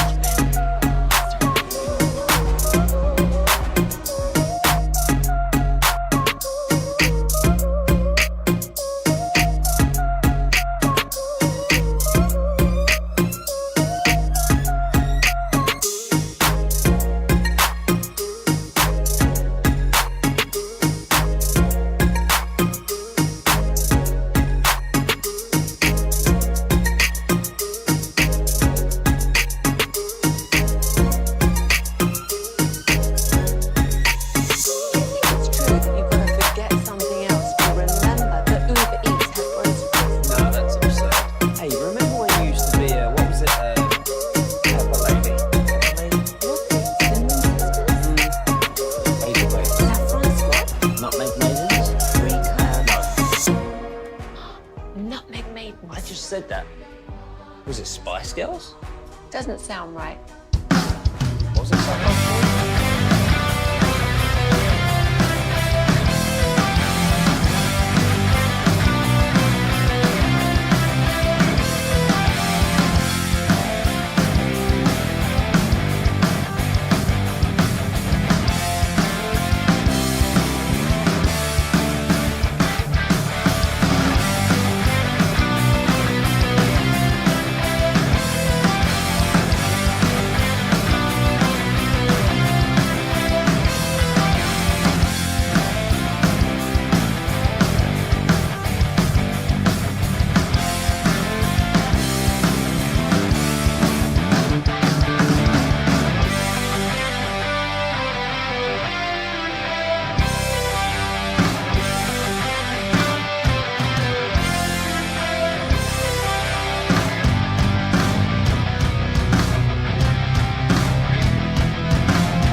You're having some guys making some plays, some guys that you really never thought about that were making some plays. Like today, Zion Childers had an interception. And I'm thinking, wow, who's number 48 making an interception down there in the red zone? But that's what you had so far in this camp. A lot of questions that we're trying to get answered. But, I tell you, I thought it was a pretty good practice from the aspect, too, of tomorrow they've got an off day here. And you just worry about them just kind of thinking that, maybe we don't need to just kind of get through it and then go to the off day. But I'll tell you, Schottenheimer's got them motivated to practice well, and for 3 days they've actually done it. It's interesting because Mike McCarthy would always be talking about we need to get the GPS numbers down. These guys aren't running enough, and Schotty wants them running even more, right? What do you know about that? Yeah, no, he is all about that, and he even talked about Solomon Thomas being the guy who is kind of the ringleader of making everybody run. And Solly, when you watch him play at that 3 technique and how active he is, and he's chasing the ball, but man, everybody here's chasing the ball. They want those numbers up. They're concerned about conditioning. They want to make sure that they're ready to go. It's not like, hey, let's baby these players and just get ready for the season. I mean, they are legitimately trying to do some work. Hey, real quick, guys, I also reached out to try and maybe I'll get an update on that ankle injury if I can. I'll just jump in with it as we get it going. But I did reach out at the break, and we'll see if I get something answered here pretty quick. Yeah, we got Terrence Steele missing practice today with an ankle, and Deron Bland still out there with the family situation. And we got Murray too. If Kenneth Murray is also having a child as well. So cool. So that's why he was not on the practice field as well. Well, let's go to the second level of that defense and talk about then what you're seeing from Leofau. Did he stick out to you today, or any of the linebackers? Yeah, and I'll tell you the linebacker that's and by the way, Leofau was in position. It was Sanborn and Leofau were the ones that made up for Murray today, and then also I've seen Damone Clark, and listen, I'm the LSU guy that loves LSU guys. But, man, I threw a lot of dirt on that kid. I did not feel like that. I didn't feel like the instincts and all that. But it looks like to me he's got a really kind of a new lease on life. You got Matt Eberflus is coaching the linebackers. I was watching that yesterday. So, maybe they've kind of unlocked something from Damone Clark. But he has clearly shown, at least for the first 3 practices, that he's not out of place, not out of position. Playing when they stacked a run one time.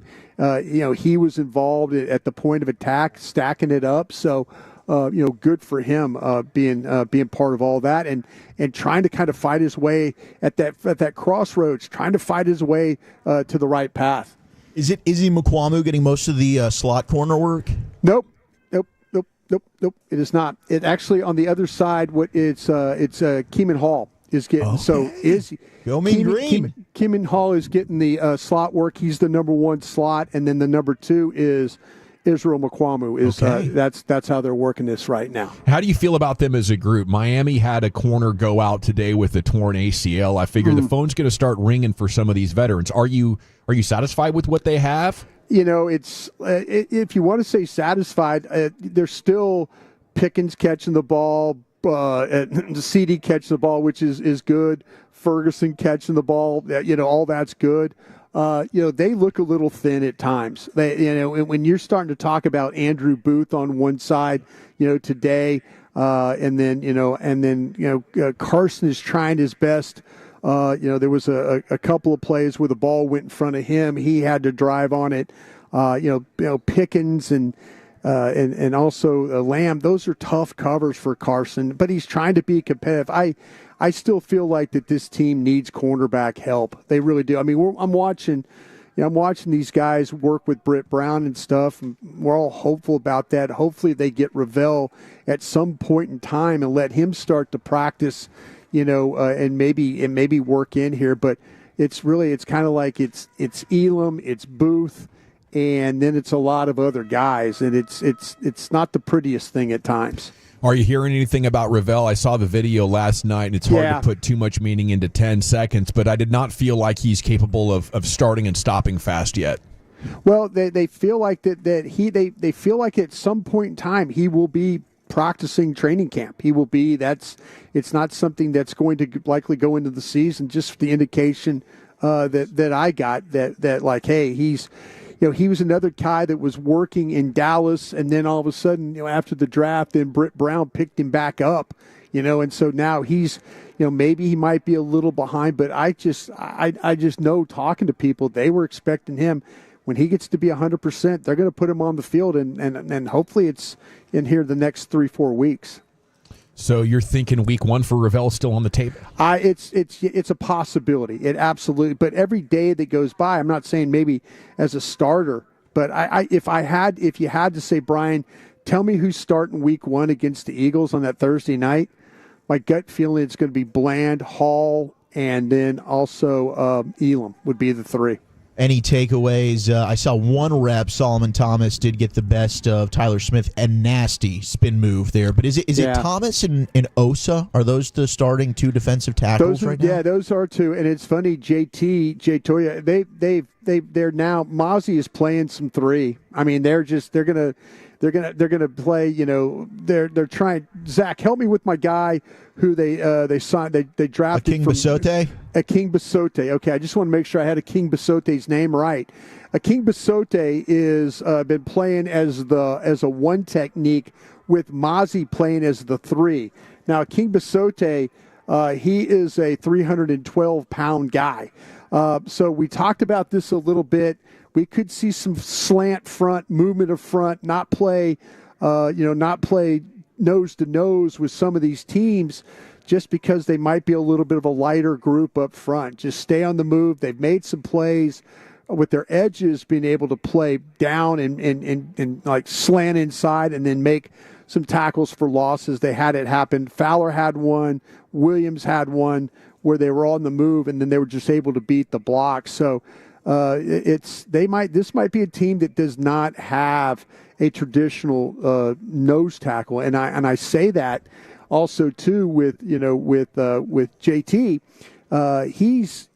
They ran a twist game with him. Here's a big old man coming around the horn on a twist, but they're trying to be a little bit more active up front, but they might not have a traditional nose as we talk right now. Any sign of Dak Prescott yet? Negative. The camera guys are setting up. They're white balancing the cameras right now, okay. and then as the media the media will start showing up, and they'll sit in their seats, and then Dak will walk right by me, and so hopefully he doesn't flip me the bird or anything like that, and we can go on with our lives. Well, that would be outstanding. I'd love to hear from the Cowboys quarterback here early on in the next hour. Might have more time for Krusty's Corner as well. You good with that? Absolutely. Right on, absolutely. brother. Right on. Let's do this. A lot of Cowboys football to talk as our training camp coverage continues.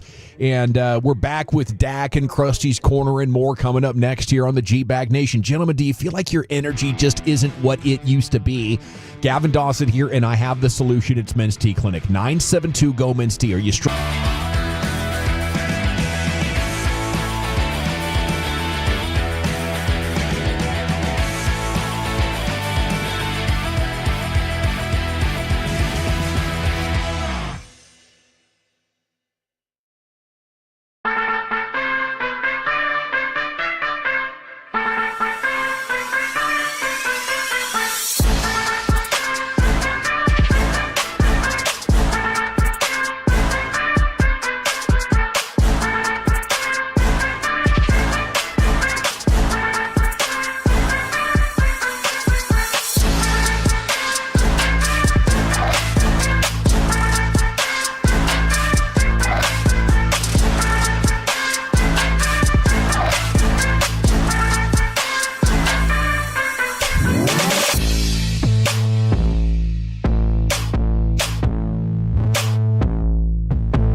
D&M Leasing Studios. You're rolling with the G-Bag Nation on 105.3 The Fan. Welcome to the nation. Here we go, Hour 3 G-Bag Nation on 105.3 The Fan. Thanks for making us part of your day. We are standing by for Dak Prescott on the tennis courts in Oxnard. Our training camp coverage brought to you by the on-time experts, Rhino Shield and Yardbird Southern Table and a Bar. As Brian brought us his Krusty's Corner every afternoon here in the nation. Usually it's at 3:40, but we were moving things around here, anticipating Brian, so we're just kind of doing some Q&A last segment. Here's the corner, brought to you by Reliant Air Conditioning, gimmick-free AC repair and replacement.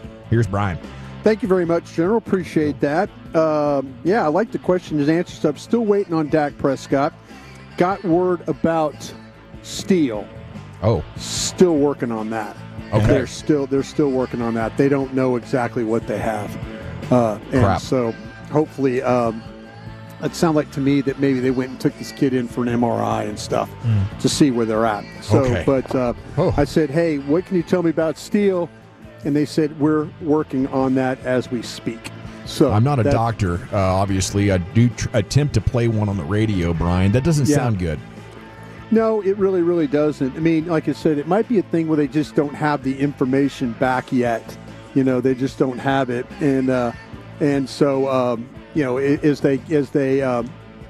as they work through it, maybe we'll get a little update. You know, it might be something that like he's just not back.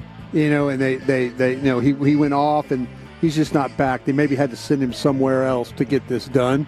Yeah. Because sometimes the X-ray machine you have isn't fine enough to detect a hairline that's fracture. The thing. Yeah, exactly. Yeah. I mean, I'm not trying to sit here and make it sound like doom and gloom. They said, hey, we're working on it now. That's the message I got. So maybe here later in the afternoon we'll get an update on that. Fingers crossed for just some tendonitis, some joint inflammation, and they were just being extra careful. Maybe 10 days off, be good to go. Yeah, sprain, something like that, something that you can kind of work through that. But I didn't see it happen yesterday. This must have been something that took place, after practice. That probably slept on it overnight, and then all of a sudden it's like, hey, we need to maybe swole up on him, and then we maybe need to go take a look at it. Those sprained ankles are tricky, man. Sometimes it feels like I'll never walk again, and you are up in 20 minutes, and then other times you're like, what was that? And wake up tomorrow, it's worse. Yeah, the overnight stuff is. How would they be never fixed if they had to go without him right now? If they had to go without Terrence Steele for a while, that's not a pretty picture, is it? Well, no, because there's so much with the unknown with Adeniji. If in fact that if he's going to be the one that's going to get the first crack at this, I would say that, he is a guy that is it's not like you're throwing a rookie guy out there. It's not like you're throwing, say, Thomas out there, who is a second-year guy with a little bit no experience. Adeniji is a guy that has 6 years of experience.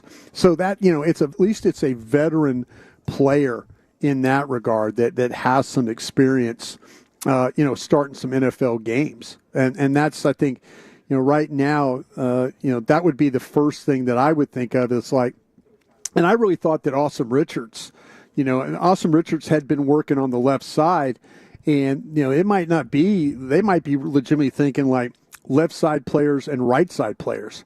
Not, okay, this guy's a swing tackle thing. I mean, they might be thinking left side, right side, having a guy that can do each. So we'll see how it all plays out. Fingers crossed. What else jumped out to you today that's on your notebook, buddy? Yeah, I tell you what, though, I really, to me, it's when I watch these with the offensive line. I know we talked about. With them and that ability, and I'm starting to get a better feel of how they're going to run this football. And when you go down to the other end of the field, I was with the defensive guys yesterday, and today I was with the offensive line, and I just wanted to get okay, how are they teaching these drills? How are they teaching the scheme?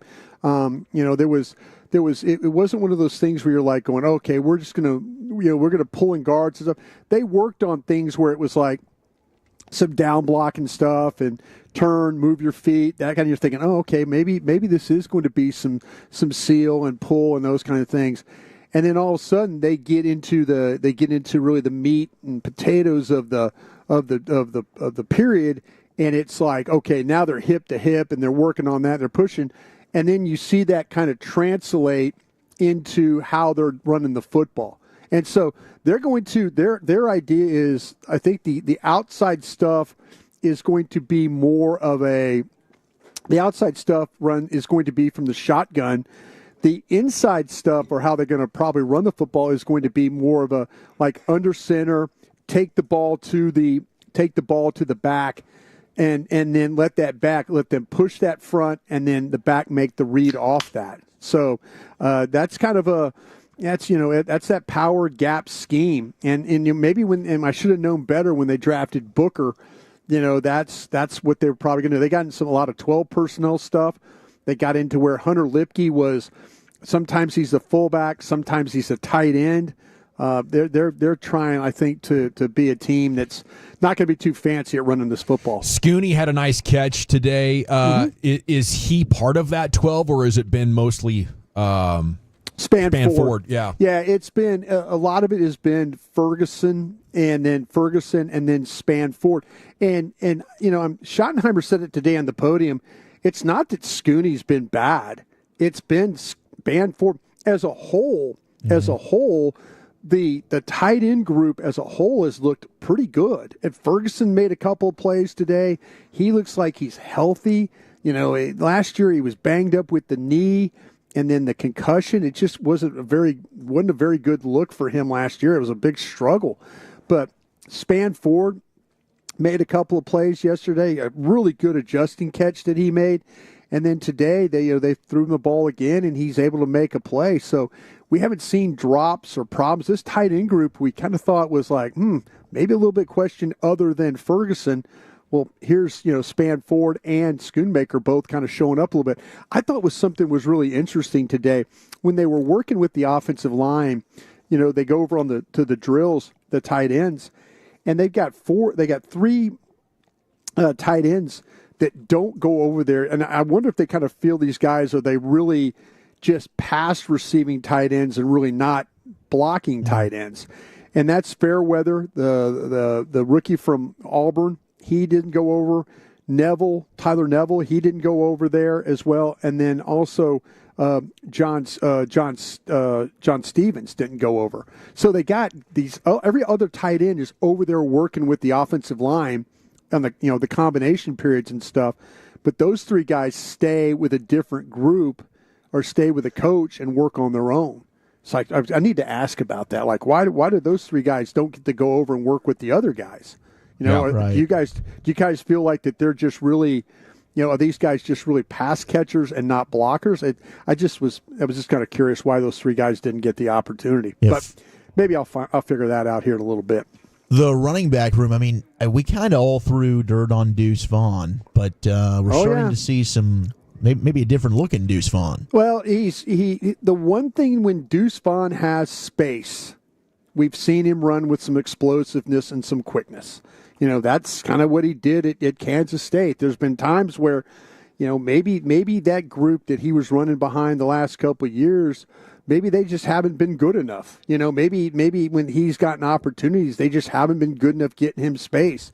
But he's made some violent cuts. Ball going to the right, and all of a sudden things open up, and he sees it, and he's into the secondary. So he looks like a much different player than he's looked the last 2 years, having to run behind a line where it looked like he was kind of stuck in mud. They've been working some screen game action today, Broadus? Yeah, a little screen game stuff, and our guy Ezra Rocco just blew it up. They tried to throw one to his side. They tried to slip. I'll tell you an interesting kind of a scheme thing they're doing, and they take the back and they take Lipke and they act like they're running a screen with those two. It's like a two-man screen, and so they tried to run it today going to the left. And that draws the defense. It kind of stretches the defense, and they took Ferguson and put him inside. And so what happened is they get the stretch with the fake screen, and then it opens space inside. So they just fit the ball to the tight end. They did that 2 different times for kind of some nice little gains inside, where you're thinking, oh damn, they're throwing the screen going here. And as the defense expands, then that just allows Ferguson to kind of sit in the middle, and Dak was able to hit him. But yeah, they tried to throw the ball to Williams on a screen to the right, and Ezra Rocco just blew it up. I mean, he was right there waiting for it. Man, he's doing everything, isn't he? This guy's going to be a star. Well, he's just, you know what? I mean, the learning curve for him seems just so small because he can rush the passer. I mean, and it's not just. He's not just taking advantage of second and third offensive linemen. He's honestly like rushing, whether it's against like when Steele was in there or when Guyton was in there. He's honestly doing some good rushing and against some good players. So he just seems like to me that he's got a real good understanding. Wherever they put him, whether it's on the right side or the left side. He's got this feel for how to get up the field, how to, not get fooled. A lot of these guys will just run up the field and then the ball goes inside or it goes over the top of them or something like that. And then, they're out of position or they go too far past the quarterback. This kid doesn't seem to have that issue at all. When you were saying earlier, you don't think their run game's going to be, diverse or fancy or whatever. There's still plenty of opportunity to provide contrast because one of the themes of Shoddy's talking is to be unpredictable. So you're not saying they're going to be a predictable run game, are you? Yeah, if they're a power gap scheme, it's not very. That's not a pretty run scheme. That's just get hip to hip and push is what that is, and that's allowing the backs. It's very reminiscent of what we used to see back in the Shanahan days. I'm talking about old man Shanahan running the football. Like you get a back, you get guys that are going to push. That Denver scheme was really more, instead of pushing, it was really cutting is what it was. They chopped those defensive linemen. So those guys played low. They were a lot lighter back then. But this scheme is this hip to hip and push is what they do, and then let the backs cut off that. At least through the first 3 days, that's how they've shown their run scheme. So off tomorrow, and then we're going to get in pads soon? Sunday. So Sunday. What time do you guys get in Sunday, by the way? I think 12:30. You're cutting into my practice is what you're doing. Yeah. That's good planning on your part. But here we are. Yeah. But anyway, we got a padded practice on Sunday and then a padded practice again on Monday is what we got. That's awesome. We got a day off tomorrow, and then they have that ceremony, the Oxnard ceremony where we get up here and everybody sings and has Mayor a good time. comes out, and Mayor comes cut out, a ribbon. Gives Jerry a ball or a jersey and says thanks for being here, and then away we go with a practice. We should just get Carter or Ruben to come pick us up on Sunday, bro. You don't need to be missing any practice. Nah, man, time. we're all good. You're going to be proud of this vehicle I got. This thing is a beast. Yeah, what'd you get? Oh, I'm not going to tell you. You're going to have to see it for yourself. I hope it's another man van.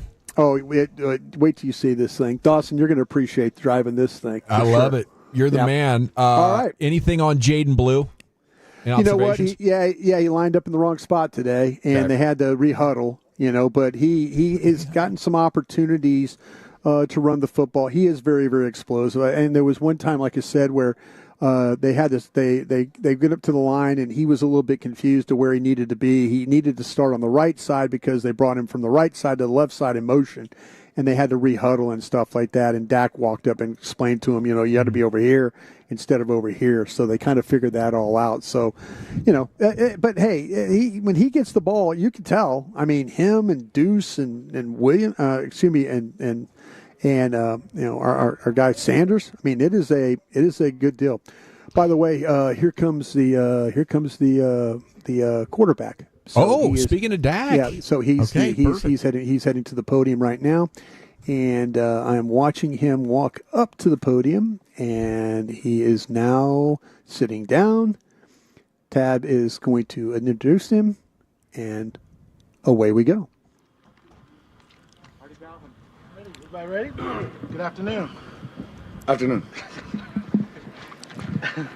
This is different. I don't like this one. You like this? You don't like this? Yeah, I'd rather stand. Yeah. Sorry, though. Sorry. Shotty likes to sit. What the head coach wants. Calvin Watkins, Dallas Morning News. 3 days in, just your thoughts on how the offense has been looking and everybody's being comfortable in it. Yeah, definitely getting comfortable, taking steps. Excuse my voice. Taking steps from the offseason, that's what it was about. I mean, we had a great offseason, great OTAs and mini camps, so it was about taking another step, and I think we're heading in that direction. And honestly, not just the offense, the team. I mean, talking about Shotty, preaches, compete every day. And I think if you've watched these last 3 practices, the competition is high. The competition makes practice fun. It raises everybody's level and standard, and that's all you can ask for. So it's been a good 3 days. Not anything that anybody's complacent or content with, and we'll continue grinding, pushing each other, pushing ourselves, and knowing that that's the only thing that we can do right now is each and every day try to get better, 1% better, and understanding that's going to compound, and we'll put together a team that we're proud of. Training camp practices where there's been fights, but it seems that almost every day so far there's something going on. How surprised are you by that? Was that a good thing? I think it's a good thing. I don't think there's necessarily maybe one of them we had some punches going, but other than that, it's football. It's high emotions. You got guys out here practicing and competing for their life, competing for jobs.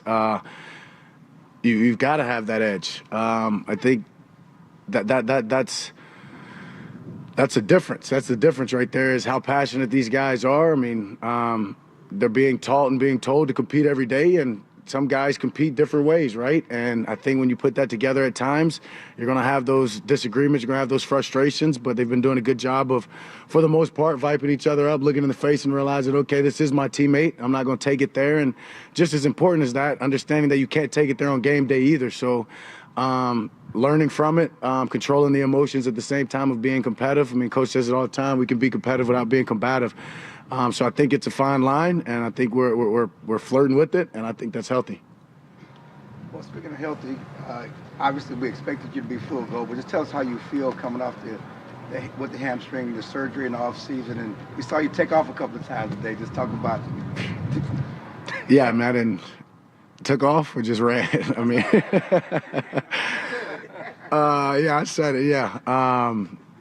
No, I feel good. As you said, healthy. It's been a long road to it. Obviously, it started last year during the season. So to be where I am now, it's just a blessing just to be out there on the field and feel healthy. A lot of work has went into it, whether it be with the team, Jim, Britt, those guys, or whether it be obviously Luke and all the time that we spend together. It's a blessing. It's something that I think about every time I step on that field, being thankful for it, being thankful for this moment, staying where my feet are, not taking anything I do for granted, and understanding that I've got to continue to push. It's one thing to be healthy, but how much better can I get now that I'm healthy? And that's on the forefront of my mind. So, it feels good. He told us yesterday that he really missed being here last year, and he said he didn't really. It was afterwards he realized how much he missed and just being on the same page. Would you just talk about would you guys miss him not being here last year and the excitement of him being here and getting to make up those things? Yeah, I don't really care to talk about last year in that sense. He said it there. It's something that we've discussed, whether it be just in free time or actually, we had good moments out in our receiver retreat. That he spoke to me about that, and just not only about what it meant or how it felt last year, but what it means for him to be here now and what he's going to be and the type of man and leader and player he's going to be. And it's evident. You look out there and watch him an individual, the way he's leading the receivers, watch him with GP and their interactions, or watch him with anybody else on the offense, and the way that he's carrying himself, and just as importantly, the way that he practices with his speed and his tempo and the urgency. That's a guy that's not taking any day being out there for granted. And yeah, it's a blessing having him out there and knowing that we can get better right now, and we don't have to wait until something's done. And we're really just stacking off of the offseason, the great offseason that we had, and super excited for what he's going to do and what we're going to do, and just the growth in our connection. Dak, Todd Archer with ESPN. Last year, you and CeeDee had your contract deal. This year it's with Micah. How do you guys deal? How did you deal with that? What do you think the best way to deal with that stuff is? I mean, it's an every year conversation, whether it's myself, Zach Martin, CeeDee Lamb, now Micah Parsons. It's part of it in a sense. Now, it's something that I wish that any of us are going through. Absolutely not. But I think Mike is doing a hell of a job with it being here. He's a great teammate, showing up, obviously not just on the field and being focused, but whether it be in the camaraderie, hanging out, dinner. He's not just doing it to sign off and say, "Hey, Jerry, look at me." But he wants to be out there practicing, and honestly, I'm glad he's not. He can't do that to himself. That's the business of it, and that's the business of the holdout. So I do think he's taken some great steps of being here. I don't know if there's a correct way to handle it, to be honest with you. I will say that I think he deserves to get paid, think he should get paid, and ultimately, if I'm going off of the history of what I've seen, he will get paid. Hopefully it's sooner than later. With the offense and the changes and stuff, Shawty's talked about not being static and a lot of motion and movement. What does that do for you? Yeah, it's great. I mean, obviously it uncovers the defense. Yeah, it gives us the tells that we need, help us create matchups on certain plays, gives us access when that's what we're looking for. So I think it just depends on when the movement happened, what's the purpose of the movement, and within the play. And yeah, it's something that's going to help us out a lot, but it's something that we've also just got to make sure that we're not just living only in that, got to get up there and snap it sometimes as well. And that's kind of been the point of using that, is you don't know really when we're going to motion, when we're not, when we're going to hit you with something fast. So it's just another great weapon. John Machado with The Athletic. Where do you think everything's at with you and George Pickens on the field? How much more do you think that you guys need to do to get to where you want to be? And CeeDee talked a little bit yesterday about how there's parts of George's game that we haven't even seen yet out on the field, like high pointing the ball and things like that. Do you think that's all to come, or just kind of where do you think it's at? Yeah, I think that's all to come. I don't think that's necessarily like something we've got to grow into. I think more so than anything, it was just the first red zone day. I think if we doubled the number of reps we had in there today, you would have seen one or two of them. And I just think that's going to come with who he is, the matchups that we're going to get. Hit him on a great, nice little out route there, right? And so they want to start sitting on that. You're going to see, the jump balls that CeeDee's alluding to, and for him, it's just about continuing to master the offense, the routes, and the adjustments on certain routes. And when he does that, the rest of it's going to come. And so that's important for all of us. I mean, the guys hadn't been here too long, so it's just about making sure he feels comfortable in the system and knowing what he has, and whether him catching the ball and that connection. I've said it before, when you're an elite player like him, you create separation. That makes that whole deal easier. And then, obviously, the energy has really been noticeable at practices, and after you guys get done stretching, you do that thing where you run through those pads, and you seem like you really bring a lot of energy, like you're really excited for the guys, get them going during that portion. How much do you feel like that you need to kind of be one of the guys that's also like, hey, I'm not just going to be the 10-year veteran, I'm gonna bring some of this energy too? I think that's who I am as much as anything. I don't think it's like I've got to do this. I think what I have to do is be myself and have fun at practice and enjoy my teammates. And honestly, I was told not to do those drills, just from health. So, hell, I'm not about to sit there, cross my arms and watch them. Like, the whole point of the drill is to get some juice going and to get the guys going and get our energy high to start practice. So if I've got to be the hype man, that's what I'm going to do. It's probably why I'm losing my voice, is that's how we start practice. I'm just screaming for no reason. So it's important because, as I said, it's who I am. And I'm never going to be just the old guy sitting back. You know what I mean? And that's that just rolls into on the field, and that connection to the guys and the trust. They understand that if I was young and spry, I would be doing everything. You can't keep me from a rep. So, it's important for me just to support my guys in any chance that I get.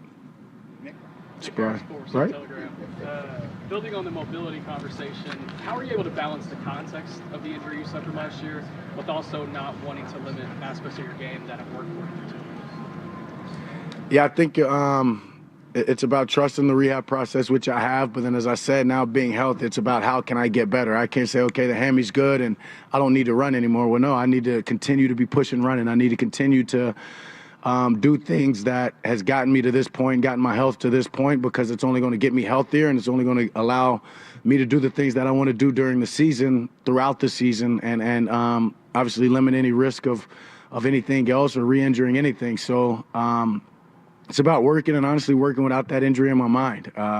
Great doctor, great, obviously, Luke, and great team with Britt and the guys that have me to where I am, is just continue to trust the process and continuing to improve not only on my game, but just in the health and understanding everything that goes into it, whether it be the sleep, the nutrition, all the recovery mobilities. I can't take a day off, and I don't, and I'm thankful that I have all those resources and have the means to do everything that I can, and to make sure that I'm feeling well and feeling as good as I am now. You were here last year whenever Sam Williams had his injury, and I'm sure you guys had some days in rehab together. What was kind of your excitement for him to get back on the field and for him as well? Yeah, super, super proud of Sam. As you said, bombed, obviously, especially when anybody goes down. But yeah, having spent some time with him and Britt on the bands throughout the offseason. That's a guy that's hungry, very hungry, for the fam, right? Wearing the shirt now. And that's just a testament to not only who he is, but how hard he works and how much he cares for his teammates. And I support that guy in every aspect of life because he does things right. And he's going to have a hell of a year. And now it's just about, as I said, he's healthy, just the same as myself. And he's not content with being just healthy. He wants to make sure that he's better than he was before he got hurt. And so I'm going to continue to push him, encourage him any way that I can, whether it's competing against him right now or it's in the locker room or hell, just wearing this shirt. Super proud of him. He was recognized for the Defensive Golden Whistle Award.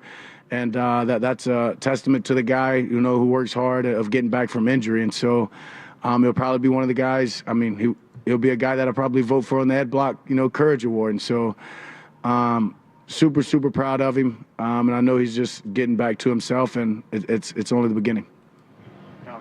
Tommy Yarsh, DallasCowboys.com.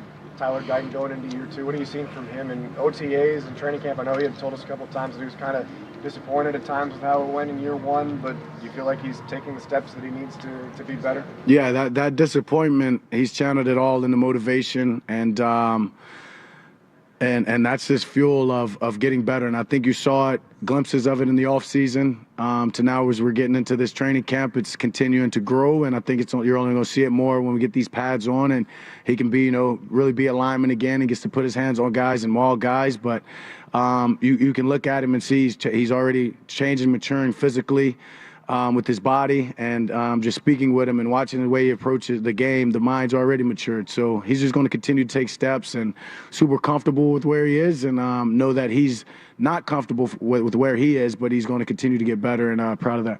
How big is it for him to be back? I know he had missed some time in the last training camp and with several things. How big is it for you to have him there kind of more consistently so that you can kind of get used to having him there? Yeah, I mean, it's huge for the whole team.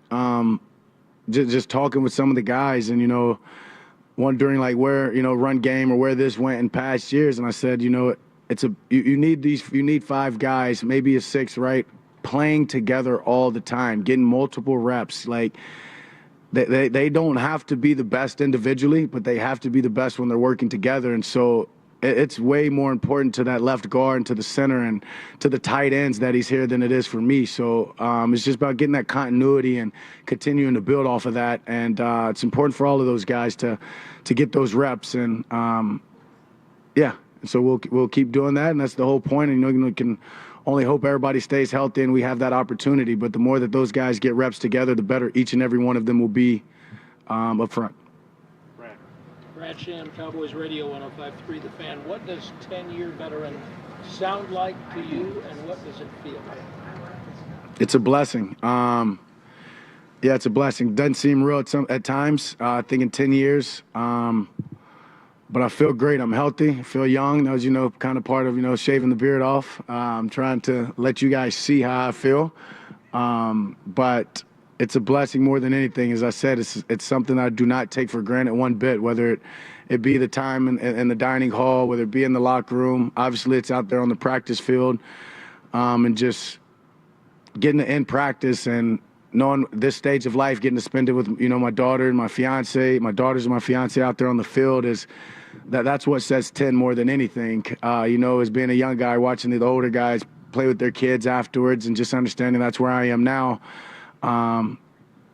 Super, super thankful. Don't take a moment of it lightly. I'm just thankful to be where I am. And as I tell people, I'm just going to continue to be where my feet are. And if that's here, that's here. And if it's at home playing with them, or if it's in the locker room being the best teammate that I can be, because it's sitting promise. Not a game is, not a practice rep is. So just taking advantage of every single thing that I'm allowed to. Joe Trahan, WFAA TV. Dak, pulling on that CeeDee Lamb thread a little bit more, he mentioned the San Francisco game where he had a realization that he thought maybe he was doing things just for him and he could be fast and strong and make a great move, but if it didn't work with what you saw and wasn't tailor-made for you, it wouldn't work for the team. Can you talk about how that realization on his point can unlock an even greater potential? Yeah, he understands the true connection of it. And I think if I had to guess what he meant in that, right, is, I can go out there and I can route a guy up and boom, get open right now. But if I'm number 2 or 3 in the progression and I'm open now, what does it really matter? And I think that's to his point, is if I'm number 3, I'm going to get my depth. I'm going to get all the way to the top of it, and then I'll break the guy off to make sure, that I'm there for Dak. Or if I'm number 1, I'm going to win now. It is the time to win now. And I think as much as anything, him noticing that is going to be contagious to all the other guys. And not only contagious, he's going to make sure he's leading and communicating that to the other guys so they understand the importance of it. And when people and the players and receivers understand the importance of that's when it all clicks. And that's my point of, whether George and that connection, it's a system and it is plays. And so that connection comes from knowing where you are in the progression, when you're supposed to be there, and getting there at that right time of when I get to you. And whether, I got to you or not, being able to coach off of it, go back and look at it on the film, because when we do get to that progression, we're going to need you. And so that's him just maturing, growing, and becoming the great leader that I've already witnessed, and excited for him just continue to take steps at that.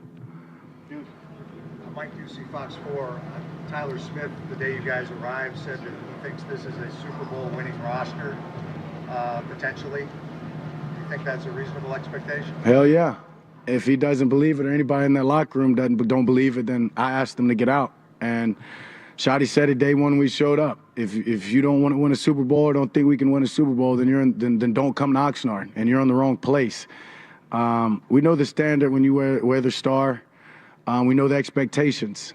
And I credit Shotty for not shying away from it. I don't think anybody's ever heard me shy away from it. And so it's just making sure everybody understands that. With great high expectation comes greater results. So we have to think that. You have to manifest that. You've got to take the steps each and every day with that in the forefront of your mind, or with that in the back of your mind, I guess, or however you think, right, to make sure that you're not taking anything for granted, that every rep you need to get better.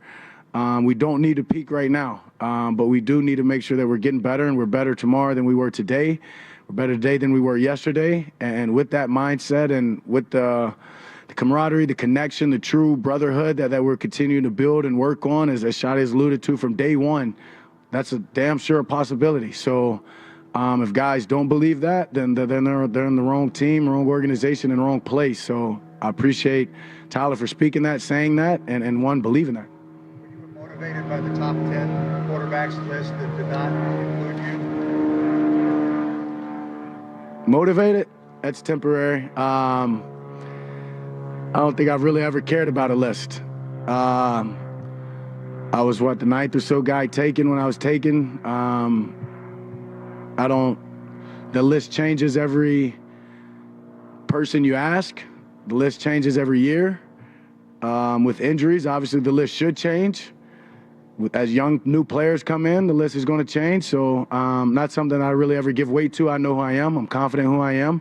As I said, it's about me just continuing to get better, healthy, and grow, and make sure I'm the best player, quarterback, and leader I can be for this team. And that's the list I care about.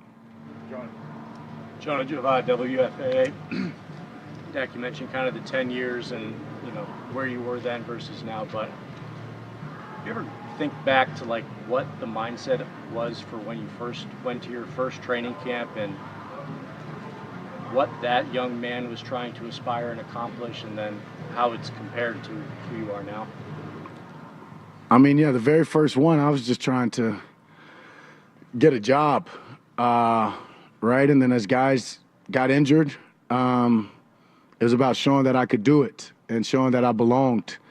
To the year after that and so forth, I think if anyone knows me and spent some time with me outside of just this base right here, you understand, like, I want to get better each and every day in every way that I can. And I can't say that's changed from 24-year-old Dak in second year to now. This is a grind. This is a business. It's tough. And I want it to be tough. I want it to be a grind. I'm up for that each and every day in every way that is going to come. So I can't say that trying to take advantage and be the best I can has changed to this point.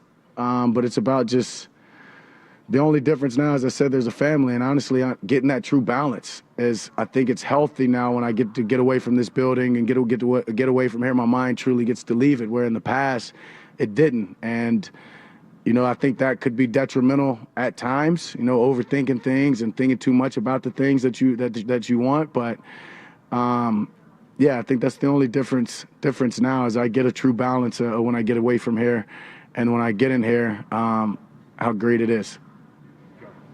Joe Hoyt, Dallas Morning News. One more Sam Williams question. Shadi talked about how he's seen Sam Williams grow up since he's known him. Sam said he agreed with that, talking about how his family's become important in the perspective of last year's injury. Have you seen a grown-up Sam Williams? Yeah, for sure.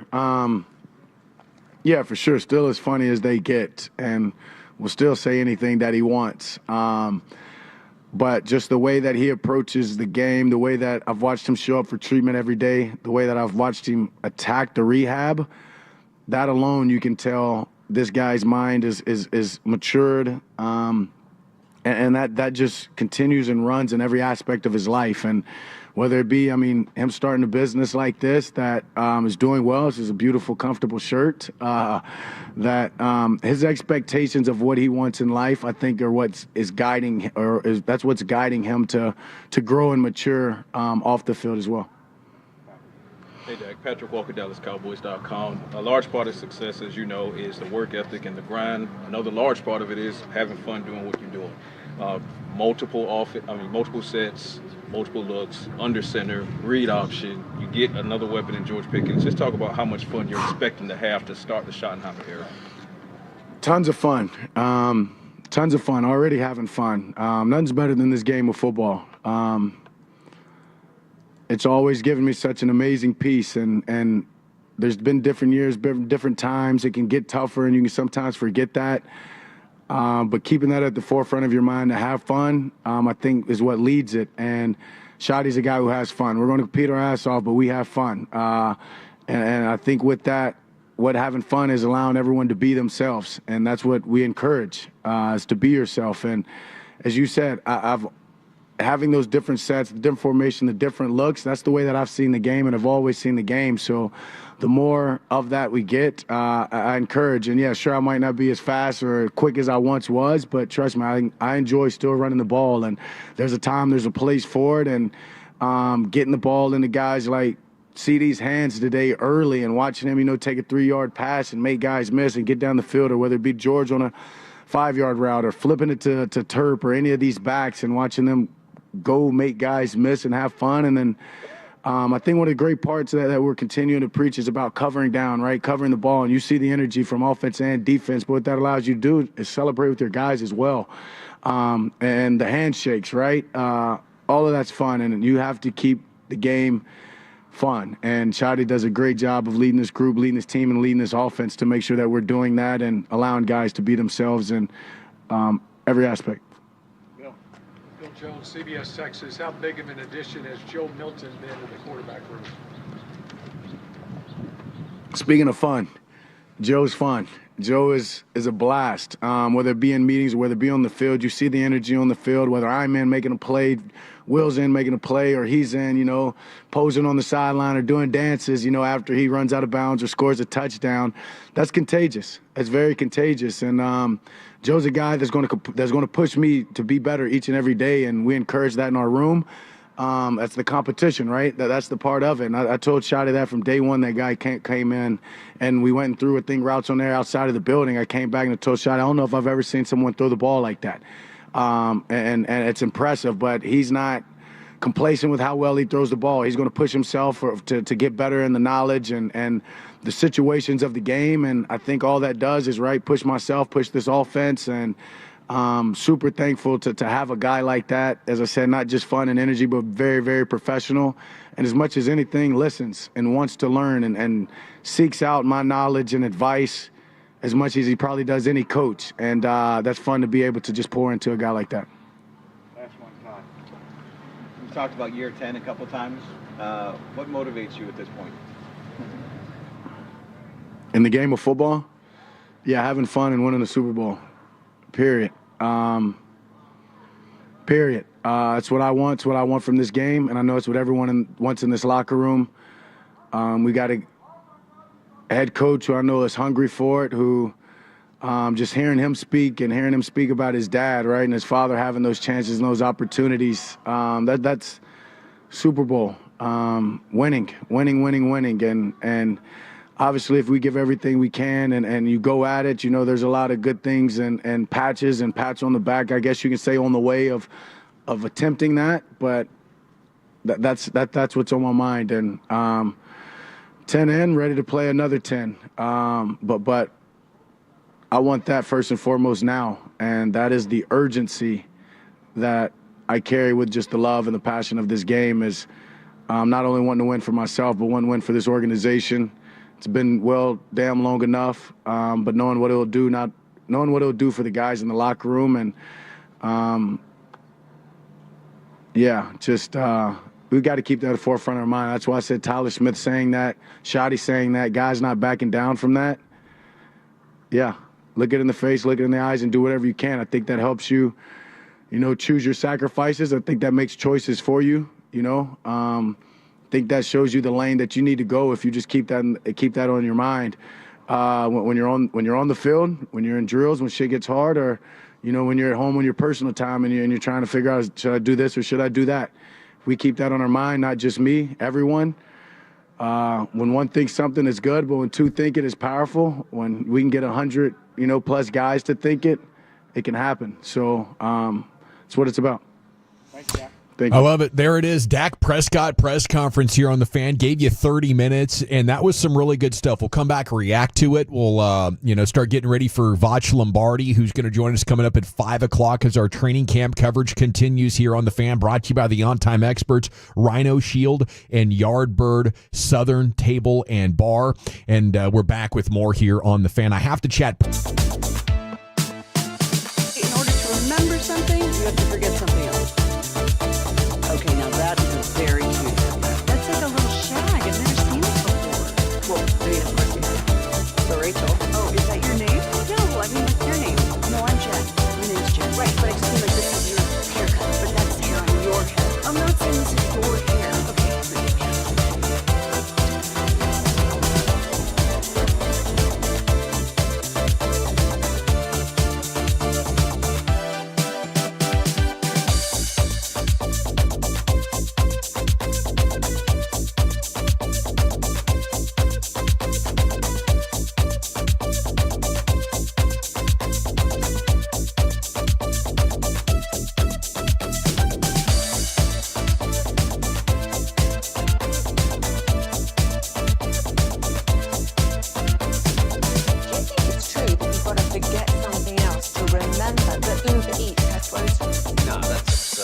Hey, remember when you used to be what was it? Pepper Lady. Pepper Lady? Wasn't it? Cinnamon Sisters? Basil Babes. Saffron Squad? Nutmeg Maidens? Paprika? No. Nutmeg Maiden. I just said that. Was it Spice Girls? Doesn't sound right. Was it Saffron Squad?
back, G-Bag Nation. Okay, we're coming off a really interesting Dak Prescott press conference there over the last 30 minutes from about 4:15 to 4:45 or so, and had a lot of very interesting things to say on can they win the Super Bowl this year. He gave that same answer Tyler Smith has and Schottenheimer has. If you don't believe, then I don't want you here. And I like that. I'm pretty sure Dak did just tell me to not come to Oxnard, though. Let me just say that, because I don't believe in it. I don't think anybody outside the building believes. Is that accurate? I don't think anybody believes. I think that's fair. I think that's fair. Okay. Yeah, that's fair. That everybody likes to look towards Vegas, as like Vegas seems to know more than everybody else, and the fact that they have them for 7-8 wins, I tell you, they don't think Dallas is going to do it. So, 8.5 wins, I think, is the current over-under. And the Super Bowl odds are like 45, So if you bet a hundo, you win like $4,500. I think it's a long shot. And I'm totally okay with the players being delusional with their belief, because that's how special things happen in sports. Yeah, they have to. Yeah, they absolutely. I mean, nobody thought that.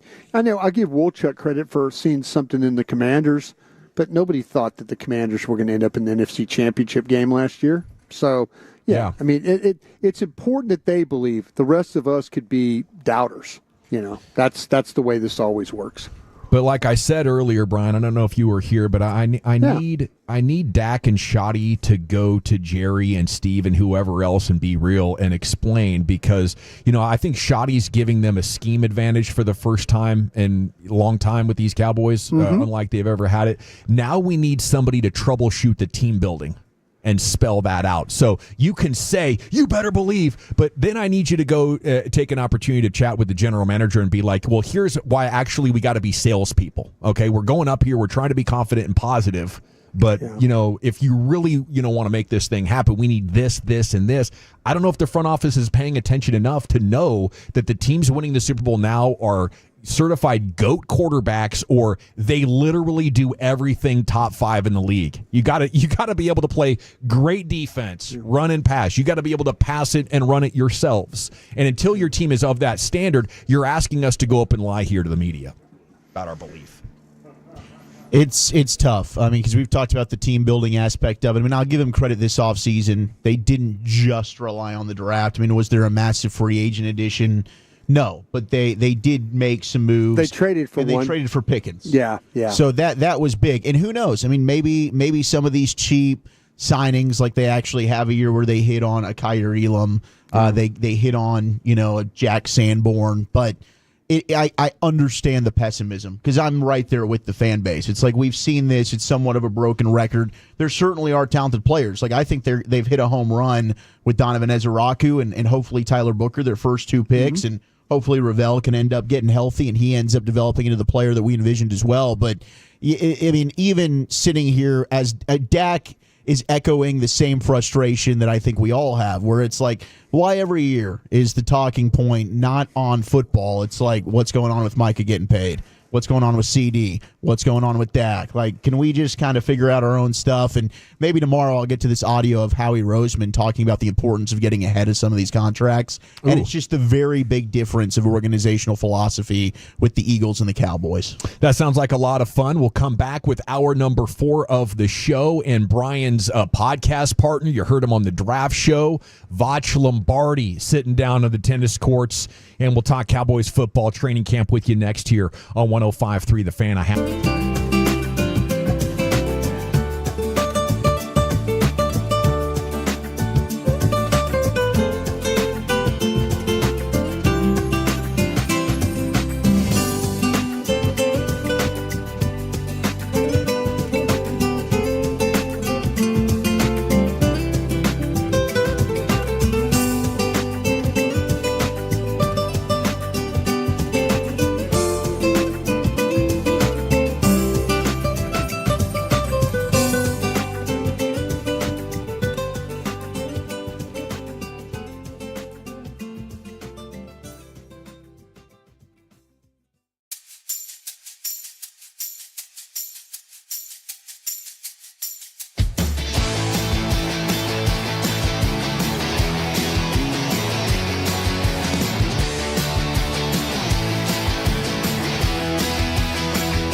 Uber Eats has Lola V product? I gotta remember that. Well, they say in order to remember something, you have to forget something else. Okay, now that is a very cute haircut. That's like a little shag. I've never seen it before. Well, I mean, of course it is.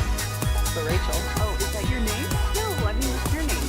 No, I'm Jen. My name's Jen. Right, but I just mean like this is your haircut, but that's hair on your head. I'm not saying this is your hair. Okay,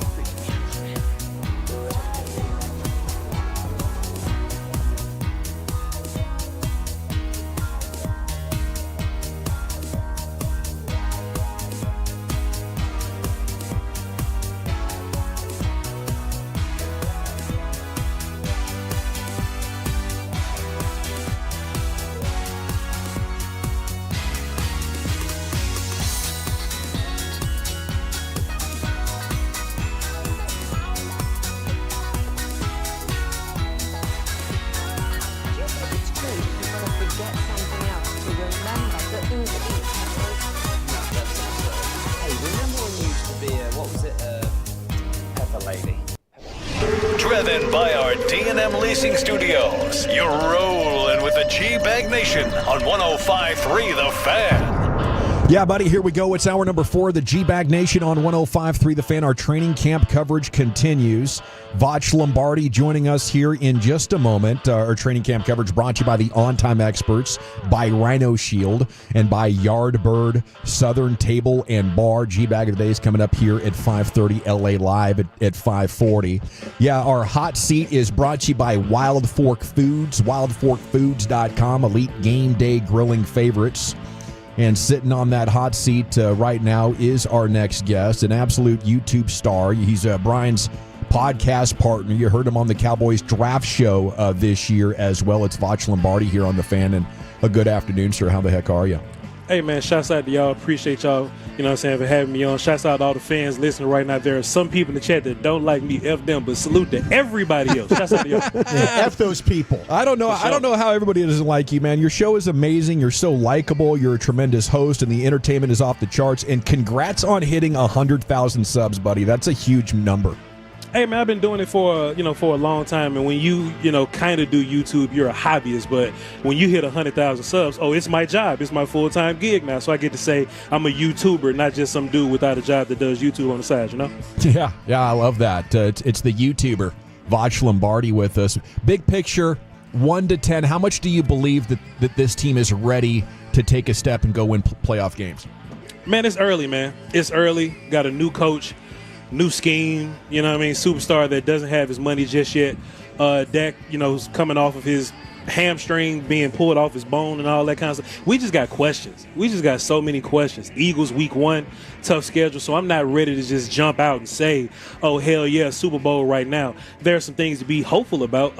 If Mike McCarthy pissed you off at any point, Schottenheimer's doing the opposite of what he's doing. If wide receiver 2 bothered you at any point last year, boy, Pickens is much better than what that is. And, if you had any problems about the defense and what they were looking like, and, hey, why can't we take the ball over like we once did? I know it's early, but just some early notes at camp here. The defense has said, hey, we're going to take the football away. And we're going to go, hey, you just can't say that you're going to take the football away. The offense has to give you the football. Well, 3 days in, they've taken the football away a bunch. We were talking to K9 there, Kenneth Murray, he likes to be called K9. And he said that Flu said that we need 40-plus turnovers to be good. Now, that's a lot of damn turnovers, but if you play how you practice, they're practice like they're taking the ball away. So I got to believe him for now. Vach, you and I are both trench purists, and that's why I love you. I know you've been keeping an eye on that offensive line, so what stood out to you with that group? Let me just say this, Woodchuck. I've been watching nothing but trenches. I just don't want to be the guy that's, pretending like I'm watching 90 people and I have a talking point about every single player. I think you miss guys like that. So I've been watching nothing but trenches. So I'm glad you said that. Tyler Guyton is a guy that's a big question mark around here. What's he looking like? Is he better than what he was last year? Damn, Tyler Guyton, Chuma Doga took your job last year. What's going on? Just questions. Pads haven't come on. I just want to be so clear saying that it's not going to be official till we see those guys line up and thump people. But some of the things that Guyton was bad at, his hands, his feet, knowing where to put his hands and his feet, leaning too much, posture. He's 6'7", so he has to get low without leaning leaning forward. Just small technique things like that Tyler Guyton has gotten better at so far. Now, what we can do is say, okay, well, Tyler Guyton doesn't have pads on. The defense doesn't neither. So who's winning that exchange? Tyler Guyton is pretty much putting hands on everybody. Like if it's Sam Williams, if it's Marshawn Nealon, cool. Let's just put a note that Micah hasn't gotten his money. So when Micah comes back, then we're going to get a real evaluation from that. Go ahead, Brian. Okay, Trench Man, tell me about the matchup then inside between what have you seen with Booker and Oso Digizua going at each other? So, Brian, me and you always, talk about the 10-play rule, right? 10-play rule. If two guys are going against each other 10 plays, how many do you need to win to feel good about that exchange? If Oso Digizua whooped Tyler Booker 10 times out of 10, I got questions, right? This whole thing came from Tyron Smith and, Randy Gregory. Right. If Randy beats Tyron 3 times out of 10, we can live with that. That means Tyron's good. That means Randy's trying. I was looking at the interior today. The interior whooped a lot of ass. I don't even know if I can say ass. You're good. You're good, man. You're good. Yeah. So cool. They whooped a lot of ass today, right? So I'm focusing in on Booker and Osa, and they got a couple of them back to back. It's looking like 10 of them. It's been a lot of stalemating back and forth. Yeah, that's what I thought. It's been Osa quick off the ball, maybe beating Booker, but Booker can recover. Right. Or Booker getting in place quickly. Yeah. Osa kind of having to redirect a little bit, right? So it's not just a whooping on both sides, right? It's like, okay, it's a competitive matchup. It's looking like 5 for 5 on both sides. Now, you could say, well, Vach, Booker's a rookie. Shouldn't Osa be winning more? Sure, but that just means Booker's whooping people. You know what I'm saying? So either way to go, nobody's losing a whole bunch.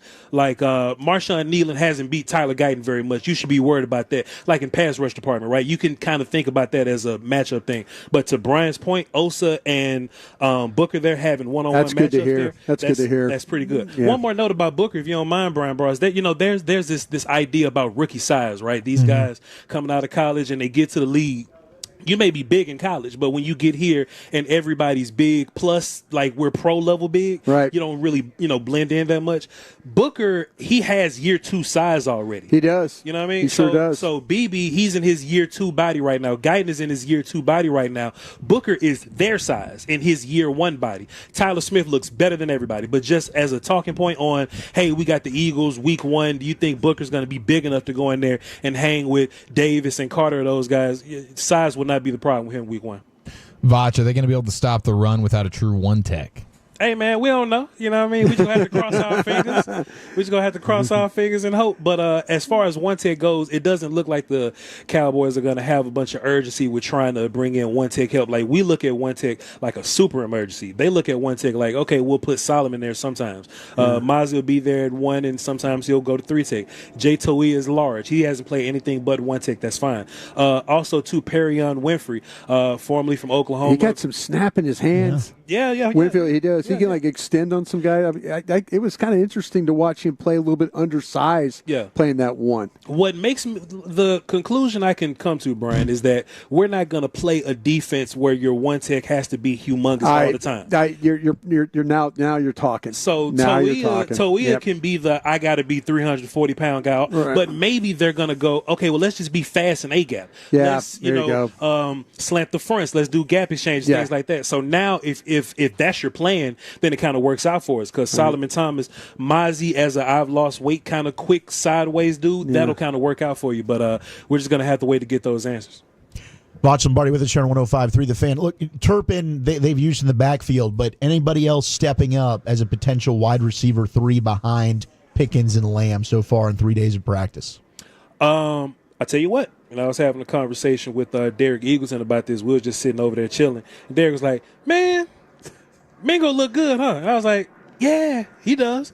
And the conversation led to what do we do about Tolbert? And the first thing that came to my mind is, well, Tolbert's here, but Tolbert's like, this is contract year for Tolbert. I don't know if he's a contract guy, but you got 2 more years with Mingo. So if I'm the coaching staff, you say, well, Vash, do you want to put more time into this dude that you have 2 more years with, or this guy that we don't even know if Tolbert's going to be here next year? Then I would imagine that more of that time goes into Mingo. And mind you, when we're throwing the football to Mingo, Mingo's making the catches. Mingo's one of your better blocking guys out there. So even if he's the Noah, what's our guy guy that used to go out there and block all the time? Noah Brown. Noah Brown. Even if he's our like Noah Brown guy, cool. But the one thing I can say about Mingo is that he gives us something that's different from the rest of these guys, right? You don't want to just be so redundant with your wide receiver room. And Jalen Tolbert is basically a worse CeeDee Lamb, like a guy that you move all over the place. But if you had to put him somewhere, he's kind of a slot guy for real, for real. Mingo gives you the I'll catch the ball and you're going to have a hard time tackling me physically guy. Like Lamb is the yak sideways, get upfield, big play. Pickens is the downfield guy, right? So if you're looking at keeping my wide receiver room different with not a lot of redundancies there, Mingo might be the guy that's stepping up. But hey, it's only been 3 days of practice. We need preseason games to really figure that out. Partner, I'm going to ask you this one real quick, too. I've been pleasantly surprised. I'm trying to say that. Pleasantly surprised by the tight ends. Yeah. So as far as tight end goes, if you had any questions about Jake Ferguson, and it's funny, boy, whenever these contract years come, boy, people start playing good. People start running fast. Yeah, they look good, healthy. Hell yeah. Jake Go make your money. Man, Jake Ferguson is wiggly out there. He's catching everything. He ain't dropping nothing, blocking well. So Jake's right back to being tight end one. I know there were some people that had questions about Jake. Will he, be back to being who he used to be? Jake had a down year last year. Well, your quarterback situation had a down year last year as well. So I can imagine as long as 4 is healthy, Jake is going to be healthy. But wide receiver 2, tight end 2 is where it gets a little weird for you because Luke, and look, shouts out to Shotty, defending his guys. He said a lot of great things about Luke, but that don't mean he wouldn't have said better things about Brevin. Brevin's taking over tight end 2. He is. And the thing about Brevin, but Schoonmaker's not playing bad. Schoonmaker's cool, but Brevin is 270. Exactly. And he's catching the football. You're right. That's the thing about it. Like Brevin, if Brevin put on 20 pounds, he could be a left tackle for you. Sure. Right. So now he's the guy that you get to go, okay, cornerbacks, tackle this 270-pound tight end. And the only question we had about Brevin was, can he catch? Last year he wasn't catching all that great. Right. Brevin's catching most things now. Brevin's toe tapping on the sideline now. Yeah. So you're taking away things that you might be worried about. Luke is cool, but Brevin just beating the hell out of him. It is what it is. Hearing CeeDee talk about Sam Williams yesterday and then reviewing his rookie numbers per snap, he was one of the most efficient edge players, I guess in 2023. And then watching Ezra, what do you think of this edge room and how do you put it together? How do you fit it? I think this edge room can be a top sack getting edge room in the league. And I know that sounds kind of homery of me, but think about 3 years ago, it was the Quinn defense and the Cowboys got 54 sacks and they were the second team in the league in sacks. Well, Michael was the number one guy. Tank Lawrence, who's not really a pass rusher, he was like your second guy. Dorrance Armstrong, who's not a pass rusher neither, for real, he got like 8.5 sacks. And last year he had 5, so that tells you what Dorrance really is. So you were able to be second in the league with your 2 and 3 guy being Dorrance Armstrong and Tank Lawrence. Tank was a really good run player, but Tank wasn't blowing you away as a pass rusher. Well, now you have Micah as your one guy. You have Dante Fowler as a double-digit sack guy. Dante was on that last crew, but Dante just didn't get the reps. He just didn't get the looks. I would assume he's making money now. Dante is going to be getting those reps and those looks. And Donovan Ezraku is early. It's incredibly early, but if he did anything in college, it's rush the passer. Yeah. It's 16 sacks. It was 20 tackles for loss, 60 pressures. That's stupid. Yeah. That is stupid. So even if he's not the rundown guy you want now, at least in your mind you can go, okay, well, they're going to find a way to triple Micah. They're going to put some kind of attention on Dante Fowler. So Donovan Ezraku, who is a natural pass rush guy, he's at least going to get one-on-ones with some miscellaneous offensive linemen. So at least that'll be better. So basically what you're looking at is, can Donovan Ezraku be a better pass rusher than Dorrance Armstrong? Hell yeah. That's what he does. And when you watch him out here, he's a very savvy player. He pass rushes like a veteran right now. Maybe not a run defender like a veteran right now. He's still working on those things. But just as lining up and running past people, Donovan Ezraku is running past people right now. In camp you can get pressure, but they're still going to say, all right, Dak, just throw the ball anyway. So you're going to see Dak throwing passes, but a lot of these times, if you look at it, Donovan Ezraku would have gotten the sack in a real-life situation. Yeah. They just threw the ball anyway. So if he's your third guy, I think this pass rush group has the potential. It's early, pads ain't on, but it has the potential to be better than their group that was second in the league in sacks a couple years ago. Voch Lombardi, thank you so much for your time. What's next for the channel? Man, I'm gonna sit around and wait for my YouTube button to come in, and I'm gonna take some pictures with that, walk around with it, get some coffee with it, bring it to DallasCowboys.com, show it off, and get back to work and see if I can get to 200,000 and do some work with Crown Global Media, see if we can get that YouTube channel to 100,000. It's me and Brian Broder, so I don't doubt it's gonna take too long to do that. Hell yeah. I mean, it's already at 6,000. It's getting like 1,000 subs a day. Boom. Brian's out there high stepping. It's all because of Vaj Lombardi. I'm just grabbing on the shirt tails right now. That is true, but we're going to work. That is true. We're going to work. We're going to focus. We're going to compete. Well, congrats on your success, and thanks for your insights here about the team here at training camp. Let me just say this, man. Humbly, respectfully, appreciate y'all for having me on. I know I'm kind of visible now, 100,000 subs, YouTube, watching all this, but I've been watching this show for a long time. Back with Jeff and all them guys was on this show, so I just been a fan of this thing for a minute. So it's an honor and a damn privilege to be on this mug. You heard? Salute. Appreciate Yeah, y'all. we'll see you soon. I wish he was still out there next week. Vaj Lombardi, an incredible YouTube channel. I think he podcasts almost every night with Broadus, Yes. right? Aren't you guys on every night, Brian? Yep. Every night, my man. He is like, he always accuses me of working too much, but he's up to the task. He's like, what time you want to go? And we go. So we need to get paid. Money tosses what matters. Our coverage brought to you by the On-Time Experts. Speaking of getting paid, plus Rhino Shield and Yardbird Southern Table and Bar, and we're coming back to hit the Expressway. G-Bag of the Day is coming up here at 5:30. Do we have a Terrence Steele update yet? We're back with that and more here on The Fan.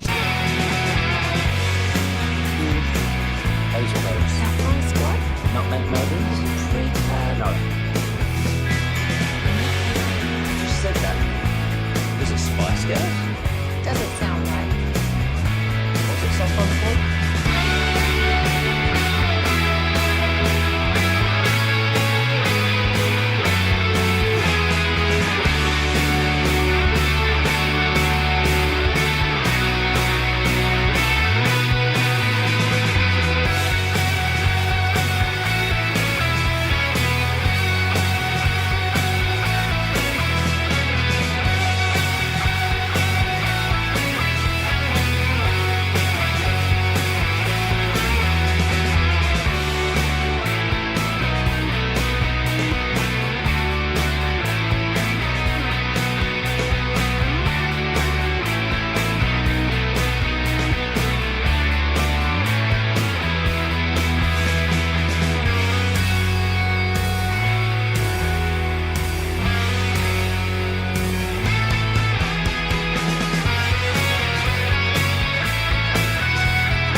It's a Fan-Thirsty Thursday. Presented by SWELending.com. Welcome back. It's the G-Bag Nation here on 105.3 The Fan, and it's time to hit the expressway, brought to you by the On Time Experts.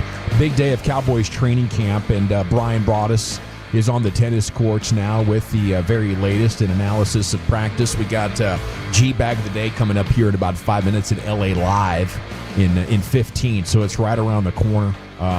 Anything new? I guess we'll have to find out later in the week at this point on Terrence Steele, Brian, or are you still getting some buzz on it? Yeah, I've not heard anything differently. I'm just kind of keeping an eye out if there's anybody that I know that might know, kind of a thing. But I have a feeling this is an MRI thing. Okay. And so it might be late in crosstalk. Maybe I'll come up with something by then if that's okay. And is there a practice tomorrow, or tomorrow a day off? No practice tomorrow, boys. So you got me. Yeah, you got me for the full day tomorrow. I love that, but we probably won't have a shoddy presser tomorrow then, huh?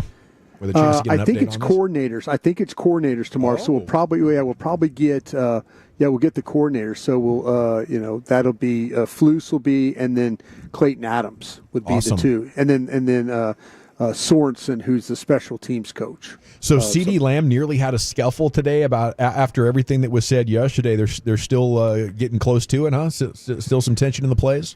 Oh, I tell you what, man. The thing about it, what's happening is that you're getting like every other play is a win for one group or a win for another, and you could feel the tension because the coaches are such they're like stirring it up guys. So you got these, you got everybody that's, they'll run a play, and then it's like, oh, it's successful for the offense, and then the very next play, there's an interception. Now it's coming back the other way, and that's the kind of where the tension is. I don't think it's anything personal. I just think it's so darn competitive with it, with it swinging from series to series. Offense looking good, defense looking good, and just going back and forth that way. Yeah, I love the competitiveness, and I love what Dak said about this at his presser. Like, you want guys competing, you want guys intense. This is football. Yeah. It's gonna happen. I do think, though, I wanted to get your guys' thoughts on this. I think it might be mostly about George Pickens, and we're going to stress that you can't fight after the plays, in hopes of convincing him that he can't fight during the plays. Yeah, there could definitely be something to that. Let's carry that over into the regular season with him. Just set the tone now. Like, there's not a lot of ways George Pickens won't work with Dak and CeeDee and the tight end play. They got so much good going on. But if they lose and he has that part of his game going on, I think fans would turn against him. See, this is my biggest fear, and actually, I forgot who I was talking with about this. Might have been Calvin Watkins. There was also a Tolo. There was a gentleman up in the VIP area that's like, hey, Broaddus Tolo, and I went over and talked to him, and one of my biggest fears is this thing goes 5-12. Mm-hmm. And I tried to explain it in a way of like, Shoddy needs to have a successful first season. I mean, and successful is a winning season to me right now. And sure, if they could get in the playoffs and do something like the Commanders did, boy, that would be even better.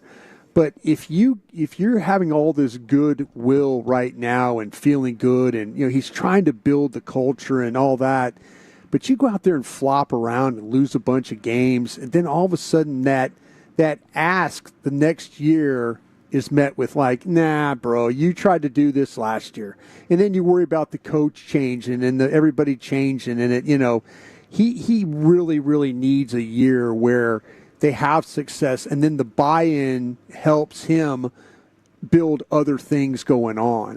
But if they go and roll this thing and it's not a winning year, then that makes the buy-in hard for those players.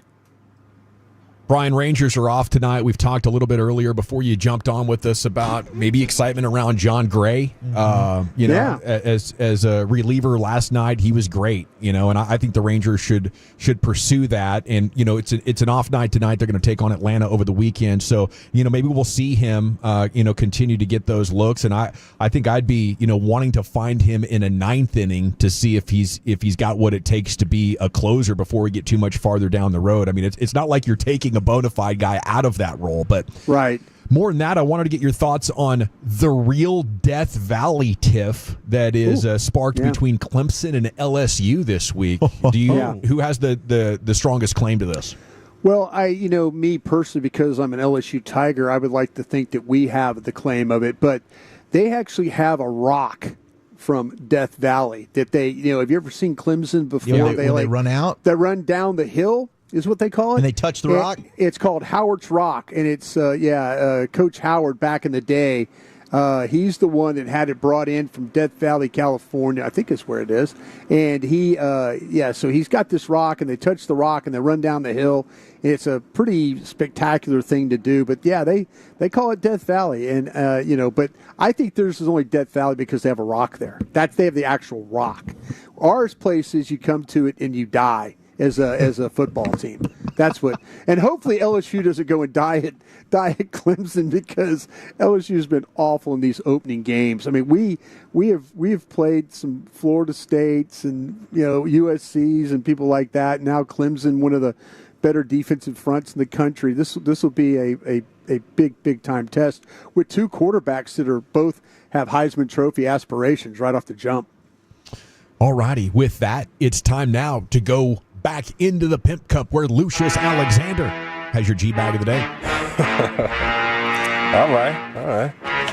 Here we go, 5:30. We do G-Bag of the day. My name is Lucius Alexander. If you see anything floating out there, hit me up at Lucky Lucius P on social media. Lucius Alexander on Facebook. That is Lucious.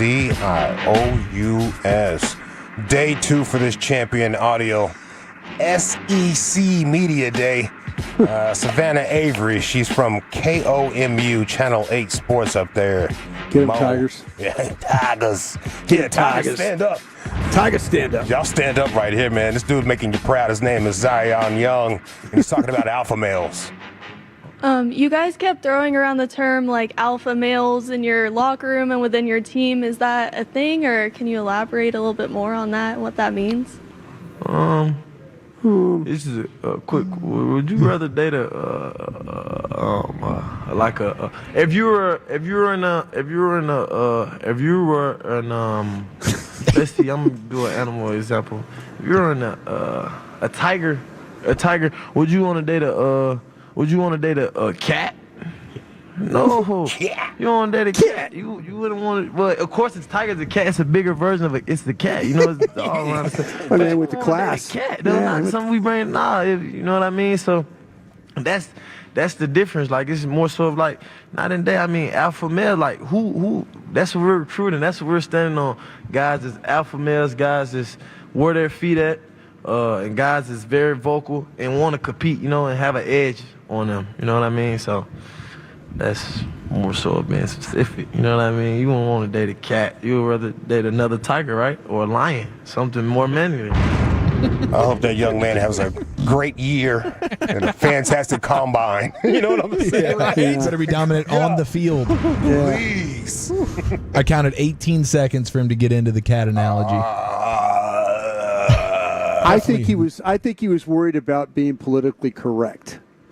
I think that's what I think he was thinking about. Should I ask this girl if she would date somebody? I think that's what he was trying to figure out, and I think it kind of threw him off a little bit. Maybe he wasn't totally committed to it. He wasn't committed to it, but he had the right idea. He just was not sure how he was going to get through it. Remind me of that old East Carolina G-Bag of the Day champion we had that said, we don't want no cats. We want no cat. We want dogs. Got the extra bands on. All in the mirror. Yeah. And now, shout out to Tolo El Mero. Oh, shout out to you, fam. Shout out. He sent me this, the greatest post-match interview ever, Diego Maradona. Okay. Oh, yes. You got. All right. So it's in Spanish. I don't know a lot of Spanish, but it's still funny as hell, fool. Sé que igual es muy pronto para preguntar, pero ¿veremos a Diego todavía el próximo torneo como campeón o no como campeón? ¿Seguirá en Dorados? Yo con Jorge tengo una relación espectacular con el presidente. Ellos lo que quieren hacer conmigo, ya le dije que lo pueden hacer por buena gente, porque me dieron trabajo. On one. It's so good, bro. Yeah. The whole thing, man. I listened to the whole darn 3 minutes, and it goes on for 3 minutes. Hey, how you say? He might be the GOAT soccer player and the GOAT partying athlete of our lifetimes. Yeah, I've seen really? it. My man passed. I've seen that. Yeah. He'd be partying in Italy like all Monday, Tuesday, Wednesday with the mob. Like the Italian mob had Maradona in their back pocket, and he was like their party friend. And then he said, once we got close to the weekend, I'd have to be on the treadmill for like 48 hours to grind all of the toxins out of my body to come back and play like the best soccer in the world. Savage. You can hang out with the mob because they don't have to worry about him snitching at all. Right. Yeah. At all. Yeah, but. ¿Otro equipo o me quedo acá con los chicos? Yo acá con los chicos soy.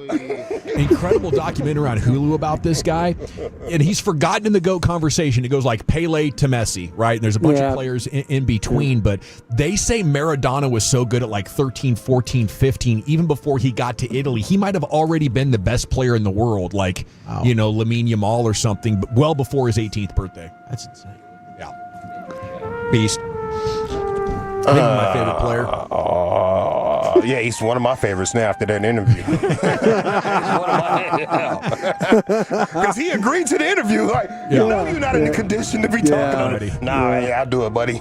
Hit me up after the game. Amigo, what do you need, amigo?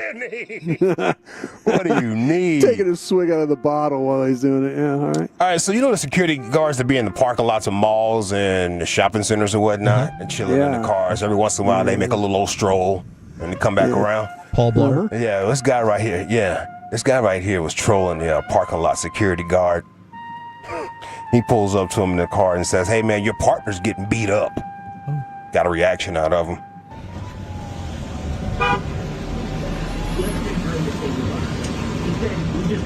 That's your partner over there? That's your partner over there, the white lady? White lady, nah. Over there, she in the same car as you? Nah, it's a white dude. White dude? They whooping his ass over there. Stop it, where? Over there by JD. JD? Yeah. Thank you. Yep. Look at him. Stop it where? He said, stop it where? It's brilliant. You gonna run over there like, what happened? Yeah, that's funny to me. It's like that prank call energy from the 80s and 90s. So good. Yeah. It's back, baby, back. You guys playing that? I know you played that fart at the golf tournament last week, right? Oh, yeah. Scotty Scheffler? Yeah. It's been sitting in my folder. I got to get it out of here. Yesterday was church day. Pray you got your blessing. Shout out to my Reverend Dr. Pastor Freddie Haynes. This Pastor Tom right here is being very descriptive when giving like a warning to kids going out there for spring break. You're getting ready to go on spring break and you're going to get you one of those things that string up your behind and you're going to shake your naked flesh on that beach. Oh. You want to shake those fat cheeks on each side? Yeah. You heard me. I want to make sure you know what I'm talking about. I know what you're talking about. Shake those fat cheeks on each side. In the name of the Father. Yeah. You can go with a fullback if you don't got the cakes. But naked cheeks. Got the cheeks. We got it flaunted. God didn't put us on this earth with clothes on. You got it flaunted. Let's see. I do a combo situation. There's another pastor saying you got to be willing to sacrifice to get your goals. I dare you. I dare you to give up tail. Ooh. And commit your life to God. Ooh. I dare you. I dare you.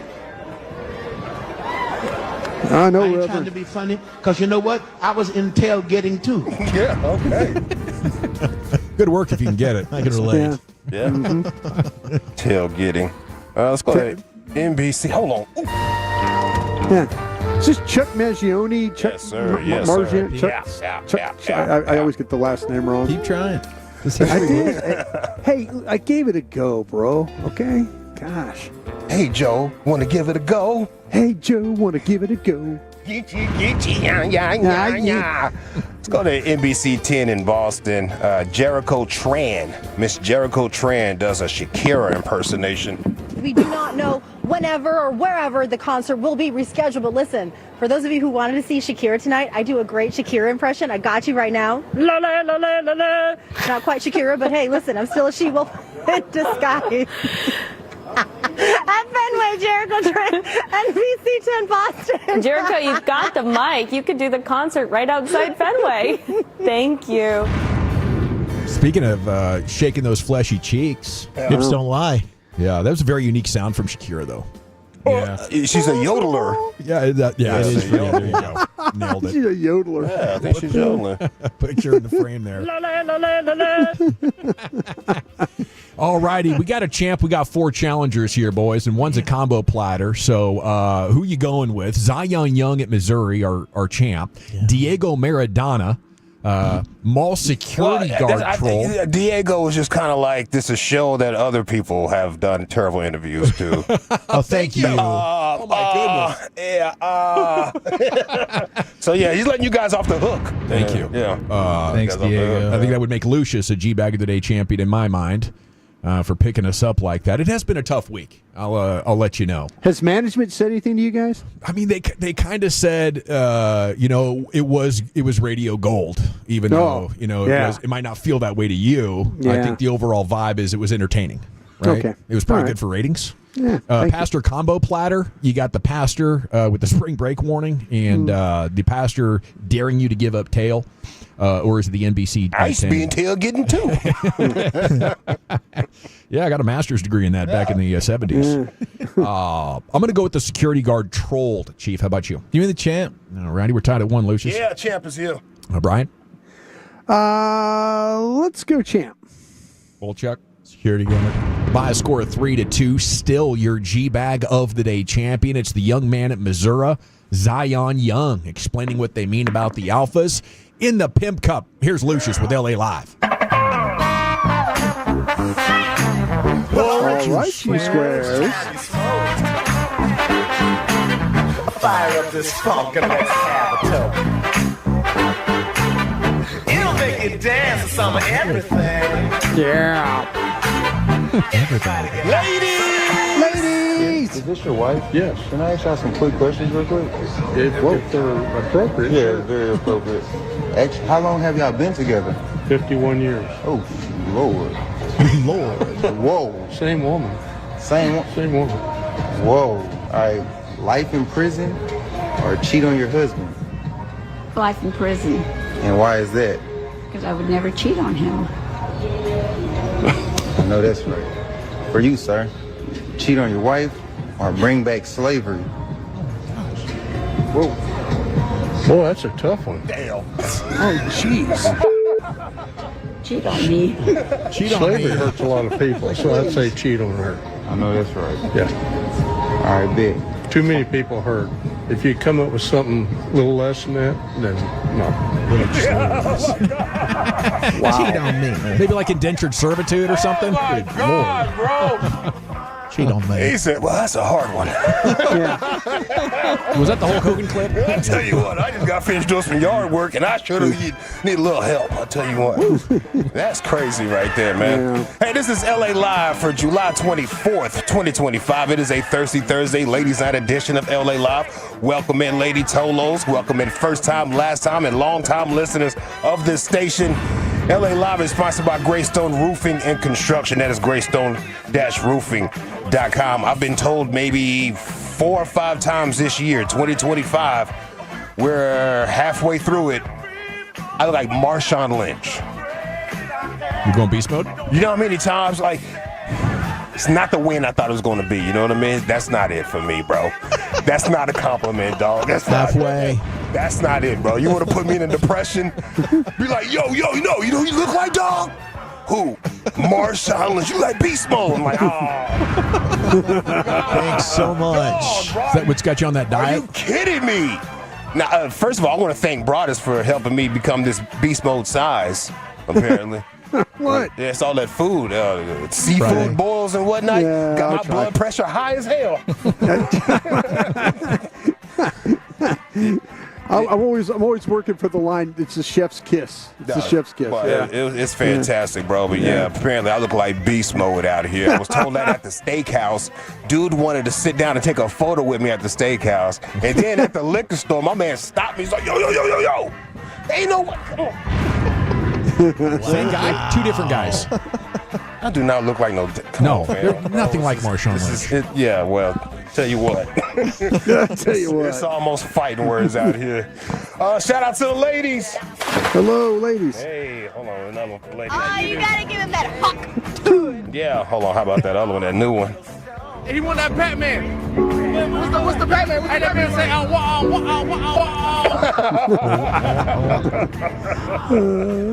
Here's something, a recent study by Morgan Stanley. Do you guys trust Morgan Stanley with information? No. Okay. I feel they're manipulating the market. Okay. Well, they predict that by 2030, 45, almost half, 45% of women between the ages of 25 and 44 will be single and child-free. Wow. Okay. Kiss this place goodbye. No more. My gosh. Kiss it goodbye, baby. Yeah. So it's a ball sack. Sounds like it should be a pretty good time to be on Tinder.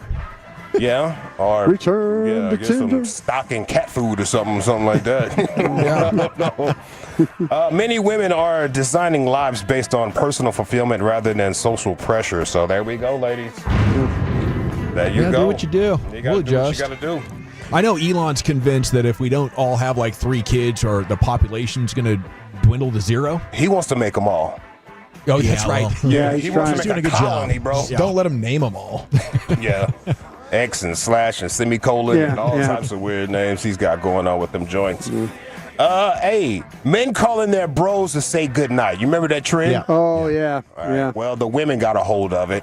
Okay. And they turned it around on TikTok. Women calling their ex-husbands and boyfriends to wish them good night. And, of course, the men started doing it and start calling their ex-wives and ex-girlfriends. I got a few clips for you here. This is messy. Yeah, hold on, let me see. I am. I'm just hanging out on the porch, and I just called to say, good night. Well, you know what? I appreciate your vibe. I'm feeling very proud right now. I can't believe you called me like that. It's so cosmic because I'm so proud of what's going on in both of our children's life right now, young adults, period. I know. I'll keep it simple, and I say it to our kids all the time. I'm so happy with the way Mom and I raised you guys to where you're at in your life as adults, right? You got sentimental. They love us. Yeah, I Like, did. You guys are our friends, Dad. Da da da. I'm not talking when we're together, separately or even together. Yeah. Echo. Yeah. You and I know. They're I special. appreciate. Oh my God, I got goosebumps now talking to you. I love you. Let me just get this out. There's a lot of dudes with some hurt feelings, bro. in these clips, I'm telling you right now. My man's whole life changed around. Hey, you called. I tell you what. He's been waiting for that for a long To light up a cigarette on the porch. Yeah. Oh, he's got a new lease on life like Andy Dufresne.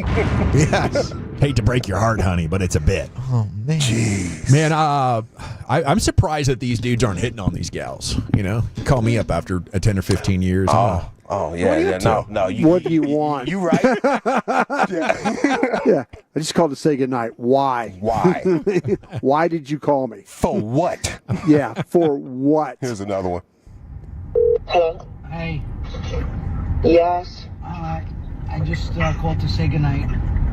Oh, yeah, okay, great. Michael, you're so annoying. What time are you leaving? The ship to get up. I just wanted to say goodnight.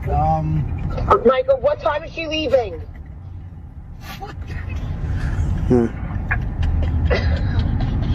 Michael, I have to go. I have to go into surgery to get my eyeballs ripped out.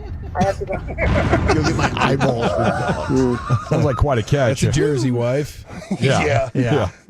Hard to see how that one Stuff ended. for you. Let's see. Do I got a time for another one? What is this?